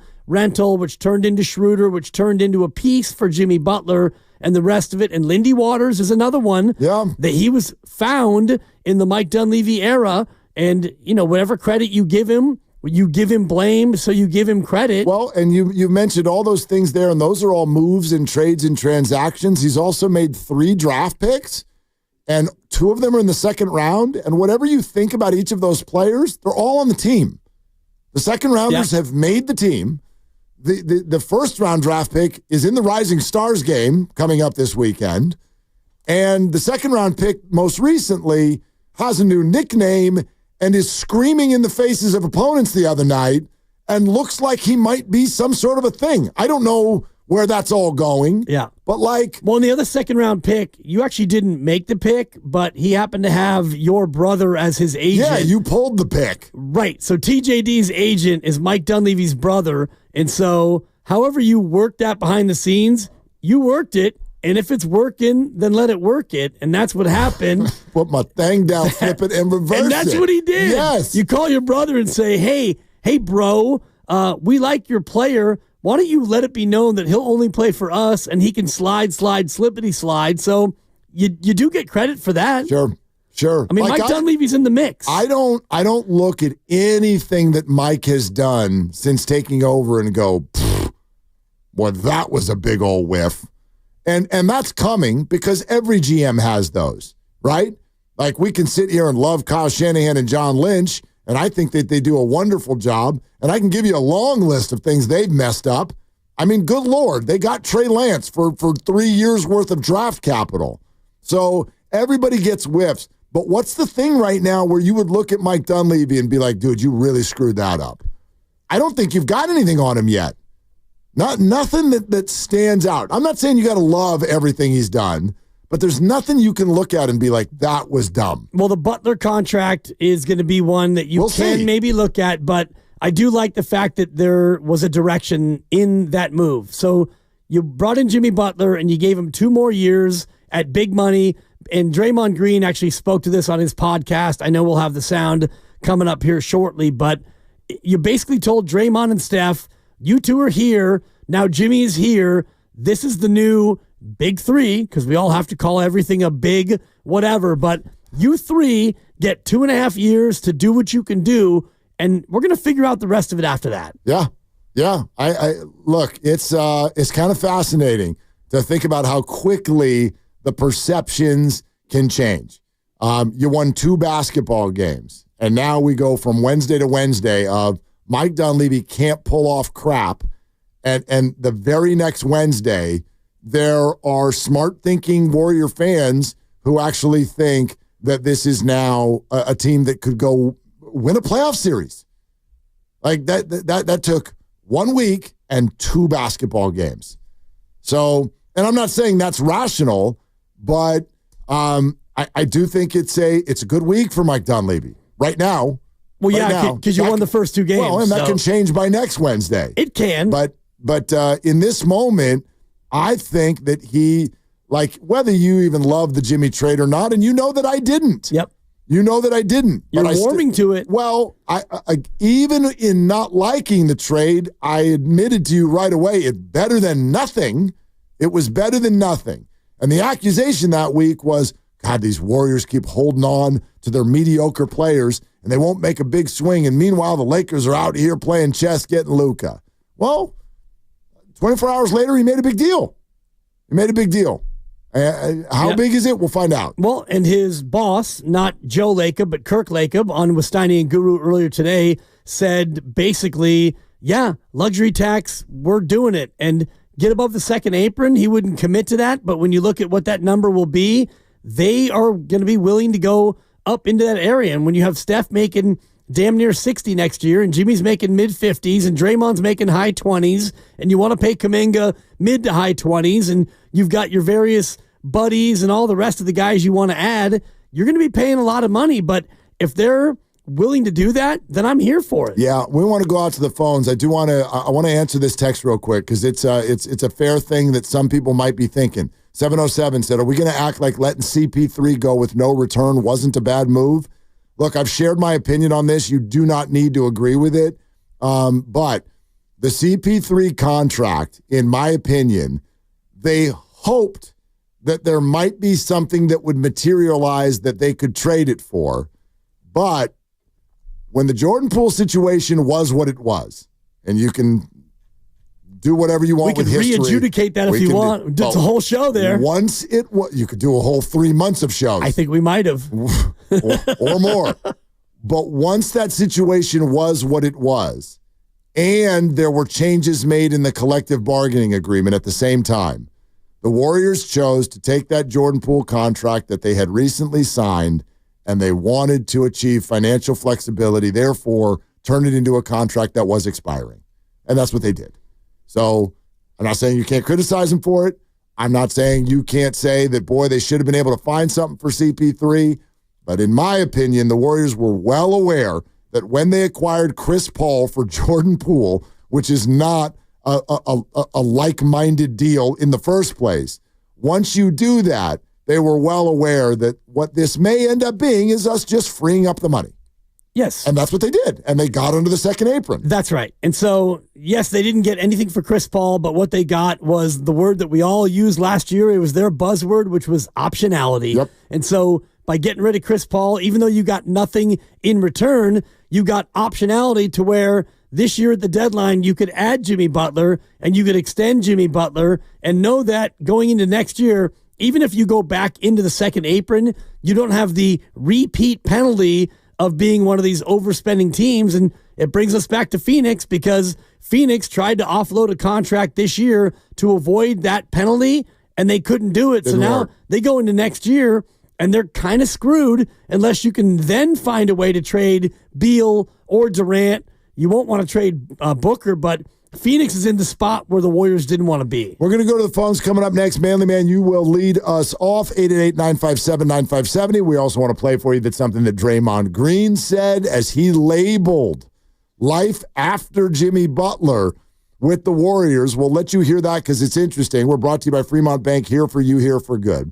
Also sponsored by MB Jesse Painting. Remember, Greg Cosell, 15 minutes away. Buster Posey's just over an hour away.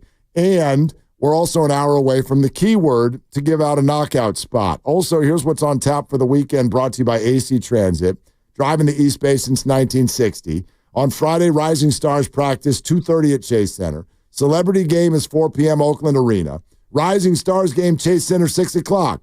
Saturday, All-Star practice at Oakland Arena, 11 to 2. HBCU Classic at Oakland Arena at 2. And the All-Star Saturday night, which has the Skills Challenge, three-point contest, and the dunk contest, Chase Center starting at 5. And then I think you know Sunday, NBA All-Star Game, Chase Center, 5 o'clock. That's what's on tap for the weekend. Brought to you by AC Transit, driving the East Bay since 1960. This is Willard and Dibbs.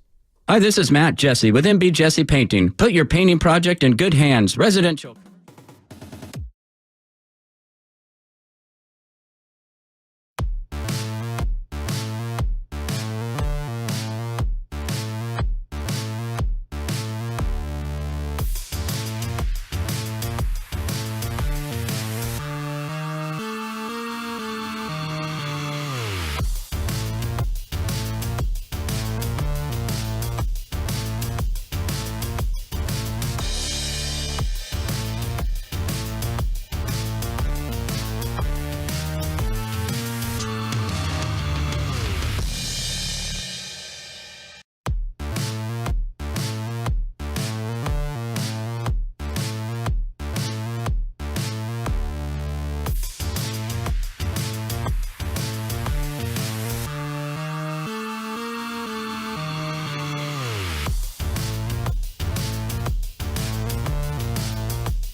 station. Always live on the free Odyssey app, Twitch, and YouTube. Powered by First NorCal Credit Union.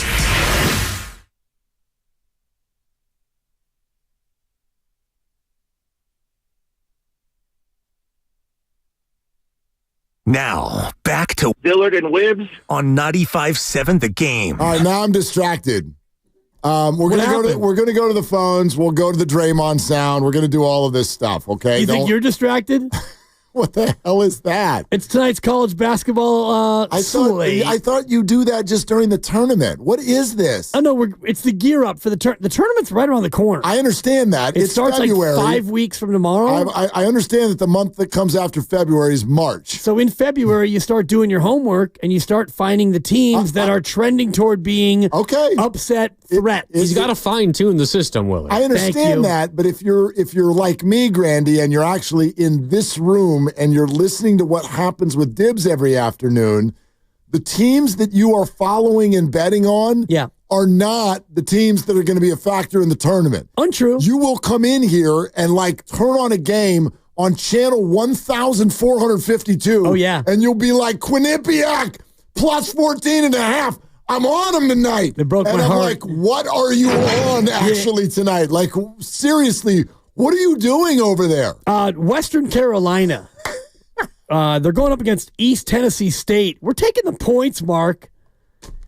Like McNeese is a team to watch. And for those of you... hi, this is Quinton Post. Your picks stink. For those of you night owls, you watched Utah State last night. No, we did and if not. you didn't, you better recognize because they're one of those teams that you need to watch. But more on that, never. Yeah, exactly. Thank you. Anyway, fade the Citadel today. The distraction was the fact that because what I actually place a couple of pieces of pepperoni on Shekels are teams that people have heard of. And so Dame Lillard just got ruled out tonight for the Milwaukee Bucks.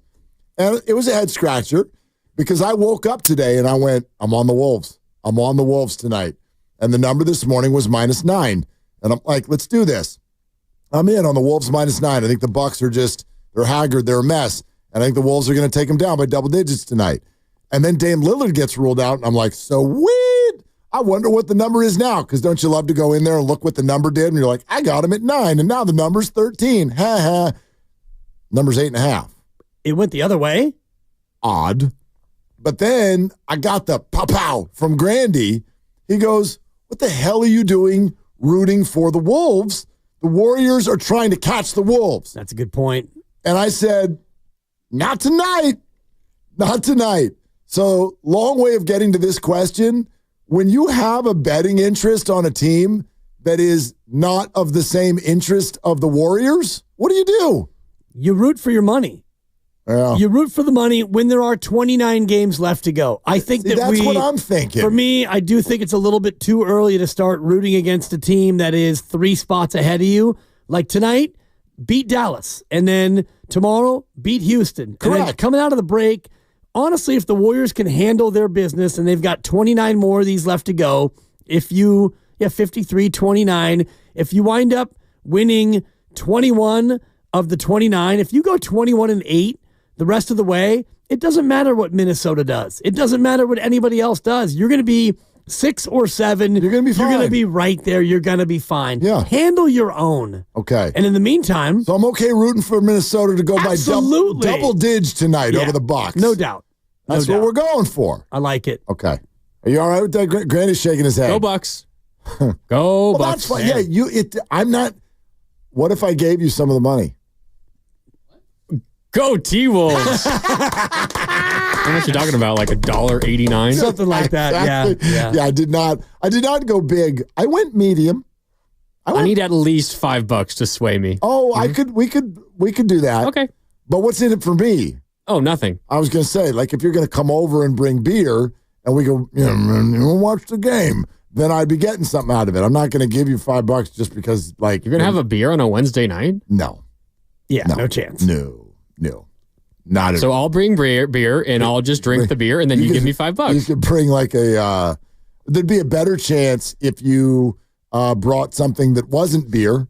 We could do alcohol on Wednesday night. Wine? Maybe. That's a little... Mix up a Manhattan for your guy. He's a Manhattan guy. Yeah. Or if you want to just be like...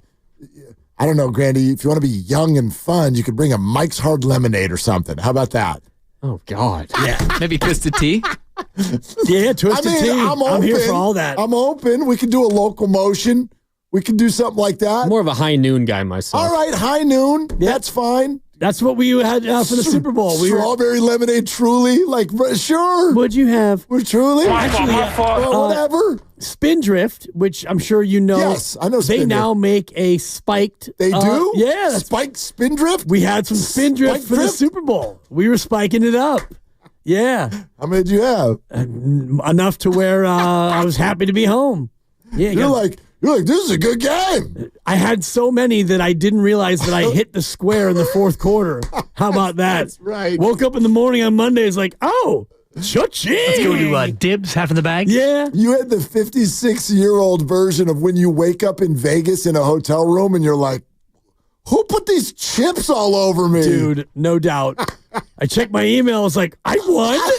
And I had to go back to the squares, and I had 0-2. I checked my email. This is what happens when you drink too much and win money when you're 50s. I checked my email. Yeah.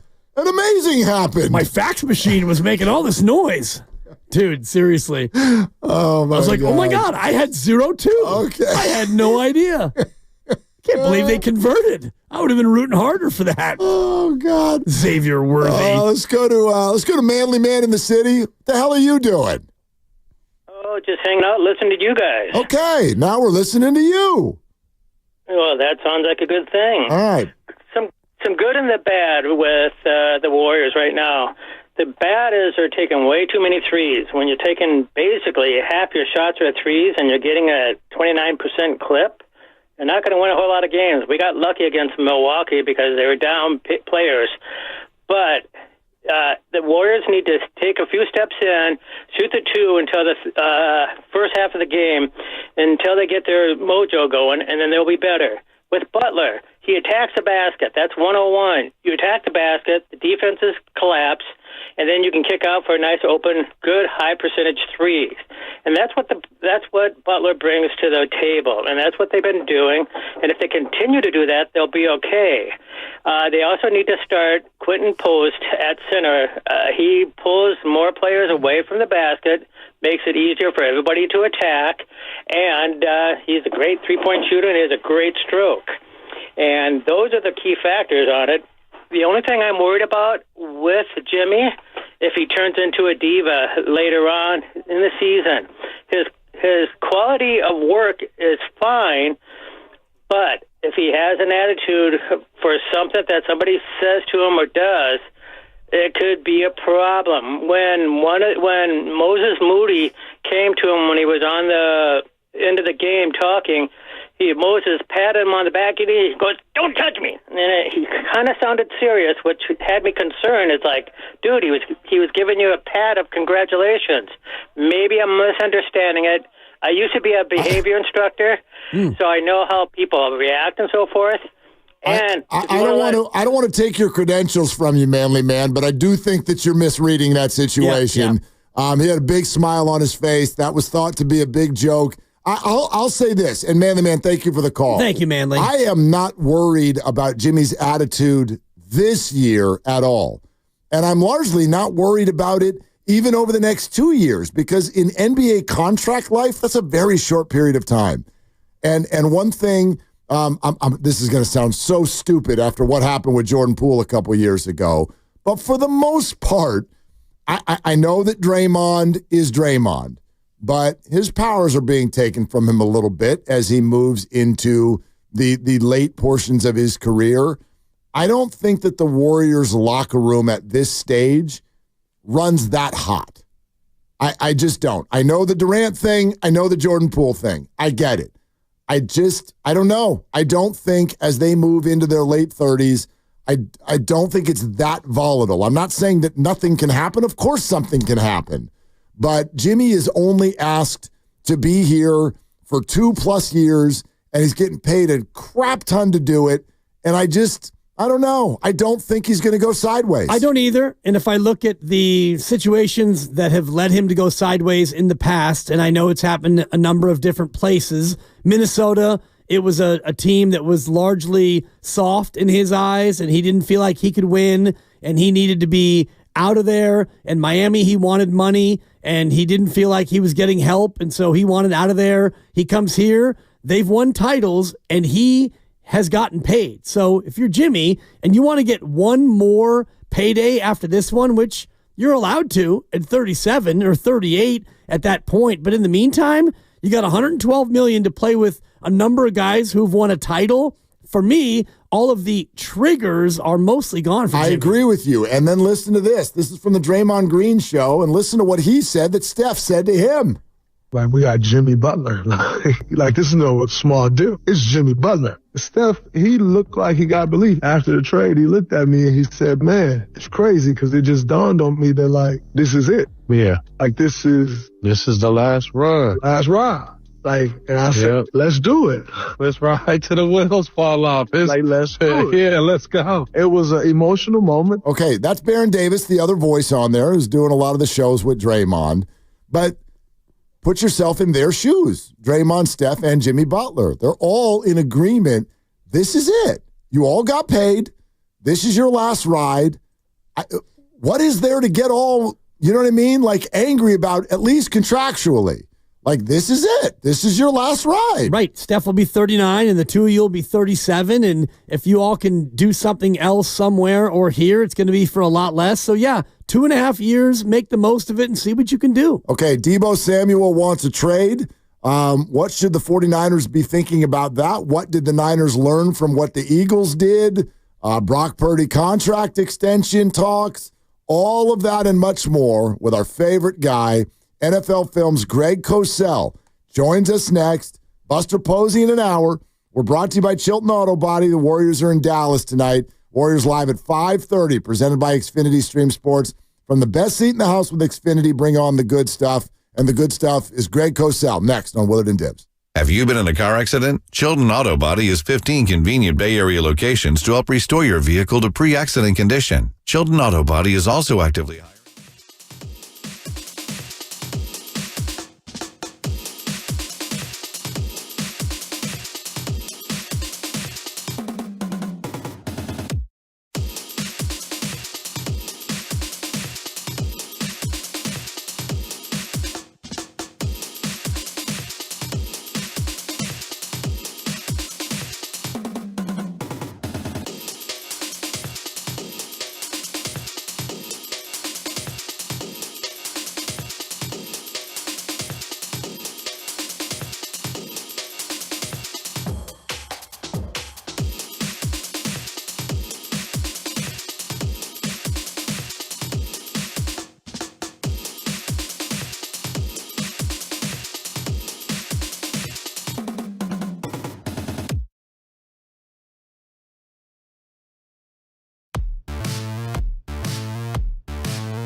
Now, back to Willard and Dibs on 95.7 The Game.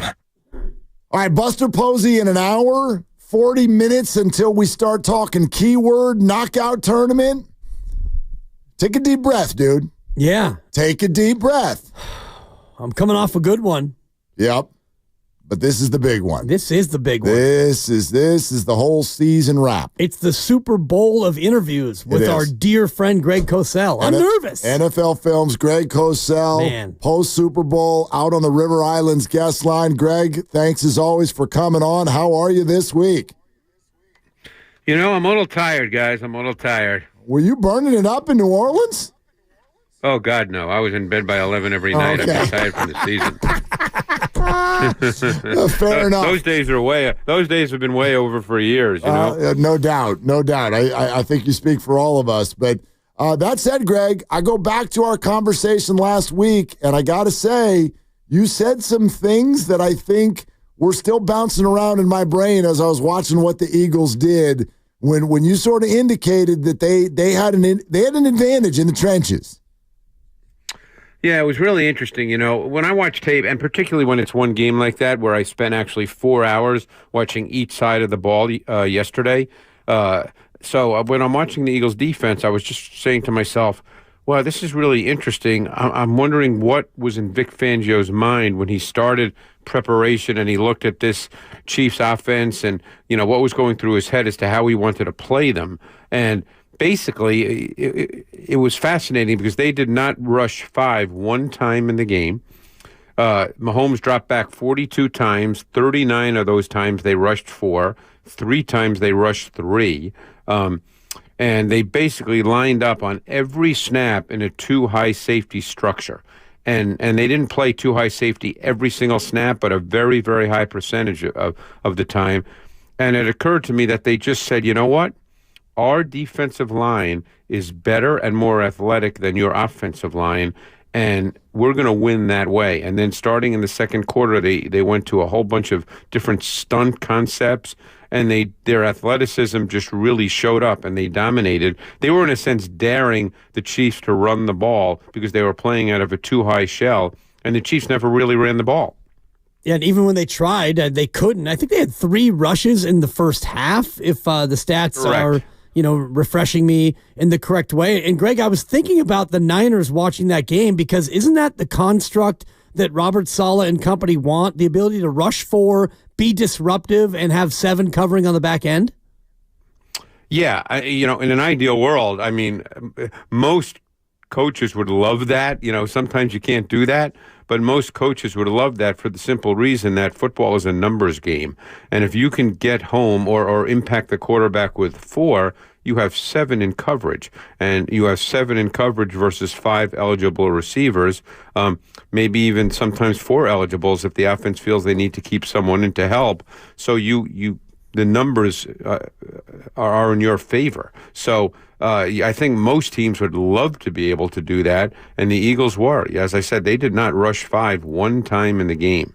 What about the trenches on the other side, Greg? And I specifically wonder about this Eagles offensive line that is huge. You talked them up last week, and there's a lot of talk here in San Francisco about the 49ers' needs on the offensive line, which underperformed this year. So what do you think the Niners may have been able to learn from what ended up happening in the Super Bowl?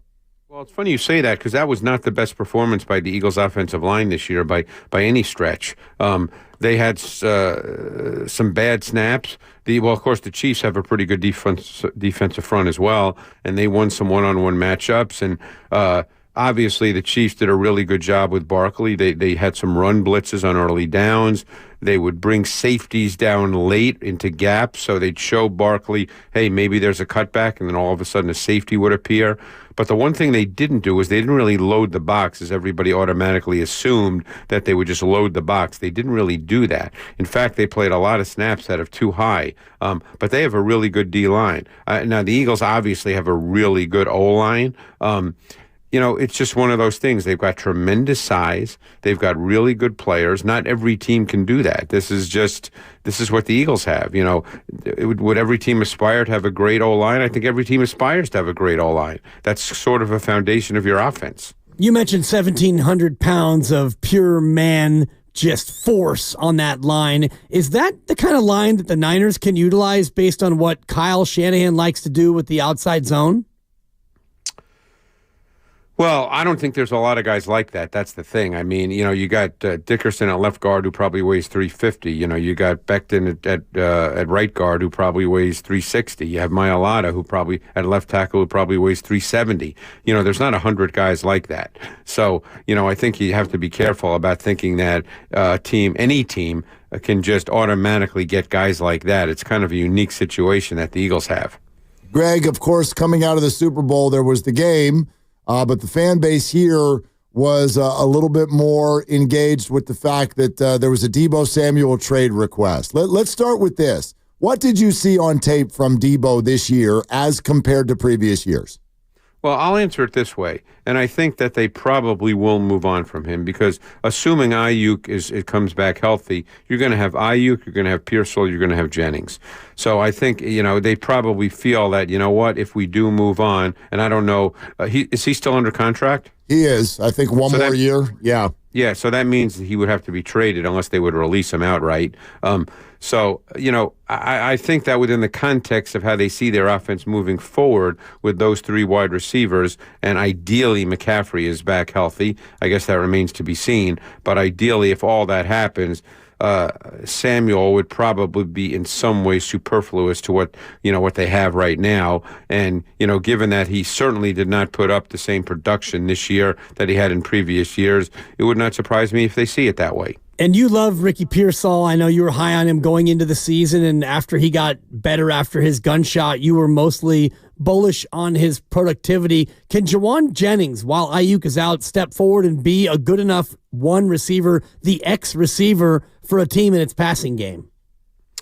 I'm not sure he's an X. I mean, I really like Jawan Jennings. It's funny you say that because I remember watching him in college at Tennessee, and he did not run well at all, and that's one reason why people were down on him. But he was so physically competitive in the SEC, and I knew there'd be a place for him in the league, but he's not a number one. And that's no knock on him because I think he's a very, very good player.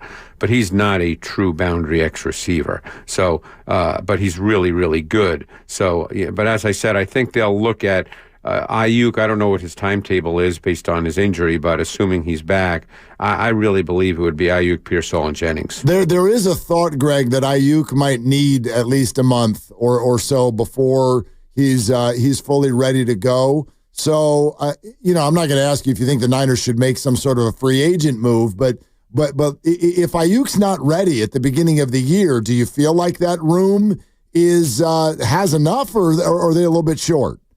Well, we still have free agency in the draft, guys. Sure. So we don't know that right now. I mean, we'll see how they feel about it. They'll know. They certainly know his medicals a whole lot better than I do. So we'll see. I mean, they may feel that they want to draft another receiver. They may feel that they could get by with what they presently have. Maybe they feel Cowing can become a guy. I don't know. This is stuff that they know way better than we do. Cowing's a guy that I also liked. He didn't get any, significant opportunities this year as a receiver. So we'll see what they think of him. But yeah, I think that they certainly could draft one. I don't know how many draft picks they have. I'm not up to that. I'm not up to that point yet, so I don't know. But although I am grinding away watching college guys, but I haven't looked at NFL teams and see what their draft situations are. Yeah, they got a lot of picks, especially in the third and fourth rounds. They got a lot coming, so we'll see. And there's always receivers. Yeah. Look, there's always receivers, guys. You know that because normally in every draft, receivers are the wide receivers is the most drafted position in pretty much every draft. There's always receivers. Greg Cosell, NFL Films. This is an extension of what we were talking about with Deebo Samuel. I've heard some people say, look, the 49ers got away from their short passing game this year, and you've talked about how Brock Purdy was looking downfield more and needed to scramble more, sort of off schedule. What's your thought on that? Did they do less of their short passing game than they have in the past? I mean, it played out that way. It's hard to know why it played out that way. I don't think their entire offense changed. It's possible that Purdy didn't see it, as clearly this year. There are times I thought that was the case, and I think that's one reason why he scrambled more. So we'll see, as Kyle, because the first thing teams do, particularly teams that don't make the playoffs, is they self-scout. They go back and look at all their tape. That's where it starts before they do anything else. They go back and look at all their tape, and they'll try to figure out, what worked for them, what didn't work for them. They'll try to understand why what didn't work, why it didn't work. So, at their core, I still think that, what Purdy does best is be a timing and rhythm passer kind of in the short to intermediate areas. And then run after catch becomes a major foundation of what they do. So I think they'll go back and take a really hard look at that and see why it didn't play out quite that way this year as it did the Super Bowl season before, or even the year before when they got to the NFC Championship game when, they were so efficient in the pass game. You mentioned free agent receivers and the draft and the rest of it. When you look at the tape from this past year and you see Devontae Adams, what did you see as far as his ability to still be that boundary X, that top receiver for a good passing offense? Yeah, I still think he's a good player. I mean, what's his age now? Is he 32? Yep. Yeah. So I still think he can play. He had good moments with the Jets. Are you talking about him as a 49er? Is Potentially, that what you're asking? yeah. I mean, if Debo is traded and you look to shuffle the deck and you don't want to bring in another young player, perhaps he might be a fit. Yeah, I mean, he's a veteran. Obviously, he knows how to play in the league. He's still a really, really good route runner. He may not be as he was never truly explosive, but he certainly had a vertical element to his game. But he certainly knows how to run routes. He understands defenses. That kind of guy could be a one-year fit, depending on what else you have in mind. No question. What's his contract status? Do you know? I think he's got another year or two, but it would probably, it would be subject to a restructure and a spread out. Right, would be my guess. So he'd have to become a Niner if that would happen in a trade. Yeah, I think so. Unless the Jets do some sort of an outright release or whatever, which does not seem likely. They just got him. Right. So if that's the case, then yeah, he's probably going to be a Jet. I mean, obviously Aaron Rodgers is gone, which I personally think is the right move, but that's they think so too, obviously. Yeah, let's talk about that for a second, because we're all sitting here and I think that we might feel like we know otherwise, but for whatever reason, the betting markets think that the 49ers are one of three favorites to have Aaron Rodgers on the team next year. I think that's nuts. I think Brock Purdy is going to be the quarterback of the Niners. But how would you, just for fun, compare those two players with what they put on tape last year?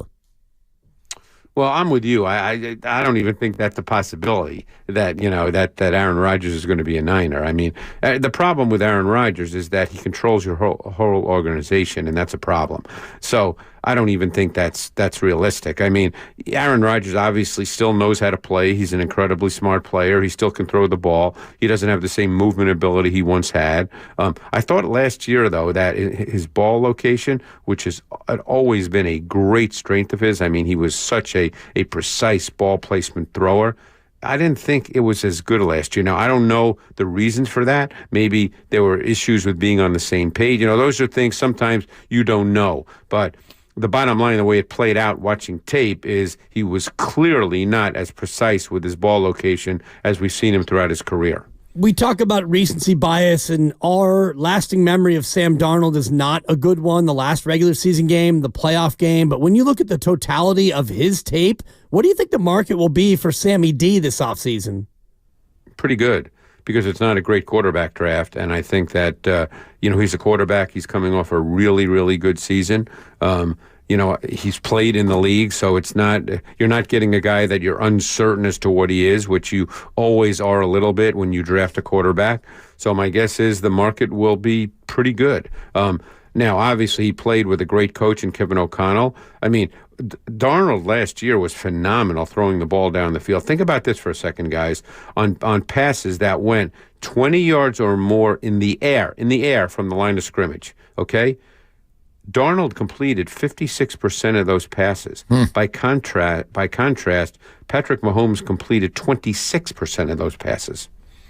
Interesting. And while we're talking about the quarterbacks, I don't want to fully leave the Brock Purdy conversation yet. From what we're all hearing here, the 49ers are completely convinced. But it's fascinating. Out there at the Super Bowl, yet again, Fred Warner seems like he's publicly almost pleading with everybody to understand that Brock Purdy is an elite quarterback in the NFL. Now, you can define that however you want, but what would you say, both you've seen on film, and if you have any hesitation about his future as a true number one quarterback? Well, there's two parts to that question, because the bottom line is he may not be Patrick Mahomes or Josh Allen or Joe Burrow or Lamar Jackson, okay? And those would be considered the 4 best quarterbacks in the league. So now, if he's not that guy, what are people saying? That the 49ers should go get another quarterback? You know, I think I may have joked with you guys a few weeks ago. Yep. There's not a quarterback store where you just go get another quarterback. Brock Purdy is a quality NFL quarterback. As you said, you can define elite any way you want. But let's assume for a moment that Brock Purdy all of a sudden is not the 49ers quarterback. Then what happens?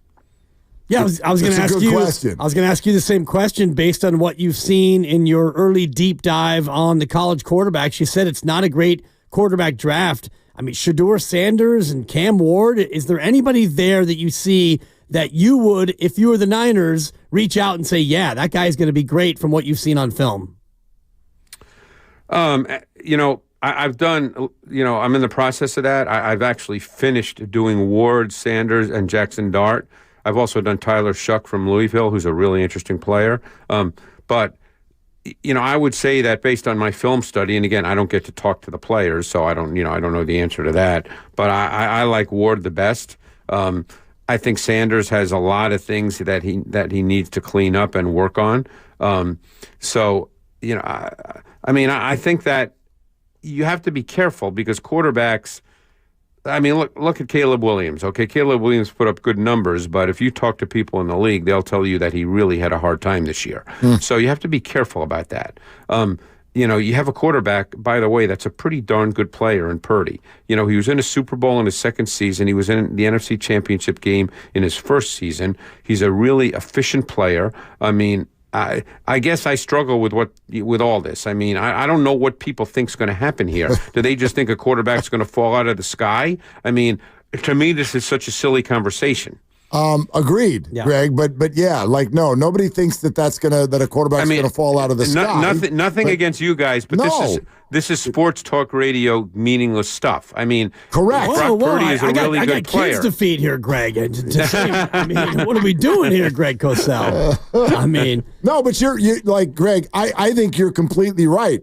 Then again, we have an audience, and this is what people are talking about. And I'm telling you, I have friends who have college degrees and watch a ton of sports, and this is what people do. They don't run it through the prism that you're running it through. They go, I wouldn't pay Brock X. And they bring that, and I'm like, I don't even know what that means. Like, there's 1,000 ways to structure a deal. So let me tell you something that sort of plays into this. Okay. So the Eagles last season, not this year, lost their final 6 of 7 games, as you may recall. Yes. Okay. Then they were 2-2 going into their bye week this year. There was major talk within the organization. They didn't know if Jalen Hurts was the guy. Right. They didn't know. Okay. So now. What do we think about Jalen Hurts? Should the Eagles look for another quarterback now? He might be the guy, Greg. I'm not sure. Yeah, I mean, I need to see more, Greg. Exactly. I need to see more. All right, there you go. So, I mean, these conversations get a little silly. Yes, Greg, they do. But at the same time, you know me, guys. I'm a little realistic about this stuff. You know, it's too realistic for sports talk, quite frankly. That's probably true. Well, Greg, give us this on the way out the door, even if it's a little uncomfortable, because I know it's not like I know you don't want to act like you know more than Kyle Shanahan, but. Honestly, I don't know more than Kyle Shanahan. I know you don't, but you're out there grinding through tape and you watch everything the Niners did this year. If he came to you and he was like, Greg, what is our biggest position of need? How would you answer that question? On the offensive side, I'd say offensive line for sure. I think that needs to be kind of reworked and rebuilt. Trent Williams still have the good stuff or no? he didn't play the last whatever number of games. Right. He certainly, I spoke to someone who said that, hey, Father Time catches up with everyone. I don't know. Does he want to come back and play? I mean, as far as we know, yes, he does. Yeah. I mean, so that's a hard question to answer regarding him. Right. Obviously, Banks did not have a very good season after having a pretty good season the year before. He was not very good. I don't think the center played as well as he played. I think Pooney's going to be a good player, real solid right guard. I've told you guys that I feel like they need a right tackle. So I think 3 positions, whether it's the same guys or whether it's new guys, 3 of the 5 positions need to be meaningfully better. Oh, so only 3 of the 5. All right. That's not that bad. That's a lot. Yeah. Greg, thanks so much, man. You're the best. Appreciate you.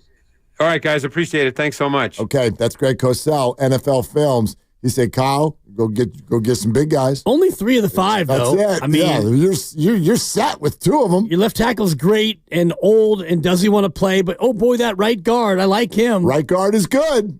He's young, and he's good. Yeah. So you got that going for you, which is nice. Yeah, I do think that center in the free agent market is a great place to start when you're talking about young Dahlman, Chris's son, Chris, former Niner, the kind of free agent piece you can bring in and automatically you get a lot better. Okay, 888-957-9570 is the number. Buster Posey's coming up in a half hour. Let's play with this a little bit, though. Do you miss Clay? Do you miss Clay Thompson?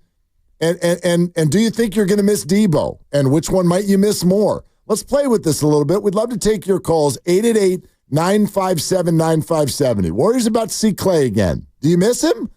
888-957-9570. Also, you've heard us talk about it the last couple of weeks, and now we've got tickets to give away. The Celebrity Pickleball Bash, the biggest celebrity pickleball event in the world, is coming to the city this weekend, February 15th and 16th at the Warfield. We're giving away tickets right now. Chris Mullen, Hunter Pence, Terrell Owens, Baron Davis, and more will all be playing, and you can watch. Caller number 4 to the contest line right now gets a 4-pack of tickets. 415-523-4652. Caller 4, 415-523-4652. Good luck to you. Warriors Wednesdays brought to you by Freeman's Appliance. Come see their full selection of in-stock luxury appliances in live working vignettes. Visit Freeman's Appliance in Pleasant Hill today. And we're brought to you by Fremont Bank. Here for you, here for good. Your call's next. Do you miss Clay? 888-957-9570 is the number on Willard and Dibs. And we're not.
Holy cannoli. This is crazy. Now, back to Will and Dibby on 95.7 The Game. Look, it's just a text line. It's not gospel, but it got interesting over the last few minutes. When you threw that out there. Do you miss Clay?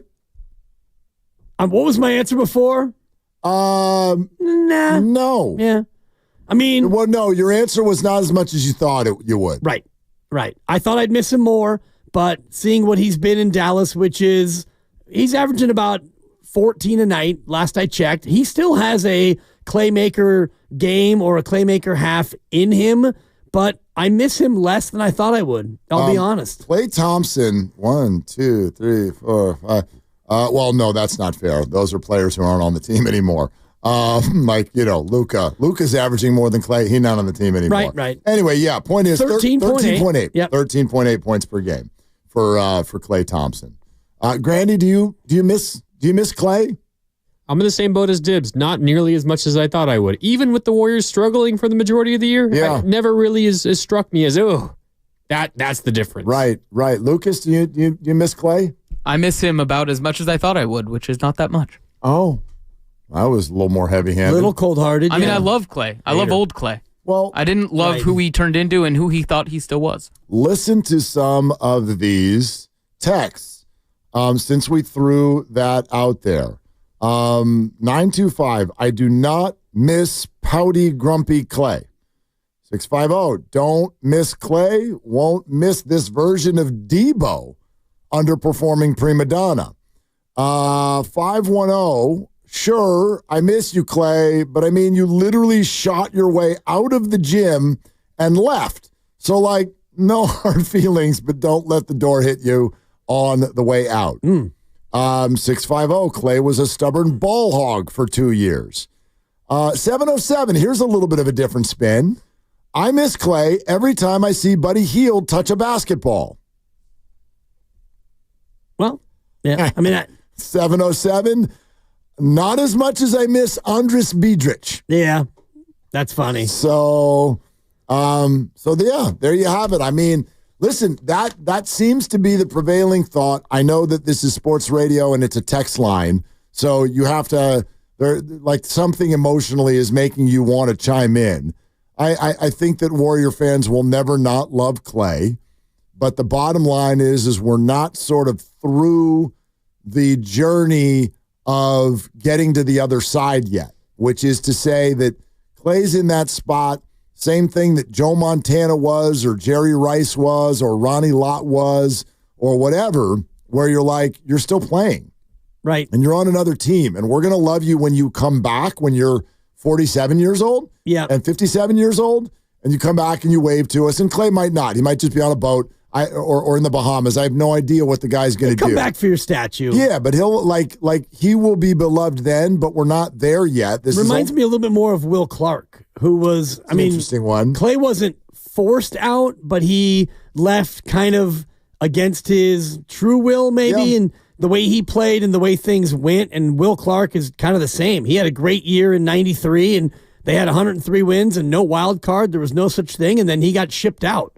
And so I do think that he still harbors some of those feelings of resentment that he didn't get a chance to still be a Giant. Will Clark? Yes. Well, that's interesting because he's completely embedded with the organization still. Right, but now we're 30 years removed from then, and I do know, and I've heard him speak on it, where when he actually did leave, there was feelings of man, I didn't want to have to go be a Ranger. Sure, I'm sure.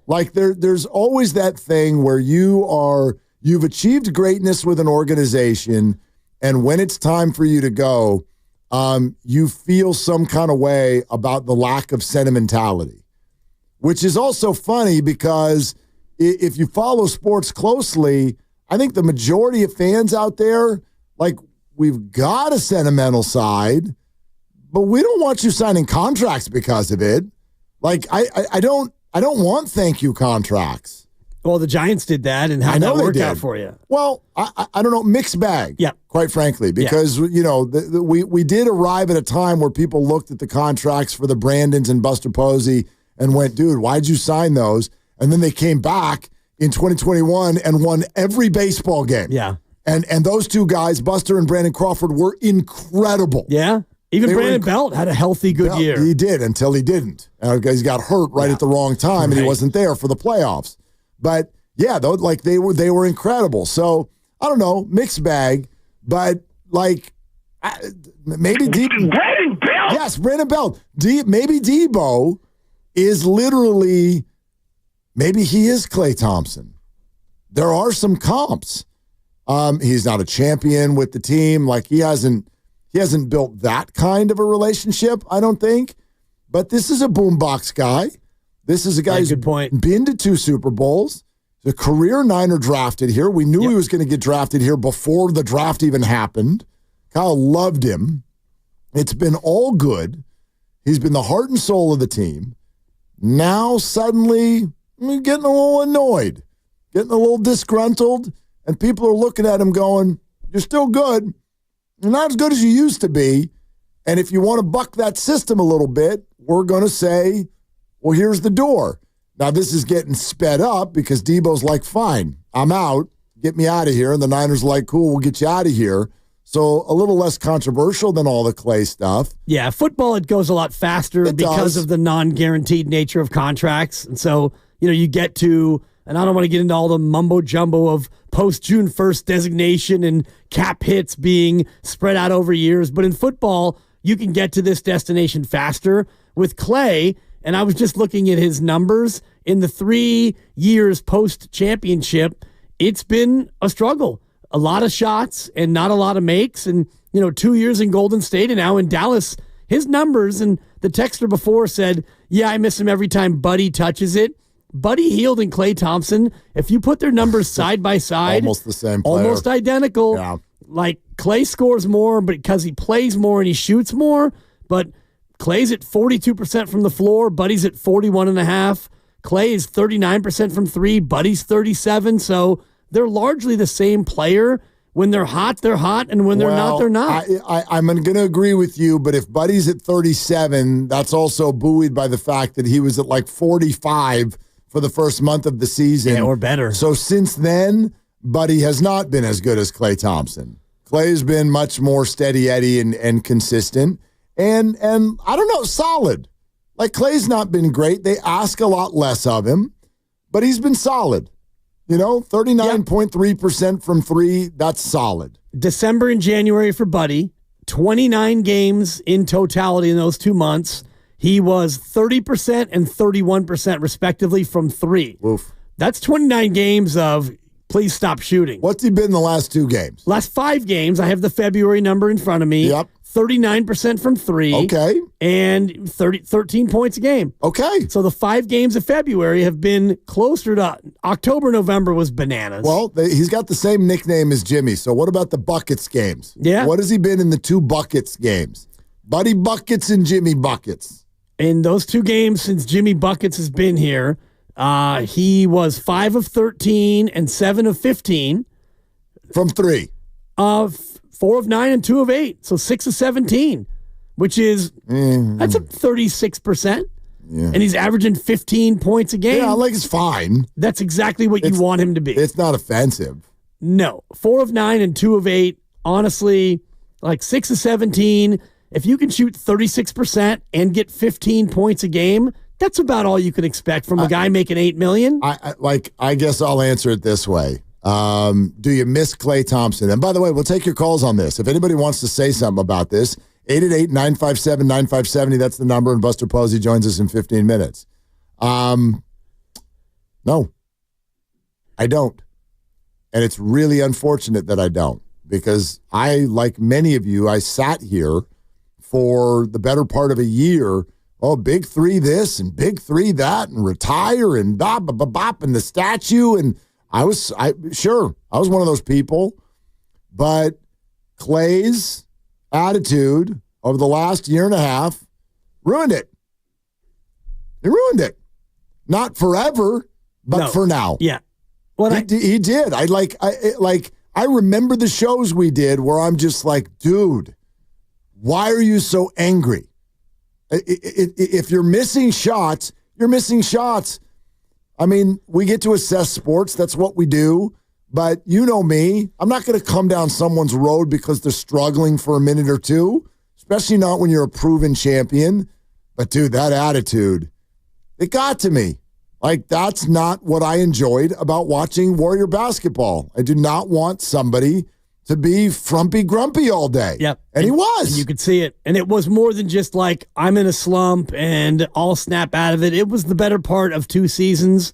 I don't know if it was 2 full years, but clearly when Jordan Poole got his deal and Draymond got extended, and then you get through that year and Clay wanted to get his, and the team did not engage even in a back and forth, and he wound up playing that full year without a contract, you could see that he was kind of wearing it on his sleeve. Totally. And then we started getting word of what it was like behind the scenes, and I think it was even worse. Yep. It was even worse. And I think there's a word to the wise there, which we'll get to in just a second. We're going to take your calls. You're listening to 95.7 The Game, KGMZ FM, in HD1 San Francisco and Odyssey Sports Station, always live on the free Odyssey app, Twitch and YouTube, powered by First NorCal Credit Union. For a low-rate auto loan, apply online or just ask for First NorCal financing at the dealer. And Warriors Wednesdays, brought to you by Freeman's Appliance. Come see their full selection of in-stock luxury appliances in live working vignettes. Visit Freeman's Appliance in Pleasant Hill today. And keyword. We're giving you the keyword that you need to claim a spot in the knockout tournament. There are only 7 spots left. And we are giving you the keyword to claim one of those spots in 10 minutes. Chase Center Floor, March 3rd. So just keep listening. Here's what I'll say about it. And I think it's a word to the wise that for anybody who works in the fun business, because I think we work in the fun business. Yeah. People are not coming here to get mad. They're not coming here to get mad. And this is what, if I were ever given an opportunity after the last couple of years to say something to Klay Thompson, this is what I would say. It's kind of funny. You know what it makes me think of? Lovely Christie has told me this story a number of times, that when her daughters were really young, like sometimes, whatever, you're sitting around the house, kids start getting crazy at the witching hour, 6, 7 o'clock at night. They've had dinner, right? You get it. Yeah, I know you're living it still. Dude. They start going bananas. And she'd go, all right, getting in the car, we're going on an adventure, which can just mean Target or whatever, right? But when mom or dad or whoever does that for you, well, you better be thankful. And if you get to go on that trip and someone's going to pull out their wallet and be like, let's go get something fun, and you act a fool and you start getting snippy and snappy and expectant, she would look at them and be like, we're out. And they'd be like, no, Mom. And she's like, too late. You ruined it. And that's what I'd say to Clay. It's like, dude, you ruined it. We're here to have fun. You are Warrior basketball. And night after night, we were forced to tune in and watch you sourpuss all over the TV. And it sucked. I'm just not going to sugarcoat it. I love the guy. I worked with his dad. Yeah, for years. It did but it sucked. That experience sucked. Yeah, thank you. It got to a point where it was tough to watch, and you watched him play, and it seemed like he was hunting his shot, and then you would hear from his coach and his teammates, and they would agree that he was out there hunting his shot. But the whole idea of, do you miss Clay or will you miss Debo? There aren't that many players, and I was just thinking about the big 3 teams, like, which player on the team right now would you miss if they went elsewhere? And I'm thinking about Fred Warner and George Kittle and yes. Nick Bosa, I think, to maybe a lesser extent. Less so. But those are the first 2 Niners that I thought of on who I would miss. And with the Giants, it's Logan Webb and Justin Verlander. Okay.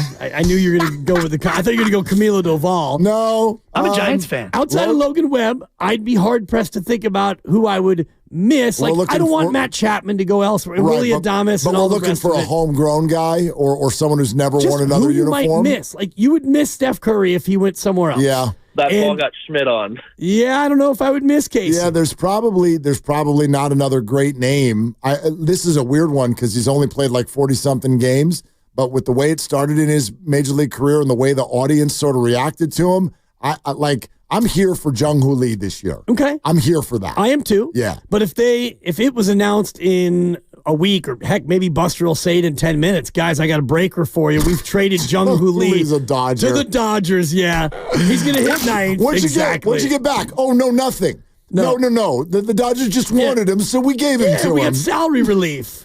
We got the right to pay part of Shohei Ohtani's contract. But I was wondering as you were laying that out, like, who would I actually, quote unquote, miss? Yeah. Like, obviously the chef, and I do think, Kittle, and for me, Kittle and Fred Warner are those guys, and Brock Purdy you would miss, but yeah, absolutely. It's a very short list. It is a very short list. But you know what? I can get my head around that. What I can't get my head around is you being out there on a sports field or court looking like you're not having fun, looking like you just don't enjoy this, right? Like, we're coached that throughout our careers with what we do. If you sound like you're having a good time, then they're going to have a good time. I'm not here to be like, well, I'm having a bad day. Yeah. But we'll talk sports because we're supposed to. Like, good Lord. Let's have a good time. Give the phone number. Okay. Let's go to the phone. Go to the phones. Big J is in Oakland. Hi, Big J. What are you doing? I'm sitting here listening to you guys talking about Clay. Okay. I can tell you what I miss about him.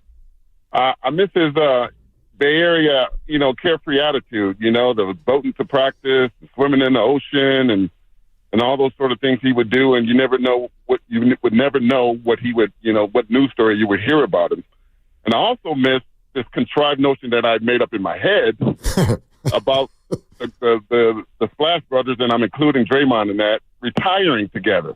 I had this whole thing made up that his last contract, would kind of jive with theirs, and it would ride off into the sunset, having done this incredible thing over the last 10 years, and no one else had ever done it at all. So I miss those two things, but I don't miss the betrayal that I felt when he developed this attitude, and like you said, the sour plus play and going on and doing what he's doing right now. So those are the kind of things that I kind of thought about when he left. Yeah, I think that's a great answer, and certainly the Klay Thompson on the boat stuff, and the the Rocco the dog, and all of that. Like, Klay fit in so well, and so those kind of feature stories that we would get about Klay Thompson, because he's a unique guy.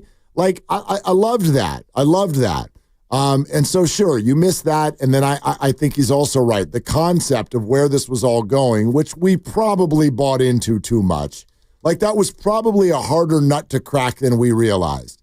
For years, Steph, Clay, and Dre, they're definitely retiring as Warriors. Well, no, it really almost never works out that way. And this didn't either. I don't even know if both of the other two are going to retire as Warriors. Right. Maybe. Well, odds are that they won't. And I'm just looking at the stat on the most seasons ever played by one player on one team, and it's Dirk Nowitzki. He played 21 years in Dallas, and according to this article on NBA.com, only 10 players have ever played 16 or more seasons with one team. Only 10 guys. Only 10. Right. And I think that Steph is either about to be one, or next year he will be one. How many seasons? 16 is the 16. number. Yeah, he's not there This is yet. year 16 for Steph. It is. So Okay. I guess he'd be the 11th. He'd be added to this list, but it's Kobe, it's Udonis Haslem. Oh, my God. Tim Duncan, I John never would've gotten that Stockton, one. Sure. Reggie Miller, Karl Malone, although he ended up going elsewhere. He but did. He played with he the played Lakers. 18 with Utah. Jeez. And Tony Parker went elsewhere, but he played 17 with San Antonio. Olajuwon, 17 with Houston, and then Ginobili and Havlicek. That's your list. That's it? Of players who, and again, these are not, they didn't all play for just one team in their career, but they No, I played get it. 16 or more. Isaiah Thomas didn't play 16 with the Pistons? I'm not seeing him. He played 13 years with the Pistons. And, other guys like Kareem played 14 with the Lakers. He played a bunch with the Bucks. Sure. Paul Pierce, 15 with Boston. Ewing, 15. Dwayne Wade, 15. So these are guys, and now Steph Curry is in the 16 club. But, you're hard-pressed to find one guy ever on a team, let alone all three, who start together. So we all were foolish to think that. Dennis Schroeder didn't get to 16 with the Warriors? I'd have to look it up. Did he get to 16 games? He's been on 16 teams this year. The man got traded 3 times in an hour. Did he? No, did he? Did he get to 16 games with the Warriors? I think he did. Did he? Yeah, I'll find it for you shortly. This is close. Golden State, he gets 24. Yeah. 24. Good job, Dennis. Retire that. Out of bed. 71. Let's go to George in Brentwood. Hi, George. Thanks for calling.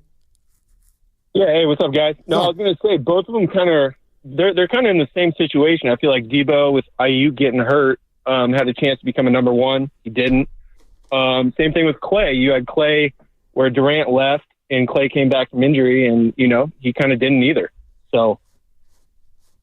Yeah, I hear you, George. I guess it feels like there's overlap, except for we don't fully know where the Debo thing is going yet. And I'd also argue that last year with Debo, it did feel a little bit like a Clay season, but it didn't necessarily feel as directed at the organization. Maybe it does now, right? But he was mad at the kicker, and then he was just mad, and then he was mad at himself, like that drop ball against the Rams. He was mad at the lack of opportunities, but that's just a wide receiver thing. I think that's omnipresent. So I don't know. It does feel a little bit like a Clay season, but as you pointed out in the NFL, these things get wrapped up a hell of a lot quicker. Right, and this one will get wrapped up, I would imagine, in the next month because he's due a pretty big bonus in March, mid-March. He's due, I think, $13 or $14 million as a roster bonus, and if you're not going to keep him, then you don't want to give him the bonus and then either trade him or release him. So this thing's going to happen here in the next month. Yeah, and you want to do it before the draft. Bottom line, you want to do it before the draft if you're able to do it at all.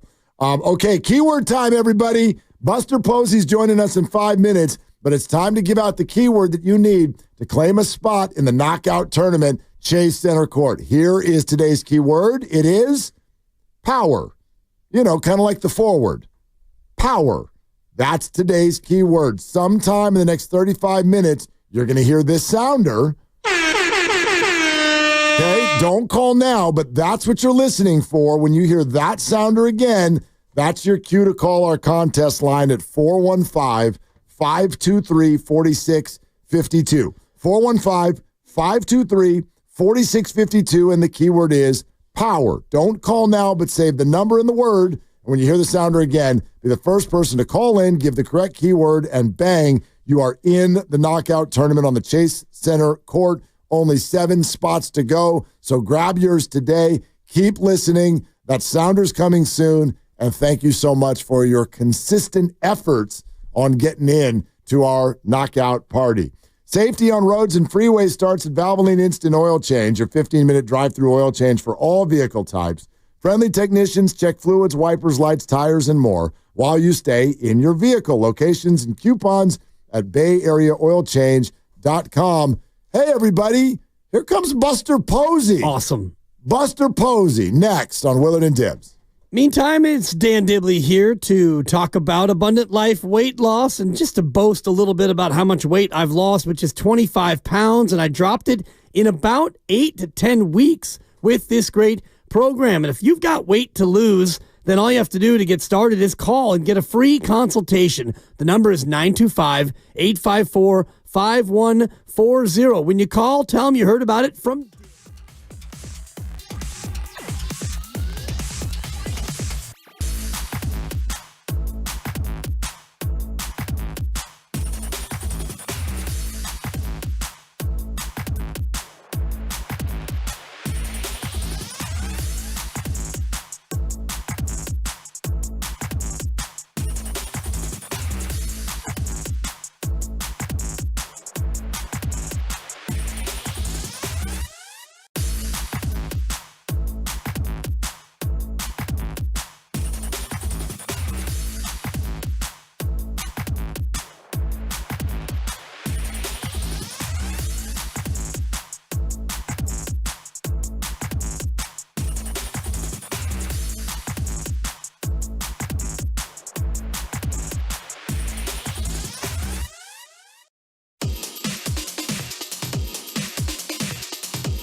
deal on the iPhone 16 Pro.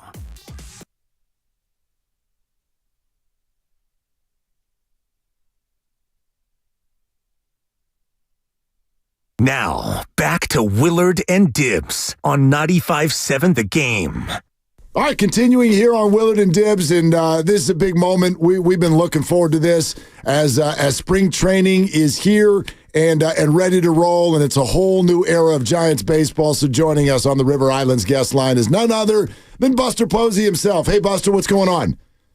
Hey, guys. Doing great. How are y'all? We're good. I just want to know, like, even the way you sort of stepped into this job, you admitted this is a little new. So how are the shoes fitting you so far? I've really enjoyed it. I mean, it's a chance to definitely do something different. I mean, it's still baseball, though. I think that's kind of where I've landed. Is the enjoyment for me is getting to talk baseball every single day, and you're looking at things from a different angle, and but really you're just surrounded with people that are passionate about the game. And gosh, I can just remember loving the game before I can even remember anything. So to get to continue to be a part of the game in this role is it's been great. But you go from loving the game to now actually being the game and changing the game. So what's the last 4 months been like for you, being somebody who's actually holding the levers rather, for what's going on with the Giants? Well, I mean, I guess that's one way you can look at it. I mean, ultimately, I think the game goes because of two parties. It's the players and it's the fans. So, I think, what I've tried to relay, and I think it's important that for all of us in the front office, is that, yes, I mean, it's a big job to try to put the most talented amount of players out there on the field, and you're analyzing different scenarios all the time, but ultimately it boils down to what happens in between the lines. And it's like I said, I think this game goes because of what the players do on the field and the entertainment value they bring by great play and their personalities, and then the fans showing up at the park. We all got a good taste of that, right? Back in COVID, when we didn't have fans in the ballpark, and just how different it is. So to me, it's those two parties that really make it go, and then the rest of us are just getting to be along for the ride. Buster, I think for a first big move, it certainly gathered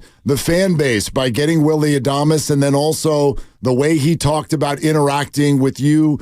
A great first step. But I do wonder how you sort of feel about whatever all the goals were for this offseason, and then what actually happened, and sort of how you feel about how those two things blended together. Well, I'd say our primary goal was to acquire a shortstop, and Willie checked so many boxes for us. As you mentioned, his excitement about coming to San Francisco and already embracing the Bay Area as a whole has been really encouraging, and it's real. And early on in our conversations, it was apparent that he felt like that we got to a place where he was valued fairly. He would commit to being a San Francisco Giant, and he did that. And we're all excited about him being in the fold. And one guy that keeps popping up in my mind is Jung-Hoo Lee, and obviously he had a partial season last year, but from my perspective, he really changed the dynamic in the feel of the team, and losing him was a big part of the season last year. So excited to have him back. Verlander, obviously his track record speaks for itself. And again, a guy that I think, he said it publicly, we weren't really on his radar heading into the off season, but getting a chance to talk to him, was just texting with him the other day, and he's fired up to get in spring training, and we really feel, like he's got something left in the tank, and he feels the same way. And the added bonus to a guy like him is what our younger pitchers can learn just from watching him. I don't think it doesn't even have to be a concerted effort on his part to grab a guy and say, this is what you need to do. But he's just the consummate professional. So we're really excited to have him on board. And then, we've got a lot of young players that are going to get some runway, and that's an exciting time. It's going to create competition, and as we get kicked off here in another week or so in Scottsdale, it's going to be fun to watch that take place. Buster, you caught my attention at that Adamas press conference when you sort of indicated all is well in the world when the Giants are playing good baseball, and you said this is a baseball town. Do you feel like the Giants have lost that a little bit over the last 5 or 6 years?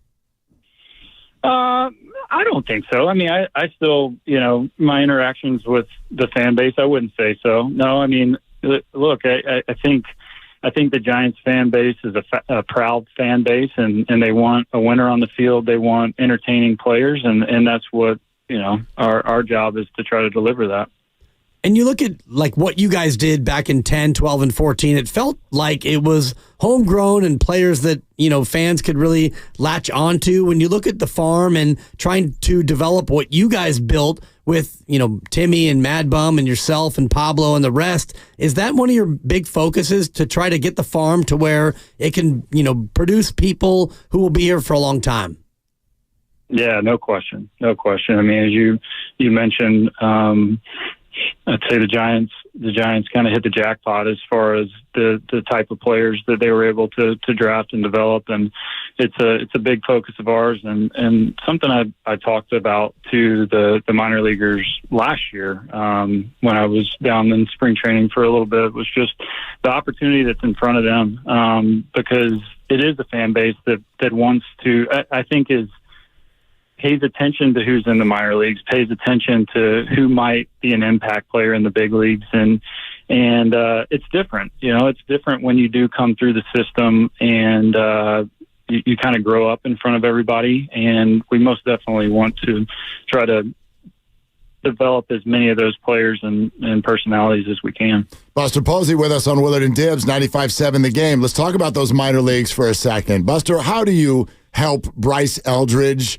navigate this at age 20 and all of this attention? Well, I'm excited to spend some time around him. I haven't had a chance to spend any time around him, but from all reports, he wants to be the guy. And I think that's more than half the battle, that if he has that mentality that he wants to be up at the plate in the big situation, he wants to make a play in a big situation. I mean, it looks like the guy can really hit. It really does. I don't want to sell it too much and put any unnecessary pressure on him. But if he just continues on the path he's on, I think he's going to be in a great place. And I think some of the stuff I'll talk to him about is just the day to day, making sure that you're working to improve daily and being patient and understanding that if you continue to put in the work, you continue to work and get better, that your time will come. And we most certainly, when he does arrive in San Francisco, want it to be an arrival that he's going to be in a position to succeed and be here for the long haul. Do you have hope? And again, without putting too much pressure on the situation, is there a path to the big leagues for him this year? I think our preference would be for him to get another year under his belt and get reps in both offensively and defensively, but you never say never. I don't think any of us would be disappointed if he forced our hand, if it came to that at some point in the year. But internally, talking with Randy Wang, Kyle Haynes, and player development, we were all on the same page that we want to make sure he's as developed and prepared as he can be, so that again, he can have a long and very successful career. But do you think about your own journey? And I remember covering you in 2009 down in the Cal League, and I was doing games with Joe Rizzo, and you're hitting homers, and then about a year later, all of a sudden you got elevated so quickly. Do you think about your own journey and your own elevation in terms of, sometimes plans change based on how a guy does? There's no question. There's no question that it does, and every player's unique and different. For me, I was also at that point a couple, 2, maybe 3 years older than Bryce is right now. So I do think it's important that we just somewhat pause and realize that he recently turned 20. And that's not to say that a 20-year-old can't be a hugely impactful big league player. We've seen it, but it is pretty rare. So as much as anything, again, our hope is, and by all accounts, he has the right makeup to just keep working, getting better each and every day, and the results will take care of themselves if he does that. Buster, these freaking Dodgers. I wonder. Obviously, all you can do is take care of yourselves, right? I get that, but how do you combat this? What they're doing, and I don't just mean that in a baseball sense. I sort of mean like the way the fan base is processing it, because everybody sort of feels like this is just. It feels like it's too much to battle.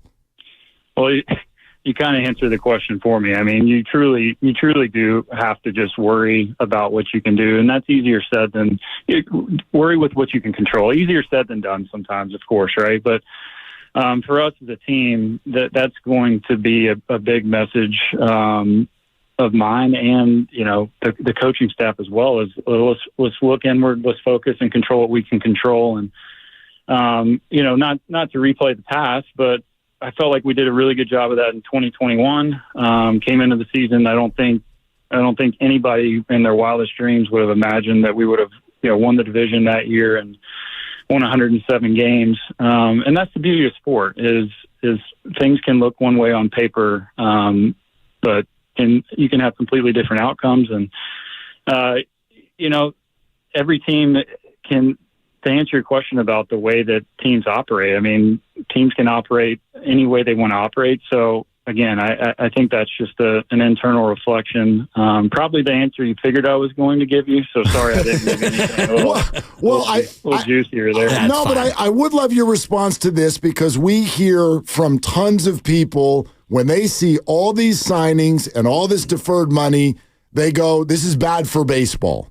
What's your response to that? Well, my response is that, again, it's all about the players and we try to get great talent. They're trying to get great talent. And whether it's bad for baseball or not, who's to say? I would assume if I don't know all of the inner workings of what's going on, the people that are saying that it's bad for baseball probably don't understand the inner workings. They could be right. They could be wrong. I don't know.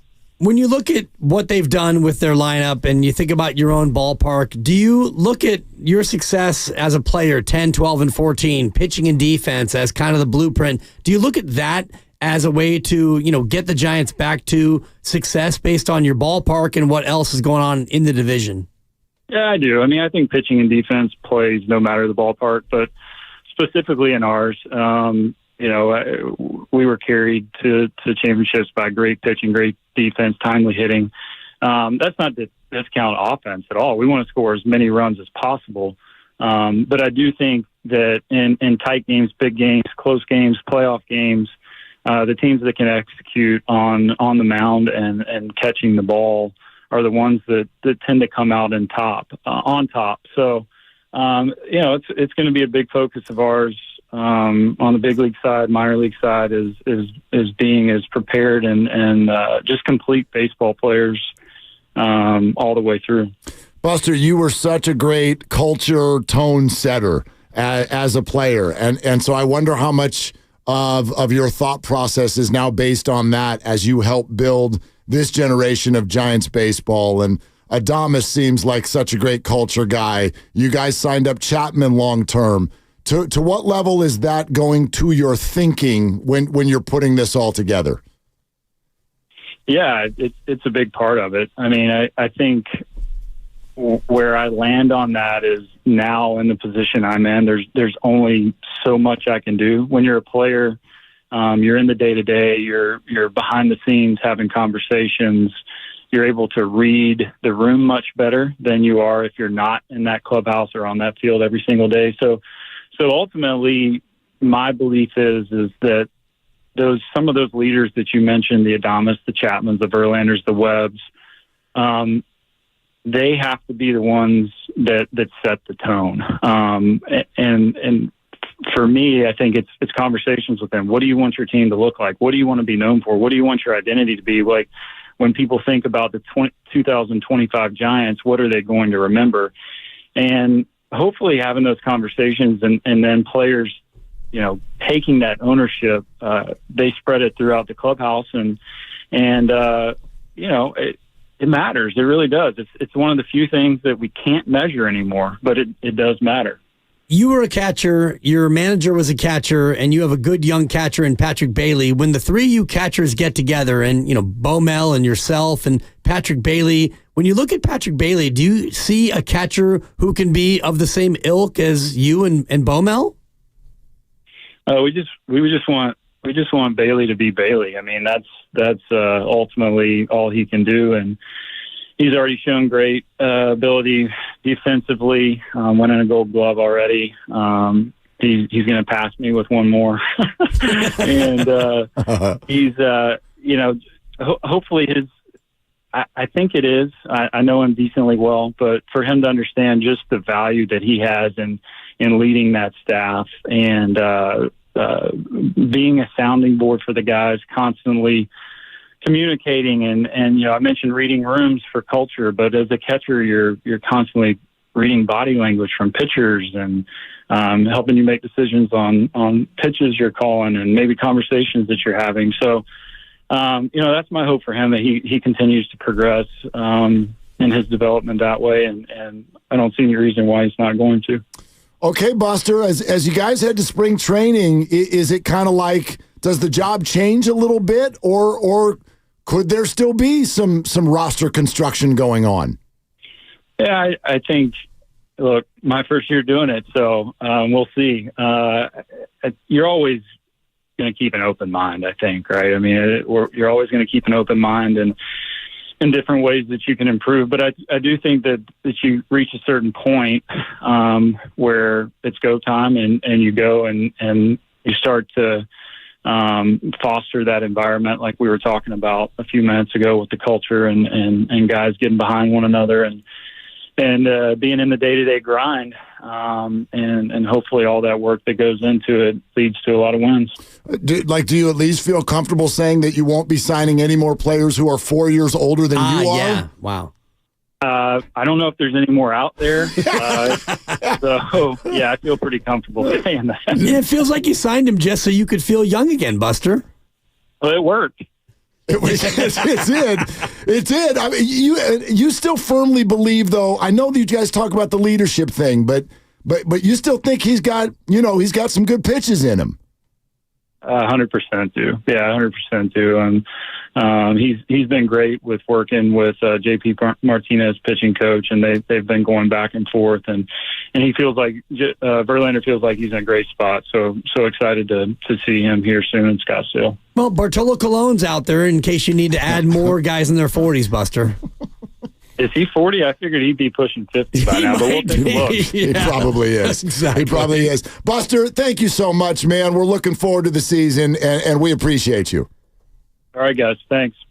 All right, thank you. Buster Posey joining us here on Willard and Dibs. And Bartolo Colon, 51. Right. Older than me. Yeah. Hey. I mean, could be older than me, depending on where you find your information. But he's only been out of baseball for 5 years. I didn't think it was that far-fetched. Is that all? Yeah, 2018 Yeah. as a 45-year-old. What'd you make of the Bryce Eldridge conversation that we just had with Buster Posey? And again, for those of you who are not doing your assignment and listening closely to every single word that he said, here's essentially the summary. The idea is they would like Bryce Eldridge to have another full year in the minor leagues. That's the plan. I do think, A, that's probably the plan. Part B is Buster's going to say that publicly every time because we are starting to get a little ahead of ourselves on pressure on Bryce Eldridge. He's 20 years old. Right. And we got people being like, so that's a 40-homer guy in the bigs. Yo, breaks, big time. So I get that. They're going to try to pull the pressure away from Bryce Eldridge, but that's their hope. But he left the door open if Bryce wants to force his way up to the big league club. Right. The door is open. And if you look at what he's done in the minor leagues, he's played basically one full season of baseball, 147 games. He's had 555 at-bats, so that's basically one full year of professional baseball, 29 home runs, 110 driven in. And I know this is the minors, but what he's done in 147 games is driven in almost a run a game. 32 doubles, 29 home runs, an OPS of 893, and that's at the lower levels. The majority of that is single and double A and in rookie ball and fall league and all the rest of it, but he is on a very nice trajectory. I actually liked hearing that from Buster because if he forces his way up, by the time you get to August, if he's been in Sacramento for 3 months or 4 months and he's got 25 home runs and he's not having any real slump stretch, then go ahead and bring him up. But I do think there's great value in taking the pressure off a young kid. I just think we're talking about this from a baseball perspective, and I'd like to talk about it from an entertainment perspective and a marketing perspective. Bryce Eldridge, if he is going to be what they hope he's going to be, is exactly what the Giants need. And actually, let me argue, there's a piece of him who's exactly what the Giants need, even if he's disappointing. My point is this. The San Francisco Giants, for whatever reason, from a personality standpoint, a baseball record standpoint, they've got to get something that pops off of that field that makes people really want to go watch games and get excited about what's going on. And you watched what happens, like when an Elliot Ramos comes up and grabs it, makes the All-Star team, grabs everyone's attention for a second. Jung-Hoo Lee did it when the season started. But then as things calm down and Jung-Hoo gets hurt and then Luciano comes up and it's not it, and Matos comes up and it is it, and then it's not it, we're going to send him back down. Like, that's the thing. Obviously, Willie Adames may come in and start hitting the ball all over the yard, and that would be wonderful. But the Giants need pizzazz in their lineup. And so my hope is that Bryce is ready for what's ever coming, because the Giants might get to a spot where they're battling the idea of baseball ready and marketing need for this kid. Well, you should have enough marketing fulfillment with Jung-Hoo Lee, and I know you've talked already about it, where Jung-Hoo Lee is becoming the center of the marketing. You got Adames and Chapman on the left side. You've got your face of the franchise, Logan Webb, is back. You got a couple of other good young pitchers. You should have enough to market around that you're not hoping against hope that your 20-year-old phenom can come up, be great, and be the face. That seems unfair to me. Oh, you know what they say when you hear that. Yeah. You know what they say, don't you? It's a good take, Tim. No, they say, kaboo! There it is! That's the sounder. Come on. And so it's time to grab a spot in the knockout tournament by calling right now. Do you have the keyword that we gave you earlier this hour? I hope you have it. Here's the contest line if you need that. 415-523-4652. 415-523-4652. Call right now with the correct keyword. The first person to do so is in the knockout tournament, Chase Center Court, playing hoops with us Monday, March 3rd. So again, call now, 415-523-4652. Best of luck. Thank you for listening. Thank you for trying. We hope to meet you there. If you don't get in, you do have more chances. They are running low, but you do have more chances. 3 more tomorrow, 3 more Friday, 6 more chances to work your way into the knockout tournament. We really hope to see you there. The next available spot will be with the roast tomorrow morning at 8 a.m. All right. We're brought to you by Fremont Bank, here for you, here for good. Time for us to start working our way toward Warrior basketball. Warriors Live is 45 minutes away. Couple things we want to get to. Joe Lacob said some stuff about Jonathan Kuminga to The Athletic that's really worth our time and discussion. If you haven't heard what he said, it was definitive. We will get to that coming up next. Plus, we'll continue to take your phone calls on the conversation we were having earlier. Do you miss Clay? Warriors are playing him again here in just over an hour. What's your experience been with these 50-plus games? Are you missing Klay Thompson? 888-957-9570. That's the number. This is Willard and Dibs. Love to hear from you. In the meantime, you can hear from me talk about Fremont Bank, which we know is full-service banking with no compromises, but there's so much more to Fremont Bank, and I've been a customer now for more than 6 years. They've been in business for almost 61 years, and when you go into a Fremont Bank branch, you realize it's a good local bank. It's not a big box bank. It's a bank that cares about you and your savings and checking needs. And that is important to me because I go to other banks and I use their ATM to get my Fremont Bank money out, and they always charge me a fee at these banks. And I hit yes, knowing that Fremont Bank will reimburse me that fee. And also Fremont Bank doesn't charge me a fee of their own. Just one of the small ways that they take care of their customers. And they've built this great local ecosystem around banking and people that you really want to be a part of. They got 21 branches throughout the Bay Area, and all of these branches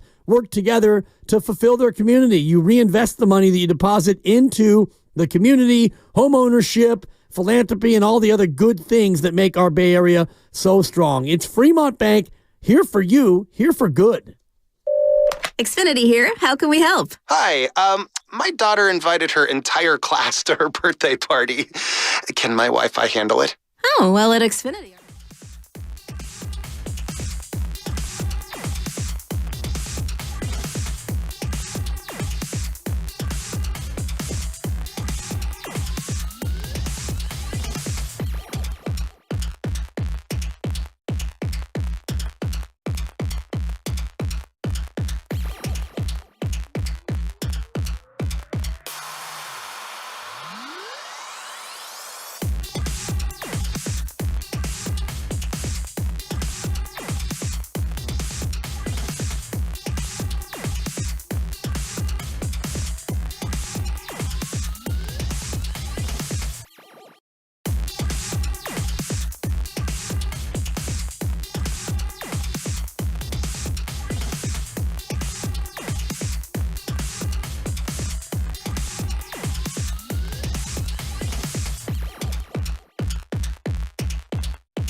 Dub Nation, it's Quinton Post. You're listening to Willard and Dibs on 95.7 The Game.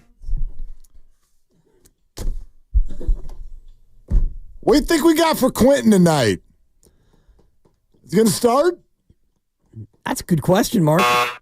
Is he going to hit over 2.5 threes? Is that where the line is now? I don't know. It's usually 1.5 for QP3. Yeah. I like a Quentin Post 2-3 performance. That feels about right. That feels about normal for Quentin. Let me open up the Underdog app. All right. My guess for a starting lineup is they go small again with Moody at the 4 and Draymond at the 5 because the Mavs have no big men available at all tonight. Okay, along with Hield, Butler, and Steph. Yes. That's Gafford out, Lively out. And P.J. Washington all day has been questionable. He has just been ruled out as well. Oh, for God's sake. They have literally no big men tonight.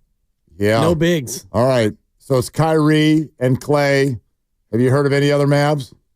Najee Marshall? Okay, I heard of him. NBA player. Yeah, he plays. He's got a jersey. Hang on, I got to scroll a long way. Okay, here's the Warriors. Jimmy Buckets is at 20.5. Steph's at 27.5. You could place some money on Draymond Green over 0.5 3. Okay. Over 0.5 3. You won't. Stand on it. No, they don't have Quentin up. Quentin is not up. Quentin does not play enough to apparently he has not made the app. Usually he pops into the 3-point shooting category only.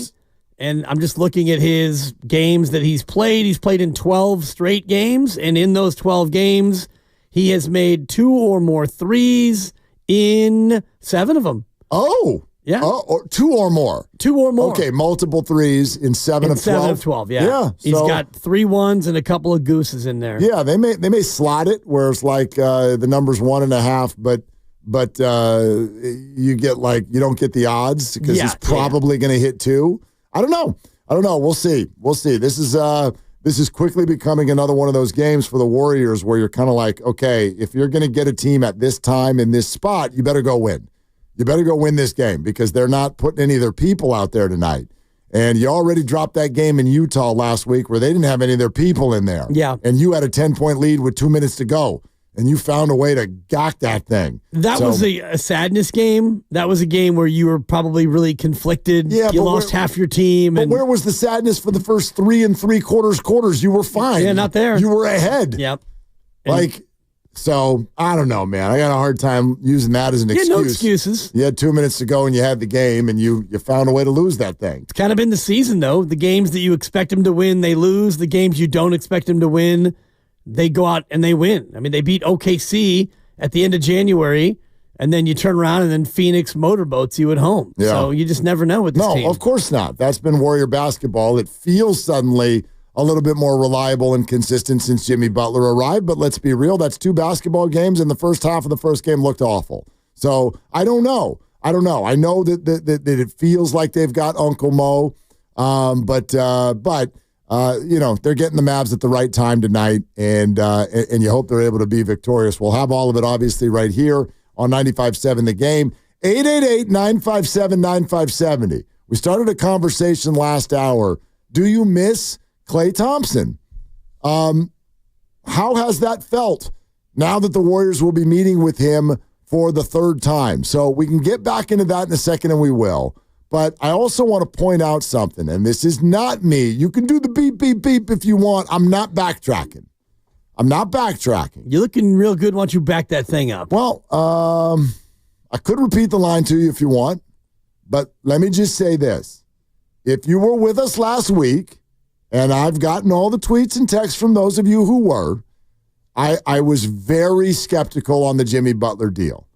And I was very clear in stating, I hope I'm wrong. And so far, I'm heading that direction. It's only been 2 games. I'm not going to do the I was wrong yet, although I'd be very happy to do the I was wrong. Powerful statement, and I'm a Warrior fan. I would like to be wrong on Jimmy Butler. But everybody who had any skepticism on Jimmy Butler, I think there were a number of reasons that you might be pointing to. You might be pointing to age. You might be pointing to attitude, right? Does Draymond and Jimmy, do they mix? Blah, blah, blah. Here was my concern. My concern on Jimmy Butler honestly had very little to do with the player. It had to do with the situation contractually and beyond. It felt to me like the Warriors had been holding this flexibility, holding. And what they had room for was one big swing. And this was it. And my thought was, hey, boy, that might not have been the big swing that I would take. I might have held out. Like, what happens now if Giannis does become available in a year or two? The reason I'm starting to feel better about the Jimmy Butler deal is not because he shot a bunch of free throws and won 2 basketball games. It's because Warrior ownership, quite frankly, is saying what I want them to say, which is no. We're going into the tax. We're absolutely still have our freedom. We're absolutely going to sign Jonathan Kuminga. And we still believe that there's room for more moves if those moves come available. I looked at it and didn't think that was realistic. And maybe they're just blowing smoke, but Dibs, that's what they're saying right now. Right, and they're allowed to go above the tax again. They're allowed to go into the second apron, and they won't have repeater penalties if they go above $200 million because this year they weren't in that area. So I do think they set themselves up to make a big swing, and they made a big swing at the deadline, bringing in Jimmy Butler, and then they paid him. And that's what made me less skeptical about the deal, is the fact that you brought in Jimmy, and I didn't want him to bring him in and have there be uncertainty about his contract. Well, now he has certainty, and he's going to be terminating at the same time as Steph and Draymond. They'll be coterminous, and so now you have your team. You've got your window. Now you can go out and spend a little bit on Kuminga. You can maybe even bring in a little bit more next year. I don't think you have the room to bring in another max-type player, but you can go into the offseason and sign Kuminga and get better around them and give it one last real run for the last 2 years of Steph, Draymond, and Jimmy Butler. I mean, the quotes from Joe Lacob to Anthony Slater that you showed me earlier, by the way, are hilarious. Yep. He starts asking about Jonathan Kuminga, and we could read it to you, but the bottom line is he barely will let Anthony Slater finish the question. He's like, Kuminga? Well, what are you, crazy? Of course we're signing him. Well, what if you need to? Yes, we're signing him. So? What if it costs a lot of money? Fine. We love the guy. End quote. And Joe Lacob, to me, it's always interesting when an ownership group does that because you're putting that in ink. It's just like when Jed York said it about Brock Purdy. You're putting it in ink. I get maybe people might read it and go, oh, are you trying to up his value or something?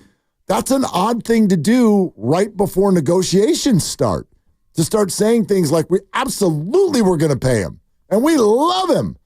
With Purdy, maybe they felt like, look, this is a fait accompli. We know where the quarterback market is. The Jonathan thing feels like it's much more open for debate. It is, and I also think that they are aware of the fact that not a lot of other teams have a ton of money to come over the top on any Warrior deal that they won't be likely to match. And you like Kuminga, you've developed Kuminga, and you've already shown a willingness to spend more money than any team in the history of the association. Their tax penalty last year was record-setting. Your total bill has been far and away the most ever in the association. So you're not bluffing when you talk about, we could go out there and pay Kuminga, keep Kuminga, and go back in the tax. It's kind of what Lacob has always done. Here's the exchange that we're referring to. It's really pretty funny. So Slater writes, in a recent interview with Joe Lacob, he was asked if Butler's addition would complicate Kuminga's future, which is a point that many of us brought up. Like, oh, man, I don't know about Kuminga now. With Butler making that kind of paper, $55.5 million average. I know that's not what he's making next year.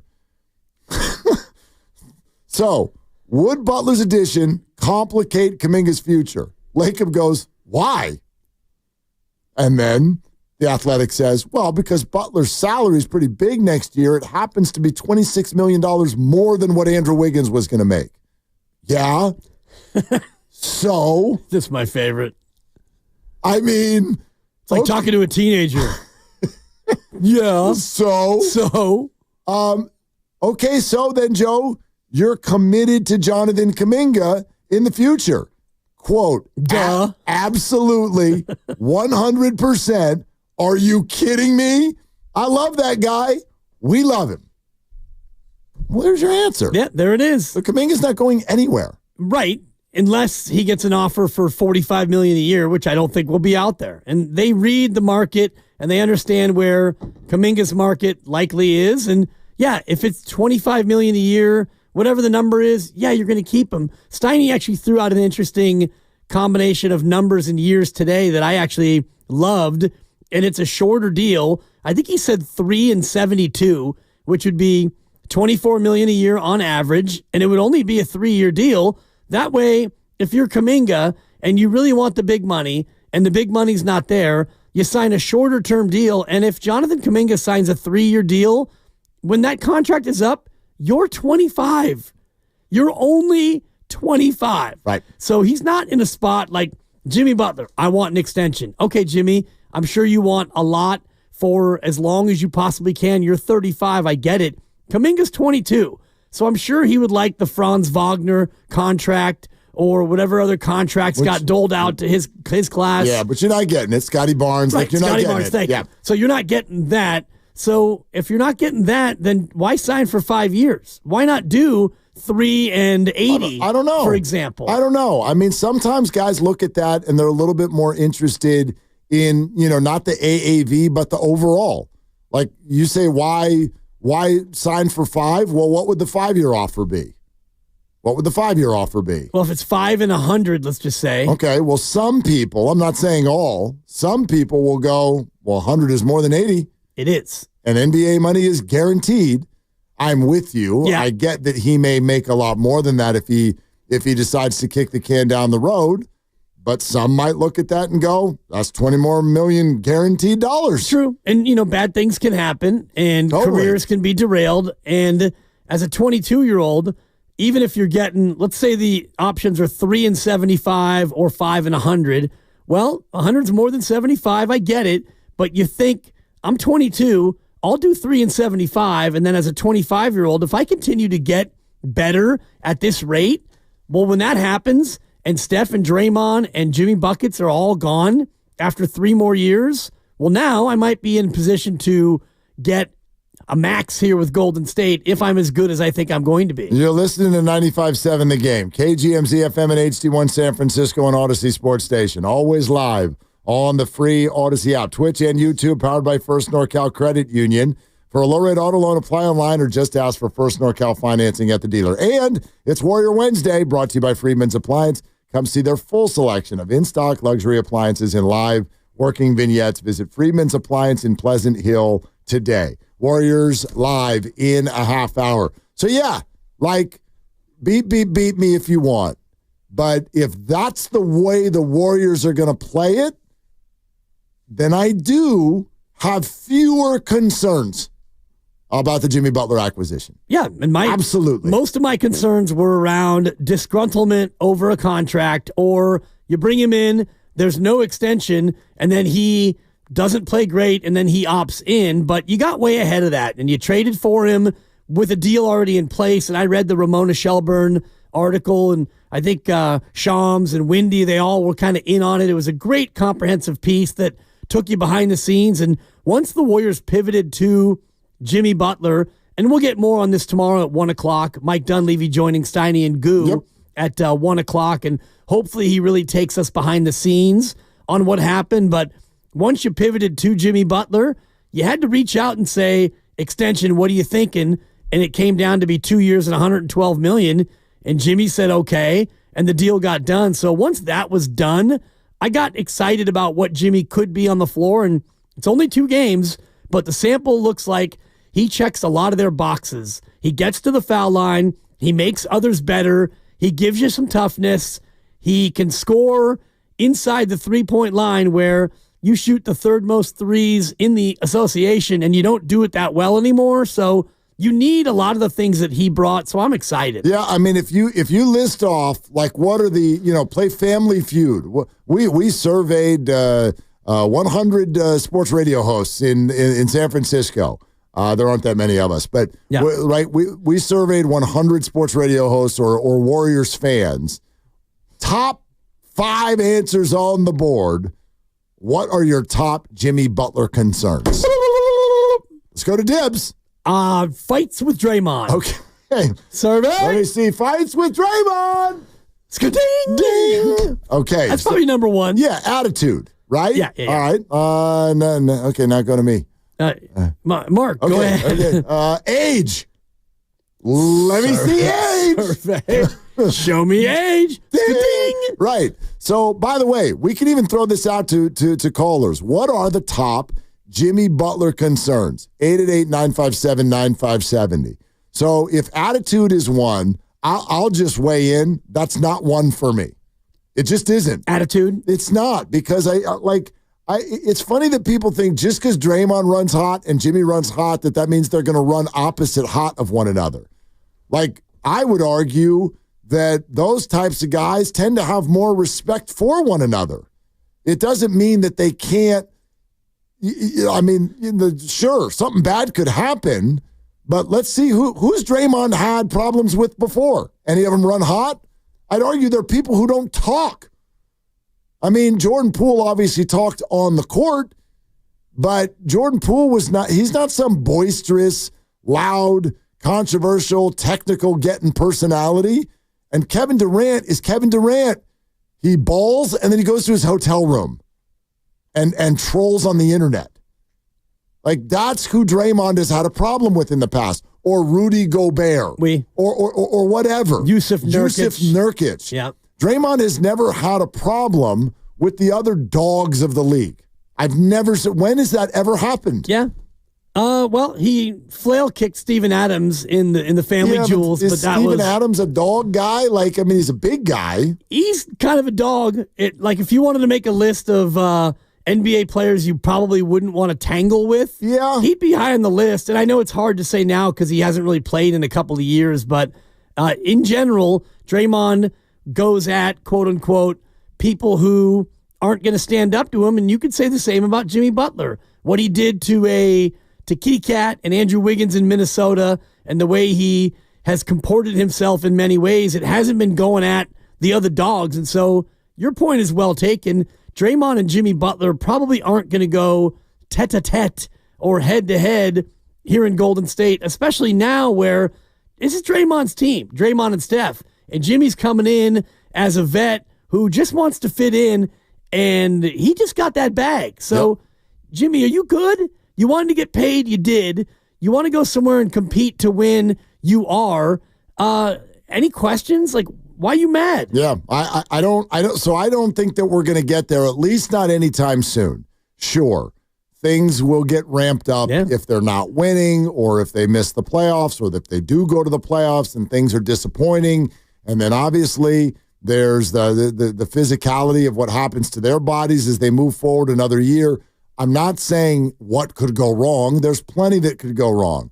But I reject in this moment this notion that Jimmy Butler and Draymond Green will not get along simply because both of them kind of run hot. I actually think that they might see eye to eye even more. And if they bark at each other on the court, that's no big deal. What you're really worried about is something that's off the court, something that goes with their relationship. I just don't see a problem there. Yeah. As far as age, sure. Like age/injury, I think that's a fair one, but it's a hard one to sort of quantify to me. Anybody can get hurt at any time. Right now, we're sitting here going, boy, we don't want guys who are in their 30s. Well, who's healthy?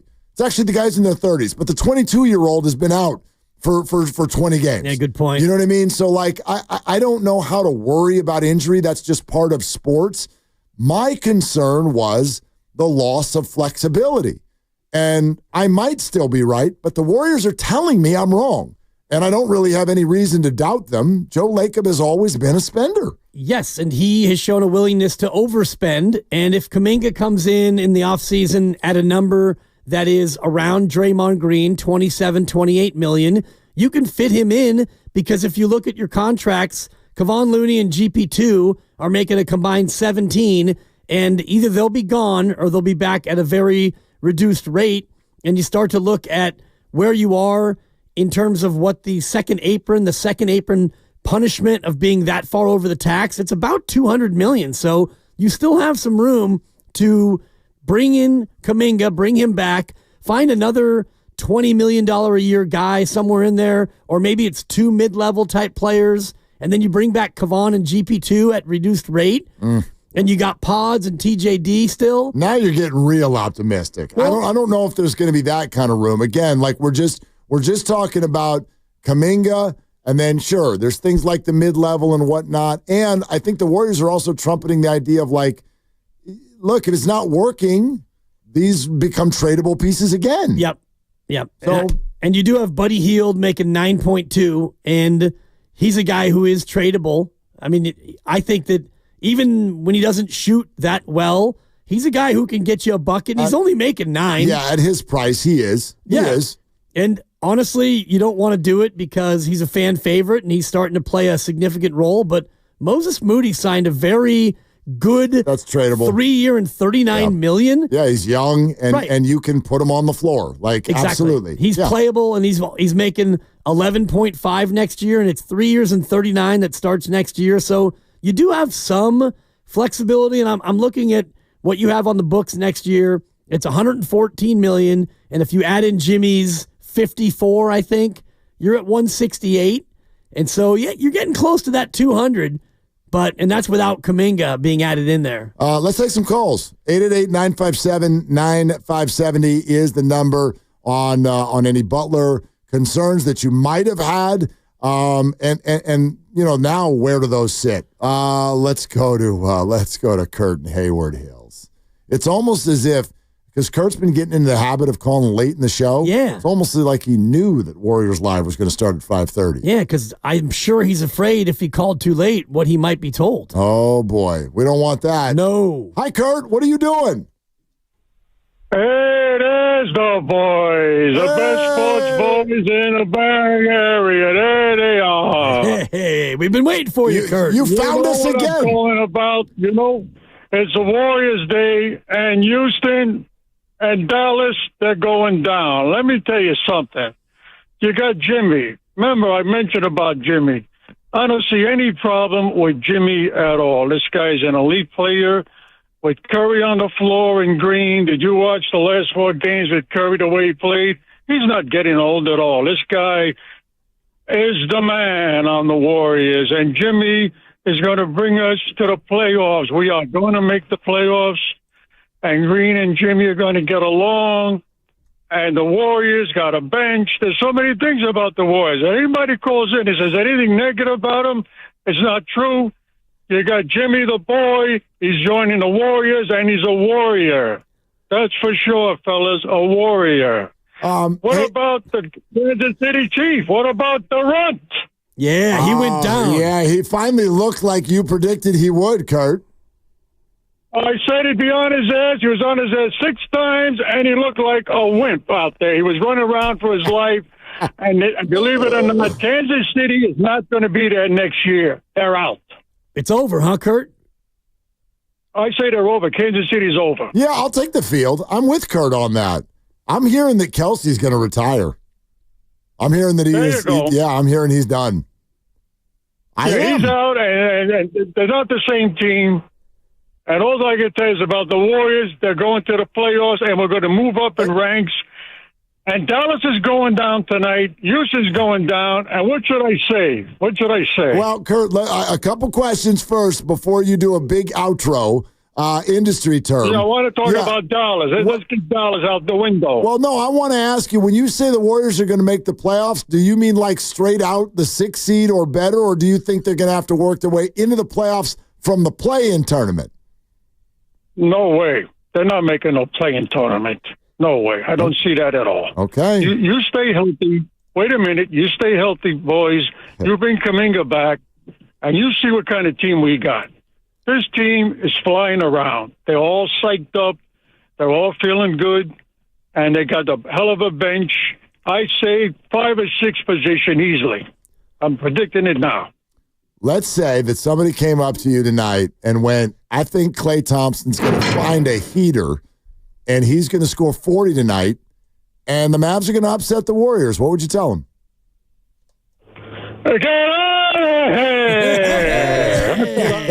There it is, Kurt. That's our guy. That's Curtin Hayward Hills. He's a performer. He's great. I thought you were going to say, what did Nico Harrison say to Luka Doncic after the trade became official? I thought of it, and I'm Get like, out of here! I'm just like, let's avoid the guy. The guy's getting death threats for crying out loud. Get out of here! Yeah, Curtis? No. Oh, no. Nico Harrison. The Nico Harrison. Are you kidding me? What did the Dallas fans say to the Mavericks To the front GM. office? Totally. Get out of here. Oh, And I was waiting for the victory lap on Mahomes because he's been calling him a little runt. They gotta. This guy's a little It's runt. kind of tough. Like, can you? And that was victory before lap? the Niner game. When you call someone a runt, And that little runt is going to be on his ass. well, 10 times in a row, you call him a little runt. He wins all those games.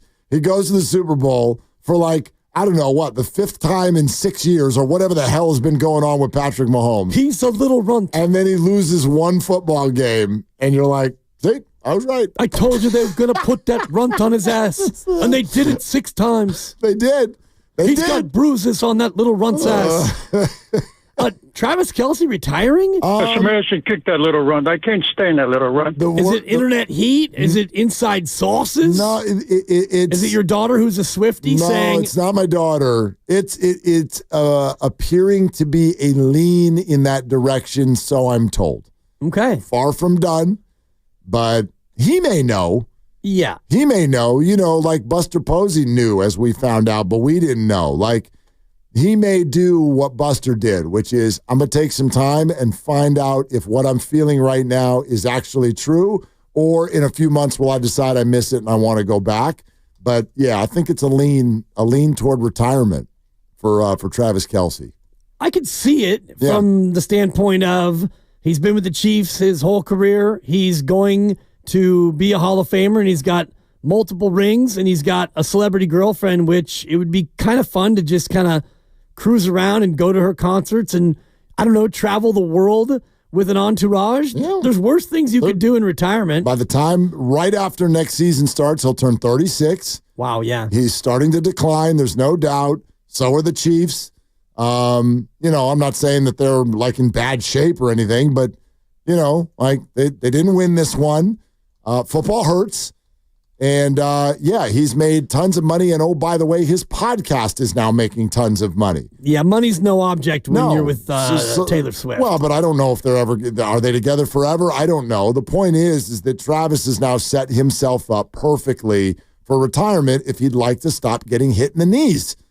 So I get it. Yeah. I could see it. And he's not ever going to become the all-time catchingest tight end. Tony Gonzalez has him by 300 catches right now. Jason Witten has him by 200 catches. So even if you were tied up in those accolades of being the all-time catchingest tight end, he's one of 15 in the 1,000 catch club.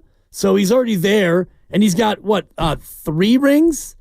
They got 3 Super Bowls, right? Yeah, that they've 3. won. So yeah, exactly. And he's, I think, a 10-time consecutive Pro Bowler. Sure. Your first ballot. Oh, no doubt. So the only thing left for you would be more football. And, I mean, unless you really, really want it. Like you said, football's hard. Look, you never can get into the minds of these guys. You just can't. But when you list all of that off, what would I do? Peace out. Peace out. I'm just going to talk to my brother for a living on Zoom. That's what I would do. Yeah. But, I'm not him, so if he wants to play, more power to him. I love our listeners so much. We're going to keep going on the phones, but I've gotten this message 3 or 4 times at least today on the text line, which means that some of you were faithfully listening at 5:45 yesterday and heard the story of one of my students at Cal Poly who texted at 4 o'clock for a 7 o'clock class and said, Professor Willard, it's my birthday today. So I was just wondering, could I take the midterm exam that's scheduled for 7 o'clock tonight some other time? And then we talked through, I got your answer. What would you tell him? Yep. And what I ended up texting him was, first of all, happy birthday. You're an adult and you can choose to do whatever you want, but this sounds like a choice you're making. So the midterm is available at 7 o'clock tonight and will be available until midnight. And so I think you can find time to take this test if you're going to choose to miss class because you were born on this day. That was essentially what I texted back. A bunch of people have texted in and said, can we get a recap? What ended up happening? Well, drum roll, please. What ended up happening was he didn't take that test.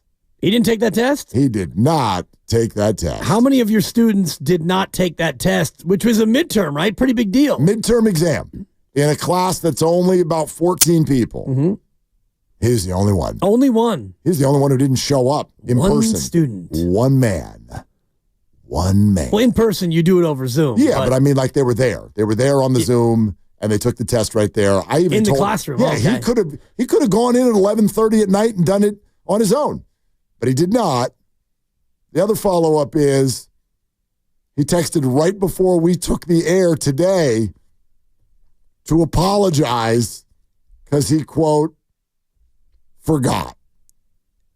Hold on a minute. So he texted you at 2 p.m. yesterday saying it's my birthday. What is going on here? And then 5 hours later when class begins, it's still his birthday and he somehow forgot? Sorry, I had a huge mental lapse last night and totally forgot to take the test. Mental lapse. You know what that is, right? Oh, don't do that. Don't do that.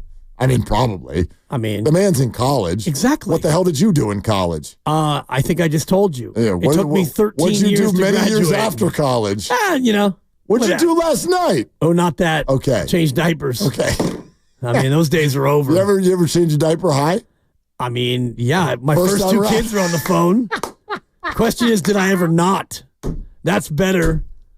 Man. Yeah, I was younger then. It was a loosey-goosey era. That's the first time I've ever asked anybody that in my entire life. Right. You ever change a diaper high? Yeah. Yeah, I have. Wait a minute. Yeah. Did you ever take the kids to a restaurant high, and then when they get that kids meal and they only take 2 bites, you ever attack those chicken stars and fries? Yeah. I'm going to eat it. My younger son, shout out Keon, not a big eater. Quest, you go ahead and try and take some food off his plate. You're going to get smacked now. He's going to bite you. That 6-year-old's going to come for you. But by the time little man was, by the time we were taking him out to eat, he was one of those kids you had to coax to actually eat. Have another bite. I'm telling you, women, you're amazing. You carry these children around, and it changes your body, in some cases forever. And no, none of us men could ever do it. But I tell you, when our bodies get attacked, it's when they turn 2 and those freaking kids' meals come. Because you order your own meal. I've never eaten so many French fries in my life as when the kids were like 2 to 4 to 5 years old. It's a constant flow of French fries, and a man just can't say no. Yeah. I'm not saying no to French fries. I'm going to eat it. Totally. And I did. That's the one hidden beauty of doing this shift is we don't go out to dinner very often because by the time I get home at 7 and it's too late. You're not taking a 2-year-old out to dinner at 7. And even when we do take her out to dinner, this little girl's a terror. Oh. She's not going to sit in her seat. She's going table to table, introducing herself. Oh, good. She's petting dogs, That's pulling fun. flowers. Oh, it's fun until... She's got your personality. Dude, she is... Oh, for crying out loud. We should have named her Dennis. You're in trouble. As in the menace. Let's go to Sco in Concord. East Bay, what's up? Sco, what are you doing? Hey, man, glad to hear your voices. It's been a fun show. I missed the Buster Posey. I had to pull over. There was this dirty bum that needed some help, and it turns out it seems like they had more money than I do. I wanted to talk about Jimmy Butler, though. I think my only concern is the hunger, right? I want to see this man hungry for another title. We've seen too many people come through the Bay, whether with the Giants or the A's or the Raiders or the Niners and the Warriors, and then they leave and they never win again. It's like, where did that hunger go? So I hope he's not satisfied with what he did in Miami. I hope he looks at our next championship the way that Curry looks at a plate of ribs, or the way that Podemski looks at Aisha, something like that. All right, Sco, thanks. That was one of the weirdest calls I've ever heard in the history of my radio career. I'm not calling it bad. That was just one of that was one of one. He meandered a little bit. No, but I mean, there was just a lot of weird stuff in there. A lot of weird stuff. What did he say? The way Pajemski looks at who? Aisha. Aisha. The way Steph looks at Ribs and the way Pods looks at Aisha. Okay, so there was that. And then we started off by like helping out who he referred to as a dirty, dirty bum, which if you're going to pull over and help somebody out, let's just call him a person. There's that. But then the beef of the call was, I hope Jimmy Butler's not basically resting on his laurels. What laurels? Well, he hasn't won. He's won a couple of Eastern Conference championships. Good for you. Good for you. You know who else has won conference championships? Charles Barkley's won a conference championship. What do they say about Charles Barkley? He never won. Y'all have any? Why isn't Brock Purdy signed yet?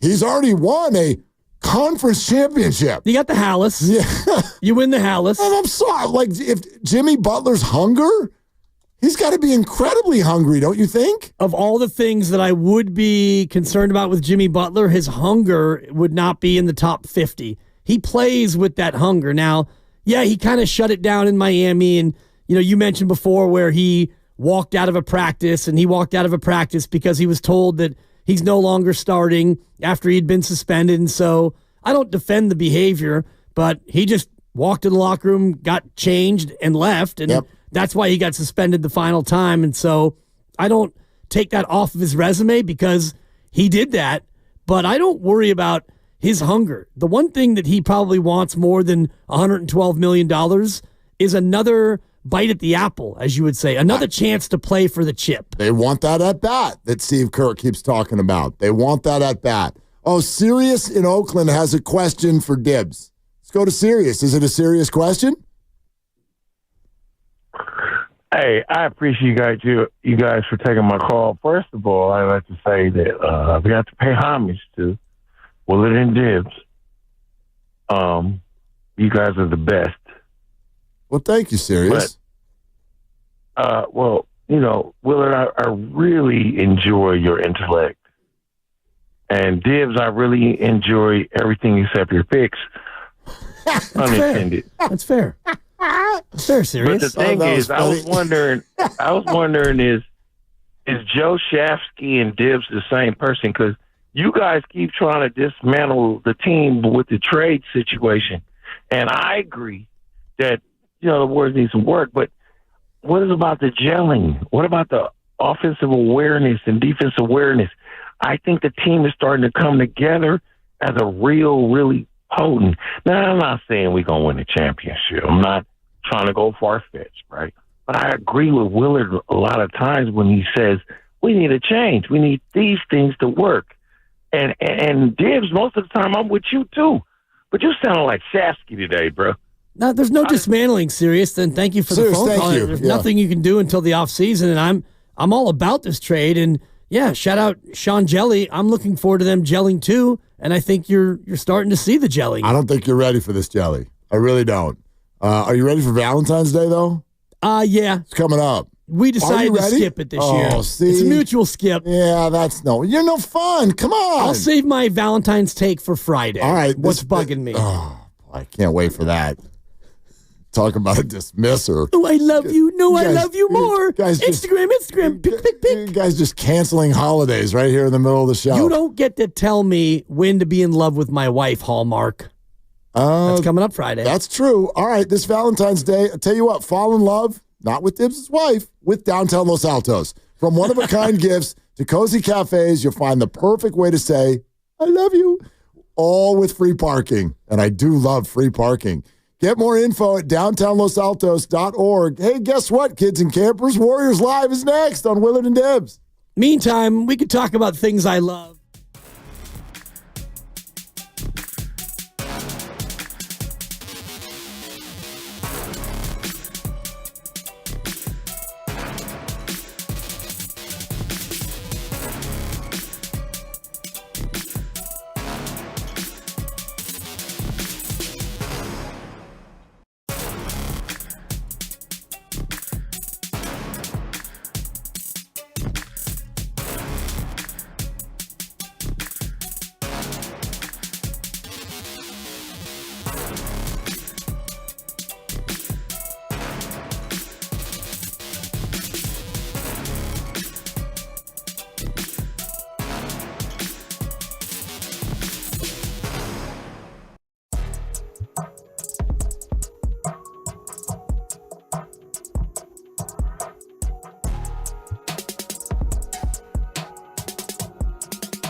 It's a visit to see Klay Thompson and not many other people as the Dallas Mavericks have a very lengthy injury report.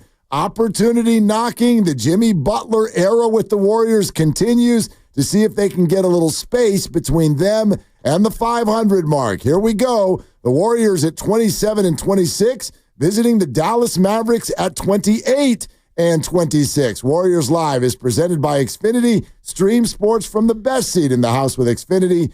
Bring on the good stuff. It has a feel, Dibs, of a winning streak that hasn't happened yet.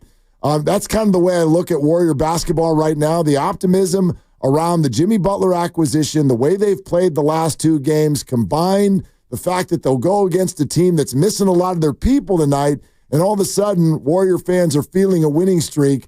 But I just want to caution everybody, it hasn't actually happened yet. You got to go out there and do that tonight. It's been a long time since you've won 3 in a row. You have to go back to November, I believe, when Dallas was the middle game of a 3-game win streak. It's hard to believe that it's been that long since you've been able to string these 3 together, but it's going up on 3 months now. It's been on again, off again. And the other small piece of this is one to kind of file away for the next 11 days is the tiebreaker with the Dallas Mavericks. You've split the first 2. You've got them now, and then you've got them again on February 23rd coming out of the All-Star break. If you win both, then green check. You've got the tiebreaker in the head-to-head, and Anthony Davis, I don't believe, will play in either one of these games. Yeah, let's get actually to that injury report right now, which is brought to you by Boxer and Gerson, Northern California's premier workers' compensation law firm, helping injured workers get their lives back for over 40 years. For more info, visit boxerlaw.com.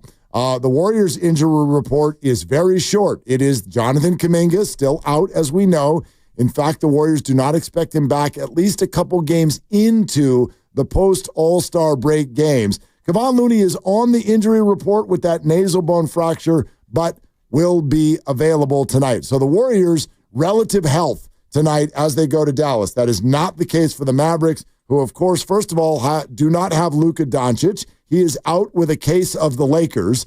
Anthony Davis has that left adductor strain that he got right after being there. He will be gone. Let me list the rest. Daniel Gafford, Derek Lively, Dwight Powell, Caleb Martin, P.J. Washington, and Dante Exum, all with various injuries, will miss this game tonight. So Jason Kidd actually joked in his pregame availability, all Mavericks will play center tonight because essentially they don't have any. Right. You've got 7 guys out, which means you're probably only going with an 8-man team, 3 on the bench. And so if you're the Warriors, I know you can't ever take any team for granted, but all those guys you mentioned, especially Anthony Davis, who's been a little bit of a kryptonite for Golden State in most of the matchups with LA, he's not playing.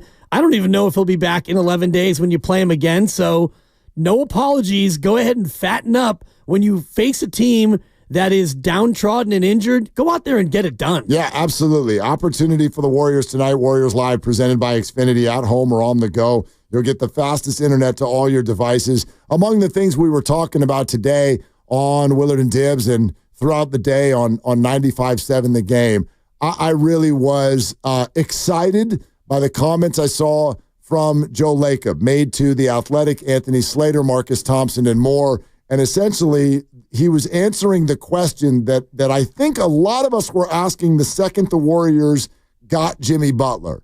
A lot of questions were asked, but one of the first things we thought of was, well, what does this mean for Jonathan Kuminga?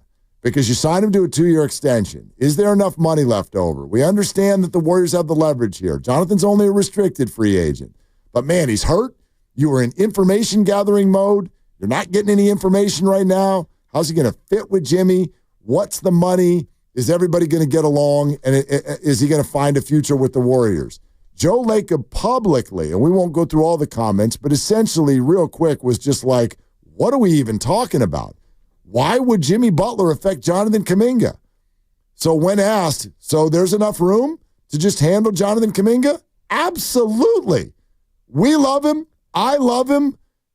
Leaves no question that the Warriors, A, want Jonathan Kuminga around long term, and B, seemingly are willing to go into the luxury tax to make sure that that happens.